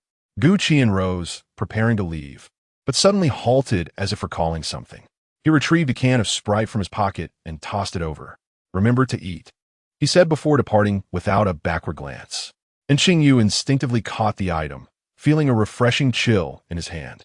He raised it to inspect, a slight smile gracing his lips, warmth blossoming within him. Within the mental realm, Qi'an observed Xiao Zi lazily reclining beside the sapling of the Tree of Fate. Wisps of azure light danced upon its form, the energy within it surging continuously. He recognized this as a sign that Xiao Zi was on the verge of evolution. Qi'an gently crouched down, extending a hand to stroke Xiao Zi's head. Slowly, Xiao Zi opened its eyes and, upon seeing Qi'an, emitted a faint whimper. "Little Inen, am I to perish? I feel so unwell all over." Qi'an's expression darkened. his lips twitching slightly at the melodrama. Nevertheless, he comforted gently. You are merely about to advance to the Klein realm. Do not fret. Rest assured, a good sleep will suffice. Upon hearing of its imminent evolution, Xiao Zi perked up instantly. Really? But don't dragons evolve rather slowly? Why is it that I am to evolve so swiftly? This past year, you have absorbed a significant amount of the primordial energy of fate, making this rapid evolution quite natural, Qi'an mused, concluding that this was indeed the reason. Splendid. This means I can assist Xiao in vanquishing a multitude of villains. Xiao Zi's face beamed with delight as she envisioned herself exuding overwhelming power, her laughter infectious. No longer resisting the surging energy within, the waves of power around her erupted with fervor. Qi'an felt warmth in his heart. Indeed, after a good slumber, Xiao Zi would rise ready to fight by his side. Xiao Zi obediently nodded, her azure glow becoming increasingly radiant, flowing around her like water. Before long, the light coalesced into a colossal azure cocoon, enveloping Xiao Zi completely. Observing this scene, Qi'an sighed softly, murmuring to himself, I wonder how long this evolution will take. However, judging by the circumstances, Xiao Zi will undoubtedly undergo a transformative change upon her emergence. Subsequently, Qi'an quietly departed the mental space, his consciousness plunging directly into the realm of the divine psychiatric hospital. Uncle Merlin. He spotted Merlin seated beside a stone table and approached to sit beside him. Qi'an, you have arrived, Merlin greeted with a warm smile. How have you been lately? Feeling any better? What? Do you also think I am ill? Merlin furrowed his brow, staring intently at Qi'an. Ahem. No, not at all, Qi'an replied with an awkward smile. Merlin regarded him with skepticism, his expression indicating that it would be best if he were indeed well. Soon, as if recalling something, his gaze grew serious. Qi'an, a few days ago when I met Director Lin, I sensed vaguely that he would soon encounter a significant event. Qi'an nodded, acknowledging Merlin's perceptiveness. Indeed, he was the pioneer of prophecy and had already sensed it early on. It seems you were aware all along, Merlin observed Qi'an's expression, recognizing that he must have had plans in place. Contemplating quietly, he thought that when it came to predicting the trajectory of fate, it was still best to rely on the god of destiny. Although not yet fully developed, he displayed considerable expertise in this domain. At that moment, Lin Qiye, clad in a white lab coat, approached, curiously regarding them. Brother, Uncle Merlin, why are you here instead of in the activity room? Merlin raised his hand, gesturing to the book in his grasp. It is quieter here for reading. Ever since Aju's arrival, it has become quite tumultuous over there. Qi'an turned to Lin Qiye and remarked, in a few days, we will graduate. Why are you here? You should spend more time with them, since we will soon part ways. Lin Qiye felt a twinge of sadness at the impending separation. Brother, what do you think I will be assigned? Qi'an raised an eyebrow, confidently stating Songnan City. Lin Qiye was taken aback, his eyes gleaming with excitement. Yet he still questioned, aren't assignments based on performance? Why would I be placed in Songnan City? Because you must be in Songnan City, Qi'an pondered for a moment, deciding to reveal part of the truth to prepare him. He did not wish for Lin Qiye to end up in a fasting institution, squandering a year of growth. Lin Qiye looked at Qi'an in confusion. What do you mean? Why must I be in Songnan City? Beside him, Merlin gazed curiously, for his progress in healing had yet to reach 50%, and his understanding of the external circumstances was limited to fragments of conversation shared in casual discourse. Are you familiar with the term Shiva's grievance? Lin Qiye nodded and replied, I inquired about it with Commander Yuan, who recounted certain related matters to me. Then you must be aware of that divine conflict from years past, during which Gaia, the Earth Mother of Olympus, seized Shiva's grievance and, at a tremendous cost, inscribed the 3 characters Songnan City upon it. What did you say? Lin Qiye abruptly raised his head, his eyes wide with disbelief as he stared at Qi'an. He understood all too well what it would signify if Qi'an's words were indeed true, and with that thought, his body began to tremble uncontrollably. Chapter 54. The Truth of Songnan City Before Long. Lin Qiye pondered something and, with a look of confusion, asked Qi'an, Brother, if what you say is true, then Songnan City, should have vanished long ago. Why does it still exist? Qi'an did not answer him directly, but instead inquired, "Do you know when you became the agent of the Seraph?" Lin Qiye was momentarily taken aback and instinctively replied, "It was when I encountered the ghost-faced man. I nearly lost my life to him, and then—" Qi'an shook his head, interrupting, "No, that moment merely reflected your intense will to survive, which triggered the eruption of the Seraph's power within you. You truly became the agent of the Seraph a decade ago, when you beheld the Seraph Michael on the moon. But, at that time, I was blind and felt no trace of the Seraph's power," Lin Qiye said, realizing something was amiss as he furrowed his brow at Qi'an. "The reason for your blindness was that you could not withstand the divine power at that moment, which led to your condition. However, you were not truly blind, you simply could not open your eyes. At that time, Sangnan City, along with all its inhabitants and entities, was conceptually erased by the wrath of Shiva, leaving no trace behind, save for you alone." Qi'an sighed gently as he observed Lin Qiye, who stood petrified. "The reason you survived was due to the intervention of the memorial, which secured 3 artifacts from your mother, Uncle Mian, and the deity in the 3rd hospital room, establishing a formation to shield you from the wrath of Shiva. Uncle Mian, putting down the book he held, reminisced about that moment. So, she took my crystal ball for this purpose. No wonder she appeared flustered, as if something was about to transpire. Yet, there was an air of mystery surrounding her. I cannot foresee a fraction of what was to unfold." Qi'an nodded and turned to Lin Qiye, asking, "Qiye, do you know what a miracle is?" Lin Qiye shook his head in bewilderment, his mind blank and devoid of thoughts. Observing his expression, Qi'an gently patted his shoulder and continued, "A miracle is the transformation of the impossible into the possible. The more improbable an event, the more likely it is to occur in the face of a miracle. The Seraph Michael discovered you in the past, chose you as the Seraph's agent, and infused an immense amount of miraculous energy into your eyes. In your subconscious, Sangnan City still exists. Thus, the colossal divine ruins encompassing the city manifested. Through the power of miracles, the city, which had been erased by the wrath of Shiva, was restored to its original form. That is the true mortal divine domain, and Sangnan City exists because of you. You may perceive the mortal divine domain as possessing merely a dynamic visual capability, feeling it hardly deserves its ranking among the Divine Ruins Series 003. This is because you constantly operate the mortal divine domain in your subconscious, maintaining this miraculous city. Hence, you cannot wield the true miraculous power. As long as you depart from Sangnan City, the miracle will cease, and at that moment, Sangnan will vanish once more."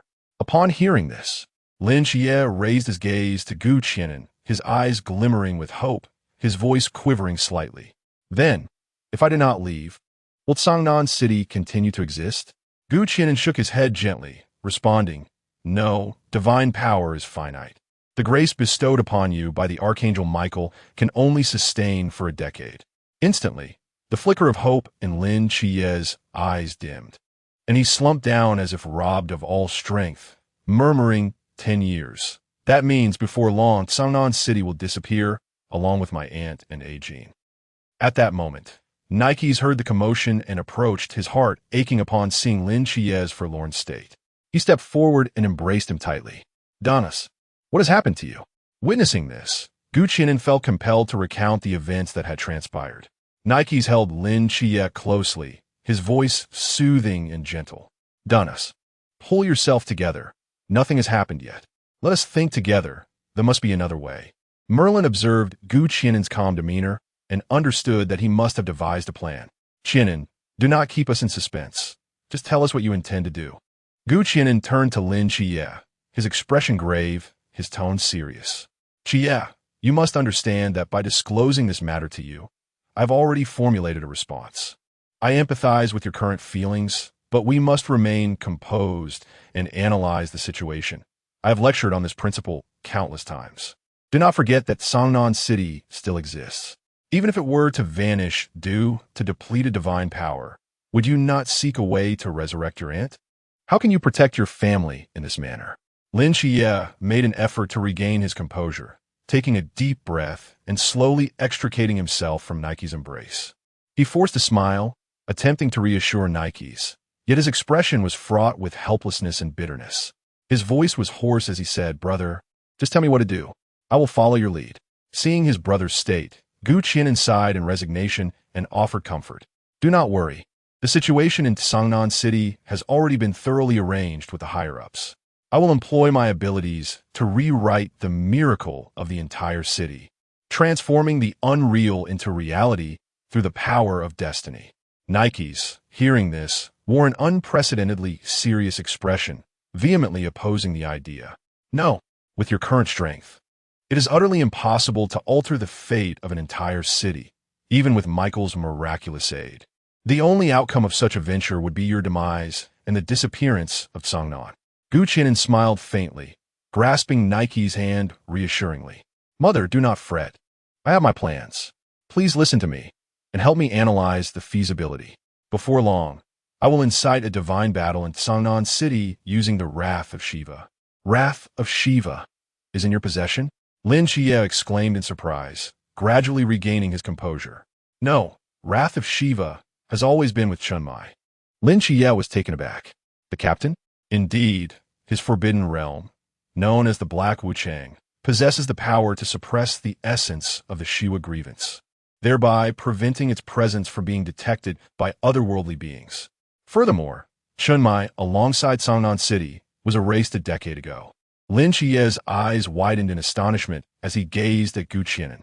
Qi'an shrugged nonchalantly and replied with a smile, "Did you truly believe that, given his capabilities, he would still be confined to the Chuan realm? You must understand that the one who shares his renown by Wuchang, Xiaopinga, has already reached the pinnacle of Klein.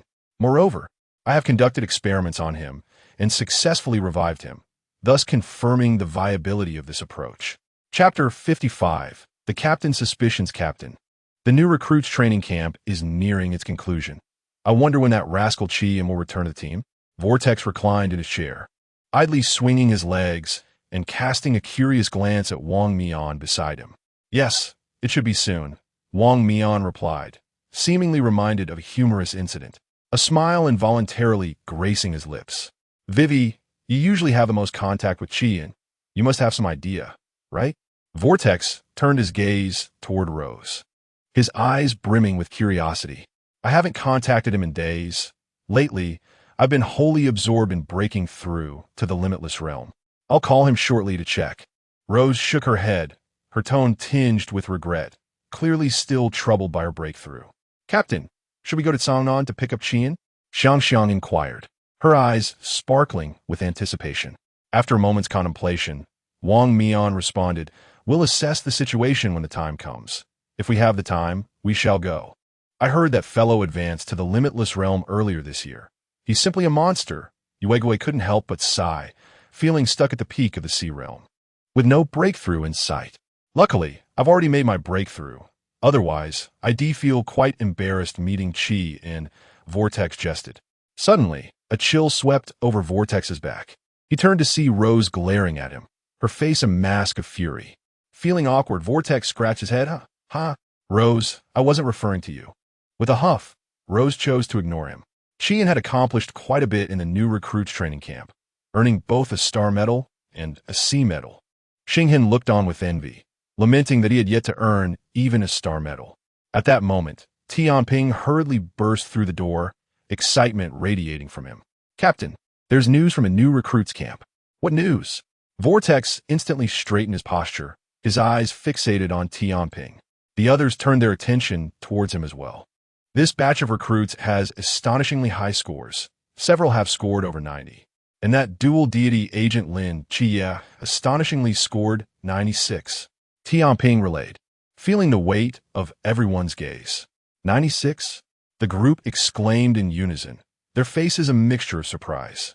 Indeed, and the 4 points he lost were solely from the shooting assessment.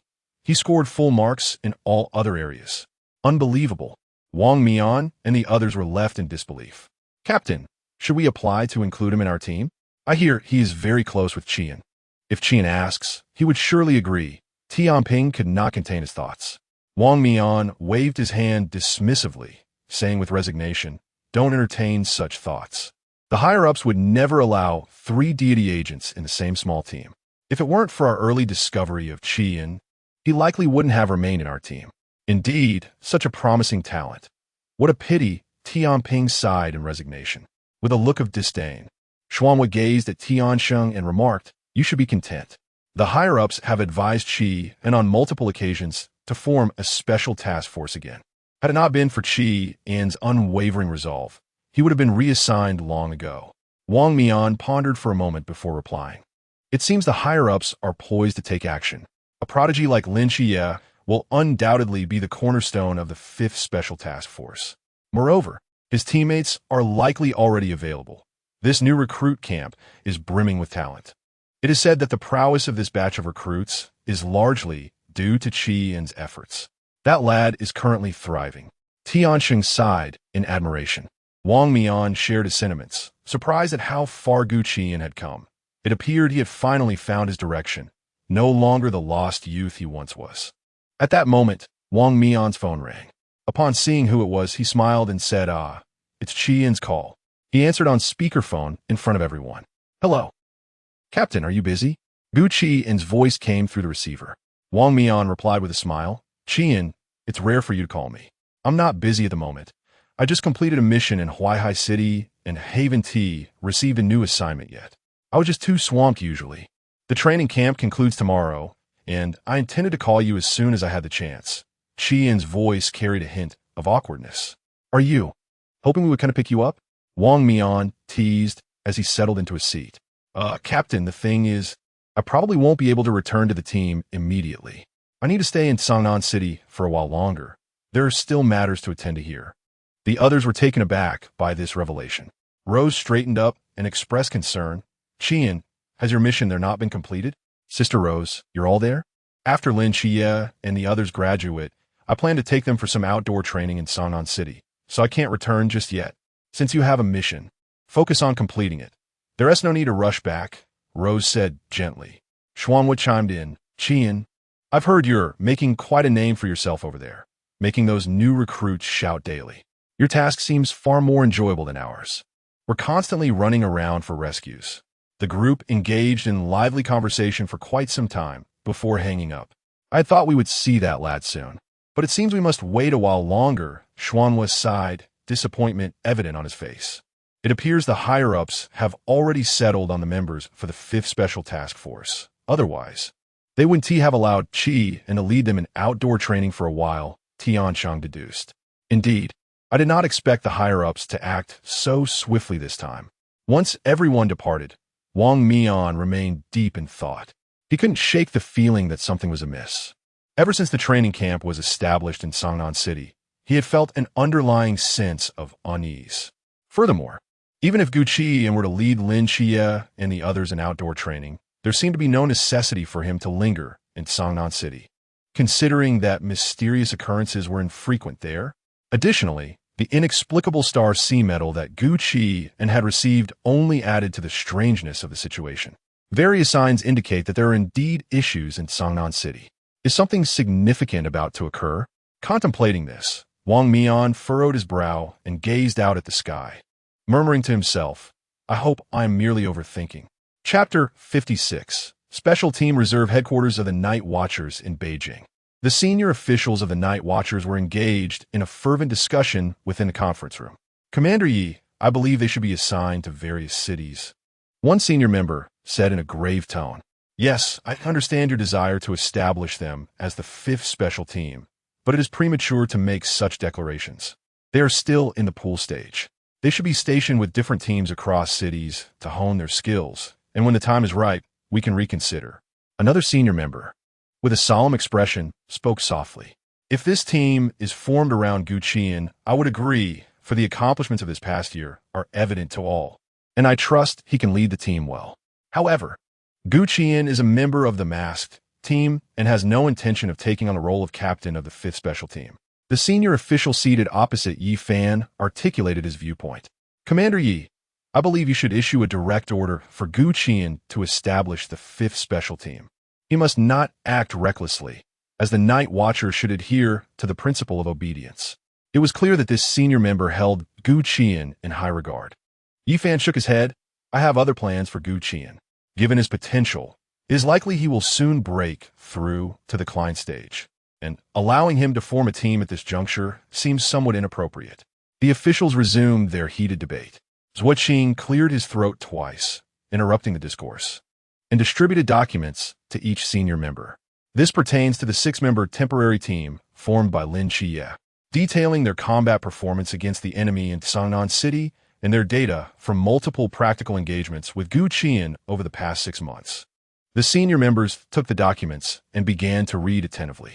Once Zhuo Qing observed they had reviewed the materials sufficiently, he stated earnestly, "The synergy and combat awareness they have cultivated over the past 6 months is truly remarkable. I believe they should not be disbanded at this time. Let them continue to train as a temporary team, as Gu Qian has already agreed to lead them for a while longer. Furthermore, all 6 are on the brink of a breakthrough, and I am confident they will soon advance to the Chuan stage. At that point, their capabilities will be more than adequate to serve as a temporary special team, thereby alleviating the pressure on the other special teams." Captain Xia Simeng of the Phoenix team has already voiced her grievances multiple times, even sending several complaint letters, stating that we are treating her team like beasts of burden. She has threatened that if we do not grant her team a break soon, she will incite her members to revolt. At this point, Zhuo Qing could not help but twitch the corner of his mouth. The senior officials exchanged peculiar glances, fully believing that this was indeed something Xia Simeng could do. Yifan raised his hand to signal for silence, his gaze piercing as he surveyed the room, speaking steadily. "All right, let us proceed to the voting segment. Those in favor of forming a temporary team centered around Lin Qiye, led temporarily by Gu Qian, please raise your hands." Sangnan City, new recruit training camp. The sky appeared to be swiftly drawn together by a vast black curtain. The once azure and crystalline heavens were instantly obscured by layers of ominous clouds. The underbelly of the clouds hung low and heavy, exuding a suffocating sense of oppression, pressing down upon the earth as if the very air had solidified, rendering it stiflingly hot and breathless. On the training platform, Instructor Hong was proclaiming the deployment orders for the new recruits. With the announcement of each order, although the recruits stood as straight as pines, the oppressive atmosphere inevitably stirred a sense of anxiety within them. Soon, all deployment orders were read. The new recruits stood in stunned silence, gazing at Instructor Hong on the platform. Report. One recruit could no longer contain himself. "Speak." Hong Hao raised an eyebrow. "Why hasn't Lin Qiye's group received their orders?" The recruit boldly voiced the collective curiosity. "I'm not entirely sure at this moment. It seems there are other arrangements from higher up. These are the orders that have been passed down to me," Hong replied. At that moment, 2 figures approached. It was Gu Qianan and Yuan Gang. Yuan Gang arrived at the foot of the platform, glancing at the recruits below, nodding slightly in quiet satisfaction. Lin Qiye, Shun Qingzhu, Bailey Tumming, Chao Yuan, Mo Li, and Qing Yu. For the time being, you will continue in a temporary squad format, led by Gu Qianan as you further hone your skills. The rest of you may now disperse.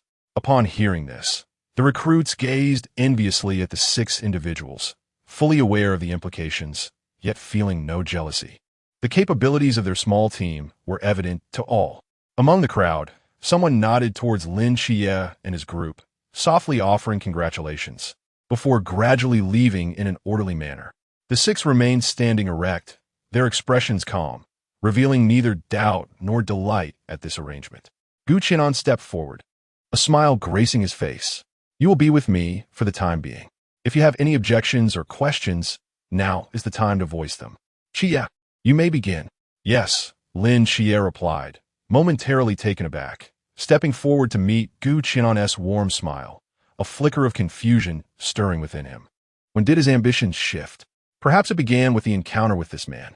Previously, he had merely wished to fulfill his decade-long promise to Zhao Kongqing.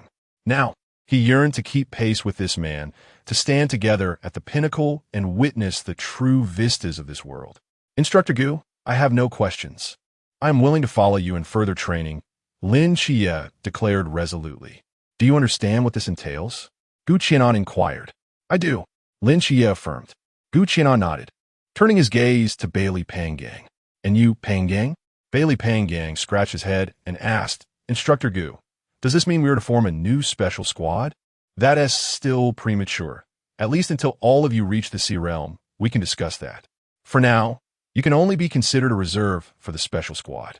Bailey Pang laughed joyfully. He had finally shed the label of the idle wastrel of the Bailey family. He longed to share this news with his family, believing they would surely feel a swell of pride for him. With this thought in mind, he stood tall and rendered a salute, declaring to Instructor Gu, I have no objections. Observing his expression, Gu Qian understood his thoughts and let out a subtle sigh. However, this was not the moment for such discussions.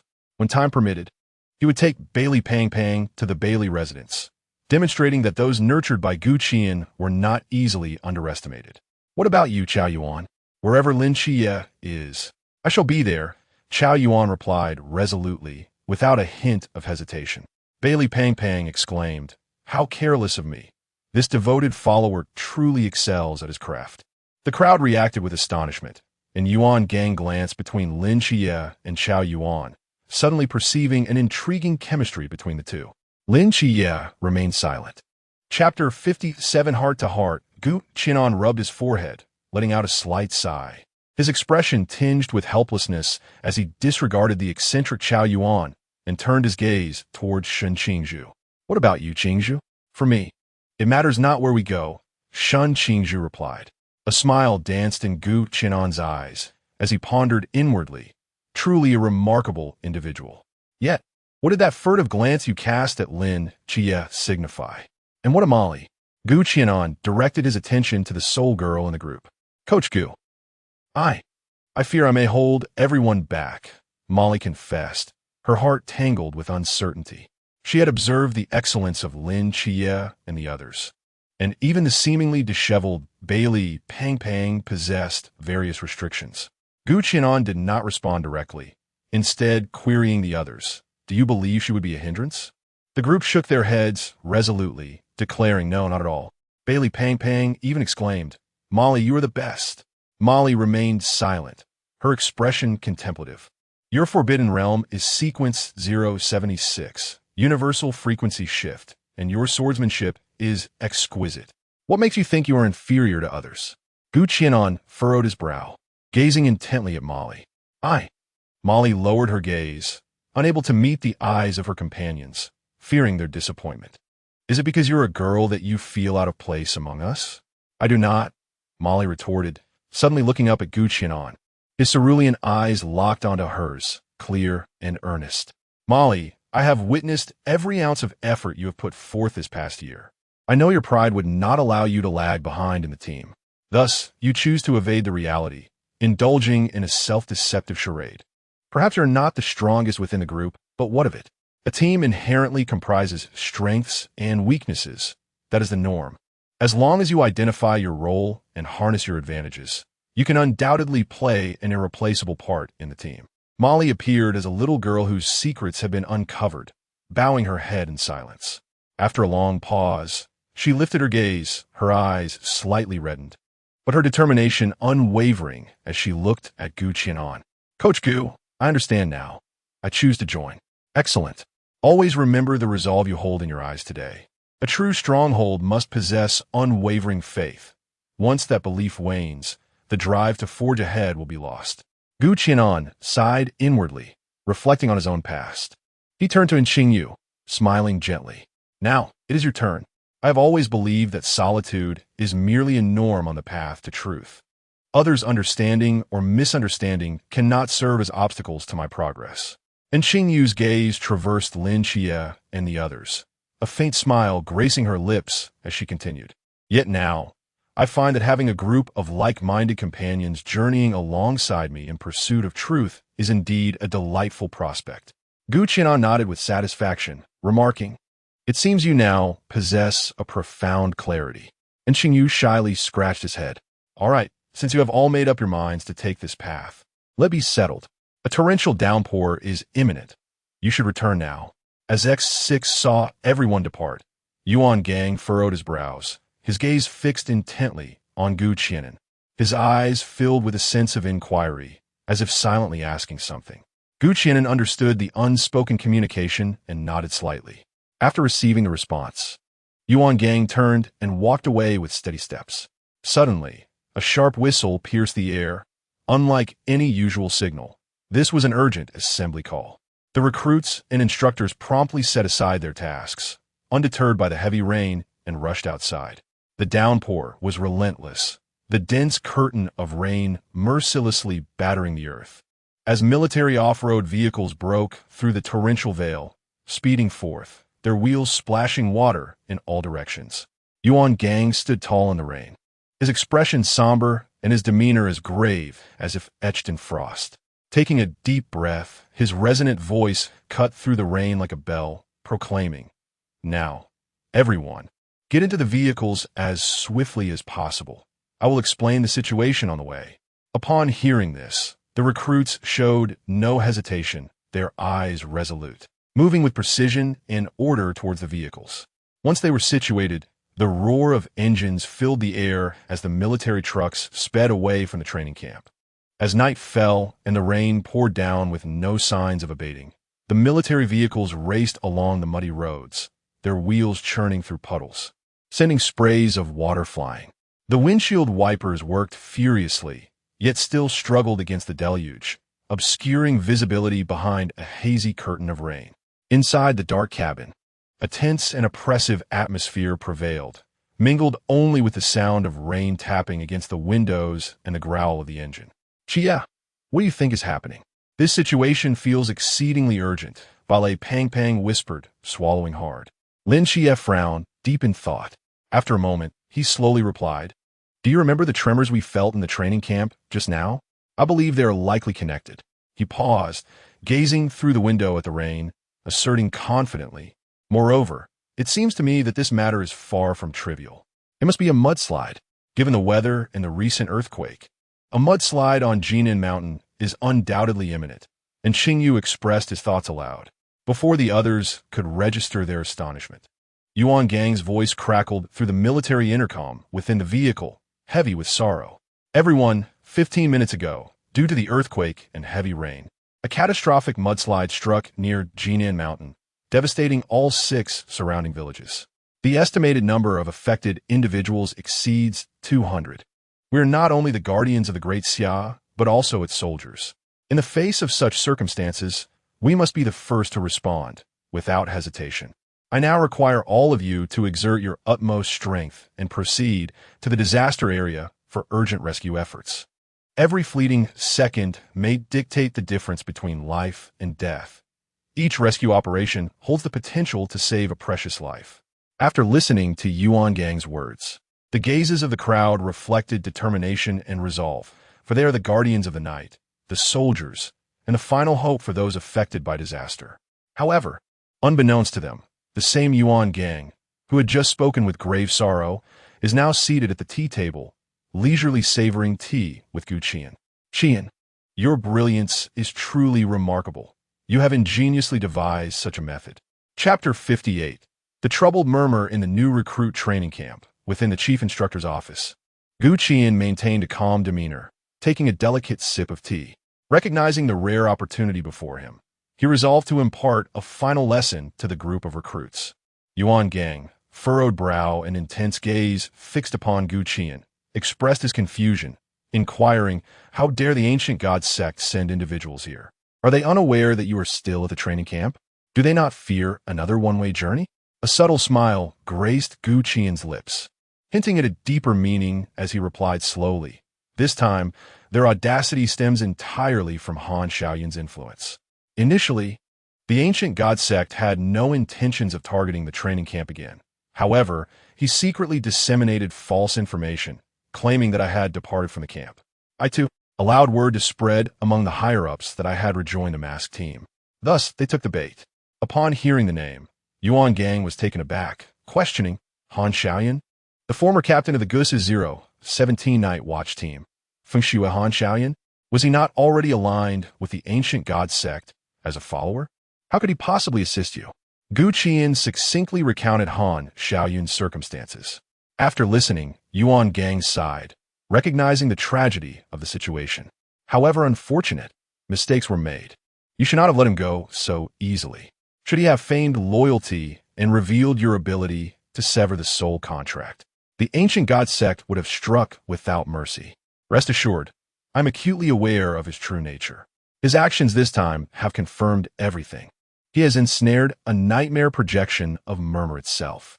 Moreover, even if they wish to act against me, they must first assess their own strength.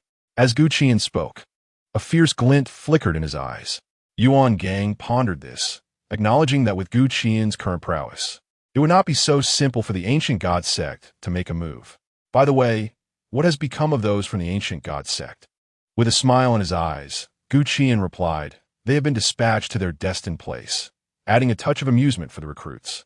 Yuan Gang observed Qi'an's expression, a smile emerging on his own face. Having Qi'an present instilled a sense of reassurance. Meanwhile, Murmur had shed his initial gentlemanly appearance. His meticulously groomed hair now in disarray, his clothes tattered, and his attire being bound tightly by ropes. As he slowly opened his eyes, he gazed around in confusion, murmuring, "Where am I?" Originally, he had seized the opportunity of Qi'an's absence from the training camp, bringing a few followers to Tsangnan City, intent on creating chaos at Jinan Mountain and seizing the chance to eliminate Lin Qiye. Yet, as they arrived at Jinan Mountain, a pair of immense, emotionless eyes materialized in the sky, gazing down upon them, as one would observe mere ants. Then, he lost all consciousness, awakening only to find himself here. Creak! The door swung open, and a Zhu, with his short legs, entered the room. Upon seeing the man before him had awakened and was staring intently, he froze momentarily, fear gripping him as he turned to flee, shouting, "Oh no! That wicked man is awake, and his gaze is so terrifying." Hearing the commotion, Lin Qiye rushed over, recalling the serious instructions from Qi and to ensure the man's safety. "Awake?" he mused, brandishing a rolling pin and tapping it ominously against his palm. A Zhu peeked from behind him, curiosity piqued. "Who are you? Where am I?" murmured the man, struggling to rise but failing. "Hey, don't think you can just get up. Brother Qi'an's bindings are not easy to escape." Lin Qiye chuckled menacingly. A Zhu, terrified, took a few steps back, realizing for the first time that Lin Qiye's smile could be quite daunting, tears welling in his eyes. "Are you referring to Qi'an? I thought you had already left the training camp." The mention of the name startled the man, and he recognized he had been deceived. Anger boiled within him as he thought, whoever provided this false information will pay dearly. If I return, I shall investigate thoroughly and ensure they meet a gruesome end. I hear you are called Chun Erniu. It's surprising that someone who looks so refined bears such a cultured name. Your parents must be quite educated, Lin Qiye began, provoking the man further. As the man prepared to lash out in anger, he saw the youth approaching him with a rolling pin, a cruel smile adorning his face, punctuated by eerie laughter. "What do you intend to do?" the man asked, fear flooding his eyes, and he mustered his courage to declare, "Do you not fear my true self coming to kill you? I am a formidable Klein Realm master. This is merely a projection of a nightmare, and I am not afraid of your antics." "Oh, I'm so scared. To kill me, you'll have to wait until your true self finds its way here," Lin Qiye replied, a cheeky grin on his face. "This is the psychiatric hospital of the gods. There are plenty of deities here. A mere Klein is laughable." With that, Lin Qiye charged at the man, rolling pin raised. "Don't come any closer," the man shouted in alarm. Lin Qiye disregarded his plea, swinging the rolling pin with fierce intent, each strike landing heavily. "Let me see you glare at a Zhu." "Ow! Scare the spiders." "Oh no, I'm not just a pig," a Zhu retorted. "Scare the children." "Ah, dress yourself up like a fool." "Ah, let us hear you called Chun Erniu." "Threaten me." A Zhu, suppressing his fear, approached and tugged at Lin Qiye's sleeve, pleading, "He's already fainted. If you continue, you might just kill him." "Ha, so fragile, even the ocean avatar. It has been quite some time since I felt this exhilarated." Lin Qiye exhaled deeply, tossing aside the rolling pin, revealing a countenance of sheer satisfaction. "Brother Fei, your smile is rather lewd," a Zhu remarked with a glint in her eyes. "But you were truly magnificent just now." "Hee, indeed, I share that sentiment. Once he awakens, we shall engage once more, Li Yifei declared with an air of confidence. Let me have a turn as well. A Zhu, emboldened by Li Yifei's earlier display, cheerfully responded. Very well, you shall have your chance shortly. Chapter 59.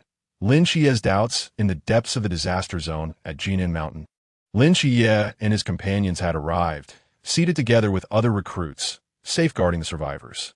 They had toiled throughout the day, engaged in rescue operations in this extreme environment, their bodies weary and on the brink of collapse. Yet, they refused to relent. Their spirits, weighed down by the sight of lives before them, gradually succumbing to the coldness of death. Some emotional young women had already reddened eyes, overwhelmed by despair. Qiye, you should eat some rations. This might be your last batch, Bai Li, plump and jovial, remarked as he pulled out a handful of provisions from his bag to distribute. Lin Qiye accepted the food and began to nibble on it, but his brow remained furrowed, his gaze filled with perplexity as he addressed the others. I cannot fathom why I am unable to control the nocturnal creatures of Qi'an Mountain. It is as if they are being manipulated by an unseen force. And Xingyu's eyes darkened with a hint of gray, her focus unwavering on their surroundings. This environment feels distinctly odd, she added. What do you mean? Chao Yuan inquired, glancing at the pitch-black exterior, where the relentless downpour intensified with each passing moment, showing no signs of abating. It's difficult to articulate. There is a sense of disconnection, a surreal illusion permeating the air, Lin Qiye elucidated. Moreover, this rain is abnormal. Such torrential downpours should have triggered flash floods by now. Yet there is an eerie stillness. Standing up, Lin Qiye approached the entrance, gazing out into the curtain of rain. Xingyu, send your fish deeper to investigate. I have an inkling that this incident is far from ordinary. And Xingyu nodded. I've already done so. I expect we will receive news shortly. With a flick of his hand, a summoning array materialized, conjuring a small mummy within its confines. The group stared in astonishment, reminiscent of the moment when Gu Qianan summoned Xiao Zi. Without further explanation, Lin Qiye commanded the mummy, Mumu, keep watch for us. If anything arises, alert me immediately. Mumu nodded and proceeded toward the entrance. Lin Qiye turned to the others. Let us rest and regain our strength. I anticipate a tumultuous night ahead. With that, he leaned against the wall, closing his eyes to recuperate. Shenqing Zhu and the others exchanged glances before settling down to meditate on the spot. Meanwhile, far away at the training camp, Gu Qianan smirked, murmuring softly, It seems I cannot keep you in the dark for long. The pieces are ready to enter the game. With a subtle movement of his fingers, a black stone was placed on the chessboard before him. On Qi'an Mountain, a robust figure wielding a massive axe, eyes glinting with an eerie blue light, turned and began to stride toward Lin Qiye and his companions. At that moment, Lin Qiye delved into the depths of the divine mental hospital. Li Yifei, has my brother visited today? He inquired as he spotted Li Yifei approaching. No. Brother Qianan hasn't come by today, Li Yifei replied. Li Yifei waved his hand, quickly denying the accusation. If there is nothing, then why are you so anxious? Lin Qiye gazed at him in confusion. Is there? He stammered, perhaps I am just exhausted lately. Embarrassed, Li Yifei scratched his head. Well, you should rest. If you happen to see my brother, please tell him I have an urgent matter to discuss. All right, Lin Qiye nodded, saying little more as he hastened towards the activity room. Once Lin Qiye left, Li Yifei patted his chest and let out a long sigh of relief. Fortunately, he had narrowly avoided being discovered. Upon entering the activity room, Lin Qiye spotted Nikes and Merlin seated nearby and quickly approached them. Donnas, you've arrived, Nikes exclaimed, his eyes lighting up. Mother, Uncle Merlin, Lin Qiye greeted as he took a seat beside them. Has my brother not come today? Why? Do you need him for something? Merlin inquired. Yes, I can't get in touch with him, and I wonder if something has happened at the new recruits training camp, Lin Qiye explained, summarizing their current situation. Director Lin, have you not realized that you are becoming overly reliant on Qian? Merlin regarded Lin Qiye with a serious expression. Nikes opened his mouth as if to speak, but, recalling Gu Qian's instructions, decided against it. Lin Qiye fell into a momentary silence, lost in thought. Director Lin, every individual's path to growth is unique. Qian will not always be by your side. One day, you must confront this world alone. As the team leader, you are the core of your squad, the pillar of support for your teammates, while Qian plays a guiding role in the early stages. The true responsibility for leading the team forward rests upon your shoulders. As a captain, you should guide them out of difficulties rather than continually rely on others. Understand now, Uncle Merlin, thank you. Lin Qiye, inherently independent, had merely fallen into a mental quagmire. With just a nudge, clarity returned to him.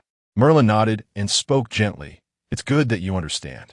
Now, go forth and attend to your responsibilities. Your teammates need you. Lin Qiye rose, taking a deep breath, his gaze resolute. Mother, Uncle Merlin, I will take my leave. Do take care, Nike sighed, offering her advice. I will, Lin Qiye replied, and with that, his consciousness returned to his true self. Isn't it too early to place such pressure on him? After all, he is still young. Nike's expressed her concern. Merlin smiled reassuringly. Not at all. I believe Qian is right. Such tendencies should be addressed immediately, lest he become further entrenched in them. At that moment, Qian appeared, joining them. Did Qiye come looking for me? Yes, he has come to understand his situation, Merlin confirmed. That's good. Nike's remarked with worry. Moirai, your brother is still young. Perhaps we should give him a few more years? Qian shook his head, grasping Nike's hands gently, and softly remarked, Mother, while I too wish for him to flourish under my wings, time is of the essence. The situation in the Great Xia has become increasingly dire. With the ancient deity sect lurking like wolves within and foreign gods eyeing us with predatory intent. Only by expediting his growth can he ensure his own protection. Nike's could only nod in agreement, replying, Very well, I shall heed your counsel. At that moment, Li Yifei and Zhu entered, dragging in the barely recognizable figure of Yu. Qian, I brought this fellow for you, Li Yifei announced. Observing Yu being hauled in like a lifeless dog, Qian's lips twitched. It was evident that Yu had suffered an inhumane beating. Li Yifei scratched his head awkwardly, explaining he was quite unruly upon waking. So I had to teach him a lesson. That's all right, just lay him down, Qian instructed. Zhu, go fetch a basin of water to splash on him and wake him up. Zhu, excited by the task, dashed out. I have a new ability that I can conveniently experiment with on this fellow. Chapter 60. The Fate Seal and the Abyssal Magic as the night deepened. Lin Qiye observed the presence of others on Jinan Mountain, having identified at least 3 individuals, one of whom was approaching their vicinity. And Xingyu furrowed her brow and spoke in a grave tone. Upon hearing the situation, the new recruits stood to attention, their senses heightened. Indeed, they have arrived. After a moment of contemplation, Lin Qiye inquired, Can we ascertain their exact realm? They should all be at the Chuan level, came the response. Lin Qiye surveyed his surroundings, his tone becoming serious. We cannot allow them to reach this place. Otherwise, the fate of these survivors will be sealed. He turned to Deng Wei, Wen Qingqing, Li Jia, and Li Liang, instructing, Your team must escort these individuals away swiftly to a safer location. However, Deng Wei hesitated, casting a glance at Shen Qingzhu, as they wished to stand alongside him. Abruptly, Xingyu exclaimed, This is bad. He has suddenly accelerated. Quickly, follow Lin Qiye's orders and take them away. Shen Qingzhu shouted. Just then, a figure plunged from the sky like a cannonball, hurtling towards them with tremendous force. Lin Qiye's instincts kicked in, and he shouted, Mumu. Mumu responded promptly, opening his mouth wide as a fire rocket shot towards the descending figure. Boom! A deafening roar reverberated through the night sky as flames illuminated the darkness, casting it as bright as day. Amidst the inferno, the robust figure paused only momentarily, raising a colossal axe high above, continuing its descent towards Lin Qiye and the others. Realizing the imminent danger, Lin Qiye bellowed to the group, Get out of the way. The figure, akin to a massive projectile, crashed into the ground before them, creating a profound chasm. The giant hoisted the axe onto his shoulder, a sinister smile creeping across his face. Ah, so many ripe heads are ready to be harvested. Splash! Zhu gleefully doused a basin of icy water onto Yu. Startled by the cold shock, Yu awakened, attempting to rise, only to be thwarted by the restraints and pain that bound him. resulting in a mere thrashing on the ground. His gaze fell upon the man seated quietly in a chair.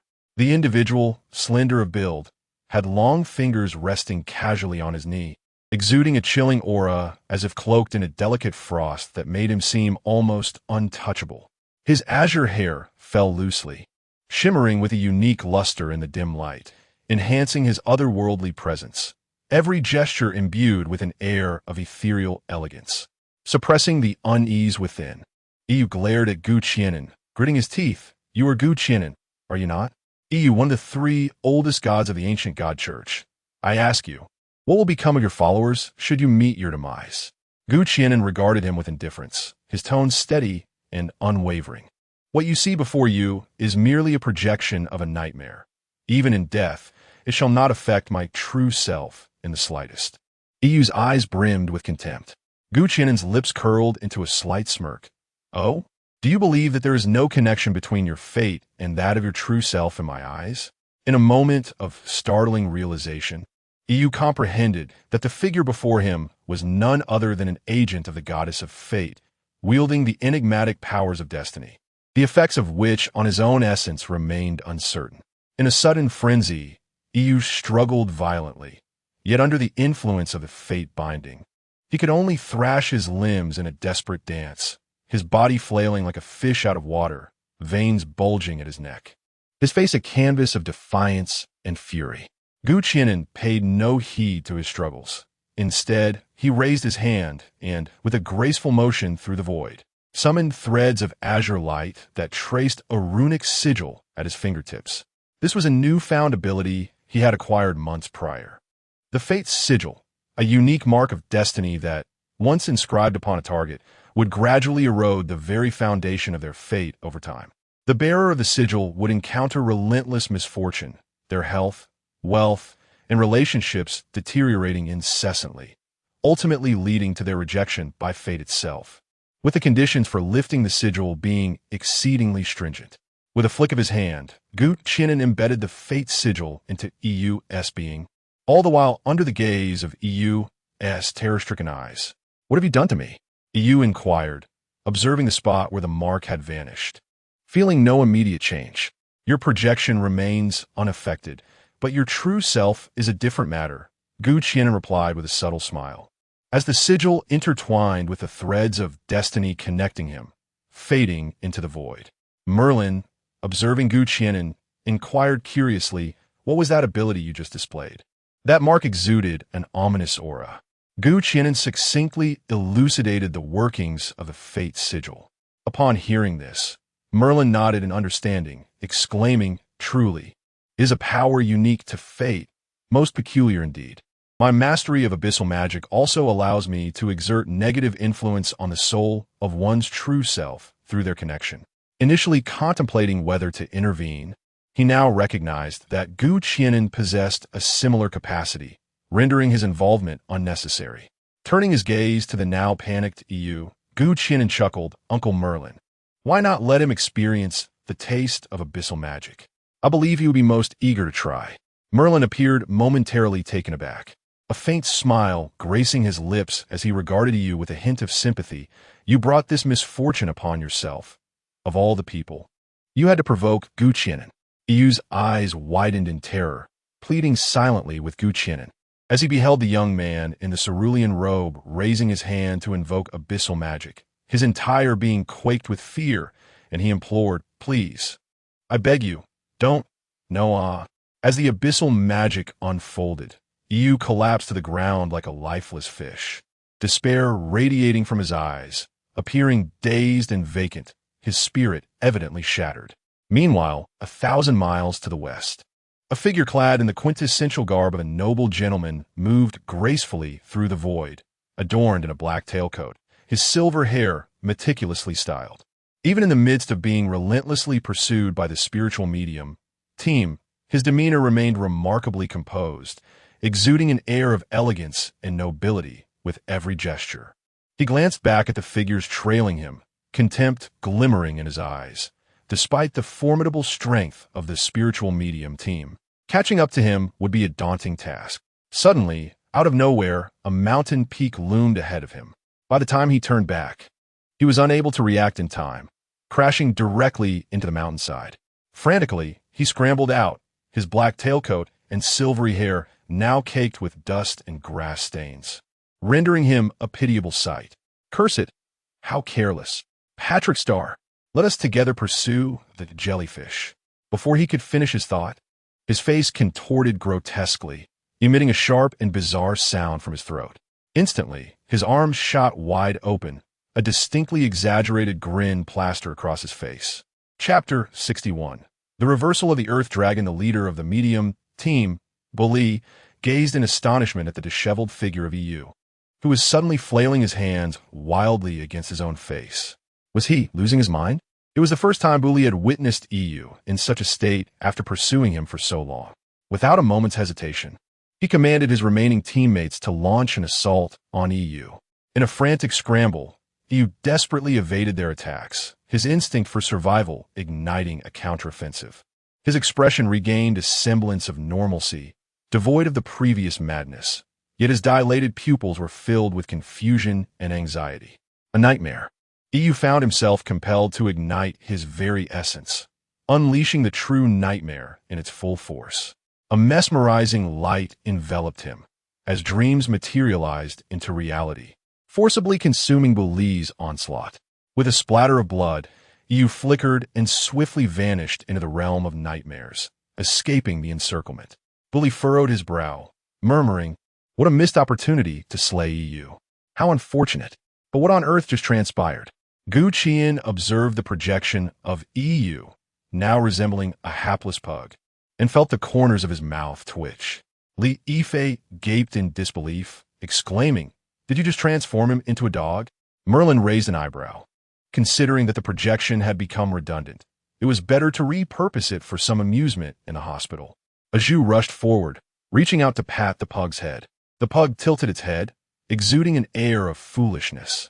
"This pug looks utterly silly," Merlin remarked, shrugging his shoulders. Given the severe damage to his soul, the fact that he could still be this way was rather commendable. "Aju, why don't you take it to play?" After expressing her gratitude, Aju happily scooped up the pug and dashed outside to play. "Mother, Uncle Merlin, I shall take my leave now." Having dealt with the nightmare projection of EU, Qi'an stood up to bid farewell and departed from the Divine Psychiatric Hospital. He returned to the edge of the chessboard, focusing intently on it, as if he could perceive everything transpiring on Qi'an Mountain through its surface. On Qi'an Mountain, Lin Qiye coldly scrutinized the burly man before him. The man was fiercely wielding a giant axe, desperately resisting the relentless barrage of attacks. He had not anticipated that this group of soon-to-graduate recruits would prove to be so formidable. Had it not been for their concern for the survivors who had yet to fully evacuate, Lin Qiye and his companions would have dispatched him long ago. Seizing the opportunity, the burly man swung his axe in a sweeping motion, forcing Lin Qiye and his team to retreat. With a sudden surge, he launched himself forward, transforming into a mass of flesh, crashing toward the survivors. Lin Qiye's eyes darkened, and two colossal hands of night materialized in the void, attempting to obstruct the man's path. The burly man faltered momentarily, letting out a furious roar as he swung his axe to sever the hands of night, continuing his charge toward the survivors. Knowing that this was his only chance of escape, Deng Wei, Li Jia, and Li Liang, who were protecting the survivors, exchanged glances and charged forward with their blades drawn. The burly man effortlessly swatted them aside with his axe, pressing onward toward the survivors. Gritting his teeth, Li Jia rose to his feet, determined to block the man's inevitable path. "Go to hell. How dare you obstruct me? I shall sever your head." The burly man, witnessing the scene, was instantly consumed by rage as he raised his massive axe, aiming for Li Jia's head. Li Jia's body trembled, yet he gritted his teeth, resolutely standing his ground without retreating an inch. Boom!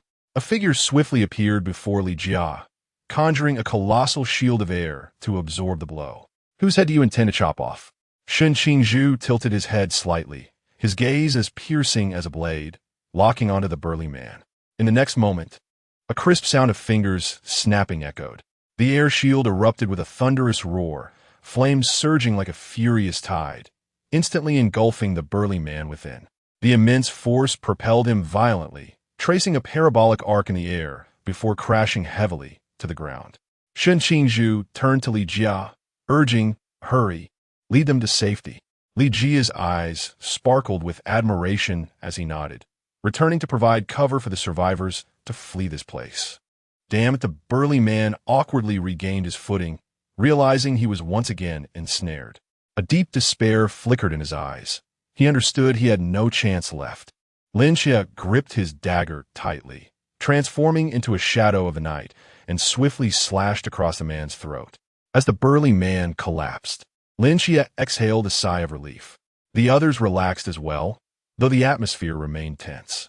According to Qingyu, at least 2 more from the Qi'an realm were still on Jinan Mountain. It seemed they would need to take the initiative. It was unexpected that the followers of the ancient divine church dared to come here. Qiye, Wai Haven T. Officer Gua and the others appeared. Logically, they should have noticed the situation here by now, Bali Fatty inquired, puzzled. I do not know, Lin Qiye replied, furrowing his brow in contemplation. There was an air of strangeness about the situation, though he could not pinpoint its source. He then looked up at the group and continued, for now, we can only rely on ourselves. Qingyu, where are the other 2? My fish species has already located them. Let us proceed. All right. Meanwhile, in the new recruit training camp, Gu Qian observed the 3 dim pieces on the chessboard and smiled, realizing that the Qi'an realm posed no threat to them any longer. He slowly raised his hand, placing the last 2 pieces on the board. On Jinan Mountain, after Lin Qiye and his 6 companions had dispatched 2 more from the Qi'an realm, they settled down to rest. Suddenly, the ground began to tremble, and the surrounding trees and peaks shook violently. Was this an earthquake? Lin Qiye and his companions gazed in astonishment at the unfolding scene. The mountain before them tilted rapidly, boulders cascading down. From a bird's-eye view, it appeared as though an invisible giant hand was slowly pushing the entire mountain, causing it to overturn. What is happening? Why does it feel like the sky is collapsing? Chao Yuan exclaimed in surprise as he witnessed the spectacle.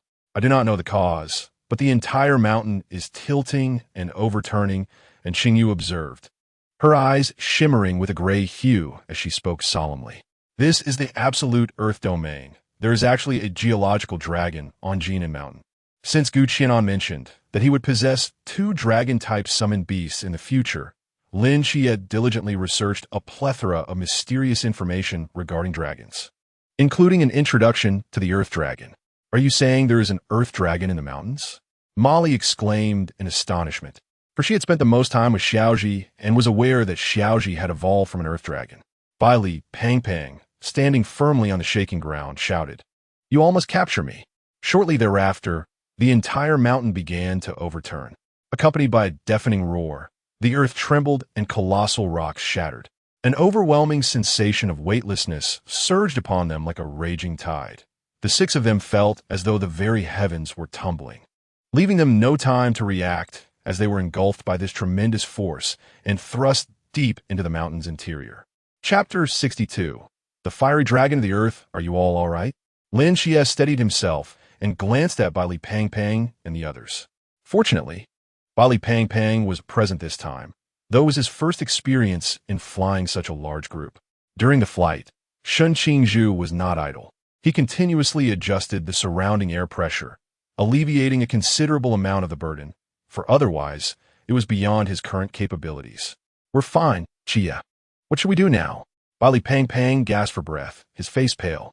We just descended nearly 2 kilometers. And Qingyu adjusted his glasses, his expression calm. He had been observing the surroundings throughout their descent. The group widened their eyes in astonishment, realizing how far they were from the ground.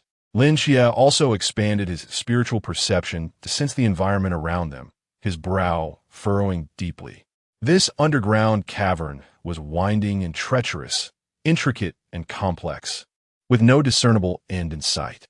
Moreover, being deep underground, there was no sense of dampness or chill. Instead, a fervent heat pervaded the air. Lin Qiye's expression turned grave as he spoke in a low voice. This must be a fiery dragon of the earth, and given its ability to unleash absolute earth domain on such a scale, its power has at least reached the sea realm. And Qingyu waved his hand. gathering the fire elements in the air to illuminate their dark surroundings. It would be best for us to remain here and recuperate. With our current strength, in this subterranean environment, we are ill-equipped to confront a Realm fiery dragon of the earth, let alone one of the river realm. Lin Qiye nodded and sat down. The oppressive atmosphere of the extreme environment rendered the group somewhat silent. Lin Qiye immersed his consciousness in the divine psychiatric hospital. This time, he had no choice but to seek Nyx's assistance, for that fiery dragon of the earth was beyond their capability to handle. "Donis, you have arrived," Nyx exclaimed joyfully. Lin Qiye's expression was serious. "Mother, I may need your help this time." Nyx smiled and replied, "Donis, as long as you wish. Your mother will always be your most reliable support." Deep within the underground cavern, a vast subterranean void pulsed with flowing crimson lava, its brilliance illuminating the previously dark cavern as brightly as day. Every corner was enveloped in this searing red light, creating the illusion of being in a world ablaze with fire. A fiery dragon of the earth, over 50 meters in length, slowly emerged from the magma, its massive head held high, eyes shimmering with a cerulean glow. A deafening roar erupted, carrying with it boundless fury, reverberating throughout the cavern. Surrounding it was a swirl of molten lava, which at the sound of its roar seemed infused with life, churning violently. The entire underground cavern was forcibly disrupted and reconfigured by this power. The place where Lin Qiye and the others stood trembled violently, without warning, debris falling around them. Dust swirling. Lin Qiye abruptly opened his eyes, a glimmer of alertness flashing within.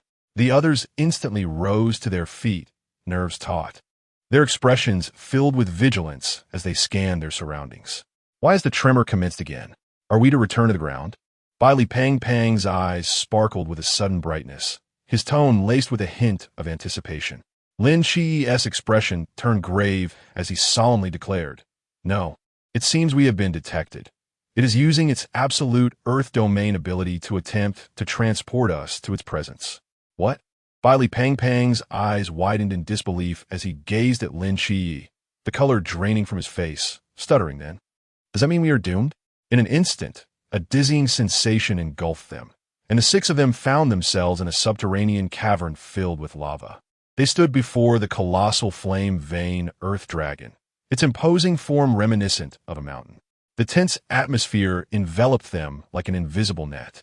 Instinctively, they tightened their grips on their weapons, their knuckles whitening from the effort, beads of cold sweat seeping between their fingers.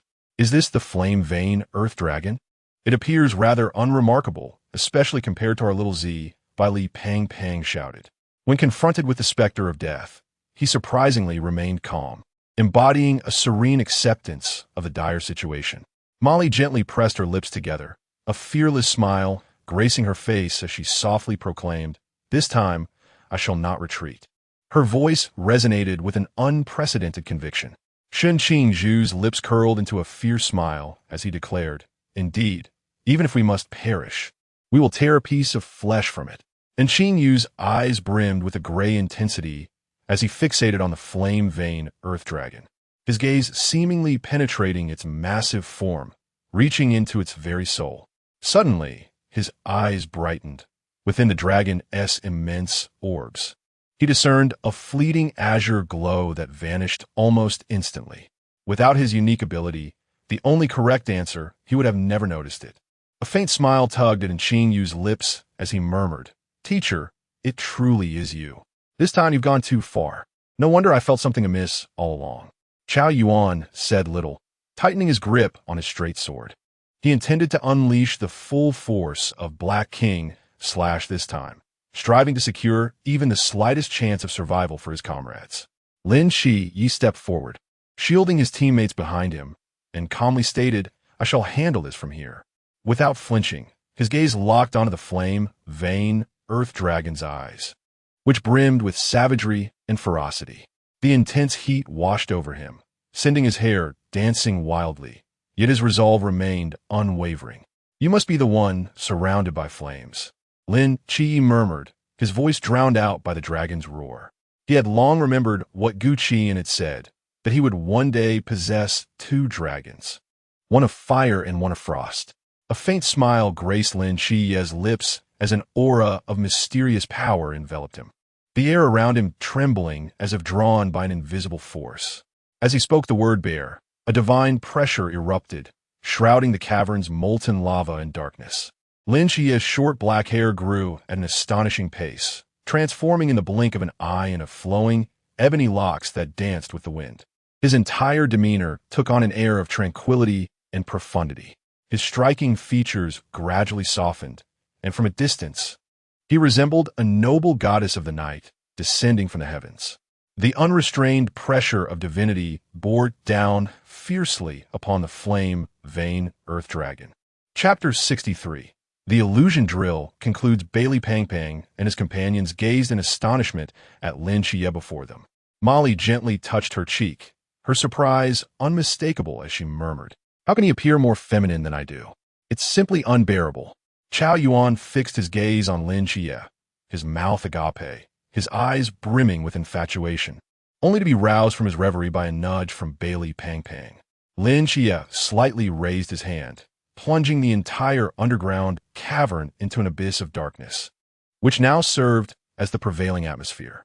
Sensing his inability to control the magma any longer, the flame-vein earth dragon roared, its voice laced with profound trepidation towards Lin Qiye.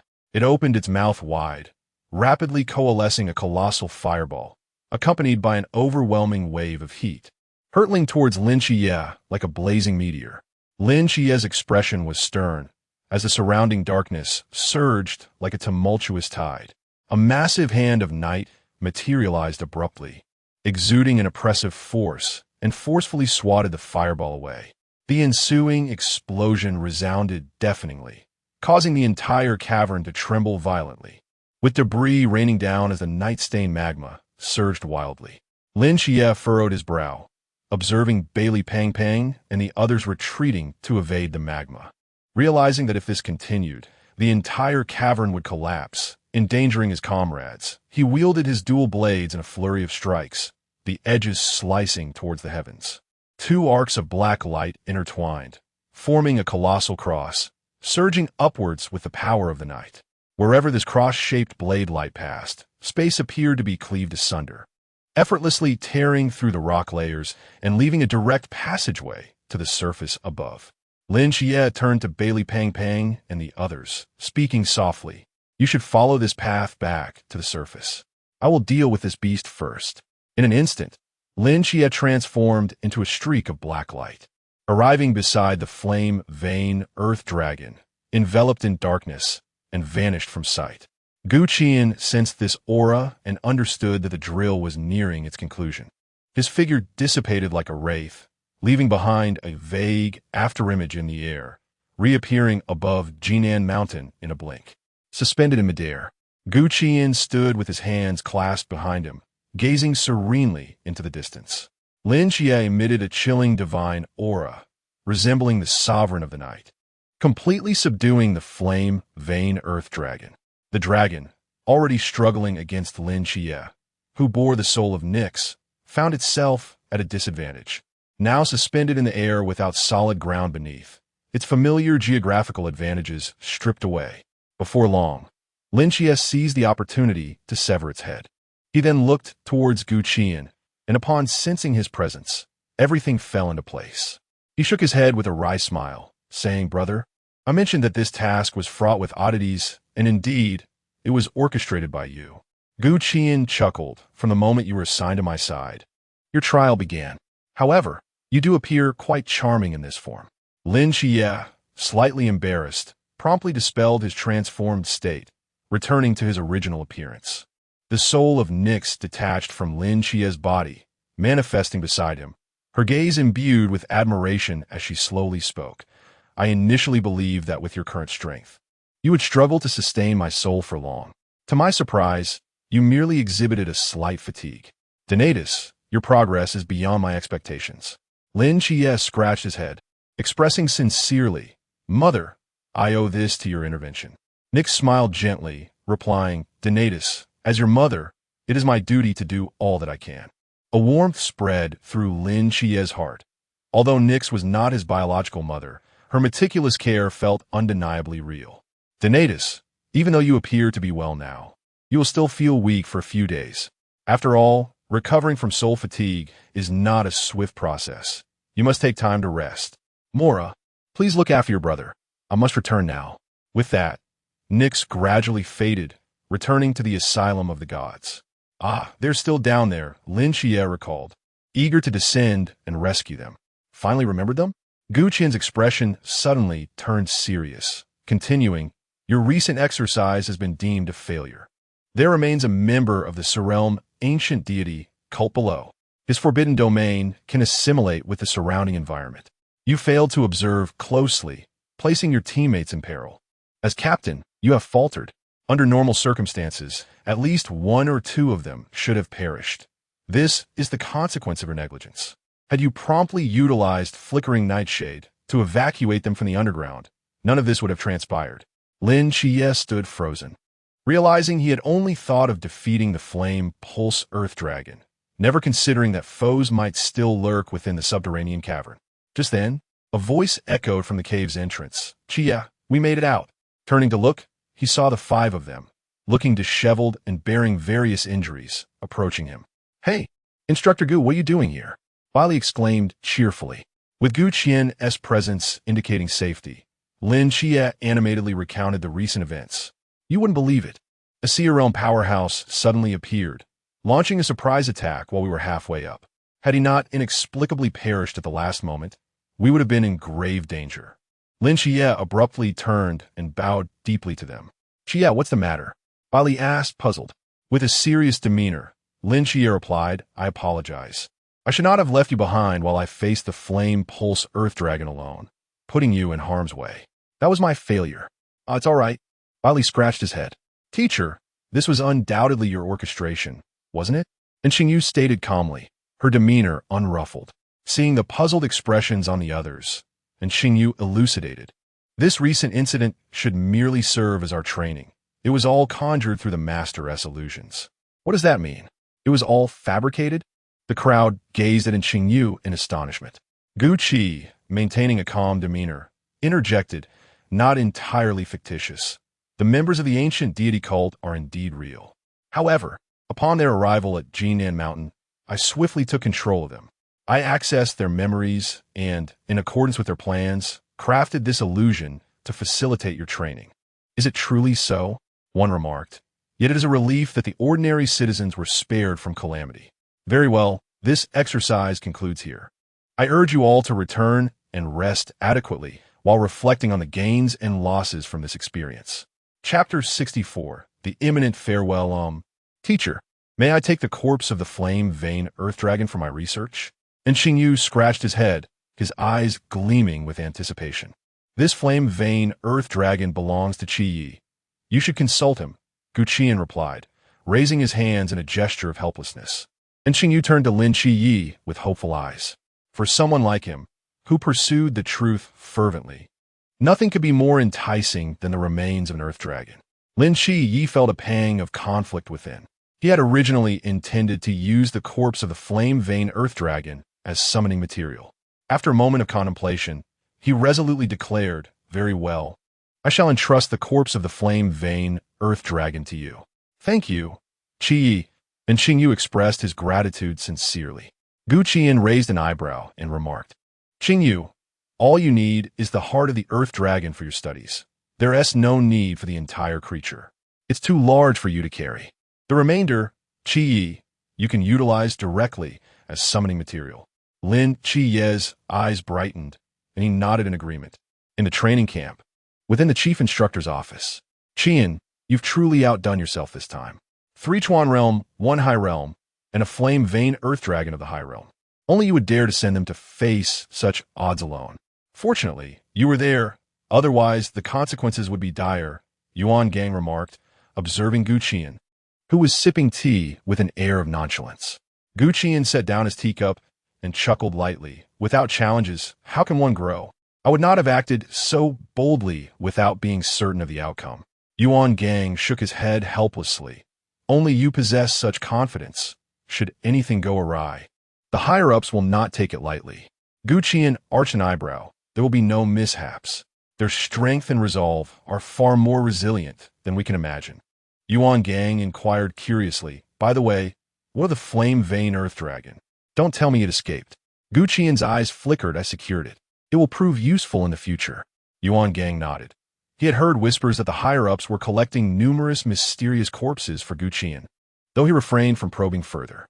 Tomorrow marked the oath-taking ceremony, and soon they would all become true night watchers. Qian, working with you has been a delightful experience. I almost regret that you are leaving. Would you be interested in mentoring a few more new recruits? Gu Qian shot Yuan Gang an incredulous look and shook his head. Once is sufficient for me. Yuan Gang sighed, what a pity. You are the finest instructor I have ever encountered. It seems the future recruits will not be so fortunate. After the torrential rain, the overcast sky gradually cleared, revealing a splendid rainbow arching across the horizon. The puddles on the ground mirrored the serene blue sky, and a gentle breeze carried a refreshing coolness, suffusing the air with the delightful scent of earth and grass. Brother Shun, I find it hard to part ways with you. Huh, you think you could stay with me? Kid, Brother Shun is destined for greatness. Indeed, with Instructor Gu, Brother Shun and his team will form a special squad. All I can say is, Brother Shun is impressive. Yes, Brother Shun is the best. Deng Wei and the others trailed behind Shen Qingzhu, exchanging words of praise that grew increasingly exuberant, drawing curious glances from passers-by. Shen Qingzhu's face gradually flushed with warmth, and with wide eyes, he bellowed at them. You lot. Be quiet. We haven't even begun. Ha! Brother Shun is shy. Faced with his friend's teasing, Shen Qingzhu hastened his steps. Zhuaigu, how imposing. Baili ban ban apruoka. Raising his right hand and spontaneously exclaiming upon witnessing the scene. Lin Qiye, Chao Yuan, and Xingyu also came over, wearing smirks as they regarded Shen Qingzhu. Damn you. You fatso. Shen Qingzhu's face turned crimson at the taunt, and he shouted, charging forward. Oh no. Zhuaigu, spare me. I was wrong. Seeing Shen Qingzhu rush at him, Bai Li Pang Pang took off at a sprint. Gu Qian leaned casually against the balcony railing, his hands folded in front of him, as the morning sun gently bathed him, outlining his tall figure. He slightly lowered his head, gazing at the lively scene below. Memories of laughing and arguing with his comrades flooding his mind, a faint smile gracing his lips. You're only a few years older than them. Why do you always seem so solemn? Yuan Gang held a thermos, with plump red goji berries floating within, occasionally lifting it for a sip. Aren't you just in your 40s? You started drinking goji water too. Gu Qian raised an eyebrow, smiling. Yuan Gang's drinking paused, and he chuckled awkwardly. Well, with so much on my plate, I can only rely on this for a little energy boost. Gu Qian propped himself against the balcony railing, brushing off non-existent dust from his hands. It's about time to start the swearing-in ceremony. Shuden Tiu, the chief instructor, get prepared? There's nothing to prepare. I'm already well-versed in this, Yuan Gang replied, though he set down his cup and tidied his military uniform. Gu Qian and Yuan Gang walked side by side toward the platform where the swearing-in ceremony was to take place. Upon arrival, the new recruits stood in neat rows, their postures rigid, the atmosphere solemn and serious. Yuan Gang ascended the platform, his gaze sweeping over each recruit, filled with pride. During yesterday's rescue drill, you faced the oncoming disaster without flinching, embodying the responsibility and duty of the night watchman. Upon hearing the word drill, confusion spread among everyone, including the instructors in the back, except for Lin Qiye and the other 6, who exchanged knowing smiles. Observing their expressions, Yuan Gang continued, you need not doubt. This was indeed a drill. 2 days ago, Instructor Gu unexpectedly discovered members of the ancient divine church on Jinan Mountain and learned of their intentions. To provide you with a rare opportunity for disaster training, Instructor Gu decisively set up an illusionary barrier across the entire Jinan Mountain, presenting to you the potential calamity in its most vivid form, allowing you to experience the stark reality of disaster when it strikes.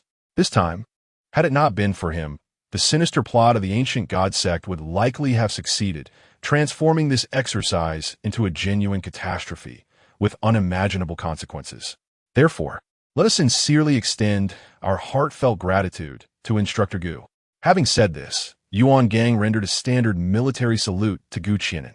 The others followed suit in perfect unison. Turning to face Gu Qianan, raising their right hands in a salute, their expressions solemn, their eyes reflecting profound admiration. Chapter 65, Oath Training Camp, Training Ground. Subsequently, those whose names were called approached to receive the standard equipment of the Night Watch. Yuan Gang waved his hand, and several instructors brought boxes filled with black cases to the training platform. Li Lian, Yang Gan, Guo Jing, Huang Rong, Ban Jinlian. Once all the new recruits donned their respective gear, Yuan Gang stood tall like a pine tree, surveying the uniform dark red below with a solemn expression. Taking a deep breath, he slowly began to speak. This is the glory that will accompany you throughout your lives, the blade that slays foes, the robe that shields your body, and the final faith, though they may not possess the formidable powers of forbidden artifacts. They will be your most trustworthy companions in the days to come. The morning light after the rain spilled over the training ground. The dark red hues resembling a radiant newborn sun, shining brilliantly. The new recruits, with focused expressions and upright postures, gazed steadfastly at the slowly rising red flag. Sunlight poured onto the training platform. Yuan Gang stood tall, like a venerable pine, his right hand tightly gripping the emblem. The veins on the back of his hand slightly protruding, revealing the fervor and determination within. His left hand securely held the hilt of his sword.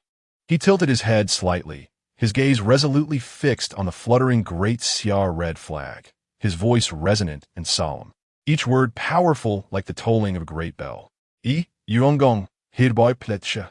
Behind Yuan Gang, Gu Qian, clad in a gray cloak, swayed gently in the wind, his profound and resolute gaze concealed beneath the unique mask of the masked team.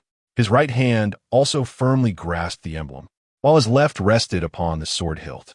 Following Yuan Gang's words, his voice deep and compelling, I, Gu Qian, hereby pledge. The new recruits below reacted swiftly, their movements synchronized, right hands tightly gripping the emblem. They solemnly raised it to their chests, while their left hands steadied the sword hilt, their bodies rigidly erect. Their eyes closely followed Yuan Gang, reciting the oath word by word. I, Shun Qingzhu. I, Makao Li. I, Qing Yu. I, Bai Li Tuming. I, Gao Juan. I, Lin Qiye. At first, their voices were somewhat uneven, but soon they coalesced into a powerful wave of sound. Should the dark night descend, I shall stand before millions, with sword drawn towards the abyss, blood staining the sky. Each word brimmed with resolve, the sunlight illuminating their steadfast faces, the oath transforming into an invisible force that lingered in the air above the training ground. In that moment, the surrounding clamor receded like a tide, and in Gu Qian's world, only the sound of his own heartbeat resonated. Witnessing this scene, his heart was instantly filled with a warmth he had never experienced before. He suddenly realized that his own blood, too, burned with fervor, capable of tirelessly defending, striving, and protecting the convictions he held dear. Gu Qian's gaze slowly swept across every corner of the dormitory, which was about to become a faded shadow in his memories. The interior is simply furnished, featuring only a bed, a table, and a chair, devoid of any excessive adornments. In this modest little sanctuary, he has spent an entire year.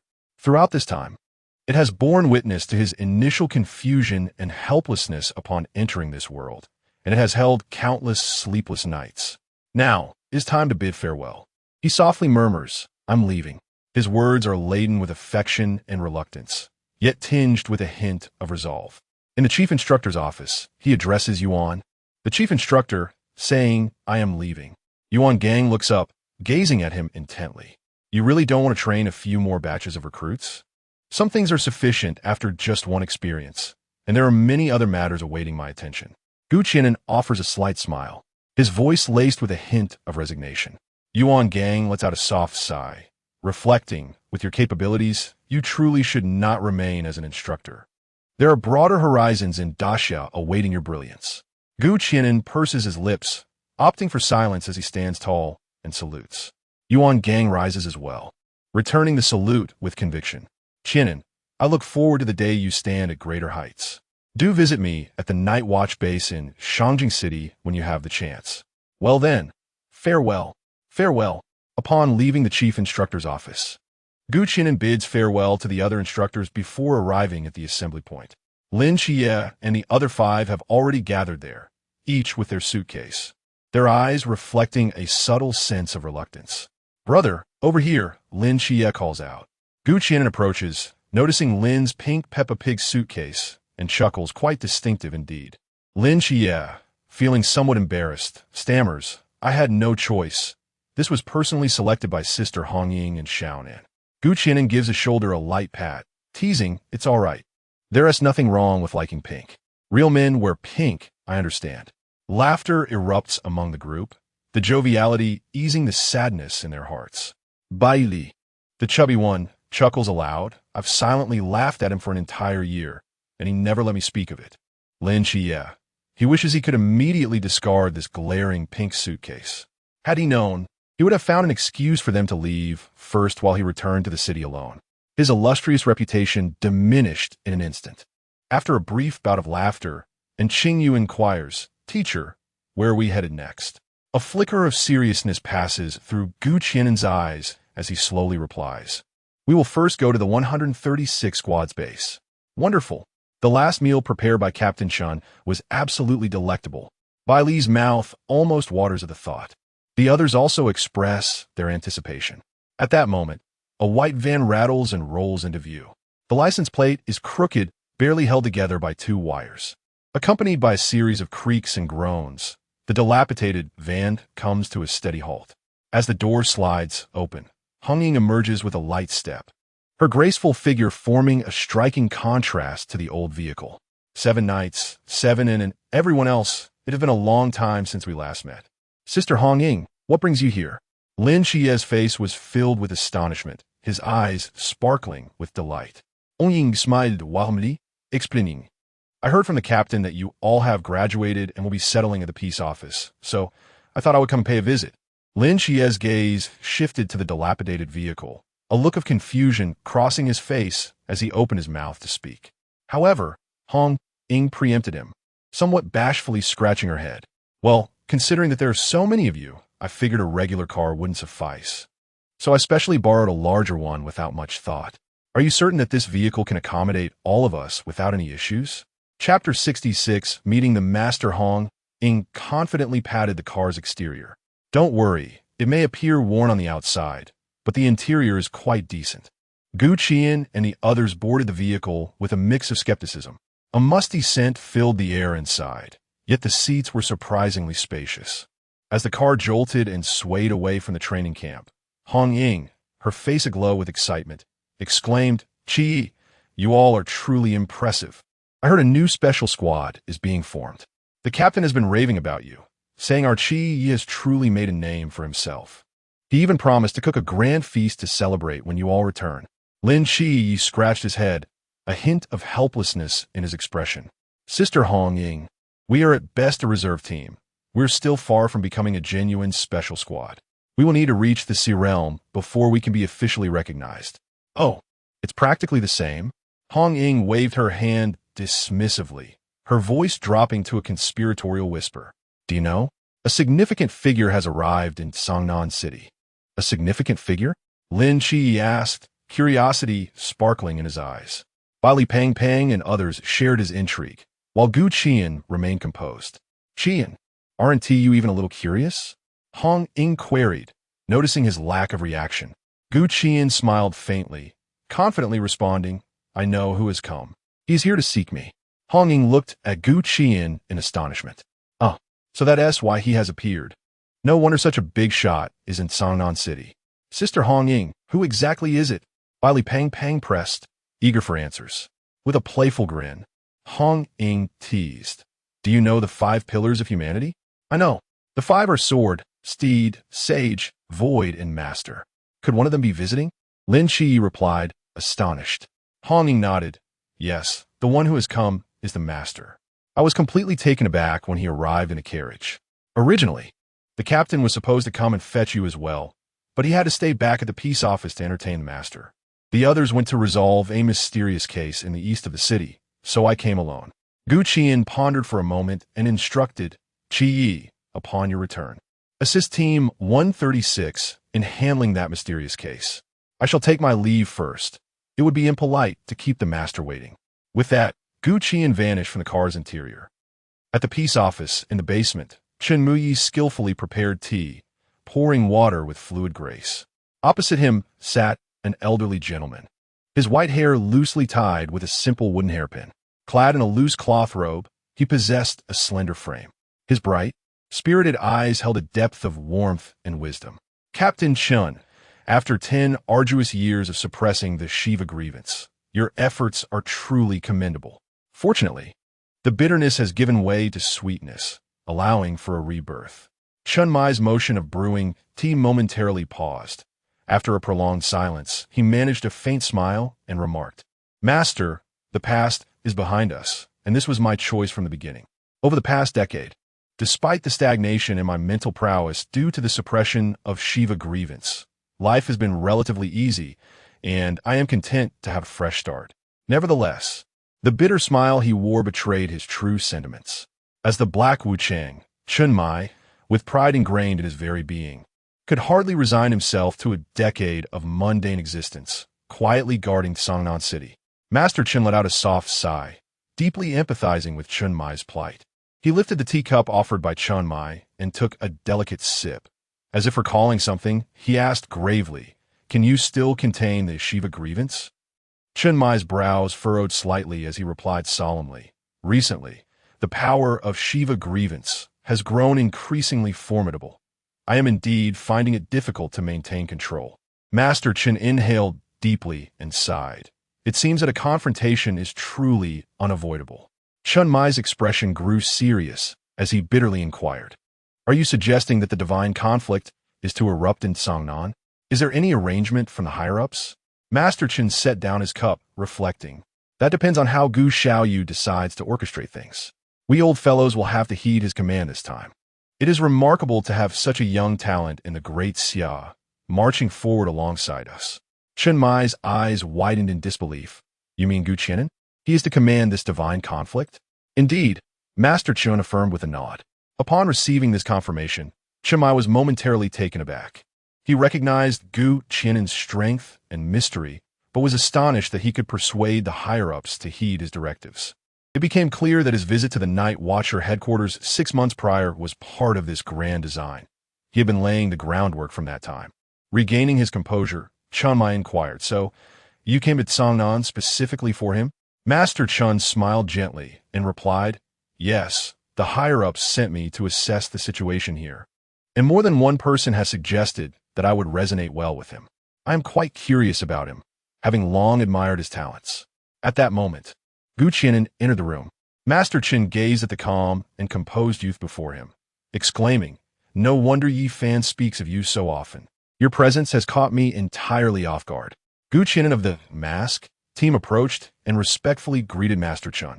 Master Chen waved his hand with a smile. No need for excessive formalities, Gu Xiaoyu. Please take a seat. I hear you appreciate fine tea. This is this year's newly harvested pre-rain Longjing. Do have a taste. Gu Qian settled beside Chen Mai, accepting the tea cup handed to him.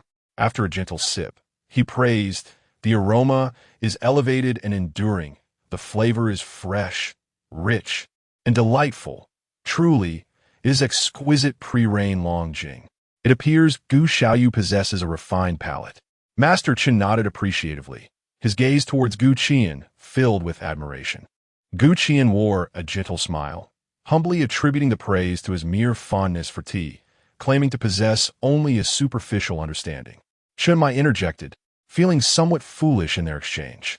Suddenly, Master Chen's expression turned serious, and he shifted the conversation with gravity, inquiring, Young friend Gu, I trust you have devised numerous strategies for the impending divine conflict.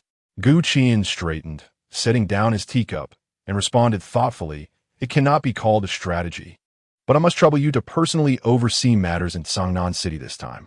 Chapter 67. The Sacrificial Mysterious Corpse by Li Pang ended the call with his family steward, a smile illuminating his face as he addressed the group.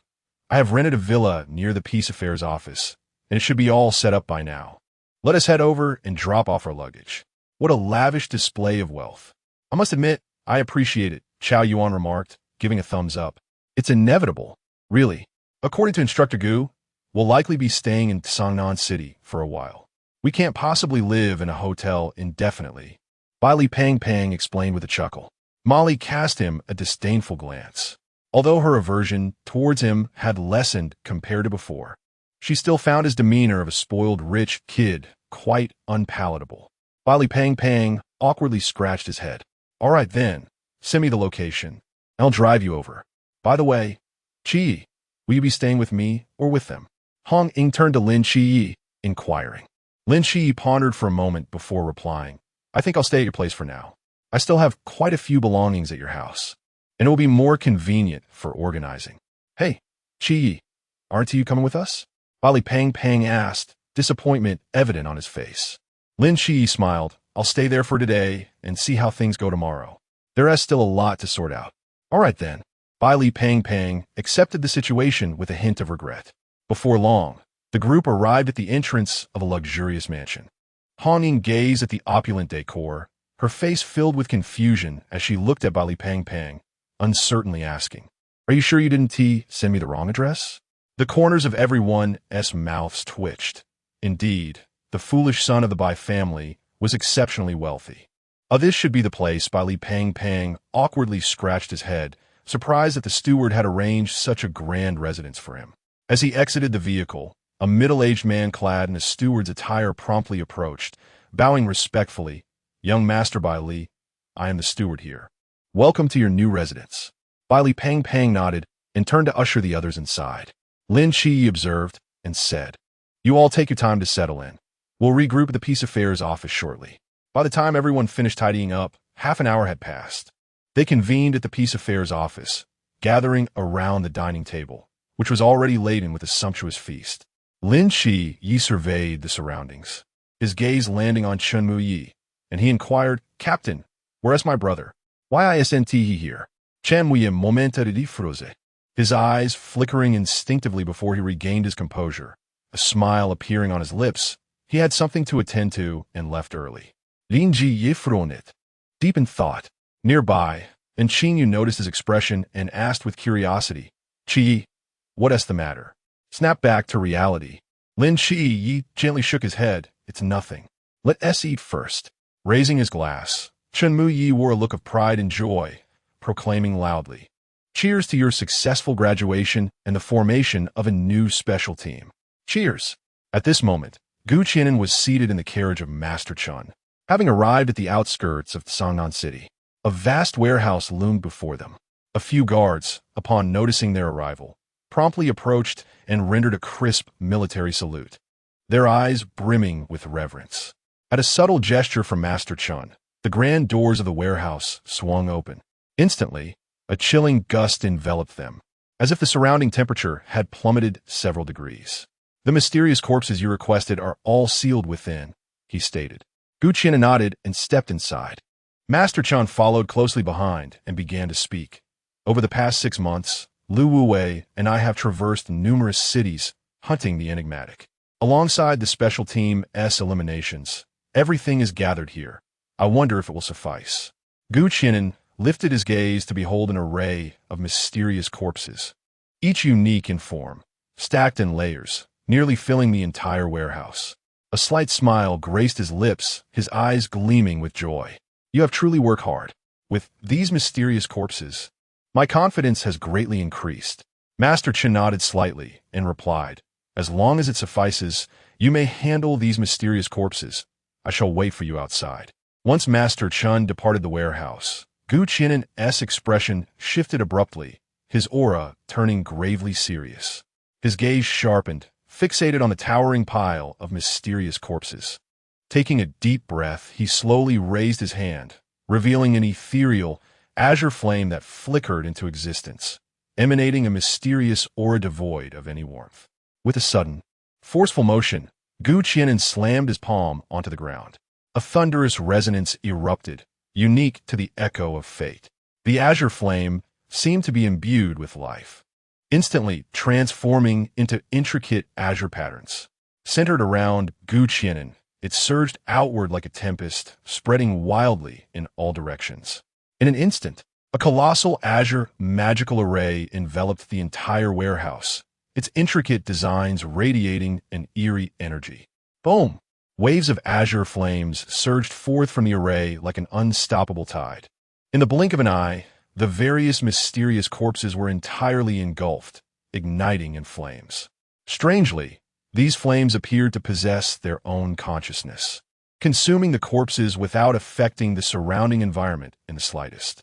This was the fire of fate's sacrifice.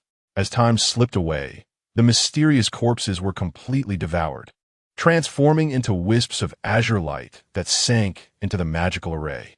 The warehouse, once brimming with mysterious corpses, now stood empty, the ground spotless and devoid of any trace. Only the azure magical array remained, towering in the stillness of the desolate warehouse, radiating an uncanny glow. Qi'an gazed solemnly at the array.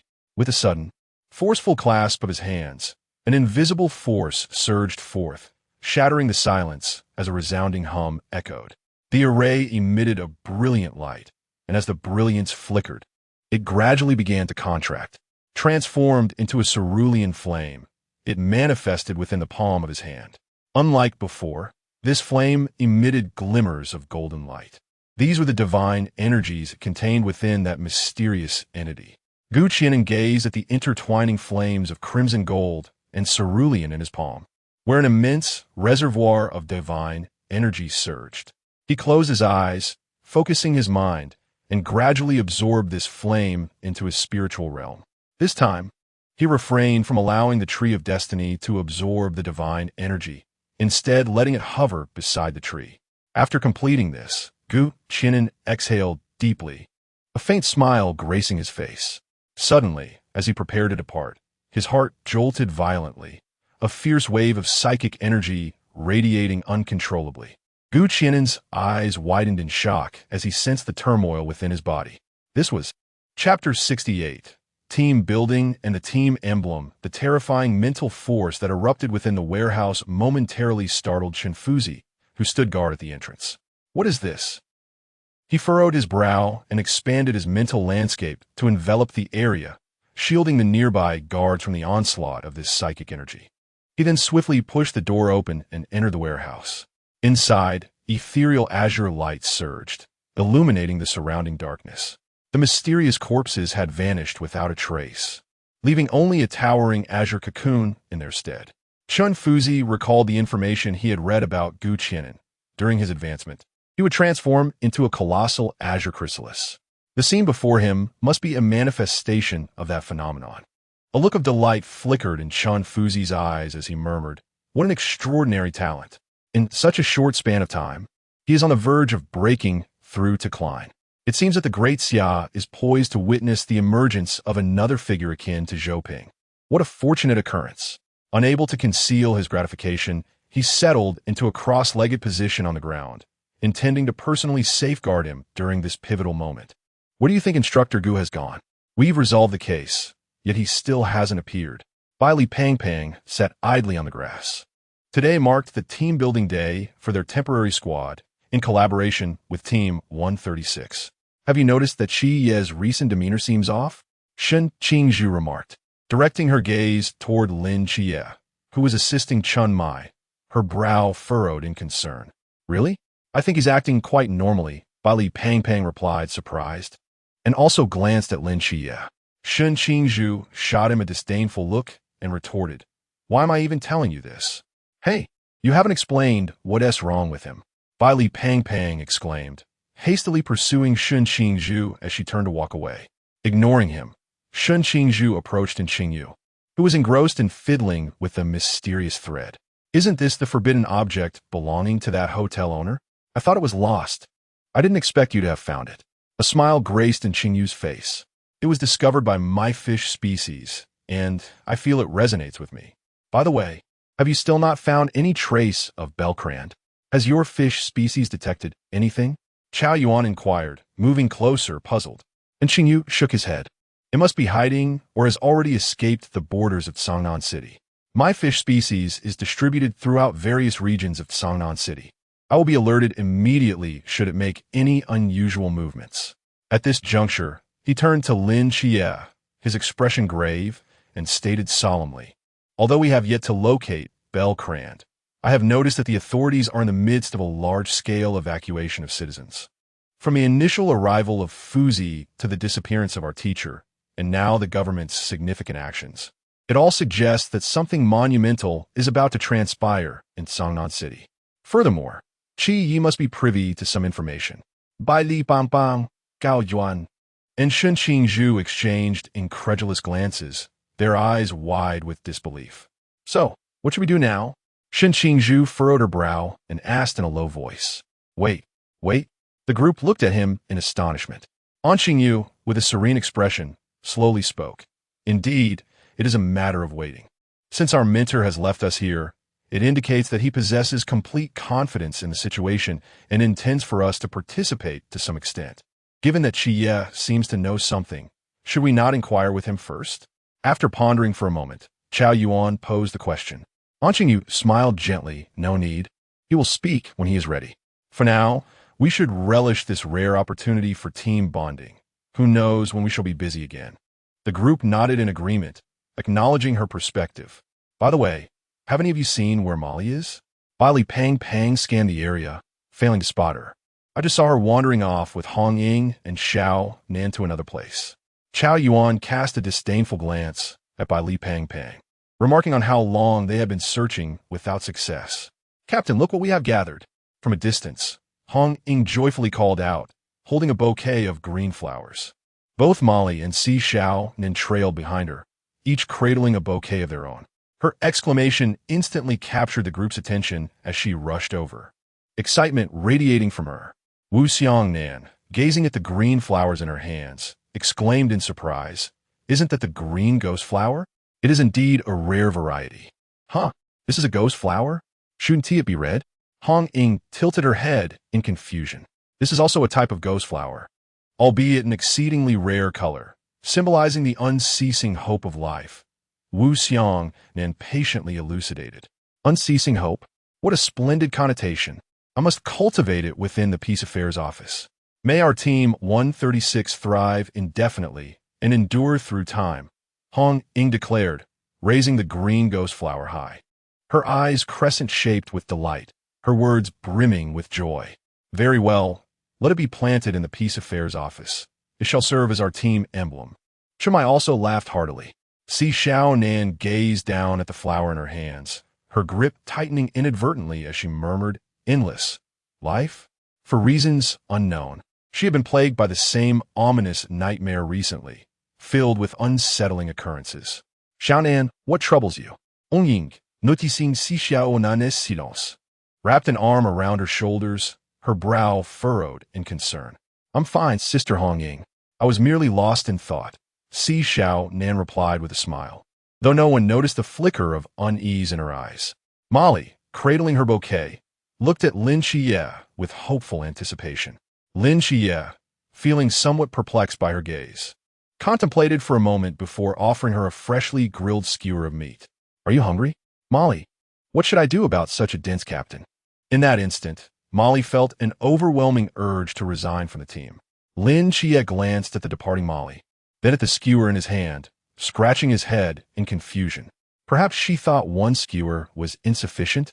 Just a short distance away, Wen Qima and Lung Xin approached, each carrying several fish. "Looks like we had good fortune, catching so many. Let us set them aside for now and grill them all together later." Chunmai took the fish, beckoning to everyone, "Don't just stand there. The meat is ready. Come quickly and indulge yourselves." The crowd, filled with enthusiasm, gathered together, each person holding several skewers of barbecue. The mingling scents of cumin and smoke filled the air, accompanied by continuous laughter and cheerful banter. Conversations flowed effortlessly, sharing amusing anecdotes from childhood mischief to recent extraordinary experiences, creating an atmosphere that was both relaxed and delightful.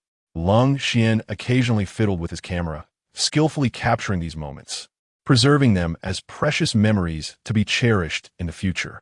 Later that night, in a warehouse on the outskirts of Songnan City, Gu Qian gazed at the newly sprouted azure leaves on the tree of fate, his eyes sparkling with intrigue. He raised his hand and gently touched them, and in that instant, a mysterious energy surged into his body through his fingertips. Chapter 69. The God of Deception's Agent. Si Xiao and Chen Fuzi gazed at the young Gu Qian before him and remarked, "Indeed, young friend Gu, you are no ordinary individual." At that moment, Gu Qian's azure eyes shimmered with an ethereal aura, momentarily causing one to believe he was a divine entity rather than a mere mortal. "I must trouble you, master, to personally safeguard me this time," Gu Qian said sincerely, with a slight bow. "No trouble at all." Chen Fuzi waved his hand, deeply observing Gu Qian, his heart filled with myriad emotions. "I never expected your advancement to be so rapid. You have swiftly ascended to the Klein realm. Truly, the younger generation is formidable." Gu Qian, his eyes brimming with delight, slowly spoke. "This time, I can only attribute it to an unexpected fortune. I now possess greater assurance for the forthcoming actions." His realm had already reached the threshold of breakthrough, and he initially thought he would find an opportunity to advance after the divine battle in Songnan City. Unexpectedly, during the recent sacrificial ceremony, his body had absorbed a modicum of divine energy, directly facilitating this breakthrough. Gu Qian's expression subtly shifted to one of calm as he inquired, "Master, what is the current situation outside?" Chen Fuzi's demeanor grew serious as he replied in a low voice, "Earlier this morning, Chen Mai has leaked the aura of Shiva's grievance as planned. I suspect those outer gods will soon take action." Gu Qian nodded, his gaze gradually turning solemn. "It seems I must begin my preparations. It won't be long before they arrive. Should I protect Lin Qiye first?" After a moment of contemplation, he shook his head. "No need. Let him remain with his teammates. This presents a rare opportunity for them to gain experience." Chen Fuzi furrowed his brow, his voice heavy with concern. "Might this be too reckless? If Lin Qiye encounters trouble and Songnan City dissipates prematurely, our plans will be in vain." Gu Qian chuckled softly, responding with conviction, "Have faith in him. He is far more powerful than you anticipate. Moreover, for those he cherishes, he will ensure his own safety." Chen Fuzi pondered silently before nodding in agreement. "Master, should a deity appear in Songnan, I hope you can stall for a moment. Yang Jian will take care of him when the time comes," Gu Qian stated thoughtfully. Chen Fuzi smiled reassuringly. "Rest assured, while I may not excel in offense, I possess some knowledge in the art of defense."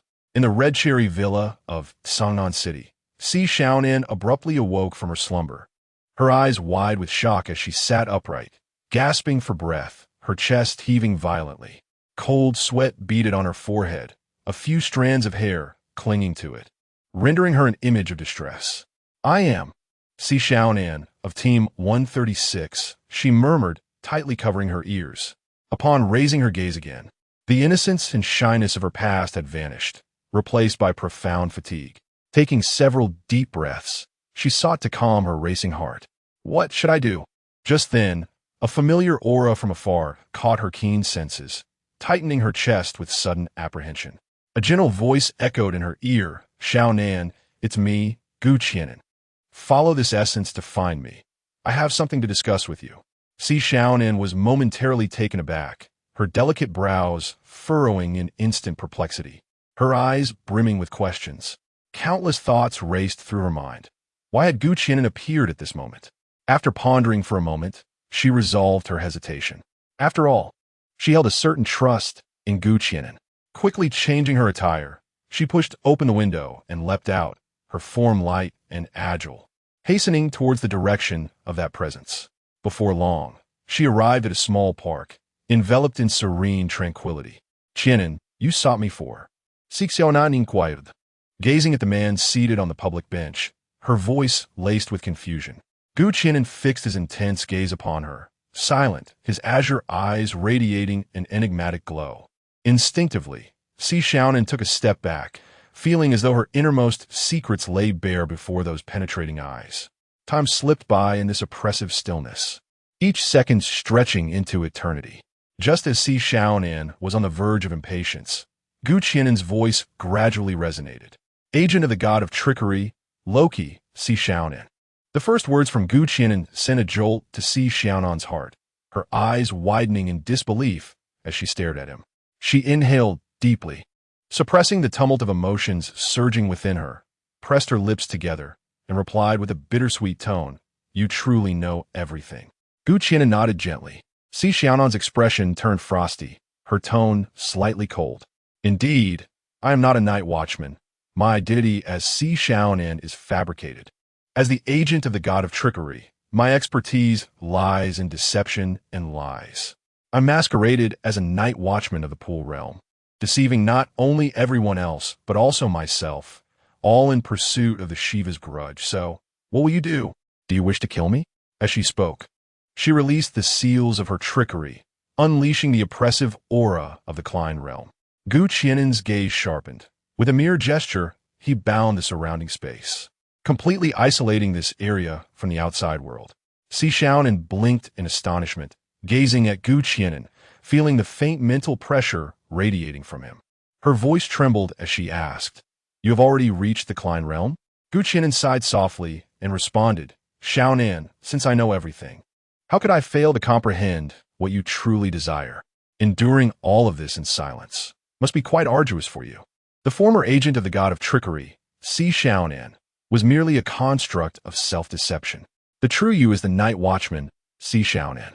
This past 2 years of ease and comfort is what you genuinely yearn for: friends, freedom, and hope. It is at this moment that you would unreservedly reveal your true self. Is it not? Xi Xiaonan's body trembled violently, tears welling in her eyes, her voice tinged with uncertainty and helplessness. "But I have no choice." As the words fell, Xi Xiaonan seemed to be drained of all her strength, slowly crouching down, her arms wrapped around herself, tears streaming down her cheeks unchecked. Witnessing Xi Xiaonan, who wept like a helpless child, Gu Qian gradually rose to his feet, approached her, and half squatted to meet her gaze. His voice was gentle yet resolute as he softly said, "Xiaonan, this time I can offer you the chance to choose your own path in life." With her eyes reddened and a dazed expression, Xi Xiaonan murmured, "Is there truly still room for choice?" Chapter 70. You are free. Gu Qian's expression was calm as he spoke softly, "As long as you desire it." A sudden surge of hope welled up within Xi Xiaonan. Yet her expression gradually dimmed as if a thought crossed her mind. "Qian, thank you. Although I yearn to ask for your assistance, that is the trickster god Loki, not someone you can confront at this moment." A subtle smile graced Gu Qian's lips as he glanced at her. "Who said I need to confront him now? I merely need to alter the soul contract he has sown within you." Xi Xiaonan blinked in confusion, looking at him quizzically. Gu Qian's demeanor turned serious as he fixed his gaze upon her and slowly asked, "Xiaonan, do you trust me?" "Inadaze." Xi Xiaonan nodded. "Then relax your mind, and do not resist in the slightest. There may be some pain, but endure it." Upon finishing his words, the cerulean light in his eyes flared with intensity, and a strand of golden blue flame emerged from within him. The flame solidified, transforming into a quill of destiny. Gu Qian grasped the quill tightly and gently tapped it against Xi Xiaonan's forehead, causing her fate scroll to unfurl slowly. His eyes swiftly scanned the scroll, and when he located the moment Loki had inscribed the soul contract upon Xi Xiaonan, Gu Qian's expression sharpened with focus. He lightly touched the scroll with the quill, rewriting the soul contract into an equal one. Having completed this arduous task, beads of sweat dotted Gu Qian's forehead, for this was a soul contract laid down by a deity of the highest order. He exhaled deeply and waved his hand. The cerulean light on the fate scroll surged and melded into Xi Xiaonan's being. As the scroll integrated within her, the chilling aura of the original soul contract began to contort and reshape. Enveloped in the cerulean light, it gradually transformed into the equal contract. Xi Xiaonan clenched her teeth, suppressing any sound.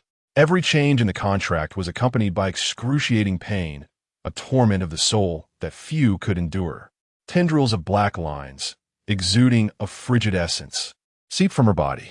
This was Loki's power, and they sought to escape this space. However, the entire realm had already been sealed by Gu Qian's fate binding. Raising an eyebrow, Gu Qian delicately tapped his fingers, summoning cerulean flames that devoured the black threads entirely. Before long, Xiaonan's expression began to calm. An unprecedented sense of relief washed over her. With a gentle curve of her eyes, a tear slipped down her cheek, and she offered Gu Qian a radiant smile. "Thank you, Qian." Gu Qian waved his hand and replied with a smile, "From now on, you can live the life you desire. Now, you are free. Your current situation is not suitable for exposure. We cannot allow Loki to sense your condition. I believe, with your capabilities, deceiving him temporarily will be a simple feat." Xiaonan nodded. "Rest assured, as long as I do not come into direct contact with him, he will not discover that I have escaped his control." With a glimmer of mirth in his eyes, Gu Qian spoke, "That is well. By the way, you should find an opportunity to clarify your situation with the members of Team 136. They will understand. Some matters are best faced openly rather than discovered later." After a moment's hesitation, Xiaonan nodded in agreement. "Very well. Return and rest. I have other matters to attend to." With a wave of his hand, Gu Qian vanished from sight. As she watched him disappear, Xiaonan momentarily lost herself in thought. Then a smile graced her lips as she turned to walk towards the Hongying Villa. 500 kilometers from Changnan City, Wang Mian hung up the phone, his brow slightly furrowed. Su NW, observing their captain's expression, inquired, "Captain, what has happened?" Taking a deep breath, Wang Mian addressed his teammates solemnly. "Haven't you all been curious about the mysterious entities we have eliminated over the past 6 months, which were all directly airlifted? I had someone investigate, and it turns out these mysterious corpses were sent to Changnan City. It's not just us. All mysteries above the sea level nationwide have been transported there." "Changnan City? Could it be related to Qi'an?" Xiaowei looked at Wang Mian, puzzled. "As for that, I cannot say," Wang Mian replied, his expression grave. "I just have a sense that something significant is about to unfold. Tian Ping, please look into any unusual occurrences in Changnan City recently. Wei Wei, contact Qi'an now." "Understood," both Tian Ping and Xiaowei responded. Xiaowei took out her phone and dialed Gu Qian's number. A robotic female voice responded, "We apologize, but the number you have dialed is currently unavailable. Please try again later." After several unsuccessful attempts, Tian Ping approached with a serious demeanor. "Captain, I just did some online research and discovered numerous anomalies. Although the higher-ups have restricted the information, I managed to find out that Changnan City is undergoing a large-scale evacuation of ordinary citizens. Moreover, since this morning, Changnan City has severed all connections with the outside world, including transportation." Wang Mian's expression grew increasingly solemn. "It seems that something truly significant is occurring in Changnan City." Tian Ping suggested, "Should we consult Vice Commander Zhua to inquire about what is happening?" Wang Mian shook his head decisively. "Since Qi'an did not inform us of the situation in advance, he likely wishes to keep us uninvolved. Furthermore, the higher-ups will probably not disclose this to us and may assign us other tasks instead. What should we do then?" Wang Mian scanned the group, resolutely stating, "We will proceed directly to Changnan, even at the risk of facing a military tribunal. After all, our teammate is still over there." The others exchanged glances and smiled. "Yes, Captain." 280 kilometers from Changnan City, the members of Team Phoenix sat aboard a military transport aircraft. They gazed curiously at the uniformed man before them. Xia Siming asked seriously, "Why have we changed course? Aren't we headed to Changnan City? What about the mystery we left behind?" The man in military uniform saluted the crowd with a standard military gesture and spoke in a deep voice. "I regret to inform you, Captain Xia, that the higher authorities have issued a directive prohibiting entry into Changnan City." "What? Prohibited from entering Changnan City? Does that apply to our special team as well?" Kong asked in confusion. "I'm afraid it is a complete ban on entry," he replied. "I still need to go there to bring Lin Qiye back. We also have to deal with that young lord." "How can you tell me we cannot go?" Xia Siming said, furrowing her brow and speaking coldly. "Captain Xia, it truly is impossible. The order has been issued." The man in military attire broke into a cold sweat as he observed Xia Siming's expression. "You have two choices. Either you cooperate and proceed quietly, or I will render you unconscious and drive there myself." Chapter 71. The commencement of the divine war at the border of the Great Xia. In the eastern sea, a thick mist envelopes the boundless ocean, rendering it exceptionally tranquil. A magnificent figure gradually emerges from the depths, shattering this serene silence. With each step he takes, the waters churn and roar, an overwhelming aura of terror sweeping through the air. The sea's surface is violently torn apart by an immense force, as countless robust columns of water surge skyward. Cascading with fervor, the man's deep voice resonates. The wrath of Shiva shall be governed solely by us, the deities of Olympus. An aura of divine authority radiates from him, his ebony hair billowing freely, while his trident is held aloft. The water columns converge in the sky, coalescing into colossal waves that crash toward the shores of the eastern sea. Along the coastline, helicopters circle above, vigilant in their watch. On the shore, a young man clad in a black shirt sits alone upon the jagged rocks. The sea breeze rustles through his hair, as though sensing the gaze of those aboard the aircraft. His eyes reflect a profound sense of rejection and discomfort. He lowers his head slightly, murmuring to himself, "I wish I could go home. The dishes at home are still unwashed." Suddenly, he jerks his head up, his gaze piercing through the mist toward the horizon, where an overwhelming divine presence descends. Indeed, it has come. He stands abruptly, his previously aimless expression transforming into one of sharp determination. Sword energy envelopes him, and he gently taps the sword sheath at his side. A resounding clang echoes through the heavens, and a shadow of a sword, vast and imposing, materializes in the sky. Infused with a terrifying sword intent, fiercely slicing through the towering waves ahead. Wherever the shadow passes, the surrounding waters are instantly extinguished. He then steps forward, his figure standing resolutely upon the heavy, sword shadows, confronting the mist. A voice, accompanied by the resonant clang of swords, reverberates through the cosmos. "Before us lies the Great Xia, where deities tread not." In the northern realm of Great Xia, Yi Fan peers through the dense gloom, gazing toward the eerie silence that envelopes the horizon. His hand slowly delves into his pocket, deliberately retrieving a cigarette, which he steadies between his lips, murmuring softly, "Qi'an, this time it rests upon you."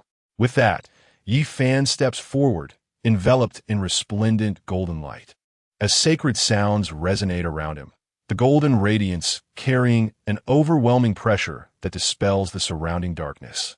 His left hand rests gently upon the hilt of his sword, fingers instinctively caressing it, his gaze tranquil as still waters, yet concealing a tumultuous storm within. A voice, resonant like a great bell, thunders across the skies, bearing an undeniable authority. The supreme commander of the night watch of Great Xia, Yi Fan, stands here. "Hades, you have crossed the line." In the peacekeeping office within the captain's office, Qi'an sits on the sofa, observing the solemn expression of Chunmai across from him. Chunmai's demeanor is grave, his gaze heavy as he speaks in a hushed tone. "Is it about to begin?" Qi'an replies calmly, "It has already begun." Chunmai steadies himself. "What shall we do now?" "You may entrust the wrath of Shiva to me," Qi'an states. Chunmai, taken aback for a moment, nods in agreement. The wrath of Shiva serves as the catalyst for this divine conflict, and it is indeed wiser to entrust it to Qi'an. He reached into the inner lining of his garment and retrieved a roll of yellowed parchment. As this parchment emerged, it felt as though a seal had been lifted, enveloping the room in an eerie atmosphere. Qi'an's expression turned grave, and an azure glow began to emanate from his hands, intertwining in the air and transforming into ribbons that encased and sealed the parchment. At the very moment the wrath of Shiva appeared, on a highway 25 kilometers from Songnan City, a speeding Maybach raced forward. Inside, a young man's gaze sharpened, a strange smile curling at the corners of his lips as a chilling voice broke the silence. "Yes, it is this aura, this time. The wrath of Shiva is destined to be mine." Just as his smile began to fade, a voice called out from outside the window, "Hello, the delivery." The young man stiffened, turning in surprise to see a delivery person clad in a rice cake uniform, balancing on his bike with one hand. He held aloft a takeout box and tossed it in. "Got a mischief, Loki, right? Your delivery, please accept it." Boom! A deafening explosion erupted, and the entire Maybach vanished in an instant, while the delivery person rode away nonchalantly on his electric bike.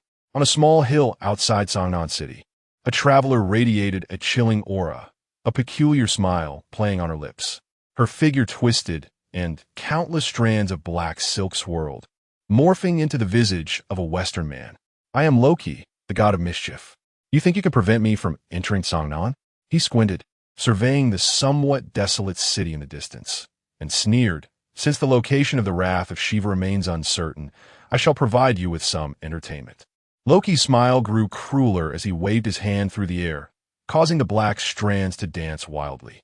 A rift in the fabric of space slowly formed behind him, as he employed mischief to deceive the very essence of the realm, linking this area to the frost giants of Asgard. In an instant, enormous blue figures began to emerge from the rift, charging toward Songnan City.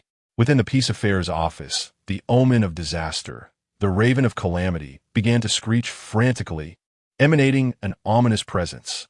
Viscous crimson blood seeped from its hollow eye sockets, dripping steadily from its beak. Accompanied by its anguished cries, feathers continued to shed from its body. Han Ying and the others stared wide-eyed, terror etched on their faces, uncertain of what to make of the scene. "What is happening?" When Shima looked anxiously at the lifeless raven. This was the first time he had witnessed such a phenomenon since the captain brought the raven of calamity. Wu Xiangnan's expression darkened. He understood all too well what this signified. Qi'an and Chun Mai stepped out of the office. Lin Qiye rose, his voice urgent as he asked, "Brother, is it about to begin?" Qi'an nodded slightly and calmly spoke. "Your team will follow Team 136 and act according to the situation. I have matters to attend to." "Understood," replied X6 and the others, though they were filled with confusion. Their resolve remained unwavering. Chun Mai's expression turned grim as he said in a low voice, "Let us depart for the outskirts of the city. We will discuss the specifics on the way."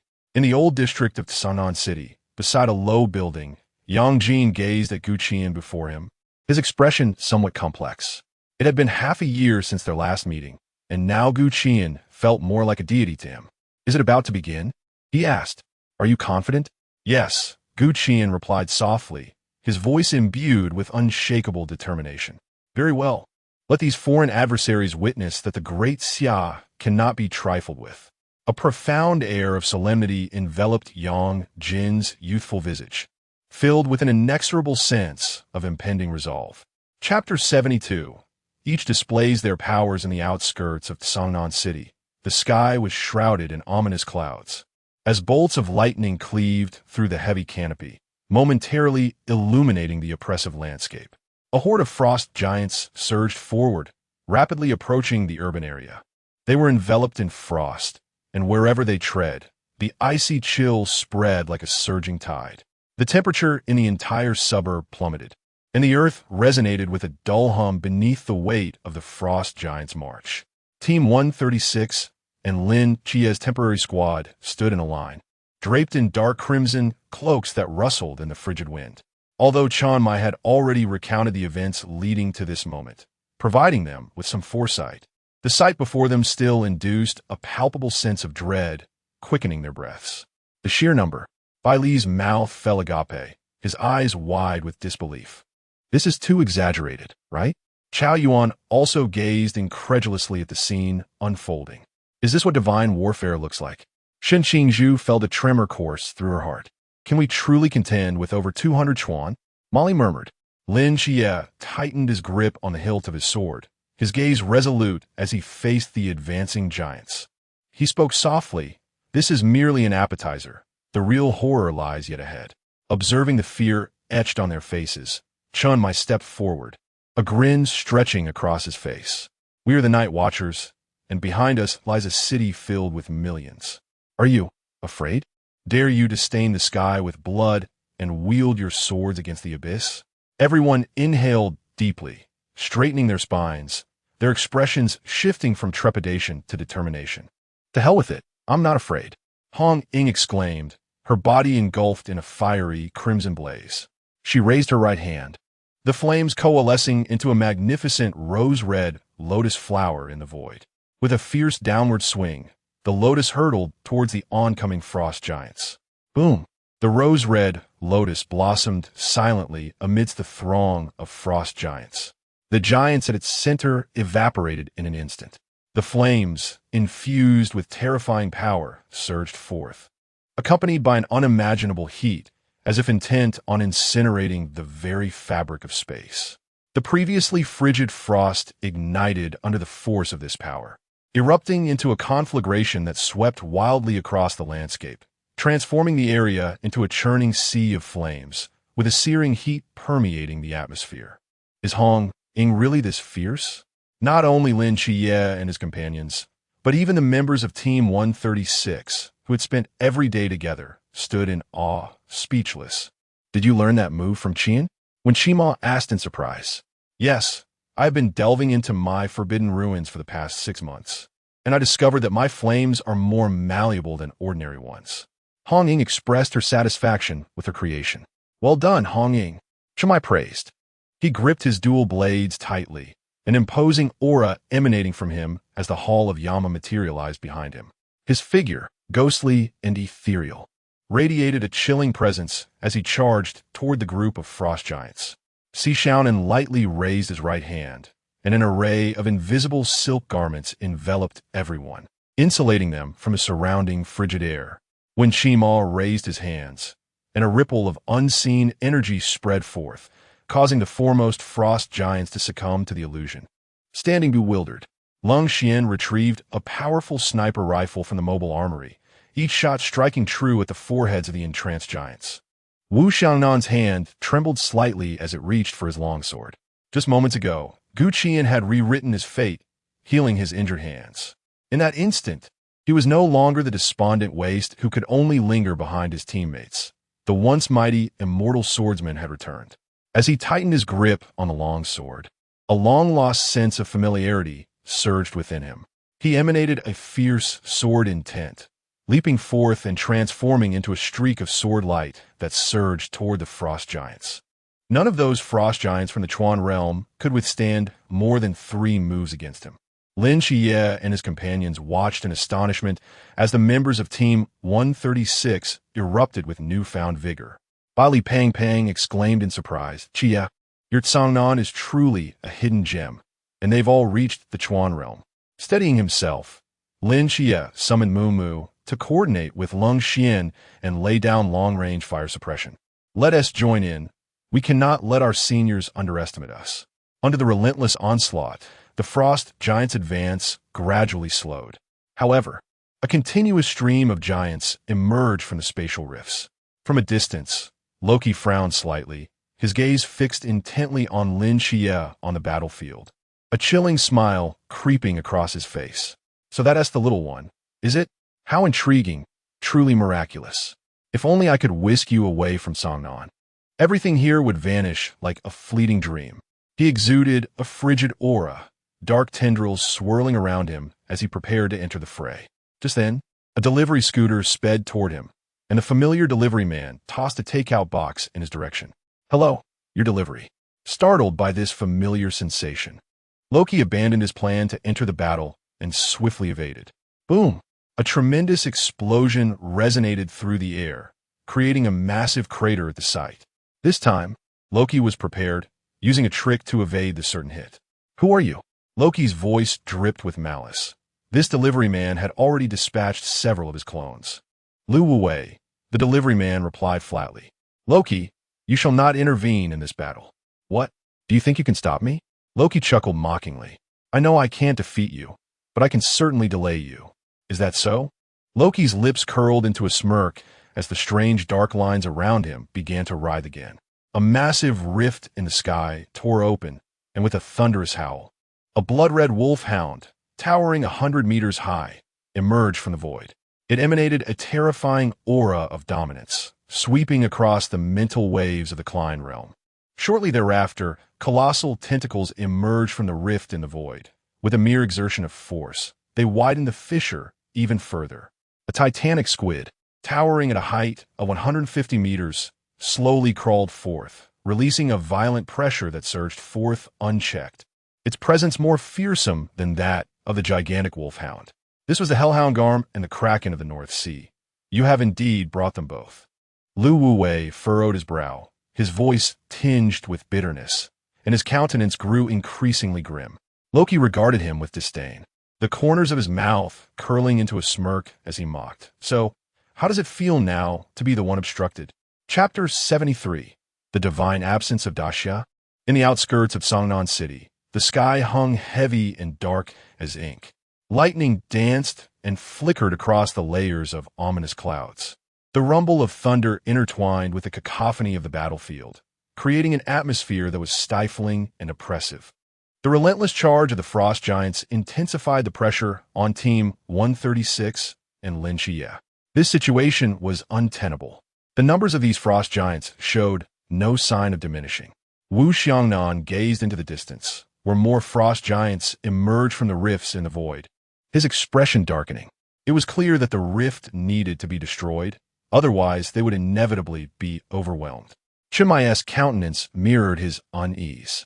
At that moment, two massive rifts tore open in the sky, and two colossal beings emerged, their terrifying presence unmistakably indicating their formidable strength. These were two mythological entities of at least Klein rank. A sense of parched throats and overwhelming despair washed over the crowd. A transport aircraft roared overhead, and 8 figures cloaked in golden capes leaped from the plane. Lin Qiye, our Phoenix team has arrived. Summer Simong, caught in her laughter, was suddenly struck dumb by the scene before her. What on earth is happening in Songnan City? Before her loomed the Hellhound Garm and the sea monster Kraken, along with the unmistakable aura of divinity. It was Loki. Kong Shang behind her swallowed hard, unable to comprehend the spectacle. Summer Simong's expression turned grave, shedding her usual levity as she spoke with solemnity. We must stop them. We cannot allow them to approach this city. Yet, collectively, they could only hope to halt one of them. A flicker of resolve crossed Summer Simong's eyes as she clenched her fists, saying determinedly, even if we cannot stop them, we must try. She surged forth, golden light radiating from her as she charged at the Hellhound Garm. In the distance, a carriage flashed repeatedly, racing toward them. Is that Master's carriage? Kong Shang exclaimed, his face alight with joy. Oh dear, slow down. It's Master. He's coming. He quickly urged his teammates to follow. Seated within the carriage, Master Chun gently swirled the cup, his piercing gaze sharp as he cast it aside. Beasts, how dare you threaten the great Daxia? The cup soared into the air, expanding into a colossal vessel intended to ensnare the Kraken. At that moment, thunder roared from the heavens, illuminating the world with a cataclysmic force. A titanic bolt of lightning pierced through the clouds, crashing onto the giant vessel. The enormous cup exploded into a fine powder. In the aftermath, the lightning coalesced in midair, revealing a tall, robust man with tea-brown skin, surrounded by arcs of thunder. He stood majestically in the sky, radiating an aura of divine authority. Coldly surveying Master Chen below, this was the most formidable human he had sensed. Surrender the forbidden object of Shiva.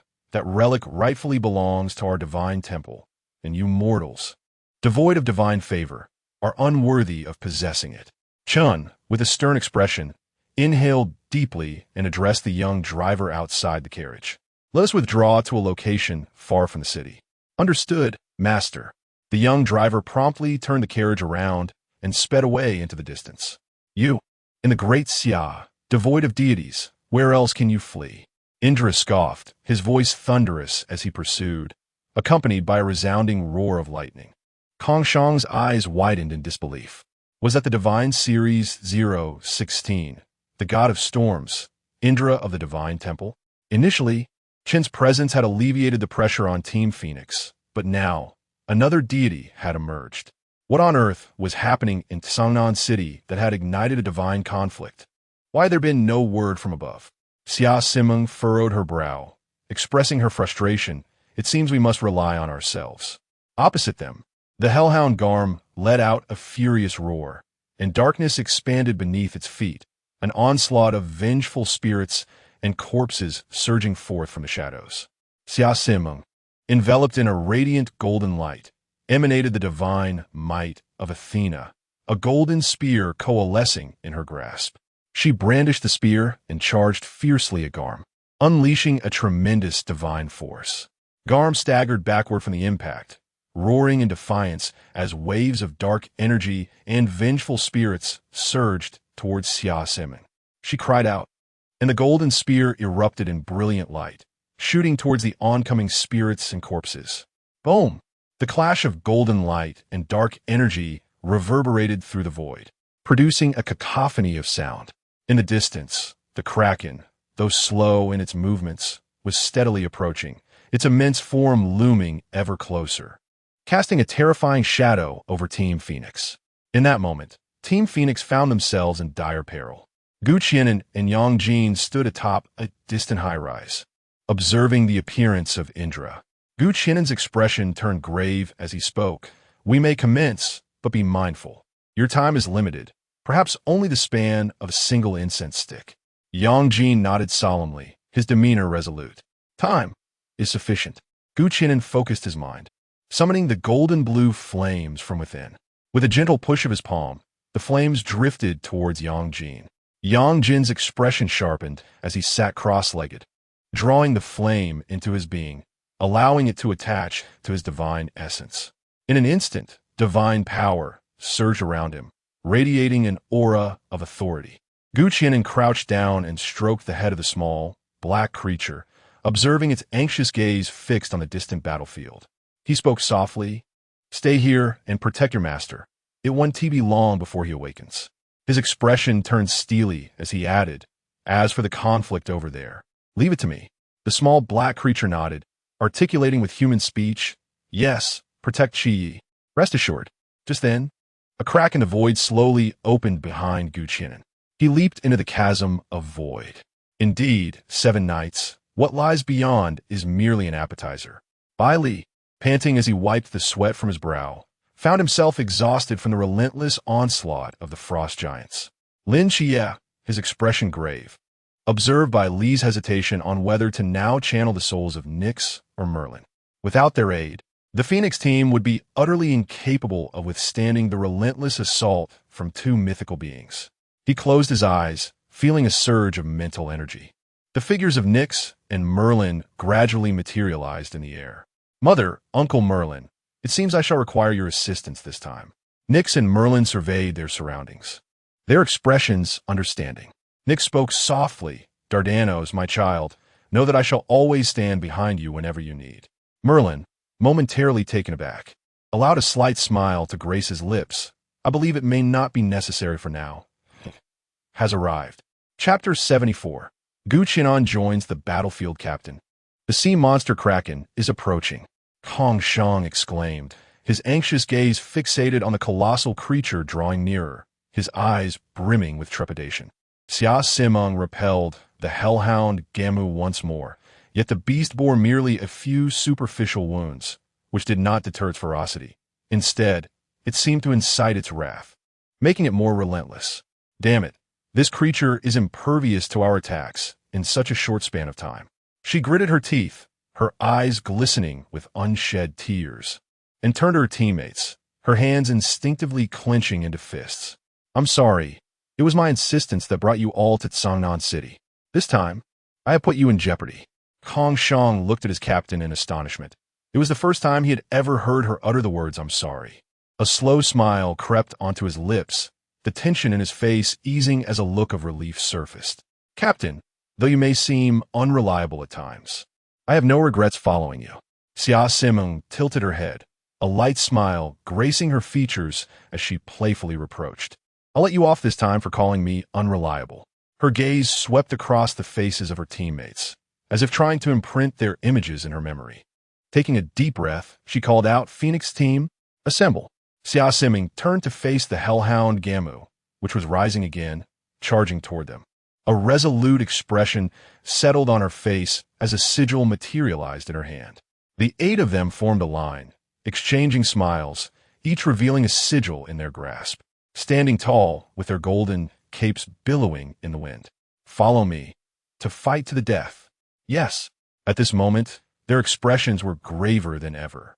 As the night threatened to descend, at that instant, a rift in the void slowly opened above. A figure, enveloped in azure light, emerged in midair, his feet landing directly atop the head of the hellhound Gamu. Boom!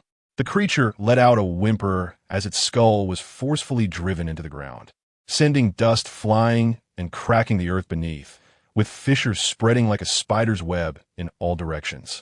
The members of the Phoenix team gaped in astonishment at the scene unfolding before them. They beheld the figure, his expression cold and his long azure hair billowing in the wind. He slightly turned his head to regard the Phoenix team, speaking calmly, "Captain Xia, greetings. I am Qi'an, a member of the mass team.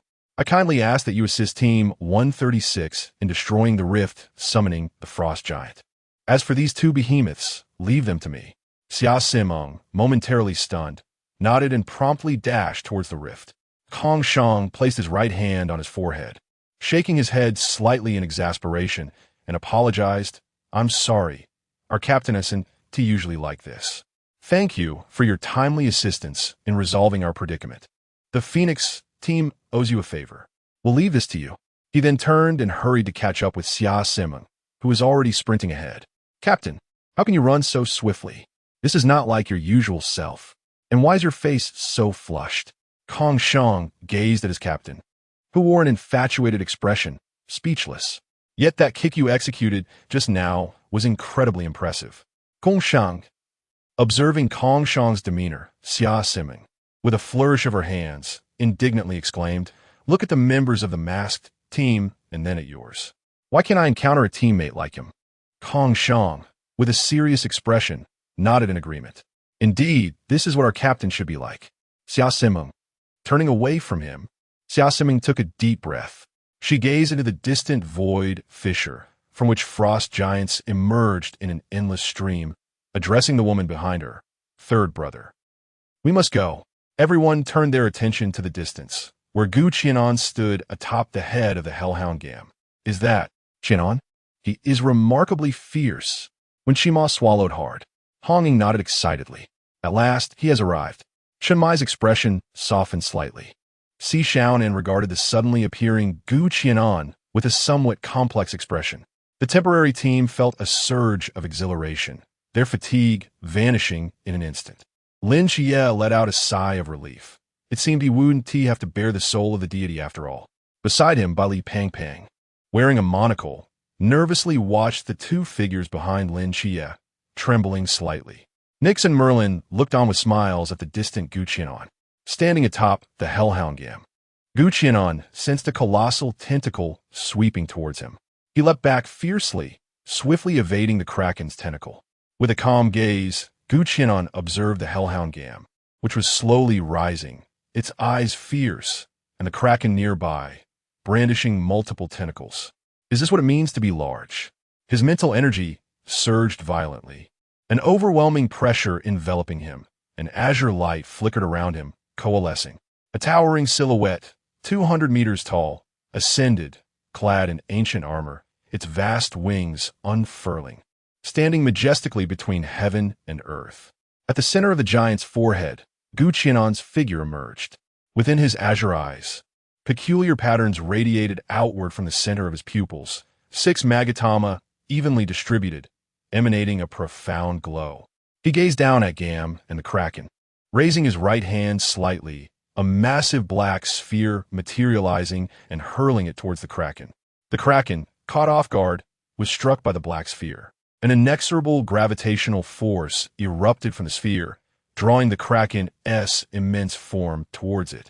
The powerful pull fractured the ground, causing the earth to collapse. As a vast fissure spread like a sinister spider's web, in no time, the kraken was ensnared within the massive stone sphere, slowly ascending into the sky. In the distance, Loki observed this scene, his eyes narrowing into a dangerous arc unexpectedly. "You have such a formidable individual among you, capable of contending with the kraken and Gam." Lu Wuwei maintained a calm demeanor, speaking with an air of tranquility. "There are many surprises yet to unfold." A bloodthirsty smile crept across Loki's lips as he retorted, "Do you truly believe this will be of any consequence, pitiful mortal?" He raised his hand and beckoned into the void, from which an even larger rift materialized. A colossal black serpent, several hundred meters in length, emerged, exuding a terrifying aura of overwhelming power as it swiftly slithered toward Qi'an. This was the Midgard serpent, Jormungandr, from Norse mythology. Lu Wuwei's expression darkened as he beheld the immense creature, his gaze toward Qi'an laden with concern. Qi'an also sensed the disturbance, furrowing his brow slightly. At that moment, a voice resonated within his mental realm, and a look of astonishment graced his face. This was Chapter 75, The Azure Thunder Dragon versus Jormungandr. A subtle smile graced Qi'an's lips as he raised his hand, summoning an immense azure magic circle that materialized high in the sky. A violet luminescence gradually emerged, swirling with a tempest of thunder as it soared into the heavens. The purple radiance streaked across the firmament, vanishing into the layers of ominous clouds. A deafening dragon's roar reverberated from above, akin to the resounding clap of thunder, with rolling sound waves carrying waves of purple lightning. The entire sky was suffused with a rich violet hue, emanating an overwhelming pressure that swept through the atmosphere. A purple silhouette spiraled slowly amidst the dark clouds, its form serpentine and more magnificent than the mountains themselves.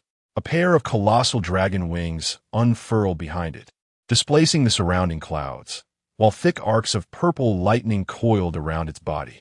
The majestic dragon's head gazed downward, exuding an exquisite aura. Its whiskers danced within the lightning, each movement accompanied by a thunderous crackle. Its eyes resembled two spheres of purple lightning, radiating boundless authority as they fixated intently on Jormungandr in the distance. Chunmai and his companions stared in astonishment at the gradually emerging purple figure, mouths agape. That is Xiaozi. How breathtaking! They marveled, unable to fathom that the plump little creature by their side would one day transform into such an awe-inspiring and formidable entity. Baili Pangu, disregarding his surroundings, exclaimed loudly, "Instructor Gu is magnificent. Instructor Xiao Zi is magnificent." The members of the Phoenix Squad gazed in disbelief at the imposing figure. Xia Simin gasped, "Is this the divine dragon of Ardashia?" Kong Shang, wide-eyed, murmured, and it seems to be summoned by Qi'an. Jormungandr gradually halted its movements, its colossal form coiling like a serpentine mountain. Its icy vertical pupils flickered with wariness, fixating on the purple dragon's silhouette in the sky. With a thunderous roar, Xiao Zi manifested numerous violet lightning spheres around its body, exuding an overwhelming might as they surged towards Jormungandr. Jormungandr's pupils constricted suddenly, its form shifting as ethereal green water orbs encircled it, hurtling toward Xiao Zi. In an instant, the skies darkened, and a clash of thunder and water orbs erupted in a tumultuous collision, sending ripples through the surrounding space and saturating the battlefield with a terrifying force. Xiao Zi released a deafening dragon's roar, thrashing its massive body, enveloped in dazzling purple lightning, as it lunged fiercely at Jormungandr. The power of thunder converged into a formidable lightning pillar, hurtling towards its target with cataclysmic intent. Jormungandr's crimson forked tongue flickered, emitting a series of hissing sounds as its immense body sprang upward like a coiled spring, deftly evading the onslaught. It opened its cavernous maw, unleashing a torrent of black toxic mist. Wherever the noxious fog spread, the earth was instantaneously corroded, leaving behind gaping chasms, while trees were reduced to ashes. Xiao Zi executed a swift maneuver in mid-air, evading the toxic cloud, and with a powerful flap of its wings, unleashed a deluge of lightning that cascaded like a torrential downpour. Jormungandr swiftly coiled his body into a formidable sphere, forming an indomitable barrier. The black scales glimmered with an eerie emerald light, repelling the descending thunderbolts. The clash between the two intensified, resembling a cataclysmic battle. Although Xiao Zi had ascended to the Klein realm and evolved into the Zhixiao Thunder Dragon, Jormungandr was the Midgard serpent of Asgard, a being on the brink of divinity. Xiao Zi could only leverage the aerial advantage to momentarily restrain him. Qi'an chose not to continue observing their apocalyptic confrontation.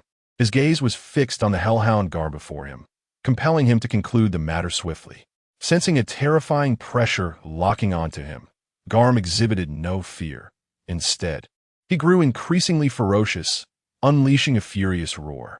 The surrounding darkness surged with a malignant energy, countless vengeful spirits manifesting, sweeping towards Gu Qianan like a shroud. Gu Qianan's eyes narrowed as he softly murmured, "Divine law of heaven."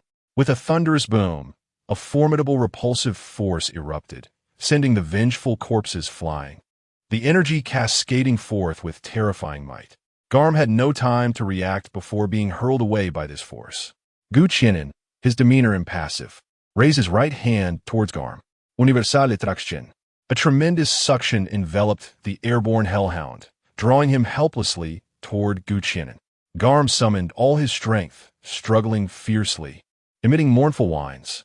An unfamiliar power enveloped him, instilling a layer of fear in his eyes. The fate manifestation extended its left hand, firmly gripping Garm's throat. As a terrifying lightning burst forth, charring his entire body, Garm thrashed violently, but the surrounding dark energy was suppressed by the lightning, rendering him unable to escape. Gu Qianan's expression turned steely. The right hand of the fate manifestation rose high, an ancient straight blade coalescing slowly in the cerulean light. A dangerous smile graced his lips as he softly uttered, "Judgment."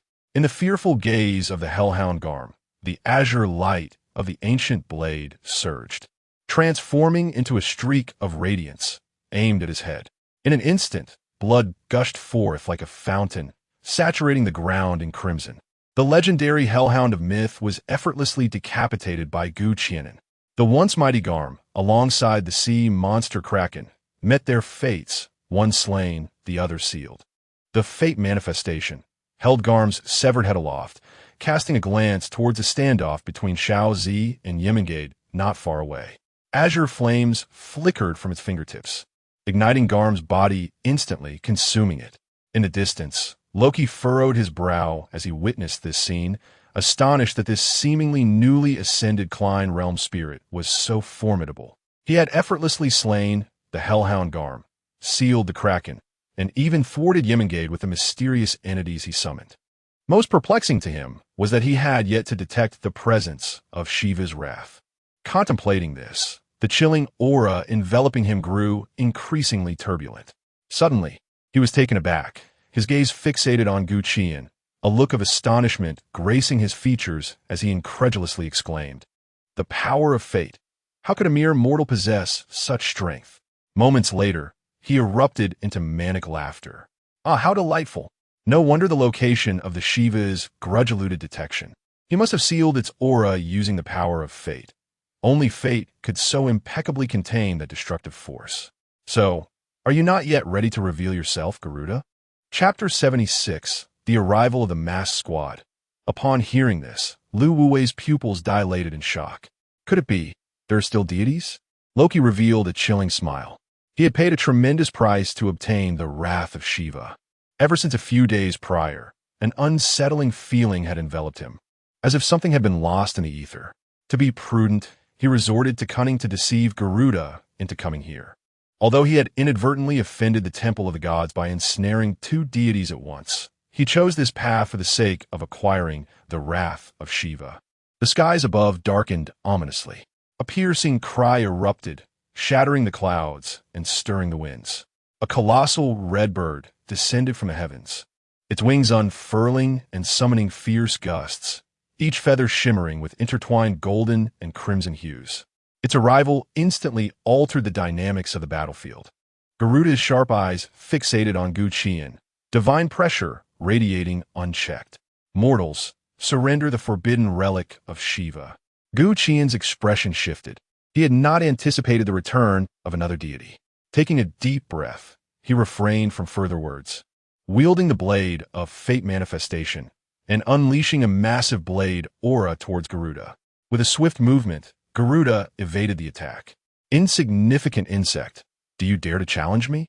Garuda's voice thundered like a rolling storm, imbued with boundless authority and disdain. A faint, fearless smile graced Gu Qian's lips. "You shall see." Garuda sneered, flapping his wings vigorously, conjuring a colossal tornado of fire and tempest, infused with annihilating force, sweeping towards Gu Qian. Gu Qian's demeanor turned grave as azure light blazed in his eyes, and he bellowed, "Divine law, celestial strike."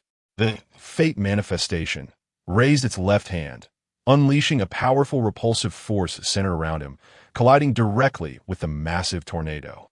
The fiery vortex and the repulsion clashed, producing a deafening roar as a violent energy storm radiated outward, reducing the surroundings to mere dust.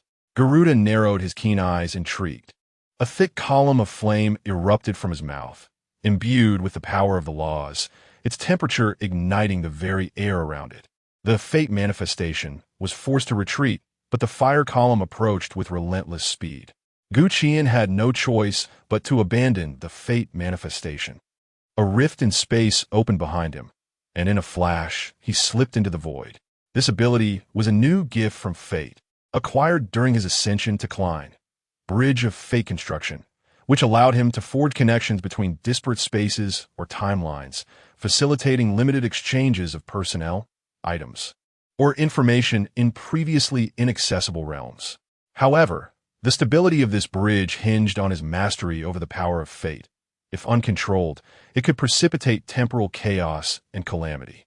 This ability fused with his sixth Tomo reincarnation eye, yielding powers reminiscent of the yellow springs of Hirayama.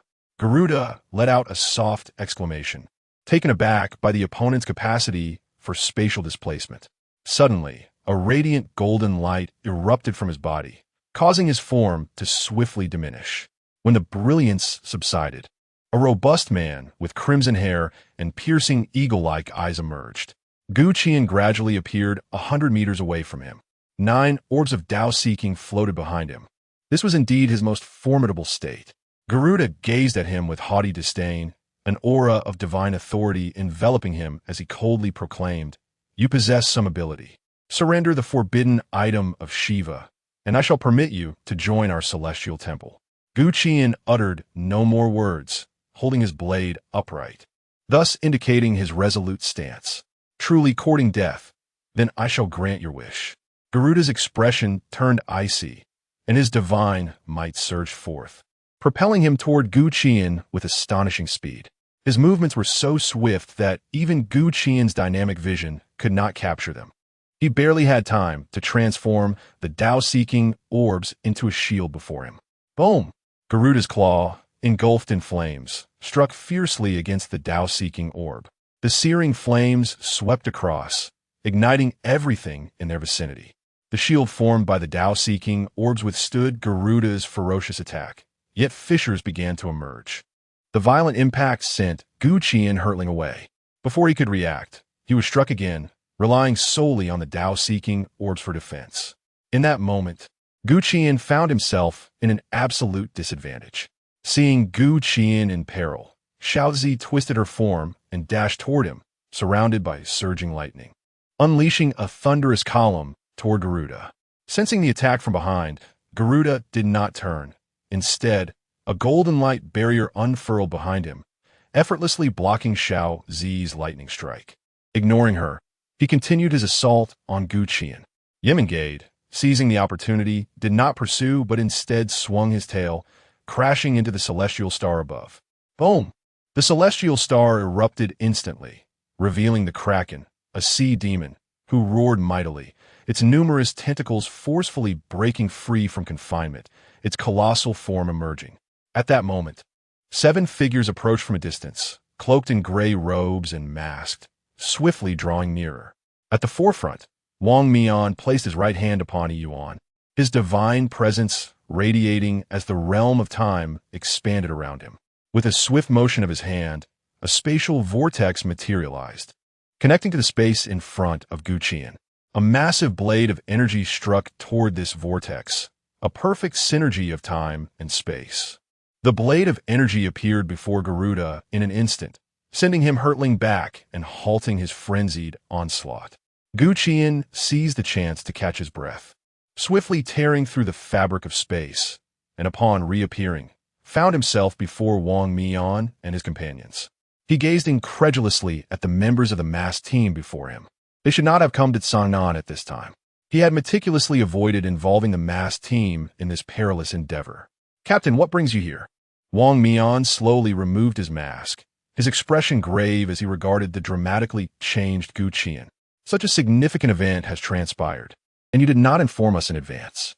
Fortunately, we sensed numerous anomalies and deduced that something grave was amiss in Songnan. At this juncture, a smile graced his face, and his gaze brimmed with resolve. Let us not forget, our family remains here. How could we possibly stand idly by? Qi'an paused momentarily, a warm current sweeping through his heart.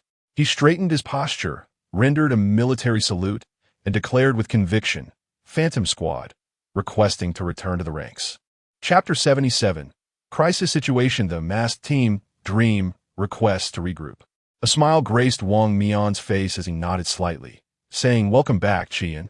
He then placed his hand on Yi Yuan's shoulder, directing his gaze towards the two colossal figures in the distance, as well as the mischievous Garuda who was watching them intently. His expression turned solemn as he spoke in a low voice. "Next, we must confront these formidable troubles." Qi'an reached out to restrain Wang Mian's hand, which was poised to draw his weapon, shaking his head gently. "Captain, you and the others should assist Xiao Zi in dealing with the sea demon Kraken and Emer. As for Garuda, leave him to me. But you alone." Wang Mian observed the unwavering determination in Qi'an's eyes, took a deep breath, and nodded. "Very well, but do ensure your safety." Rosa, upon hearing this, immediately grew anxious. "Captain." Wang Mian's demeanor hardened, and without hesitation, he began to head toward Xiao Zi, interrupting Rosa with a firm tone, "Trust Qi'an. We move." Rosa, filled with helplessness, could only look at Qi'an with concern, urging, "You must be careful." Qi'an's lips curled into a subtle smile. "Do not worry, Sister Rosa." In the distance, the Phoenix team, having just succeeded in disrupting the Void Rift, noticed the unfolding situation. They were alarmed to see the Great Xia Divine Dragon battling the Sea Demon Kraken and Emer. They had not anticipated that the Kraken would break free from its seal, further complicating an already dire situation. Xia Simeng gritted her teeth and shouted, "We must join in and assist that divine dragon. We must halt them." The members of Team 136 and the temporary squad were equally tense, the rapid developments leaving them little time to react. Hong Ying swiftly struck down a nearby frost giant with her spear, expressing her concern. "What if Qi'an and the others are in danger?" Chun Mai furrowed his brow, glancing in that direction and replying solemnly, "For now, we can only place our trust in him. The Phoenix team had already aided us in disrupting the Void Rift. Our only task now is to swiftly eliminate these frost giants." He tightened his grip on his twin blades, and the light from the Hall of Yamas surged, a faint divine pressure permeating the air as countless ethereal chains shot forth towards the frost giants. Hong Ying leaped high, her spear igniting with crimson flames, transforming into a massive spear of vibrant red that thundered towards the horde of frost giants. In that moment, everyone unleashed their fullest potential, striving to eradicate the swarm of frost giants as quickly as possible. Si Xiaonan stood behind them, her brow furrowed in deep contemplation, unsure whether to reveal her strength now. She recalled Qi'an's instruction to remain hidden. After some deliberation, she chose to continue shielding her teammates from behind. Lin Qiye's brow was tightly knitted as he turned to Merlin behind him, speaking in a low voice. "Uncle Merlin, I must trouble you this time." "Mother, perhaps you should return to the hospital?" Nike shook her head gently. "It's all right. You all go ahead. I will stay here and watch." What she did not mention was that if Qi'an and Lin Qiye were to encounter danger, she would not hesitate to intervene, even at the cost of her own soul power. Merlin nodded slightly, stepping forward to merge into Lin Qiye's body. In an instant, a terrifying divine aura enveloped Lin Qiye, radiating a brilliant blue light. His realm surged dramatically, ascending to the infinite level, his deep blue robe flowing around him, while his long white hair cascaded down to his waist.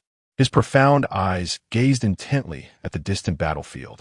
This was the limited-time manifestation of Merlin's version of Lin Qiye. The temporary team had already witnessed Lin Qiye's transformation once before, when he had assumed a female form.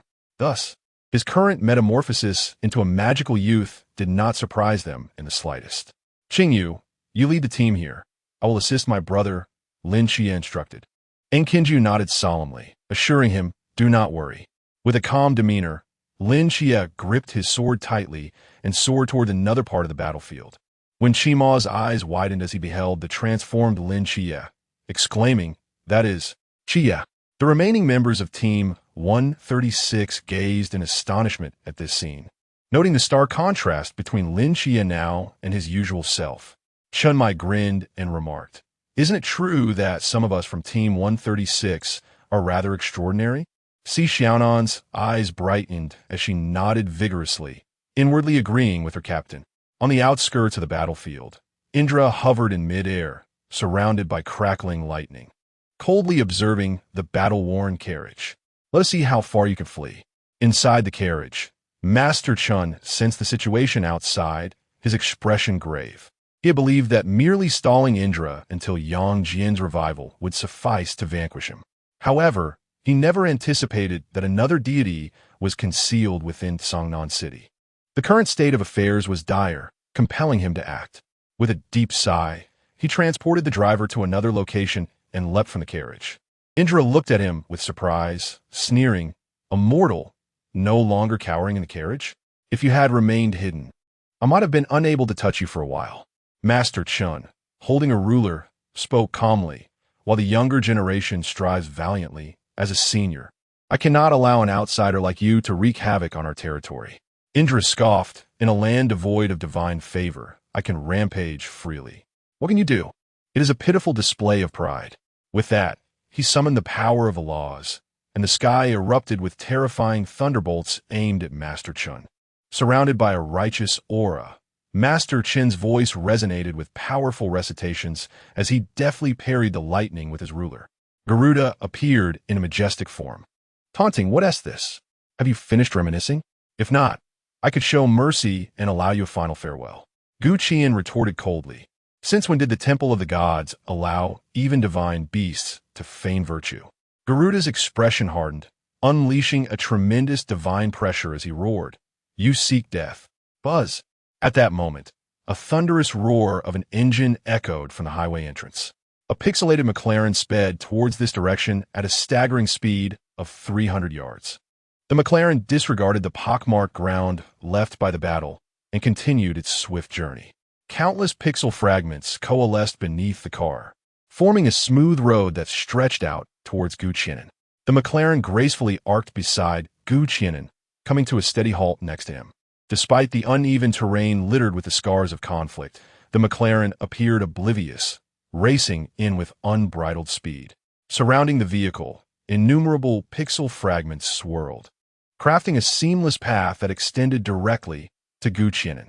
As the McLaren reached his side, it traced an elegant curve and came to a poised stop. A stunning girl with silvery long hair leaned out, her voice cool and composed as she spoke. "Hello, handsome. Do you require assistance?" Chapter 78. A Divine Presence in the Great Xia. "Who are you? Yin? Qi'an gazed in astonishment at the suddenly appearing silver-haired maiden. "How do you know me?" Jin was momentarily taken aback, surprised to find someone in the Great Xia who could recognize her. She opened the car door and gracefully descended, her tattered black cloak enveloping her form, accentuating her ethereal demeanor. With a mere wave of her hand, the McLaren transformed into a myriad of pixelated particles swirling around her. Calmly, Qi'an replied, "I've heard Yi Fan mention you to Qiye." Yin nodded, then turned to face Garuda, her voice icy as she remarked, "Oh, isn't this the Birdman from the Temple of the Gods? I never expected you to dare venture into the Great Xia." Upon hearing the term Birdman, Garuda's expression darkened. With an indignant screech, his entire being ignited in crimson flames, the oppressive heat setting everything ablaze around him. His eyes glowed fiercely as he fixed his gaze upon the girl surrounded by pixelated particles below, coldly asserting, "Ignorant ant, dare you provoke the might of the divine?" Garuda extended his right hand, summoning countless flames that coalesced into a blazing golden fireball hurled towards her. Just as Qi'an was about to use the jade of seeking enlightenment for defense, Jin conjured a massive shield from the swirling pixelated particles, firmly blocking the inferno. Without hesitation, she raised her hand, and an enormous cannon materialized, resting upon her shoulder. With a thunderous roar, an overwhelming force unleashed. As countless beams of light shot from the cannon, piercing through the giant shield and hurtling towards Garuda. The sheer ferocity of her combat style left Gu Qian dumbfounded. Noting his stunned expression, Jin Yin urged, "Why are you still dawdling? Let us go." Gu Qian nodded, extending his right hand, the azure flame mark on his palm transforming into an ancient straight sword. He swiftly ascended into the air, glaring at Garuda, who was sent reeling by the terrifying beams. The sky erupted with thunder and lightning, as numerous arcs coalesced into 9 colossal thunder dragons pursuing Garuda's form. Flames surged around Garuda, manifesting into a gigantic red firebird soaring upwards to confront the 9 thunder dragons. In an instant, the heavens erupted in a cacophony of thunder and fire, a dreadful roar reverberating through the atmosphere. Gu Qian, with a grave expression, tightened his grip on the sword, unleashing a torrent of blade auras entwined with lightning. Slicing toward Garuda, Garuda summoned a pair of immense wings, enveloping himself to shield against the onslaught of blade auras. With a powerful flap, the sky was suddenly filled with feathers ablaze in crimson gold, shooting towards Gu Qian and Jin Yin like missiles. Gu Qian's expression hardened as he raised his right hand, unleashing a formidable repulsive force that deflected the fiery feathers. Jin Yin, surrounded by a tempest of pixelated particles, transformed them into a colossal sword, channeling her terrifying power to strike down upon Garuda. Garuda reacted swiftly, conjuring a fiery claw that shattered the giant's sword upon impact.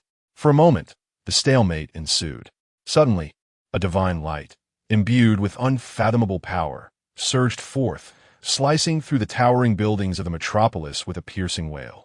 This divine radiance erupted in resplendent brilliance, piercing through the heavens and earth. Amidst the cityscape, heavy thunderclouds loomed, layered and oppressive. Under the impact of a divine light, a remarkably exaggerated void was instantly pierced through.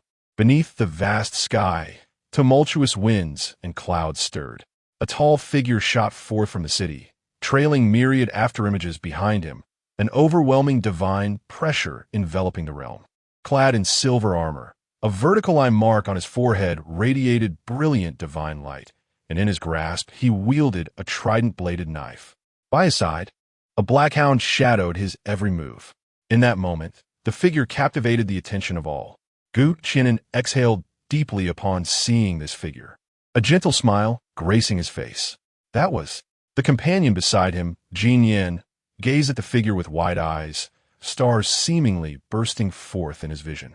In the distance, Indra felt the weight of the divine pressure, momentarily stunned, gazing in disbelief at the figure in the sky. Although Chang Fuzi had been aware of this presence for some time, he could not conceal his excitement. Lin Qiye's profound gaze fell upon the figure. He rubbed his eyes and gaped in astonishment. The figure, along with the black hound, was all too familiar to him. It was someone he had long etched in his heart. Everyone stared in awe at the figure above. The figure scanned the crowd, and a deep voice resonated like rolling thunder, echoing across the heavens. Who dares to claim that our great Xia has no gods? I am Jian, the true monarch of the clear source and profound path of great Xia. In an instant, his figure vanished and reappeared beside Chang Fuzi. Chang Fuzi promptly bowed, saying, "Great Xia as Chang Fuzi pays respects to the true monarch of clear source." He nodded slightly and calmly responded, "Go assist Qianan and the others. I shall handle matters here." Understood. After Chang Fuzi departed, Yang Jian narrowed his brow, gazing sternly at the astonished Indra, stating in a low voice, "How dare you trespass upon the territory of great Xia?" Indra froze momentarily, the lightning around him surging as he prepared to retreat. Yang Jian stepped forward, sweeping his trident knife to cut through the surrounding lightning, severing Indra's right hand, blood splattering in an instant. Indra, in terror, clutched his wound. Looking at Yang Jian in disbelief, he had not anticipated that he would fall to a single strike. Yang Jian regarded him with an indifferent gaze, his expression growing increasingly severe. "You wretches have the audacity to call yourselves gods? With a flash, he disregarded the surrounding lightning, delivering a forceful kick to Indra's abdomen, sending him flying. "You trashy gods deserve only to lie there," Yang Jian declared, his figure flickering as he stomped down on Indra's chest, speaking coldly. "You, who rely on the sacrifices of your people to stave off the fog, clinging to existence until now, what face do you have to call yourselves gods? To protect the peace of Great Xia and shield countless citizens, our deities sacrifice their divine bodies, pour forth their divine power, using flesh and blood as ink, and souls as pens to inscribe the national monument. As long as the monument stands on our territory, peace shall prevail for our people, preventing that fog from stepping even half a step into our realm. That is what it means to be a true deity." Indra roared in fury, channeling all his divine power, an overwhelming surge of lightning erupting as he sought to break free. Yang Jian let out a cold snort, and the radiant light erupted from the vertical eye on his forehead, firmly immobilizing the surrounding thunderous brilliance. With a powerful thrust of his right foot, he forced Indra into the earth, leaving only his head protruding above the ground. He raised a trident-formed dual-bladed knife high and intoned solemnly, "Since you dare to set foot in my Great Xia, you must be prepared for death. Thus, let your body remain here to make one final contribution to my Great Xia." In the midst of Indra's terrified gaze, Yang Jian's trident-formed dual-bladed knife descended with fierce intensity. Severing his head, the surrounding thunderous light vanished instantaneously, and blood soaked the entire expanse of land. Standing atop the severed head, Yang Jian's vertical pupils erupted with dazzling divine light, piercing through the endless fabric of time and space to gaze upon the other divine realms shrouded in mist. With an indifferent expression, he coldly proclaimed, "Today, I, Qingyuan Miaodao, Zhanju and Yang Jian, hereby declare that the century-long cycle has arrived and the might of Great Xia is restored. Those who dare to offend my Great Xia shall face inevitable retribution, no matter how distant they may be." Chapter 79.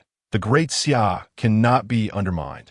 Deterrence at the border of the Great Xia, East Sea. The entire coastline of the East Sea was enveloped in a swirling aura of sword energy, with resonant sword chants echoing through the heavens as torrents of sword energy continuously repelled the surging waves. Zhou Ping stood upon a colossal sword, coldly gazing at Poseidon in the distance, speaking calmly. "Within the borders of the Great Xia, divine beings are forbidden to tread. As long as I am here, you shall not pass today." Poseidon's gaze wavered.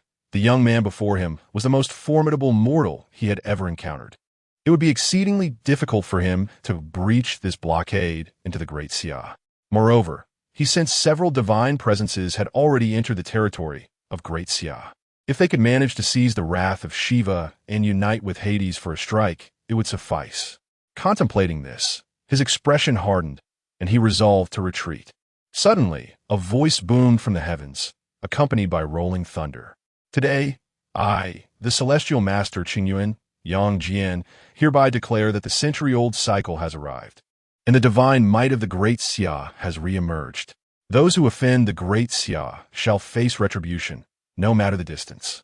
Poseidon's countenance darkened, incredulity dawning upon him as he looked towards the direction of Tsangnan City. Is this a deity of the Great Xia? He silently felt the atmosphere. His eyes filled with astonishment, especially as he sensed the dissipating aura of Indra. Had he truly perished? Zhou Ping's eyes sparkled with delight.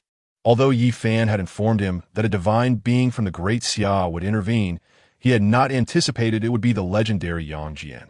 Zhou Ping turned his gaze towards Poseidon, who was contemplating retreat, and said with indifference, "What is this? Are you afraid now?" Poseidon's brow furrowed, and he retorted coldly, "Kid, I concede that you are powerful, but the majesty of the deities is not to be trifled with. Even if the deities of the Great Xia have returned, what does it matter? The Olympian gods shall not fear you." Zhou Ping swung his sword and replied slowly, "Then let us battle once more." At that moment, a brilliant light erupted from the firmament, and a golden feathered arrow, imbued with immense divine power, shot directly towards Poseidon. Realizing the imminent threat, Poseidon's pupils constricted, and he swiftly retreated like lightning, attempting to evade this deadly pursuit. The golden arrow seemed to possess a will of its own, relentlessly locking onto him, no matter how he maneuvered. In a life-and-death scenario, Poseidon erupted with boundless divine light, summoning torrents of seawater that surged around him. Countless thick water columns ascended skyward, charging towards a golden arrow with ferocity. The arrow, undeterred, continued its relentless flight, smashing through all water columns as it hurtled toward Poseidon. His expression grew grave. His muscles tensed as he expanded in size, gripping his trident tightly. He summoned all his strength to strike down upon the golden arrow. Boom! The force of the impact radiated outward, sending ripples through the surrounding space. Poseidon was sent flying by the golden arrow, tracing a chaotic arc through the air, his trident slipping from his grasp. Almost immediately, a second golden arrow appeared before him, savagely tearing through his arm. A commanding voice echoed from afar. Since you have yet to set foot within the borders of the great Qi'an, today I shall sever your arm as a warning. Leave at once, or face death.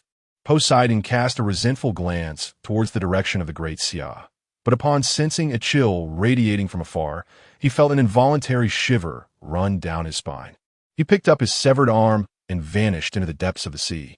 Observing Poseidon's disgraceful retreat, Zhou Ping let out a sigh of relief. Slightly crouching down with an expression of helplessness, murmuring to himself, "It is finally over. I wonder if my third uncle will notice that I left without finishing the dishes." In the northern realm of Great Qi'an, amidst the darkness, a grotesque visage composed of spectral energies paused momentarily, revealing a look of incredulity. How is this possible? How could a deity of Great Qi'an materialize? Opposite him stood Yi Fan, enveloped in a golden radiance, his form shrouded in a celestial aura, flashing a broad grin as he sneered. Surprised? Are we? Still daring to come forth? Hades' demeanor shifted, and he slightly retracted the deathly energy surrounding him. Speaking in a grave tone, "You knew all along?" Yi Fan raised an eyebrow, replying with a hint of curiosity. "As the supreme commander of the Night Watchers of Great Qi'an, isn't it only natural for me to be privy to some insider information? Our deities do not sacrifice their own people, nor do they cling to life like your gods, who have offered up the children of the night goddess Nyx." At this point, a glimmer of realization crossed his face, his eyes alight with mirth as he slowly continued. "By the way, here's a piece of news for you. Not long ago, the night goddess Nyx indeed appeared within our Great Qi'an. I suspect it won't be long before she descends upon Olympus to avenge her children. Is Olympus prepared for such a reckoning?" Hades' expression shifted dramatically, the deathly energy around him swirling in disbelief. How can this be? That woman was supposed to be dead. He knew Nyx's character all too well. If she were to learn that her offspring had been ruthlessly slaughtered, she would undoubtedly march upon Olympus, plunging it into prolonged conflict. With the deities of Great Qi'an now returned, he had to return and report to Zeus, the king of the gods, to seek his decree. Yi Fan's gaze turned mocking as he laughed. "Regardless, the news has been delivered to you. Whether you choose to believe it is entirely your concern." With a sudden shift in countenance, his eyes hardened, and he proclaimed loudly, "Now, leave the borders of Great Qi'an. We do not welcome your presence here." Hades, his face shadowed, replied in a low voice, "Do not think that just because the deities of Great Qi'an have returned, you can act with impunity. No matter how strong you are still but a mortal. What do you do to me?" Just then, a radiant light enveloped the heavens and earth, a serene white glow shrouding Hades, while the deathly energies around him hissed as countless vengeful spirits dissipated within the tranquil light. With a cry of anguish, Hades shouted, "Who dares to destroy my essence?" An elder draped in a robe stepped forth, standing before Hades. "Ba, young friend Yi, while you may not be able to harm him, it does not justify your lingering at the borders of Great Qi'an. Did you not hear what your friend Yang Jin proclaimed? Offend Great Qi'an, and even from afar, retribution shall follow. Today, this humble monk, Jin Shan, shall ferry you 10,000 vengeful spirits. Do you have any grievances?" Outside the outskirts of Sangnan City, the once tumultuous sounds of battle had now succumbed to an eerie silence. Gazing at the distant figure, which bathed the enemies in divine blood and roared defiantly towards the heavens. A myriad of emotions surged: surprise, reverence, gloom, and trepidation. Upon witnessing this scene, Garuda's countenance darkened significantly, his body trembling slightly, his heart torn asunder. Was this a deity of the great Xia? Indra, as he felt the powerful wings behind him stir. He yearned to escape the great Xia at once. Qi'an chuckled coldly, positioning himself firmly behind him. What is this? Is it too late to contemplate escape now? Perhaps it would be better to remain. Chapter 80. The Unveiling of the Dagger, Cursed Be It. It is indeed the divine entity of great Xia. Loki glared at Indra, whose head had been severed by Yang Jian, clenching his teeth in frustration. He understood well that this plan had been irrevocably thwarted, leaving no semblance of hope for acquiring the Shiva's grudge. Given the current circumstances, it would not be long before Garuda would meet a similar fate. When that time comes, the causal entanglements of Indra and Garuda's demise would most likely see half of the blame laid at his feet by the celestial temple. It was akin to losing everything in an attempt to steal a chicken. With a chilling gaze, he directed his attention toward Lu Wuwei, indicating the direction of Lin Qiye. In a cold voice, he declared, "This time I have failed, but do not expect to fare any better. Just imagine what will transpire if that boy is taken from this city." Lu Wuwei's expression shifted with shock.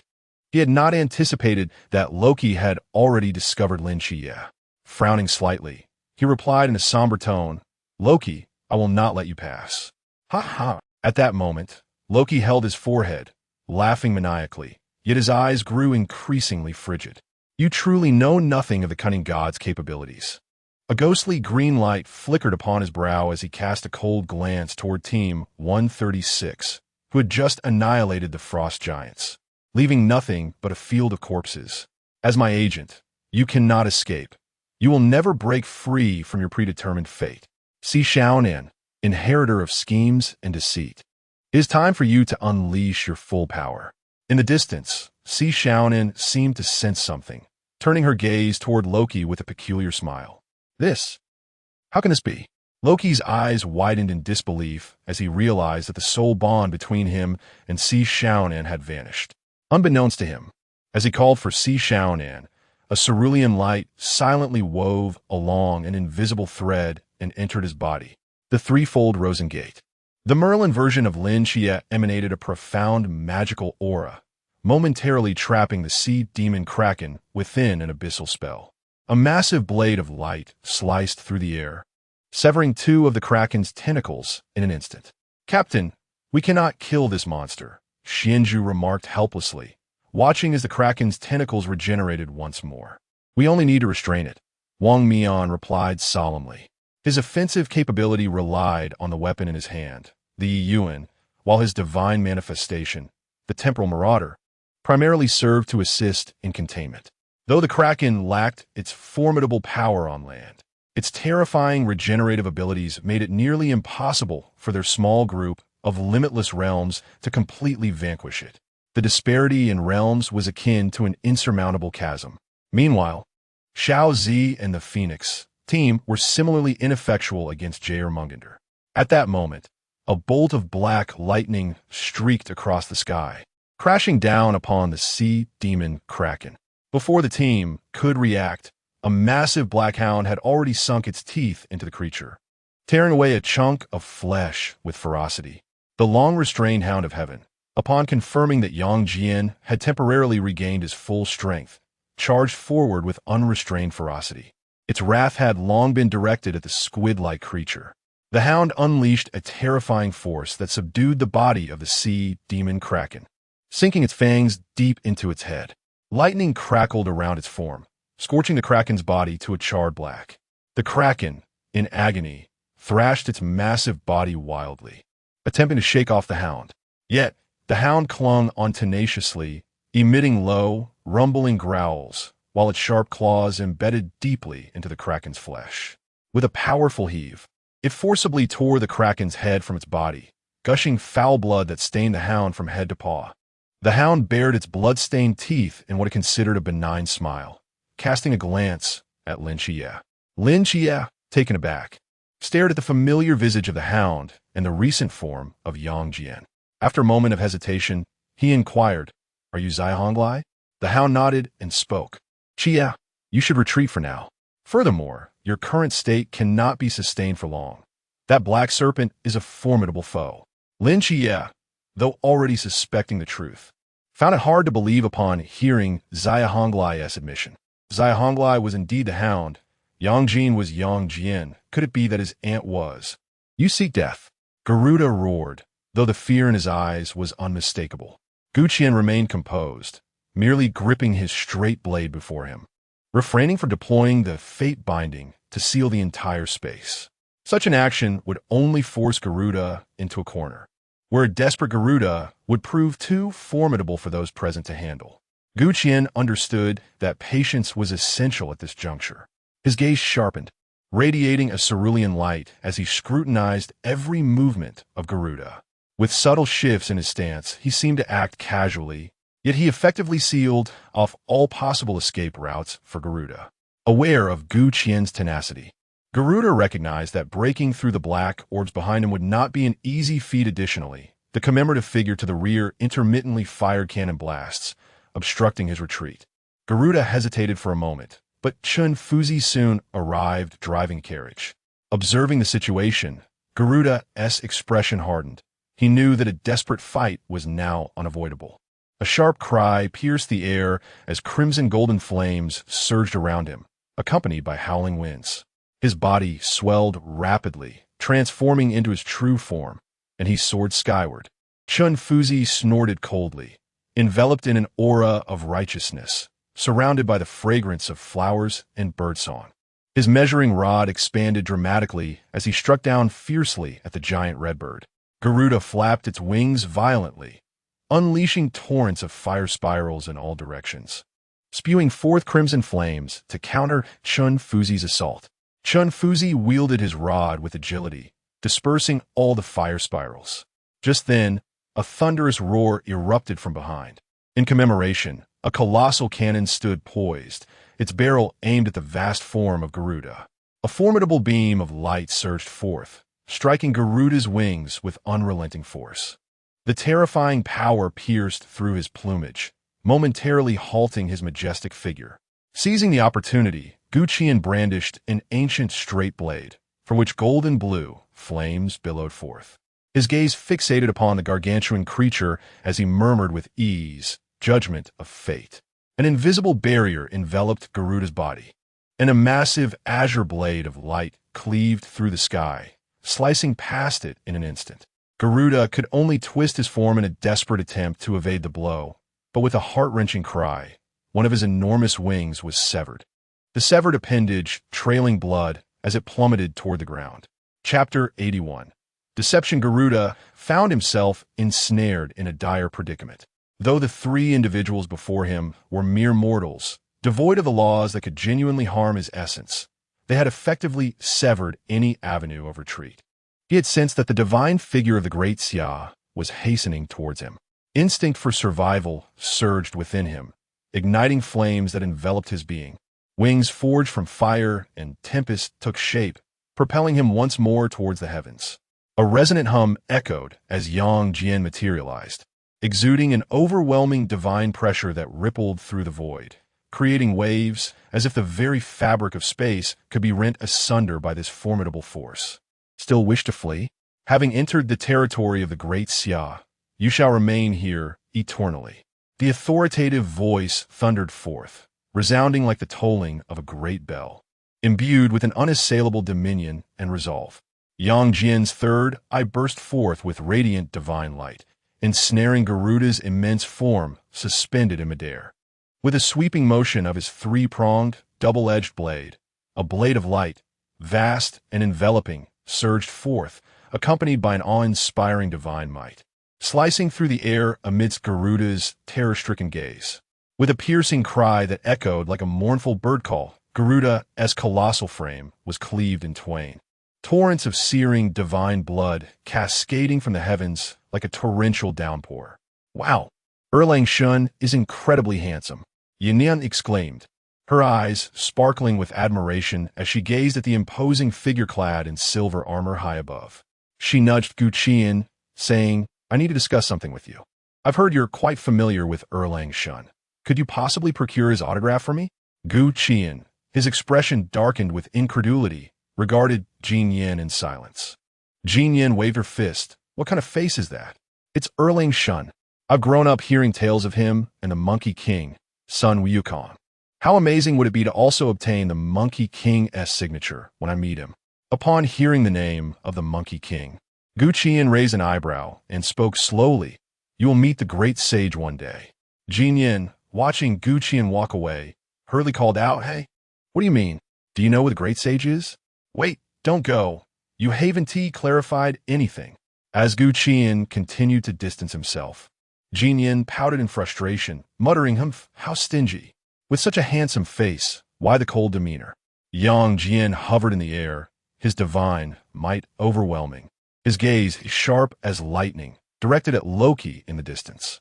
The sheer terror of his divine pressure bore down like an avalanche. Loki froze momentarily, feeling as if he were prey to a primordial beast. A chill coursed through him, causing an involuntary drop of cold sweat. I am the god of trickery. Even as a mere avatar, I am not so easily vanquished. But first, allow me to bestow upon you a memorable gift. He clenched his teeth, an aura of bone-chilling cold radiating from him, as bizarre black lines danced like serpents. To Lu Wuwei's astonishment, Loki's figure vanished in an instant. In the next moment, he reappeared above the head of Jay Ramungander, his ethereal green robe billowing, casting a languid glance over the gathered assembly. This is bad, Lu Wuwei exclaimed, hastily abandoning his helmet and leaping onto his electromotorcycle, racing towards the impending danger. Yang Jian furrowed his brows, poised to pursue. Suddenly, his form trembled, and the divine pressure surrounding him contracted abruptly. The golden blue flames affixed to his divine essence dissipated at a visible pace. He frowned deeply, a sense of helplessness spreading through his body. Having vanquished two deities had completely exhausted that golden blue energy, leaving only a flickering candlelight. Qi'an noticed Yang Jian's peculiar state and swiftly arrived at his side, sensing the fate flames within him. He infused Yang Jian with the power of destiny. It could only barely sustain the flames from extinguishing. He shook his head slightly and spoke solemnly. You cannot strike again. The energy within you cannot support further divine slaying and can only sustain your divine power from waning. Leave the rest to us. Loki is merely a fragment of himself, incapable of causing significant turmoil. You must not reveal your weaknesses, otherwise the aura you have cultivated will shatter in an instant. Yang Jian frowned and replied with gravity, but his target should be my brother. Qi'an gazed into the distance, calmly stating, Rest assured, I have made prior arrangements. Lin Qiye, the Mask team, and the Phoenix team tensed, their focus unwaveringly fixed on the cunning manifestation of the trickster god, Loki. The howling celestial dog bristled, emitting deep, resonant growls from its throat, the sound akin to rolling thunder, carrying an innate intimidation that spread outward. Qiye, retreat quickly. We will handle this, commanded Xiao Zi, who let out a resounding cry, radiating blinding lightning around her. Lightning serpents danced frantically around her form, intertwining, while her violet dragon eyes exuded an overwhelming pressure. Fixed intently on Loki, Loki coldly surveyed the assembly, sneering, a beast that is yet to fully regain its divine power, and a dragon-type aberration that has just entered the Klein realm. Pathetic. Emer, my child, you have greatly disappointed me. Emer let out a cry, its vertical pupils filled with grievance. The chilling aura emanating from Loki enveloped the area as he commanded, Give your all to stop them. He raised his hand, and countless eerie black lines writhed toward the howling celestial dog and Xiao Zi. In an instant, his figure vanished, materializing before Lin Qiye, reaching for his shoulder. Startled, Lin Qiye swiftly manipulated space, forcibly opening a spatial portal. Just as he was about to leap into the portal to escape, several strange black lines extended, ensnaring him tightly. The eerie black lines behind Loki erupted with a frigid aura, entangling the Mask and Phoenix teams that sought to rush to their aid. A slight smirk graced Loki's lips as he disdainfully remarked, You mere children of the limitless realm think you can thwart me, the god of trickery. Saying this, He placed his hand on Lin Qiye's shoulder, intending to abduct him. Suddenly, a blazing azure flame erupted around Lin Qiye, and chains of fate shot forth, binding Loki in their grasp. At this moment, Lin Qiye was momentarily taken aback, only to be filled with joy shortly thereafter. He was unaware of when Qi'an had embedded the ability of fate's binding within him. Now, he could no longer afford to ponder such matters, swiftly retreating. Loki, with a sullen expression, gazed at the chains that bound him and remarked, "How intriguing. It seems this ability was preemptively placed within that boy. However, this will not hinder me." His body swayed and transformed into enigmatic black lines, attempting to extricate himself from chains. Yet, those chains remained resolutely entwined with the dark threads. Loki, taken aback, exclaimed in astonishment, "No wonder it is the power of fate. Alas, you are merely immortal." Chapter 82. Resonance of Fate. Suddenly, a surge of divine power erupted from Loki as enigmatic black lines expanded outward, violently shattering the chains that bound him, transforming into a celestial azure radiance that gradually dissipated. Just as he was about to step forward in pursuit of Lin Qiye, a fissure in the void slowly opened before him. Qi'an emerged from within, his deep azure eyes calmly gazing at Loki. As he beheld the figure stepping forth from the rift, Loki's smile darkened, imbued with a palpable intent to kill, and he spoke slowly. "You dare to appear before me to impede my progress, you wretch wielding the power of fate." A ghostly green light emanated from him, enveloping the air with a chilling aura, as countless strange black lines coiled towards Qi'an. In response, Qi'an's eyes erupted with azure brilliance, unleashing a terrifying repulsive force that sent all encroaching black lines flying. Manifesting a flame of azure in his palms, he struck the ground with fervor. In an instant, a vast azure magic array spanning 100 meters took shape, for which torrents of azure flames erupted, igniting the nearby corpse of the sea demon Kraken. As the flames consumed the body, it gradually disintegrated into ethereal strands of golden light, merging with the fire. Loki furrowed his brow at this sight, an unsettling feeling wrapping around his heart. He drew a silver longsword from the void, cleaving towards Qi'an. Qi'an swung his blade, the golden blue flames flickering along its edge, attempting to block the strike. Loki's divine pressure surged forth, a formidable force emanating from a sword, launching Qi'an's body into the air. Adapting to this momentum, Qi'an adjusted his form midair as his ancient sword burst forth with radiant light, sending forth massive sword energies that streaked across the sky. These energies did not target Loki. Instead, they aimed towards the strange black lines binding the howling celestial dog. Shao Zi and the members of the Mask and Phoenix teams. "Captain, you and the others should retreat first," Wang Mian said, casting a profound glance at Qi'an before nodding and hastily leading everyone away. The howling celestial dog roared, breaking free from the strange black lines, its colossal form lunging toward Ymir, engaging it in combat. Seeing Loki advance once more, Qi'an shouted, "Shao Zi." Shao Zi nodded, instantly grasping Qi'an's intent, breaking free from the black lines and soaring into the sky. A resounding dragon's roar echoed through the heavens as Shao Zi radiated azure light, transforming into an intertwining blue-purple beam that collided with Qi'an's body. In that moment, Qi'an erupted with dazzling brilliance, his aura surging exponentially. The sky itself seemed to descend, as purple lightning crackled with terrifying might. Strands of purple lightning entwined in his azure hair, and a suit of purple dragon armor enveloped him, its surface adorned with dragon scales, as a pair of purple dragon wings unfurled from his back. Azure flames and purple lightning intertwined around him, a manifestation of divine power sweeping through the air. In that instant, he truly became the reborn god of fate, capable of tapping into the very essence of destiny itself. This is the new ability, Fate Resonance Fusion, acquired by Shao Zi after being purified and evolved by the power of destiny. It is a unique capability belonging solely to the Fate Blood Contract Beast, allowing for a perfect fusion of strength through resonance with its master. Boom! Qian's dragon wings trembled behind him, creating ripples in the space around him as his afterimage swayed. Gripping the blade of judgment tightly, he struck towards Loki. Clang! Loki raised his sword to block, and amidst the clash of blades, an overwhelming force surged forth. His pupils contracted sharply, and he was instantly propelled backward by this immense power, his silver longsword slipping from his grasp. With a flick of his left hand, Qian summoned a terrifying gravity that pinned Loki in midair. His eyes sparkled with lightning, and the purple thunder in the sky coalesced as countless thunder dragons, brimming with divine might, surged towards Loki. Buzz!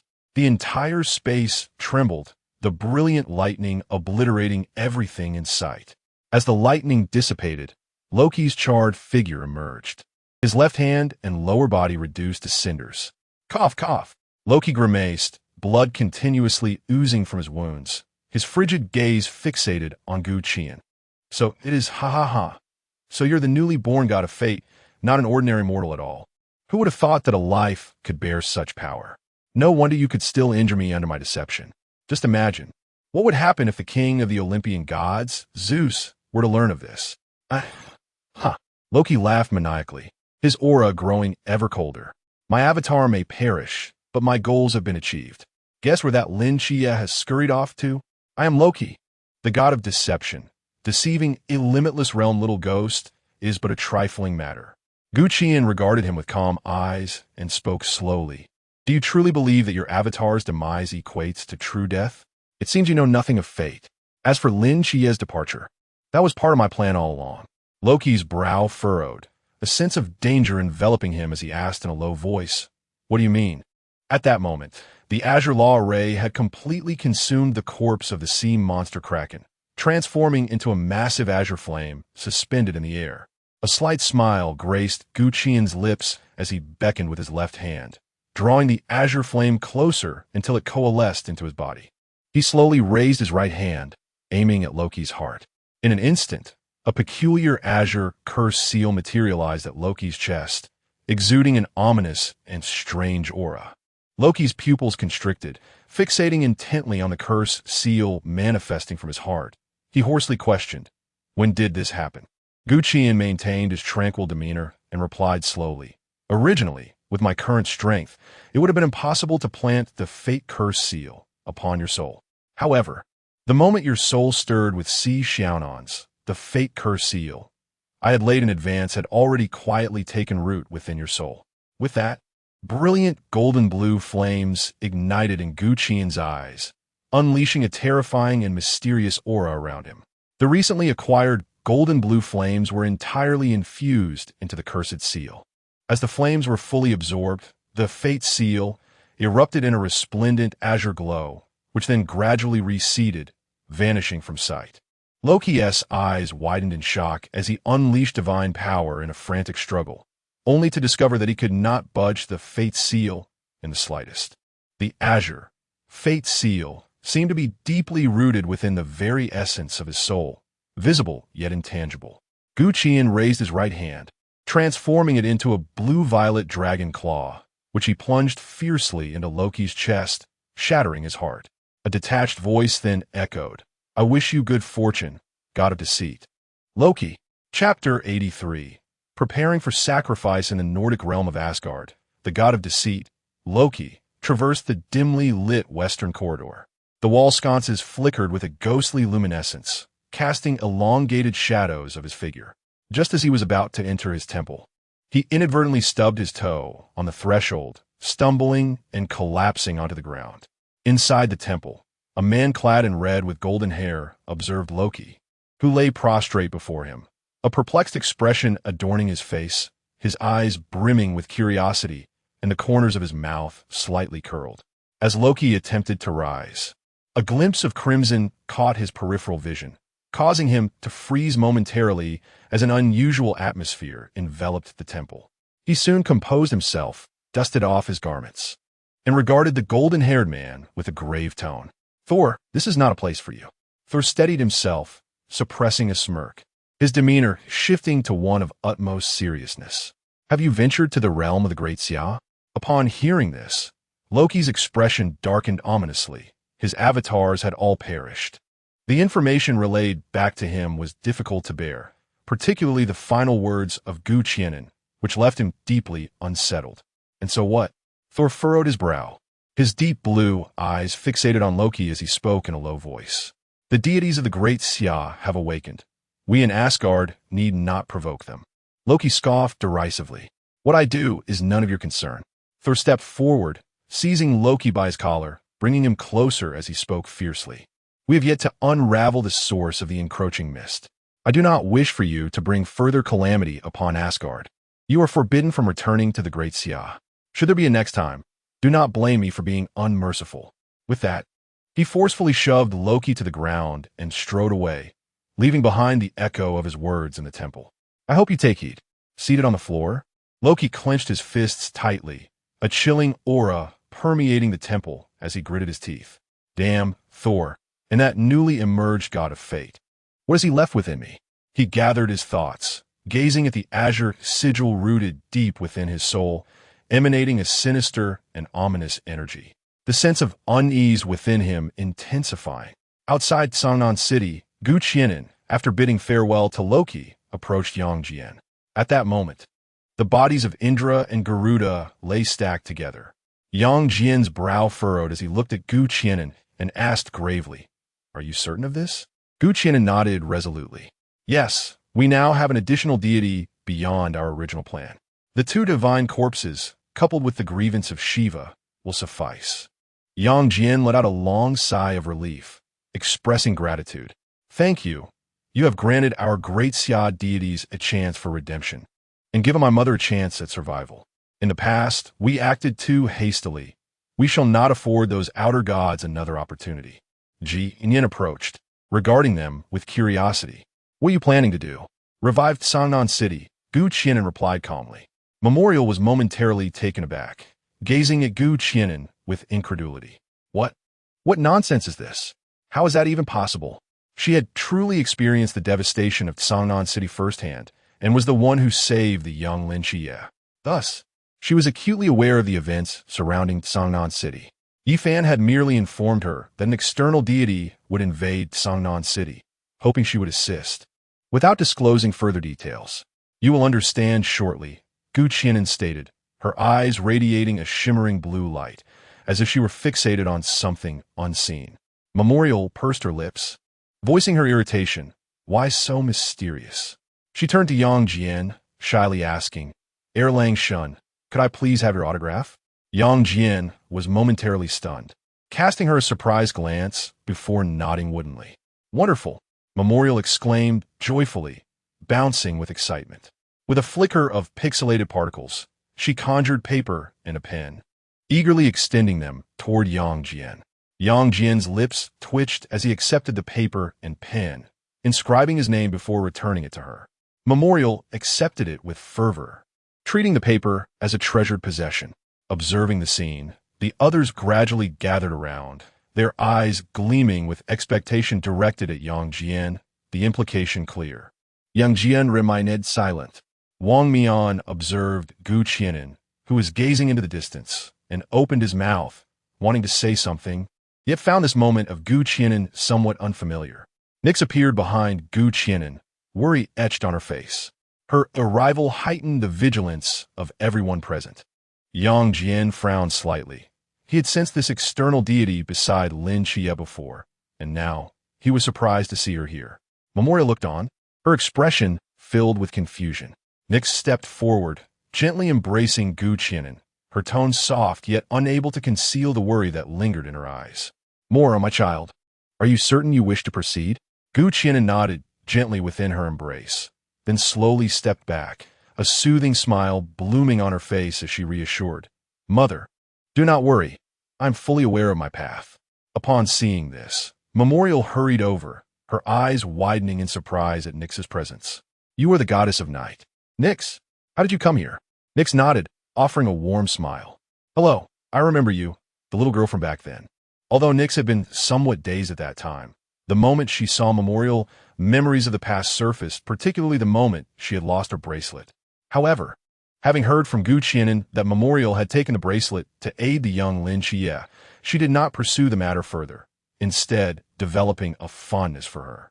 Gu Qian glanced at Memorial, subtly shaking her head to quell Memorial's curiosity for further inquiries.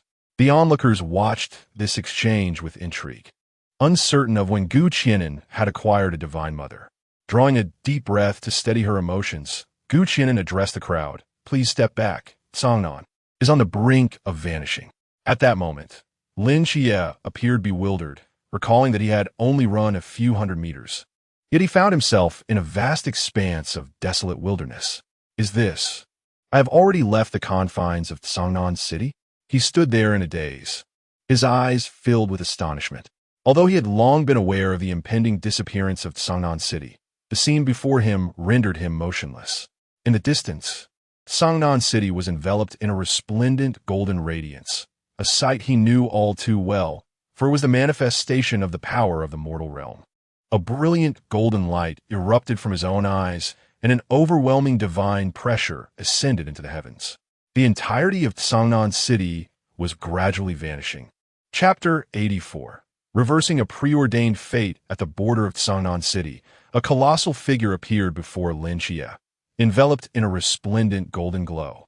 6 white wings fluttered from its back, exuding a divine and fervent aura. This form was identical to the one he had witnessed a decade prior. You have arrived. A sacred and imposing voice resonated within his heart. You're the Archangel Michael. Shouldn't you be on the moon? Lin Qiye gazed in astonishment at the suddenly manifested figure. The Archangel Michael shook his head, his voice echoing in Lin Qiye's mind. This is the realm of your inner world. When you perfectly inherit the power of the mortal realm, I will manifest within your soul. The inner world? Lin Qiye fixed his gaze upon the magnificent figure before him, his heart heavy. Is there truly no way to rekindle the miracles of Songnan City? It is impossible. Sustaining it for a decade has already reached the limits of the mortal realm. Continuing any further would transcend the bounds of miracles. Despite having anticipated this impossibility, disappointment inevitably lingered in his heart. Gu Qian claimed he had a solution, yet an ominous sensation gnawed at him, particularly after Gu Qian overexerted the power of fate. His healing progress invariably diminished. He was uncertain what would transpire when Gu Qian's healing progress reached 0, and he had no desire to find out. This time, Gu Qian sought to resurrect the entirety of Songnan. Lin Qiye pressed his lips together, his voice strained. If it pertains to the power of fate, is it feasible? Michael fell into silence for a moment. Yes. Lin Qiye's eyes sparkled with hope. Michael continued. You refer to the newly born god of fate, correct? I have observed him from the moon. His methods are indeed viable. However, he is not yet a true deity. He cannot withstand the backlash of fate, and he will perish. Lin Qiye's pupils dilated, his spirit quaking, and he momentarily froze, his complexion paling. The phrase "he will die" echoed persistently in his mind. Clenching his hands tightly, he was oblivious to the pain as his nails embedded into his palms. I must stop him, prevent him. But if I do, what will become of Songnan City? He murmured, his eyes filled with turmoil. Michael gazed at him quietly, a hint of sorrow in his pure eyes. This should be his own choice. He should know best whether he could endure the retribution of fate. Lin Qiye opened his mouth as waves of helplessness washed over him. It was only after Michael's figure gradually faded that he regained his senses. He turned his gaze towards Songnan City and spoke softly. Uncle Merlin, did you know all along? Merlin's figure materialized, observing the vanishing Songnan City with eyes glimmering with profound light, as if he were tracing the trajectory of destiny. He sighed gently and replied, Indeed, both Lord Nix and I were aware long before. Qiye, the next steps lie in your hands. Songnan City. The entire sky transformed into a golden ocean. The towering, aged buildings and the jagged asphalt roads melded into a golden torrent, merging seamlessly with the heavens. Gu Qian stood beside the lifeless forms of Indra and Garuda, clutching an ancient parchment bound by azure chains. He paid no heed to the expressions of the gathered crowd, instead closing his eyes. After a brief moment, he slowly opened them, a resolute glimmer igniting within. An overwhelming aura of terror erupted forth. A cerulean magic circle materialized, and a fierce azure flame surged forth, enveloping the bodies of the deities and the parchment. In an instant, a column of golden blue fire shot skyward, an inexhaustible divine power radiating in all directions. Surrounded by the golden blue flames, Qi'an ascended gently towards the heavens, plunging fiercely into a golden sea. In the high skies, golden and blue lights intertwined, gradually transforming into golden blue flames that ignited the entire expanse above. The already panicked crowd on the ground lifted their heads in bewilderment, gazing upwards. At that moment, a magnificent voice resonated across the firmament. "Book of Destiny, arise." A terrifying hum reverberated, causing the sky to tremble violently. The golden blue flames in the heavens coalesced, and a cerulean book of destiny began to take shape, overshadowing the city of Songnan.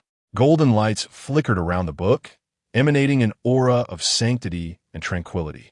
Its appearance abruptly halted the swift disappearance of the entire city. Qi'an stood firm in the sky, and behind him, a colossal tree slowly emerged. Taking a deep breath, he focused intently, his azure eyes sparkling with brilliance. The Book of Destiny began to turn its pages without the whisper of a breeze.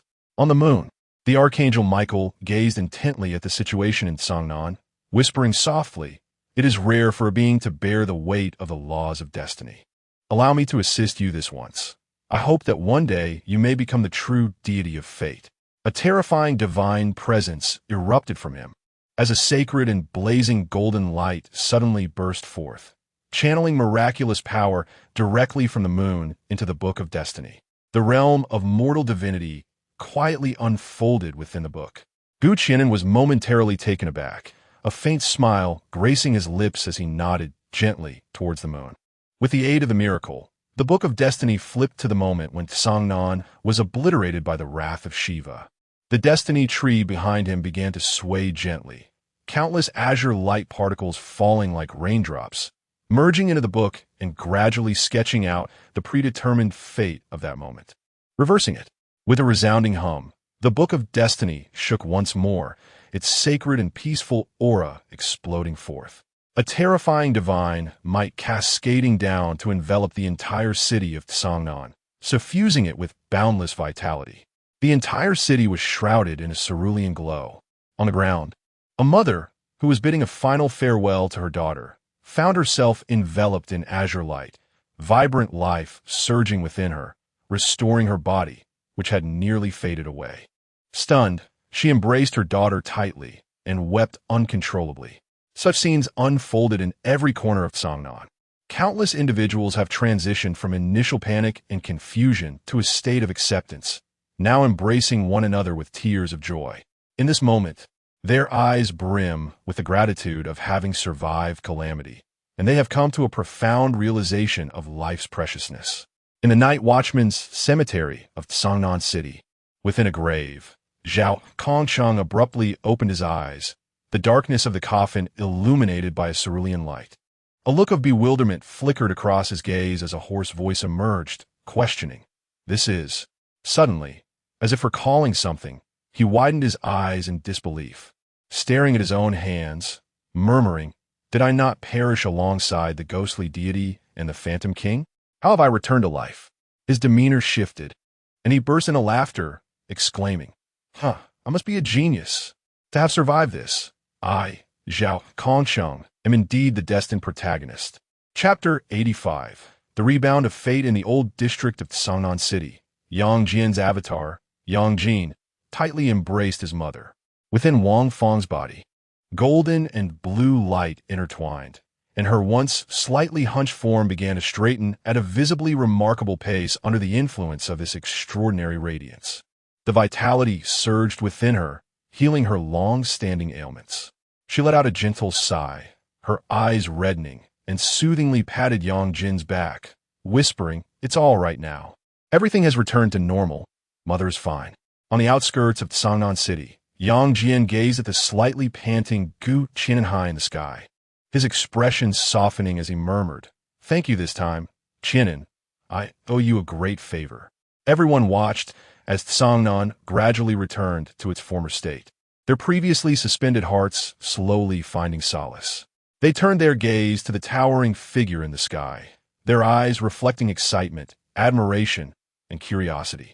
Teacher Chen exhaled deeply, observing the slowly reviving Tsangnan city, and couldn't help but exclaim, "Truly, the power of fate is remarkable. Its might is utterly unfathomable. Gu Qianan is truly extraordinary."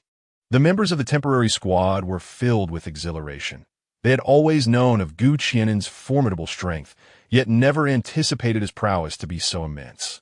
Slaying the Hellhound Garm, sealing the sea monster Kraken, thwarting the Indian deity Garuda, vanquishing Loki's avatar, and ultimately reversing the fate of Tsangnan City. All of these deeds vividly illustrated Gu Qianan's might. Thanks to Qianan, our Tsangnan has been preserved. It is truly wonderful. Hong Ying beamed with joy, unable to conceal her happiness. Chen Mai nodded, the heavy weight in his heart finally lifted. The others also sighed in relief. This battle had indeed been exceedingly arduous for them. Is this truly Qianan? Xian Yuan was left agape, disbelief etched across his face. In just over a year, he had grown to such extraordinary heights. Tianping stared blankly at the sky, then smiled broadly, sincerely stating, "We should take pride in everything he has accomplished. Regardless, he remains our brother. In truth, I wish he were not so powerful. Having reached this point must place a great burden upon him." Rose gazed at the slightly panting Gu Qianan in the sky, her expression softening as she murmured gently. Xia Simeng approached Wang Mian, nudging his shoulder with envy plastered across her face. "Where did you find such a prodigy?" Wang Mian steadied himself and chuckled. "What? Are you envious?" Xia Simeng pouted, huffing. "Just wait until I recruit Lin Qiye to our team. Then you'll be the one turning green with envy." At that moment, her desire to enlist Lin Qiye into their ranks intensified. Wang Mian shot her a sidelong glance, responding calmly, "Don't even think about it. The higher-ups 1T allow a talent like Lin Qiye to join your small squad. Haven't you noticed he already has teammates?" He gestured towards Bai Li and the others. Xia Simeng, infuriated, protested, "Why can Gu Qianan join your mass squad, but Lin Qiye cannot join our Phoenix squad?" Wang Mian tilted his head, grinning. "Perhaps it's just a matter of fate?" Xia Simeng instantly erupted in frustration. As Kong Shang observed the scene, he hurriedly stepped forward to pull the nearly uncontrollable Xia Simeng away. Wang Mian, however, paid no heed, instead raising his gaze towards Gu Qianan, who stood majestically against the sky, and sighed softly, "Your Excellence places a heavy burden on me as the captain." Jinian widened her eyes, glancing between the revitalizing Tsangnan city and the golden-blue radiance emanating from Gu Qianan above, her expression filled with disbelief. She murmured to herself, "Is it truly possible? Could you be the destined child of this world?" Only Nikes remained silently rooted in place, his face etched with concern as he gazed at Gu Qianan in the sky, his expression growing increasingly grave. Suddenly, a portal materialized in the void, and Lin Qiye's shadow emerged, looking up at Gu Qianan high above. His face was pale, trembling slightly as he stammered, "Brother." The onlookers below were astonished by Lin Qiye's sudden appearance, uncertain of his condition. Gu Qianan raised an eyebrow, a smile gracing his lips as he spoke lightly. "Qiye, the temporary team will be entrusted to you from here on. You have perfectly inherited the powers of the mortal realm, and have also broken through to the Chuan level. I believe you will lead them well." Lin Qiye's eyes quivered as he replied hoarsely, "You need not make such great sacrifices. What does Tsangnan City mean to you?" He lamented, "Why does everyone sacrifice so much for others?" The crowd was baffled by their exchange, unable to inquire further. Suddenly, Gu Qianan aura shifted ominously, and the cerulean flames surged forth from within him. Unlike the usual encirclement, he was engulfed in flames, his body radiating beams of light absorbed by the fate-divine tree behind him. Yang Jian stared intently at Gu Qianan, exclaiming in astonishment, "This is transcendence?" But he has yet to reach the divine level. How is he able to transcend?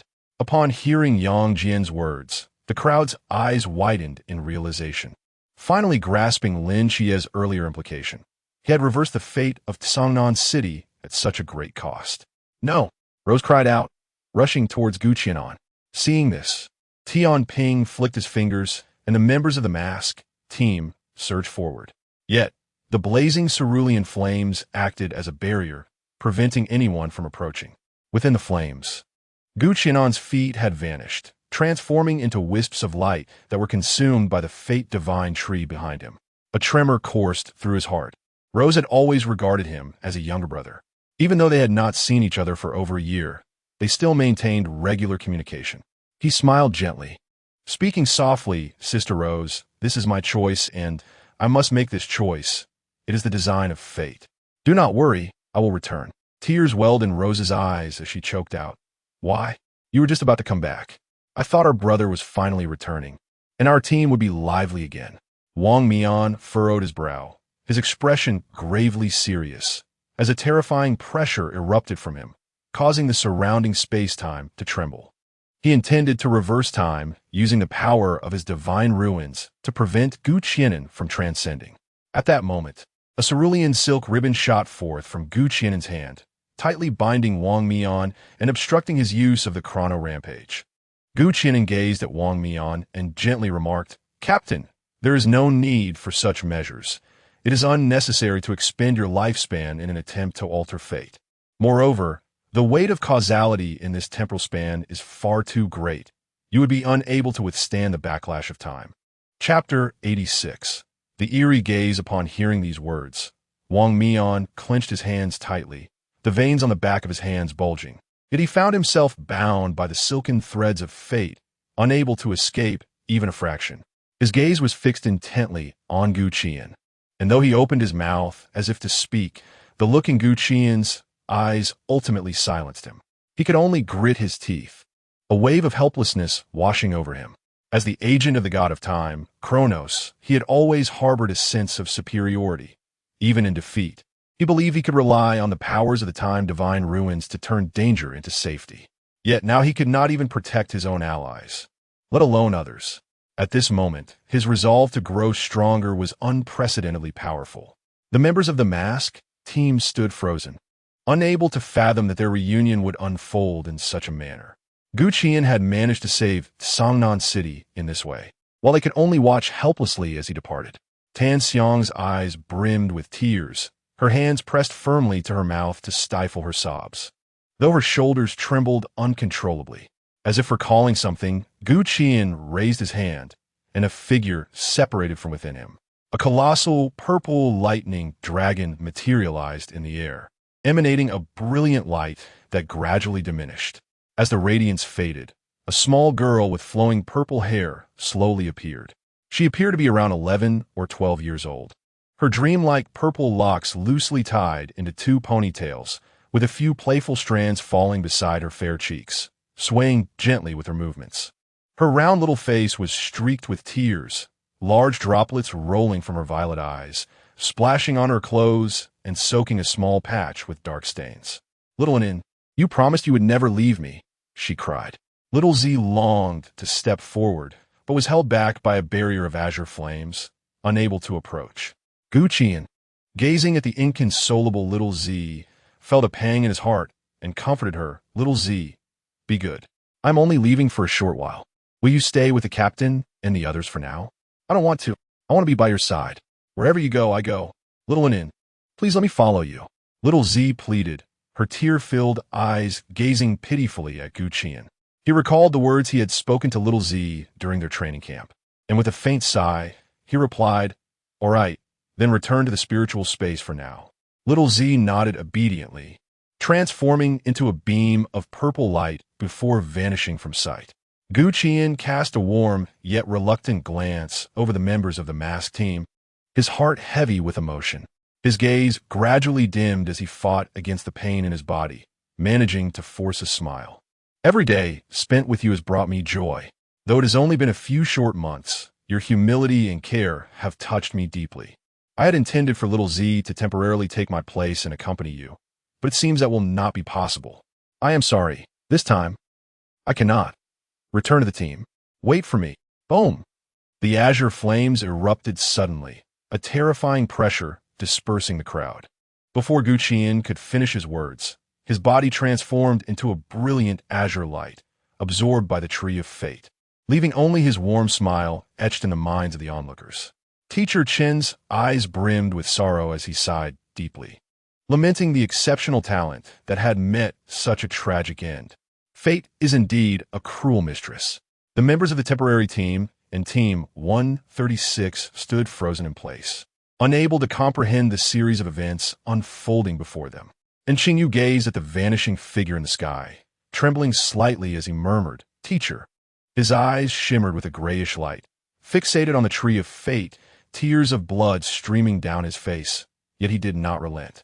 He sought to decipher something from the Tree of Fate, refusing to believe that his radiant and omnipotent teacher could meet such a dismal fate. Han Ying had long since lost her composure, tears flowing freely as she struggled to accept the reality before her. Chun Mai clenched his fists tightly, his knuckles turning white with regret. He could never have anticipated such a result. Jin Yin stared in disbelief at the figure that had just transformed into nothingness, grappling with the notion that she had once thought him the child of fate, only to see him perish so abruptly. She sighed softly, lamenting the loss of such a rare and handsome individual. The Tree of Fate swayed gently in the sky, emanating a terrifying power, a sacred and peaceful aura ascending into the heavens, surrounded by flecks of azure light, without Gu Qian's high-dimensional soul suppressing its presence. The aura of the Tree of Fate was fully revealed within the fabric of time and space. In an instant, the atmosphere shifted dramatically. The sky darkened once more, ominous clouds gathering as blinding lightning rent the thick layers of cloud, illuminating the entire realm as if it were day. Countless lightning dragons twisted and coiled through the sky. The crowd, still reeling from Gu Qian's demise, felt an overwhelming sense of dread suffocating them. What is happening? Is a deity about to descend upon us? Bai Li, with reddened eyes, gazed skyward in astonishment. This question echoed in the hearts of many, yet no one could provide an answer. Nick stood silently, her face growing increasingly pale, her lips moving without producing a sound. She recognized the scene all too well and understood its implications. It was under such thunderous skies that Moirai had been annihilated at her inception. Concern etched across Nix's face. She silently prayed for Gu Qian's plan to succeed. Lin Qiye, too, found himself paralyzed by the overwhelming pressure. Behind him, the ethereal figure of Merlin materialized. Merlin wore a grave expression, his eyes glinting with a deep intensity as he sought the source of this formidable power. He felt an unsettling familiarity in the aura emanating from it. This is... Merlin's eyes widened in disbelief, inhaling deeply as he ceased to observe the raging lightning above. An aura of magic enveloped him as he raised his hand, conjuring a spatial spell that formed a protective shield around Lin Qiye, isolating them from the terrifying pressure. He urgently called out, "Director Lin, hurry, or it will be too late." Lin Qiye wore a solemn expression, nodding slightly as he immersed his consciousness into the psychiatric institution of the gods. Suddenly, the sky was rent asunder, and a colossal black vortex materialized, from which countless chains shot forth, binding the Tree of Fate tightly. A thunderous roar reverberated, as a tremendous force emanated from the black vortex, drawing the Tree of Fate into its depths, after which it vanished from sight. Observing the Tree of Fate being consumed by the black vortex, Merlin and Nyx gradually exhaled in relief. They understood that Gu Qian's plan had reached its preliminary fruition. The disappearance of the Tree of Fate caused the thunder in the sky to lose its target, causing it to halt and slowly dissipate. The entire sky instantly returned to tranquility. Amid this eerie silence, an invisible ripple gently brushed across the heavens, as if a cold, profound, and all-seeing gaze swept through the boundless fabric of time and space, imbued with an air of scrutiny that sent chills down one's spine. Chapter 87. After the catastrophe in an instant, the icy gaze swept across the crowd, plunging everyone into a chilling abyss, as if their very blood were congealing. Nyx and Merlin, witnessing this unsettling scene, swiftly vanished, returning to the asylum of the deities. They were uncertain of the origin of that gaze, yet preferred to avoid further complications. The vortex's legs wobbled, nearly collapsing to the ground, eyes filled with dread, murmuring, "What was that just now? So terrifying." Moments ago, the members of the mass team had been suspended in midair, and that gaze lingered upon them for an unusually long time. That Qi'an, Rose gazed at the fate divine tree being drawn away into the black vortex, her expression one of concern. She was oblivious to how Qi'an might resurrect, but it undoubtedly pertained to the fate divine tree. Now that the tree had been siphoned away by an unknown force, she wondered if it would affect his revival. Wang Mian shook his head and spoke in a deep voice. Since Qi'an is so confident, he must have a contingency plan. That thunderbolt in the sky was likely directed at the divine tree, and the black vortex, taking it away, may be a fortuitous turn of events. The group paused to consider this moment, realizing it might indeed be the case, thus alleviating their concerns. Wang Mian turned towards everyone, continuing, "As for Qi'an's potential resurrection, let's assume ignorance. The fewer who know, the better." The others nodded in agreement, recognizing the wisdom in this notion. Just as they were still reeling from the series of unexpected events, a figure of a Taoist approached from afar, making his way towards them. The Taoist, with his hair elegantly tied up, exuded a celestial aura, his countenance as luminous as the moon, embodying an otherworldly grace. Clad in a simple robe and wearing straw sandals, he appeared unadorned, yet each step he took resonated with a mysterious Taoist essence. With a leisurely pace, he soon arrived beside Yang Jian. Upon the Taoist's arrival, the figures of the crowd were immobilized, unable to move, all gazing in astonishment at the newcomer. Yang Jian, upon recognizing him, displayed a look of shock. "Heaven, celestial sovereign, what brings you here?" The Taoist smiled gently, regarding Yang Jian with evident satisfaction. "You have performed admirably this time, preserving the dignity of our great Xia deities. Truly splendid. Splendid indeed." Yang Jian recalled his somewhat juvenile behavior moments earlier and offered an awkward smile. "This time, I owe it all to Qi'an. Without him, I fear I would have had to burn my divine essence to achieve this, but now he—" A flicker of sorrow crossed Yang Jian's eyes at the thought. The Taoist glanced at the now revitalized Sangnan city, letting out a soft sigh. "This time, our great Xia deities have accrued an immense favor from him, one that we shall repay in due course." "Celestial sovereign, are you suggesting in the future? But hasn't he already transcended? Could it be?" Yang Jian suddenly raised his head to look at the Taoist in astonishment. The Taoist nodded slightly, his gaze seemingly piercing through the cycles of life and death, exclaiming, "No wonder you are one who can command destiny. Your resolve is truly commendable. Rest assured, he shall return before long." Yang Jian's expression brightened. The Heavenly Master's words assured him that Qi'an was undoubtedly safe, allowing the weight on his heart to lift. The Heavenly Master turned to Yang Jian and continued, "It is time for us to depart. The matters in Sangnan have concluded, and we need not overly involve ourselves in the affairs of the mortal realm.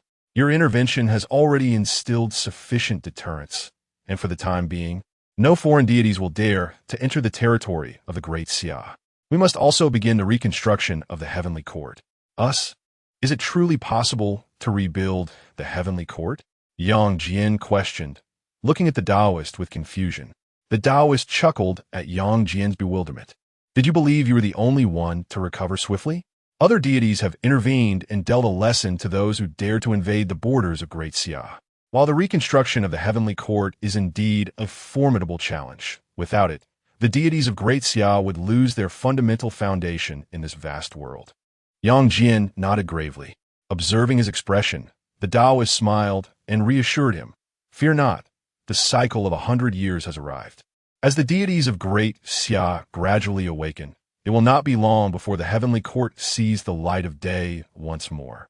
Once you have settled the matters of the mortal realm, you shall accompany me." Yang Jian's expression faltered momentarily, a hint of reluctance flickering in his eyes. "Heavenly Master, I—" The Taoist, eyes twinkling with mirth, asked, "What? Are you reluctant to leave?"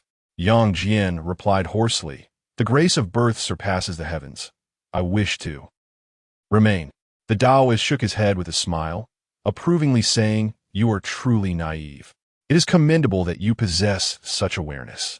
But will you not leave your external incarnation to accompany your mother? I shall bestow upon you a trace of celestial essence to ensure your avatar can endure. Yang Jian's face lit up with joy as he clasped his hands in gratitude. Thank you, Heavenly Master. In the divine hospital for the gods, within a special ward, a great tree was surrounded by cerulean glow. Beneath it, a cluster of golden blue flames flickered, as if the tree were rooted in the very flames themselves. Mother, will he be all right?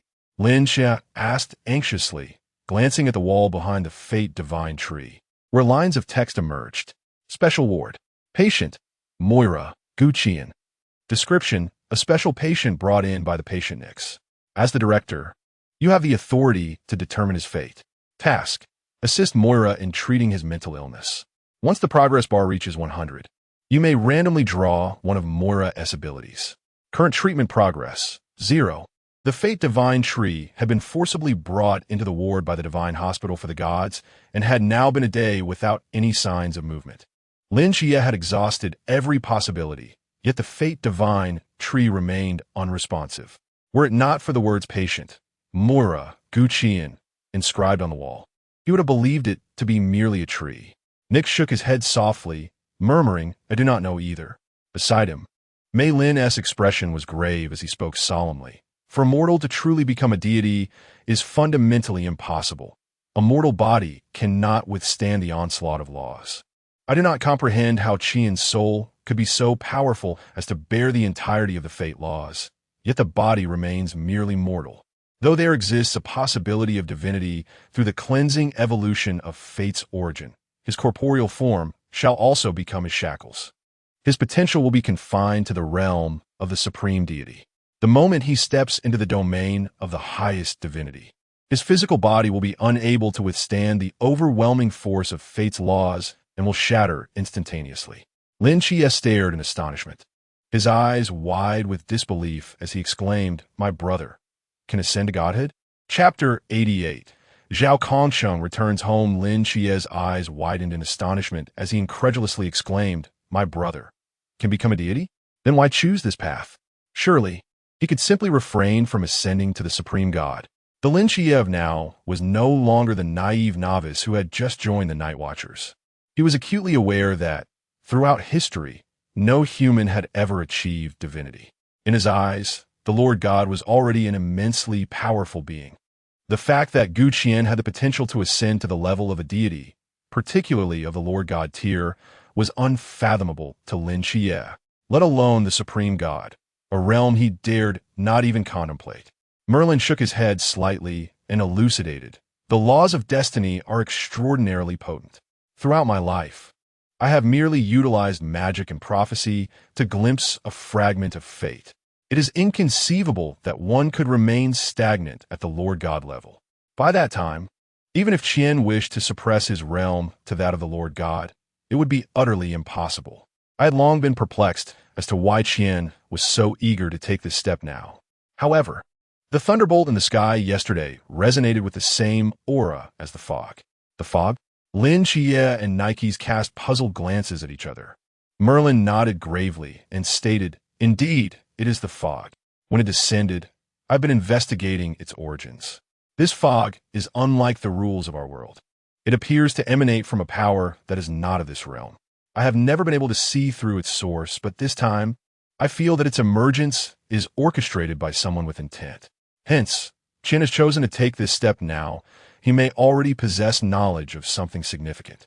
After speaking, Merlin cast a complex gaze toward the tree of destiny before them. Lin Qiye furrowed his brows, realizing the fog extended its implications far beyond his initial understanding. Observing Lin Qiye's expression, Merlin calmly advised, Director Lin, your primary concern now is to grow swiftly. As for other matters, they are not for you to ponder at this moment. Lin Qiye nodded. Uncle Merlin, I understand. At the Peace Affairs office, Team 136 sat on the sofa, their expressions somber. Is Qi'an truly dead? Hong Ying's eyes were red, her voice slightly hoarse. Chimai lit a cigarette, inhaling deeply before responding in a low voice, I do not know. Ding dong. At that moment, the door swung open and a figure strode in. Everyone, drawn by the sound, lifted their heads in disbelief at the newcomer.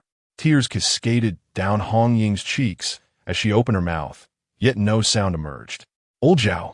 Wen Qimo exclaimed, eyes wide with shock as he sprang to his feet. Chen Mai's mouth fell agape, his cigarette dropping onto his trousers, which he only noticed when the burning sensation registered. Wu Xiangnan, however, fixed a wary gaze upon the newcomer, his eyes brimming with suspicion as he asked, "Who are you?" The others quickly regained their composure, regarding the figure with equal wariness. "Hey, what is with these expressions?" It's old Zhao Kongcheng. Do you not recognize me anymore?" Zhao Kongcheng gazed silently at the expressions of those around him.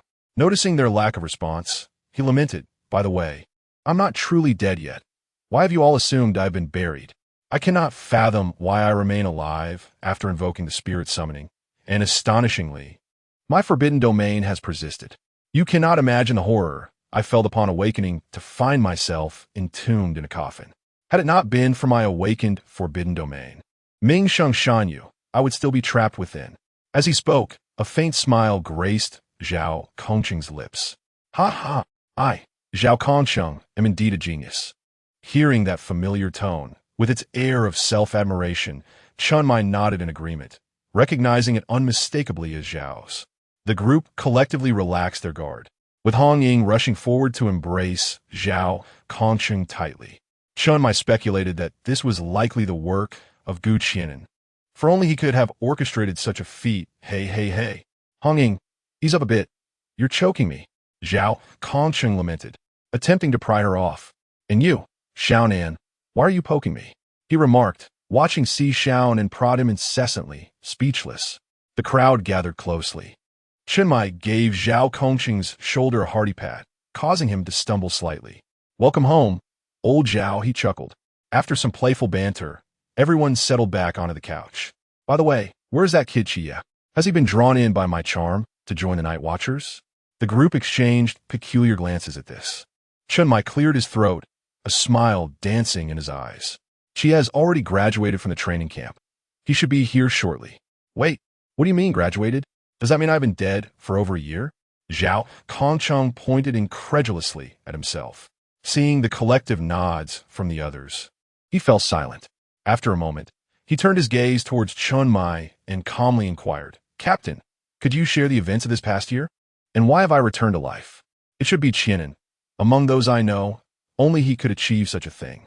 Chen Mai, observing Zhao's perplexity, recounted all that had transpired over the past year. Zhao Kongcheng listened quietly, the growing pile of cigarette butts in the ashtray revealing his shock and complexity of emotions.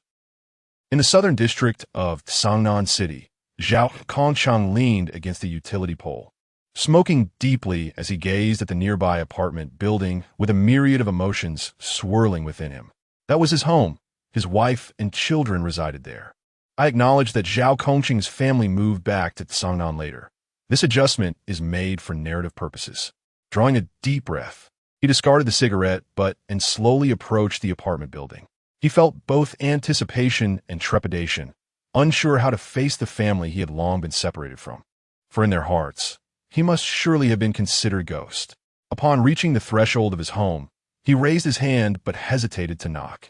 Just then, the door swung open, revealing his wife. The moment she saw him, the basket of vegetables she held fell to the ground. "Kongcheng?" His wife's eyes instantly filled with tears, her voice trembling. Zhao Kongcheng felt as if his throat were constricted, and after a prolonged silence, he finally managed to utter, "I have returned." His wife stepped forward, enveloping him tightly in her embrace. Her voice choked with emotion. "I thought you were dead. Your comrades brought back your belongings, and they all said you had perished in battle." Zhao Kongcheng gazed at his wife in his arms, his voice hoarse as he apologized. "I'm sorry." She gently released him from her embrace, her hands tenderly caressing his cheeks, tears streaming down her face as she softly reassured him, "It's all right. What matters is that you are back, Hearing the commotion, Zhao Zhengbin rushed out, momentarily stunned upon seeing Zhao Kongcheng, before joyfully leaping into his arms, exclaiming, "Father." Chapter 89. High-level meeting, Beijing. Headquarters of the Night Watchers. Yifan sank deeply into the sofa. his eyes reflecting a profound weariness as he fixed his gaze upon the figure seated across from him. Jin Yin. In a hushed tone, he implored, "Will you stay this time?" Jin Yin stiffened momentarily, squinting her eyes as she regarded Yi Fan with curiosity. Uncomfortable under her scrutiny, he inquired, "What is it? Is there something on my face?" Taking a deep breath, Jin Yin replied languidly, "Please refrain from looking at me that way. It makes me feel like a pampered wife who has fled from a domineering husband in a romance novel." Yi Fan. Jin Yin waved her hand dismissively, sighing lightly. "Moreover, I must clarify that despite our profound bond, I am not interested in older gentlemen. I prefer someone younger and more dashing." With a swift motion, Yi Fan drew his blade slightly from its sheath. Gritting his teeth, he demanded, "What did you just say? Repeat that." Jin Yin quickly took a step back, attempting to placate him. Hey, Yi Fan, you seem to become more sensitive with age. I merely intended to alleviate your stress, given your current pressures." Seeing Yi Fan retract his weapon, Jin Yin continued, "There are numerous matters awaiting my attention at the Qiye Society. Had you not mentioned the urgency, I truly would not have found the time to return to the Great Qiye. I initially planned to leave directly, but I specifically came to inquire about Qi'an. Qi'an? What do you wish to know about him? Do you have feelings for him?" Yi Fan regarded Jin Yin with skepticism, adding, "It makes sense. Qi'an is indeed handsome, possesses great strength, and has a pleasant demeanor. It's no wonder you can't seem to forget him." Jin Yin shot him an exasperated glance, retorting, "You old fool, what are you thinking? He is nothing but an icy figure. You claim he has a good personality?" Yi Fan's expression darkened as he responded tersely, "Speak plainly. What do you wish to uncover about him?" "It appears he is indeed unharmed," Jin Yin stated with certainty. Yi Fan's expression faltered, his curiosity piqued. "What do you mean?" Jin Yin regarded him calmly, articulating, at that time, the goddess of night, Nyx, was also present. The way Qi'an referred to her as mother indicates their relationship is far from ordinary. Yet, all she displayed was concern. No other emotions were evident. Moreover, based on my understanding of you, if it were confirmed that he had transcended, you would not be speaking of him so casually. Am I correct, old fool?" Yi Fan offered a wry smile, shaking his head. "Indeed, I cannot hide anything from you. It is no wonder you have ascended to the position of the Qiye Society's leader. You have grown significantly over the years." With a proud expression, Jin Yin raised an eyebrow. "Now may I inquire about his origins?" Yi Fan contemplated for a moment, his demeanor shifting to one of gravity. "Strangely enough, he bears some resemblance to you, both seemingly materialized from thin air. When he joined the mask team, we discovered he hailed from a small village in Fuxia City. However, as our investigation deepened, we uncovered that everything about him was fabricated. The individual himself was a mere illusion conjured by his own sorcery. Had it not been for Wang Mian's intervention, we would have been compelled to send him to the fasting hall for examination." Subsequently, Yi Fan relayed all the information he possessed about Qi'an to her. Jin Yin furrowed her brow in contemplation and, with a serious tone, inquired, "Can you ascertain that his appearance was entirely fortuitous?" Yi Fan, observing her expression, questioned in confusion, "What do you mean? Do you suspect something amiss with him?" "It shouldn't be, considering his capacity to act for the entirety of Songnan City. He ought to be trustworthy, no?" Jin Yin shook her head, a glimmer of hope igniting in her eyes. "You must understand that for many years, I have been in search of something." Yi Fan's expression shifted to one of astonishment as she asked, "Are you suggesting that what you seek is Qi'an?" Jin Yin shook her head, her face brightening with joy. "No, but I might find a like-minded companion." She recalled the unique spiritual aura she sensed in Qi'an during his transformation. Such an essence was all too familiar to her. Yi Fan looked at her quizzically. "What do you mean?" Jin Yin smiled mysteriously. "I must take my leave. There are still tasks awaiting me at the Qiye sect. By the way, if Qi'an appears, remember to inform me." With that, she waved her hand, tightened her tattered black cloak, and departed. Yi Fan shook her head with a wry smile, remarking on the girl's impetuous nature. Shortly thereafter, Zhu Qing entered the room. "Commander Yi, the senior officials have assembled and are ready to commence the meeting." Upon hearing this, Yi Fan nodded gravely, rising to follow Zhu Qing into the conference room. Inside, the senior officials were engaged in a serious discussion regarding the divine matters of the Great Xia. As Yi Fan and Zhuqing entered, one of the officials solemnly asked, "Commander Yi, will the divine beings of the Great Xia be present during this divine battle in Songnan City?" Seeing Yi Fan nod in affirmation, another official expressed delight. "That's splendid. The Great Xia finally has divine protection. Do you know where the divine beings are at this moment?" Yi Fan responded with a wry smile. "I'm not entirely certain, but according to Master Chun, the ones who appeared in Songnan this time are the pure source mysterious Taoist, Yang Jian, and the howling celestial hound." Later, a mysterious Taoist arrived. He heard Yang Jian call out Heavenly Sovereign, after which they were all immobilized by that Taoist. He is unclear about the details of their conversation. Heavenly Sovereign? It is likely that only those three can be referred to as such in the Great Xia, one official exclaimed with enthusiasm. "Alas, we have caught a glimpse of the divine beings of the Great Xia, yet we cannot communicate with them. Must we again endure a period of silence, as before?" lamented another senior official beside Yi Fan.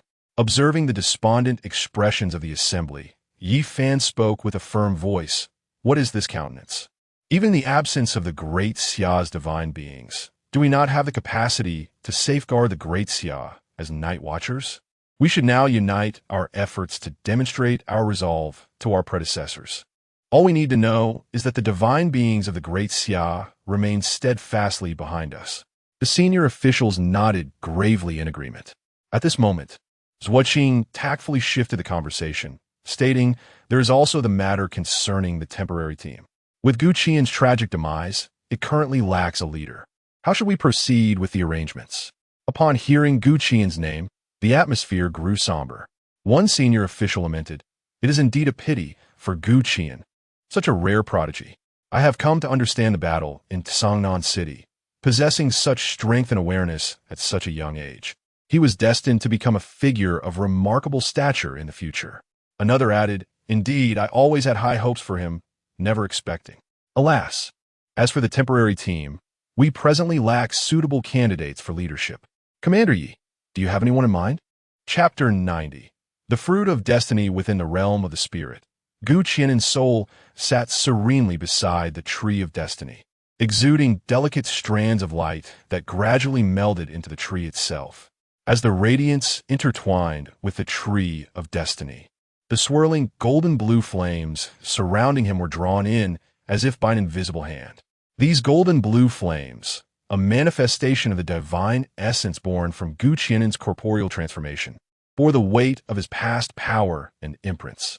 During the continuous infusion of this divine essence, a cerulean fruit began to take shape amidst the interplay of shimmering light and golden blue flames upon the branches of the Tree of Destiny. Time flowed indistinctly, and the spiritual realm was illuminated by a cerulean glow, transforming the entire space into a vast ocean of blue.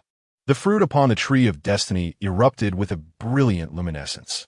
Nearby, the slumbering Xiao Zi was startled awake by this extraordinary spectacle. She lifted her head in confusion, scanning her surroundings, only to find Gu Qian's figure had vanished. "Xiao Anan?" Before she could comprehend the situation, an overwhelming force propelled her out of the spiritual realm. In the Asylum of the Gods, Aju was diligently cleaning both the interior and exterior of the facility, as he did every day. Upon opening the door to the special ward, an astonishing cerulean light burst forth from within. Aju's eyes widened in shock, his mouth agape, and the broom slipped from his grasp. He turned and fled, shouting, Great-Grandma, Great-Grandma, something's gone awry in the special ward." His cries instantly captured the attention of everyone in the activity room. Nike sprang to his feet, and in a flash of night, he arrived at the entrance of the special ward. Inside, a colossal cerulean chrysalis floated suspended in mid-air, casting the room in hues reminiscent of a cerulean ocean. Merlin approached, observing the scene within the special ward, and remarked, "At last, it has succeeded." Nike's nodded in agreement, his previously anxious heart now at ease. Indeed, it seems Moirai has developed self-awareness, gradually transforming the Tree of Destiny into his own corporeal form. A handsome man with golden hair appeared behind them. "What is happening here?" "Lord Bragi, you have arrived as well." This is a person of great significance in our asylum, known as Qi'an. You will understand once he awakens. Merlin explained upon noticing the newcomer. Bragi was a patient from the third ward recently opened by Lin Qiye, the ninth son of Odin, the god of poetry and music in Asgard. Is that so? Bragi nodded in understanding. Merlin regarded him thoughtfully and spoke calmly. Perhaps you wish to find your wife. He may assist you. Hope ignited in Bragi's eyes as he exclaimed, Merlin, is this true? I am filled with anticipation. Suddenly, a violet stream of light surged from within the chrysalis, revealing a small girl with purple hair standing before them. The girl was exquisitely beautiful, her violet eyes clouded with concern. Braki's expression shifted in surprise as he instantly approached her, his eyes gleaming with warmth. Greetings, Qi'an. I am Braki, and it is a pleasure to meet you. Xiao Zi tilted her head, gazing at the golden-haired, handsome man before her, his smile reminiscent of a blossoming chrysanthemum. Her violet pupils filled with bewilderment. Nikes, upon noticing the little girl, brightened up. She had encountered Xiao Zi during the divine battle in Sangnan City. Stepping forward to gently nudge Braki aside, her face adorned with a warm smile, she inquired kindly, Are you Xiao Zi?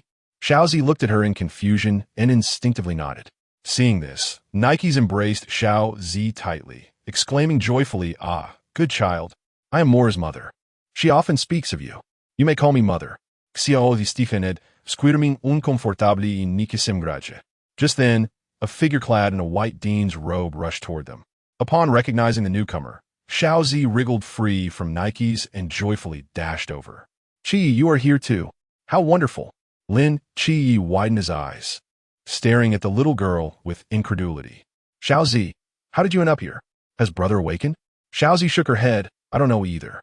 Then, glancing at Nikes and Braki, she whispered to Lin Qiye, Qiye, do you think these two are unwell? One calls me Qi'an with a lewd grin, and the other insists I call her mother. All present, being divine beings, clearly heard Xiao Zi's words. Braki froze, his handsome face reflecting utter astonishment. It was the first time someone had described him with such a term. Lin Qiye's lips twitched slightly, understanding the situation without needing any further explanation. He gently ruffled Xiao Zi's hair and pointed to Nikes, softly saying, Xiao Zi, this is Nikes. You must have heard brother mention her. Xiao Zi's eyes sparkled as she looked up at Nikes. Are you the mother that Xiao on and often talks about? Nikes once again embraced her, whispering, Yes, Xiao Zi. You are so adorable. Will you call me mother from now on? This time, Xiao Zi did not resist. Instead, she joyfully replied, Mother, I have longed to meet you. Ah, dear daughter, the feeling is mutual. Nikes responded affectionately. Braki, with a mournful gaze directed at Lin Qiye, lamented, Dean, will you not introduce me as well? Lin Qiye cleared his throat. Xiao Zi, this is Braki, a friend of mine, and this is Uncle Merlin.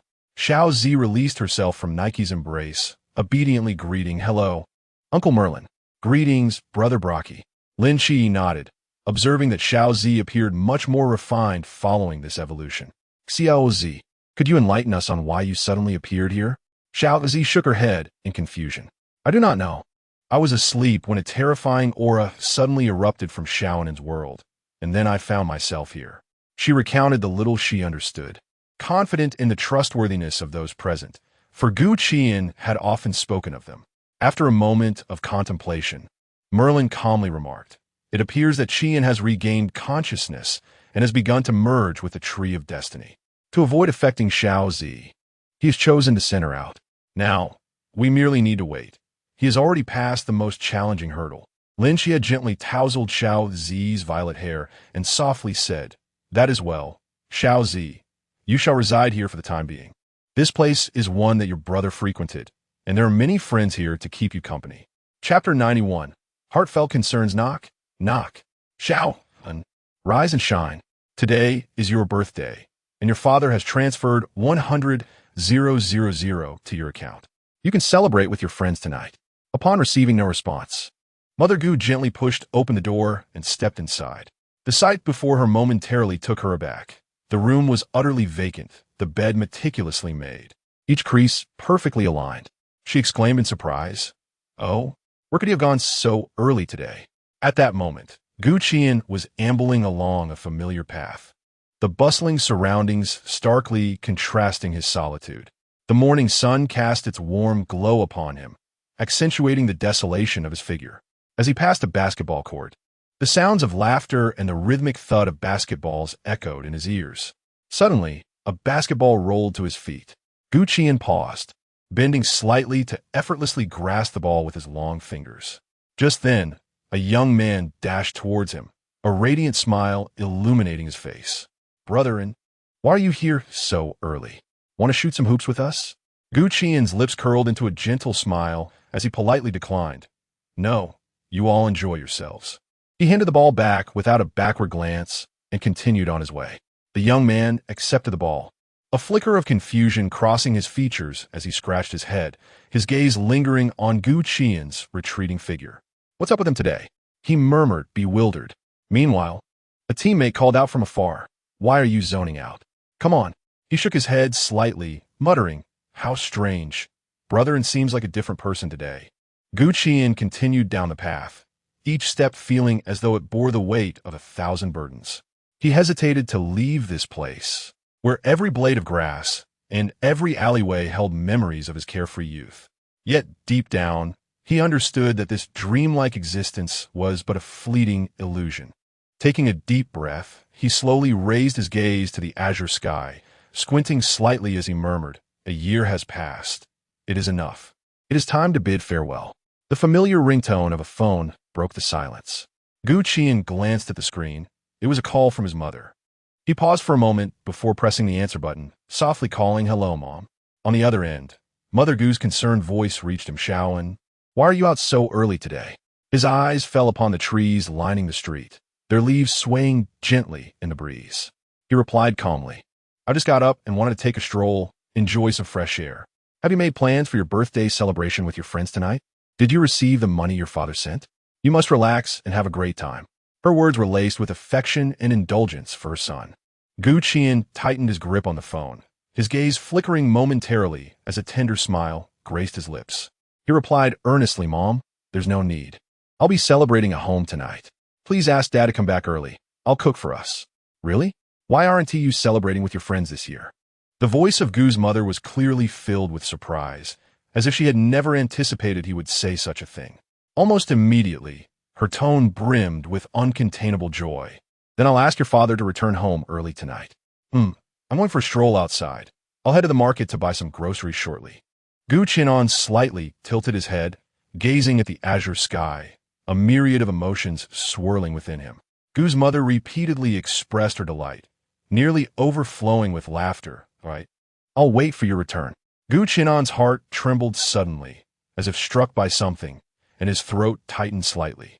He endeavored to make his voice sound normal, murmuring, "Okay, Mom, I'll hang up now." As evening descended, in the kitchen, Qi'an busied himself methodically, beads of sweat glistening on his forehead. Yet his gaze remained extraordinarily focused. Before long, an array of delectable dishes adorned the dining table, the rising steam suffusing the air with a sense of homely warmth. Gu's mother entered the dining room, her eyes widening in disbelief at the bountiful spread before her. At that moment, Gu's father stepped through the door, carrying a beautifully decorated cake.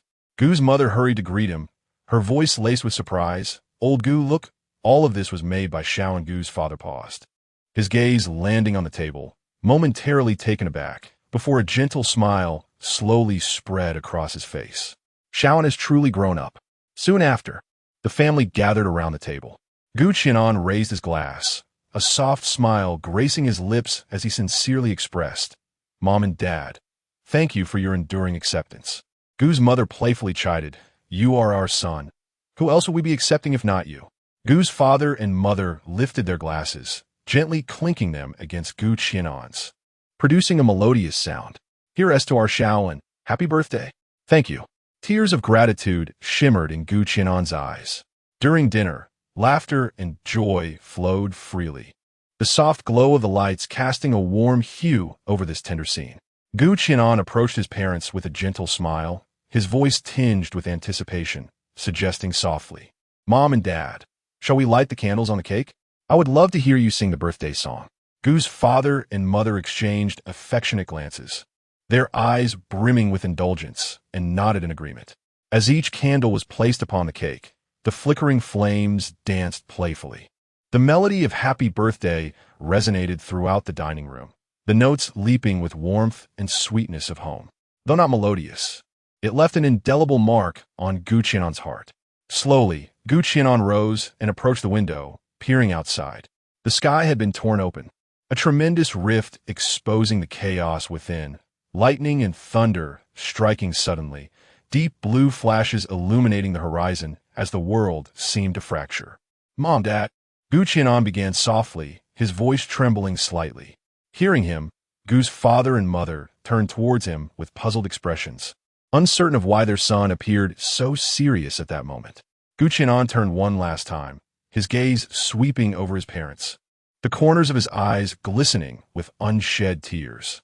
He silently vowed that no matter where life might lead him in the future, this place would forever remain his sanctuary, his most cherished home. "I wish to celebrate my birthday with you every year henceforth." His voice carried a hint of quivering emotion, yet it was imbued with unwavering determination. Gu's mother was momentarily taken aback, her eyes soon glistening with tears, and her lips curving into an exquisitely tender smile as she spoke softly. "Qi'an, as long as you desire it, your father and I will be by your side every year." Gu Qian replied with a faint smile. His form transformed into delicate strands of azure light, cascading towards the heavens. "Father, mother, I shall certainly return." The entire space began to fragment and fade away. Only the cake, bearing the blessings of family, continued to drift alone in the air.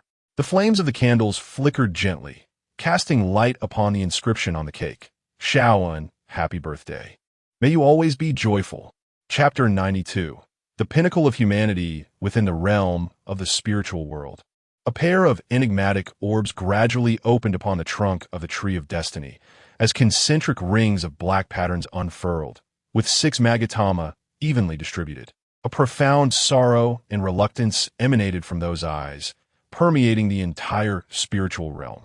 The once desolate azure sea seemed awakened by this emotional tide, gradually beginning to churn.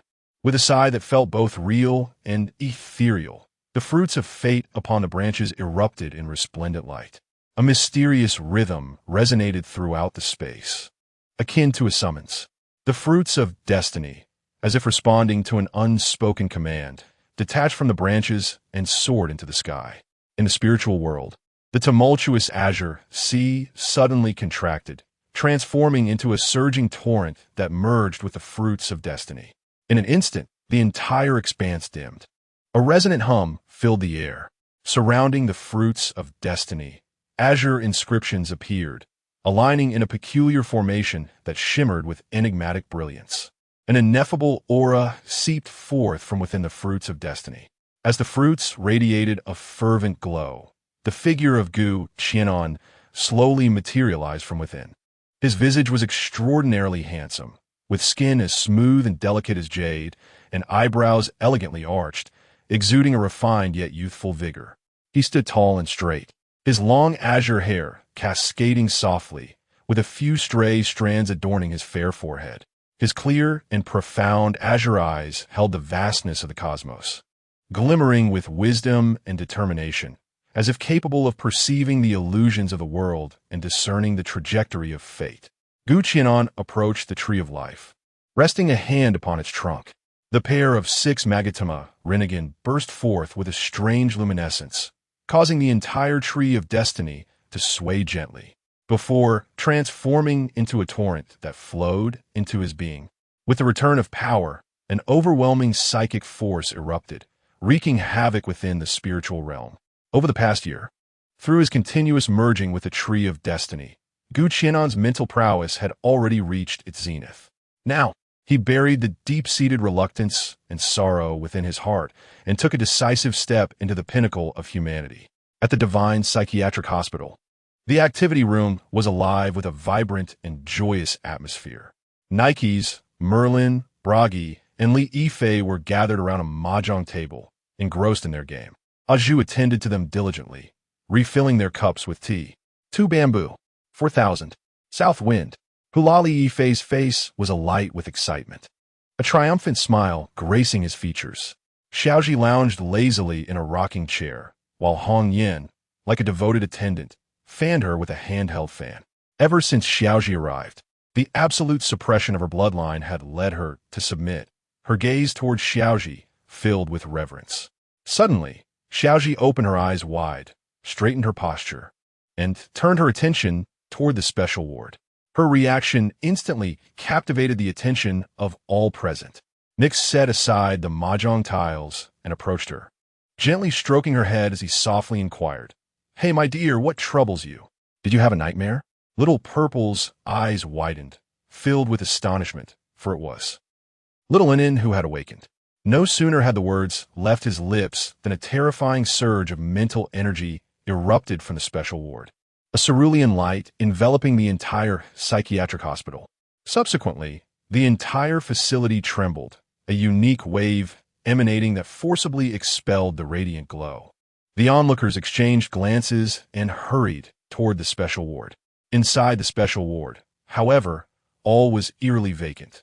The once mighty cerulean cocoon that had stood there had vanished. Wah! Where has Little Lin gone? Little Purple cried out in distress upon realizing Qi'an was not present. After a moment of contemplation, Merlin adjusted his hood and explained, "It seems the consciousness of this hospital has expelled Qi'an. After all, he differs from us, not being a true patient of this establishment." When Qi'an's body transformed, his soul latched onto the tree of fate, allowing us to leverage the hospital's rules to forcibly bring the tree into this realm. Now that his body has been restored, the hospital's consciousness has cast him out. Nix nodded, tenderly wiping away the tears from Little Purple's reddened cheeks, soothing her, "Good child, do not weep. Moirai should now be transported to Tsangnan City, so there is no need for concern." Little Purple looked up at Nix, her voice trembling. "Can we go to Tsangnan now?" Merlin smiled gently. "We cannot, but you may, Little Purple, for you share a bond of symbiotic contract with Qi'an. Try to sense that contract mark. It should allow you to teleport to his side." He had been quite intrigued by the contract between Little Purple and Qi'an, spending his leisure time over the past year studying the nature of that bond.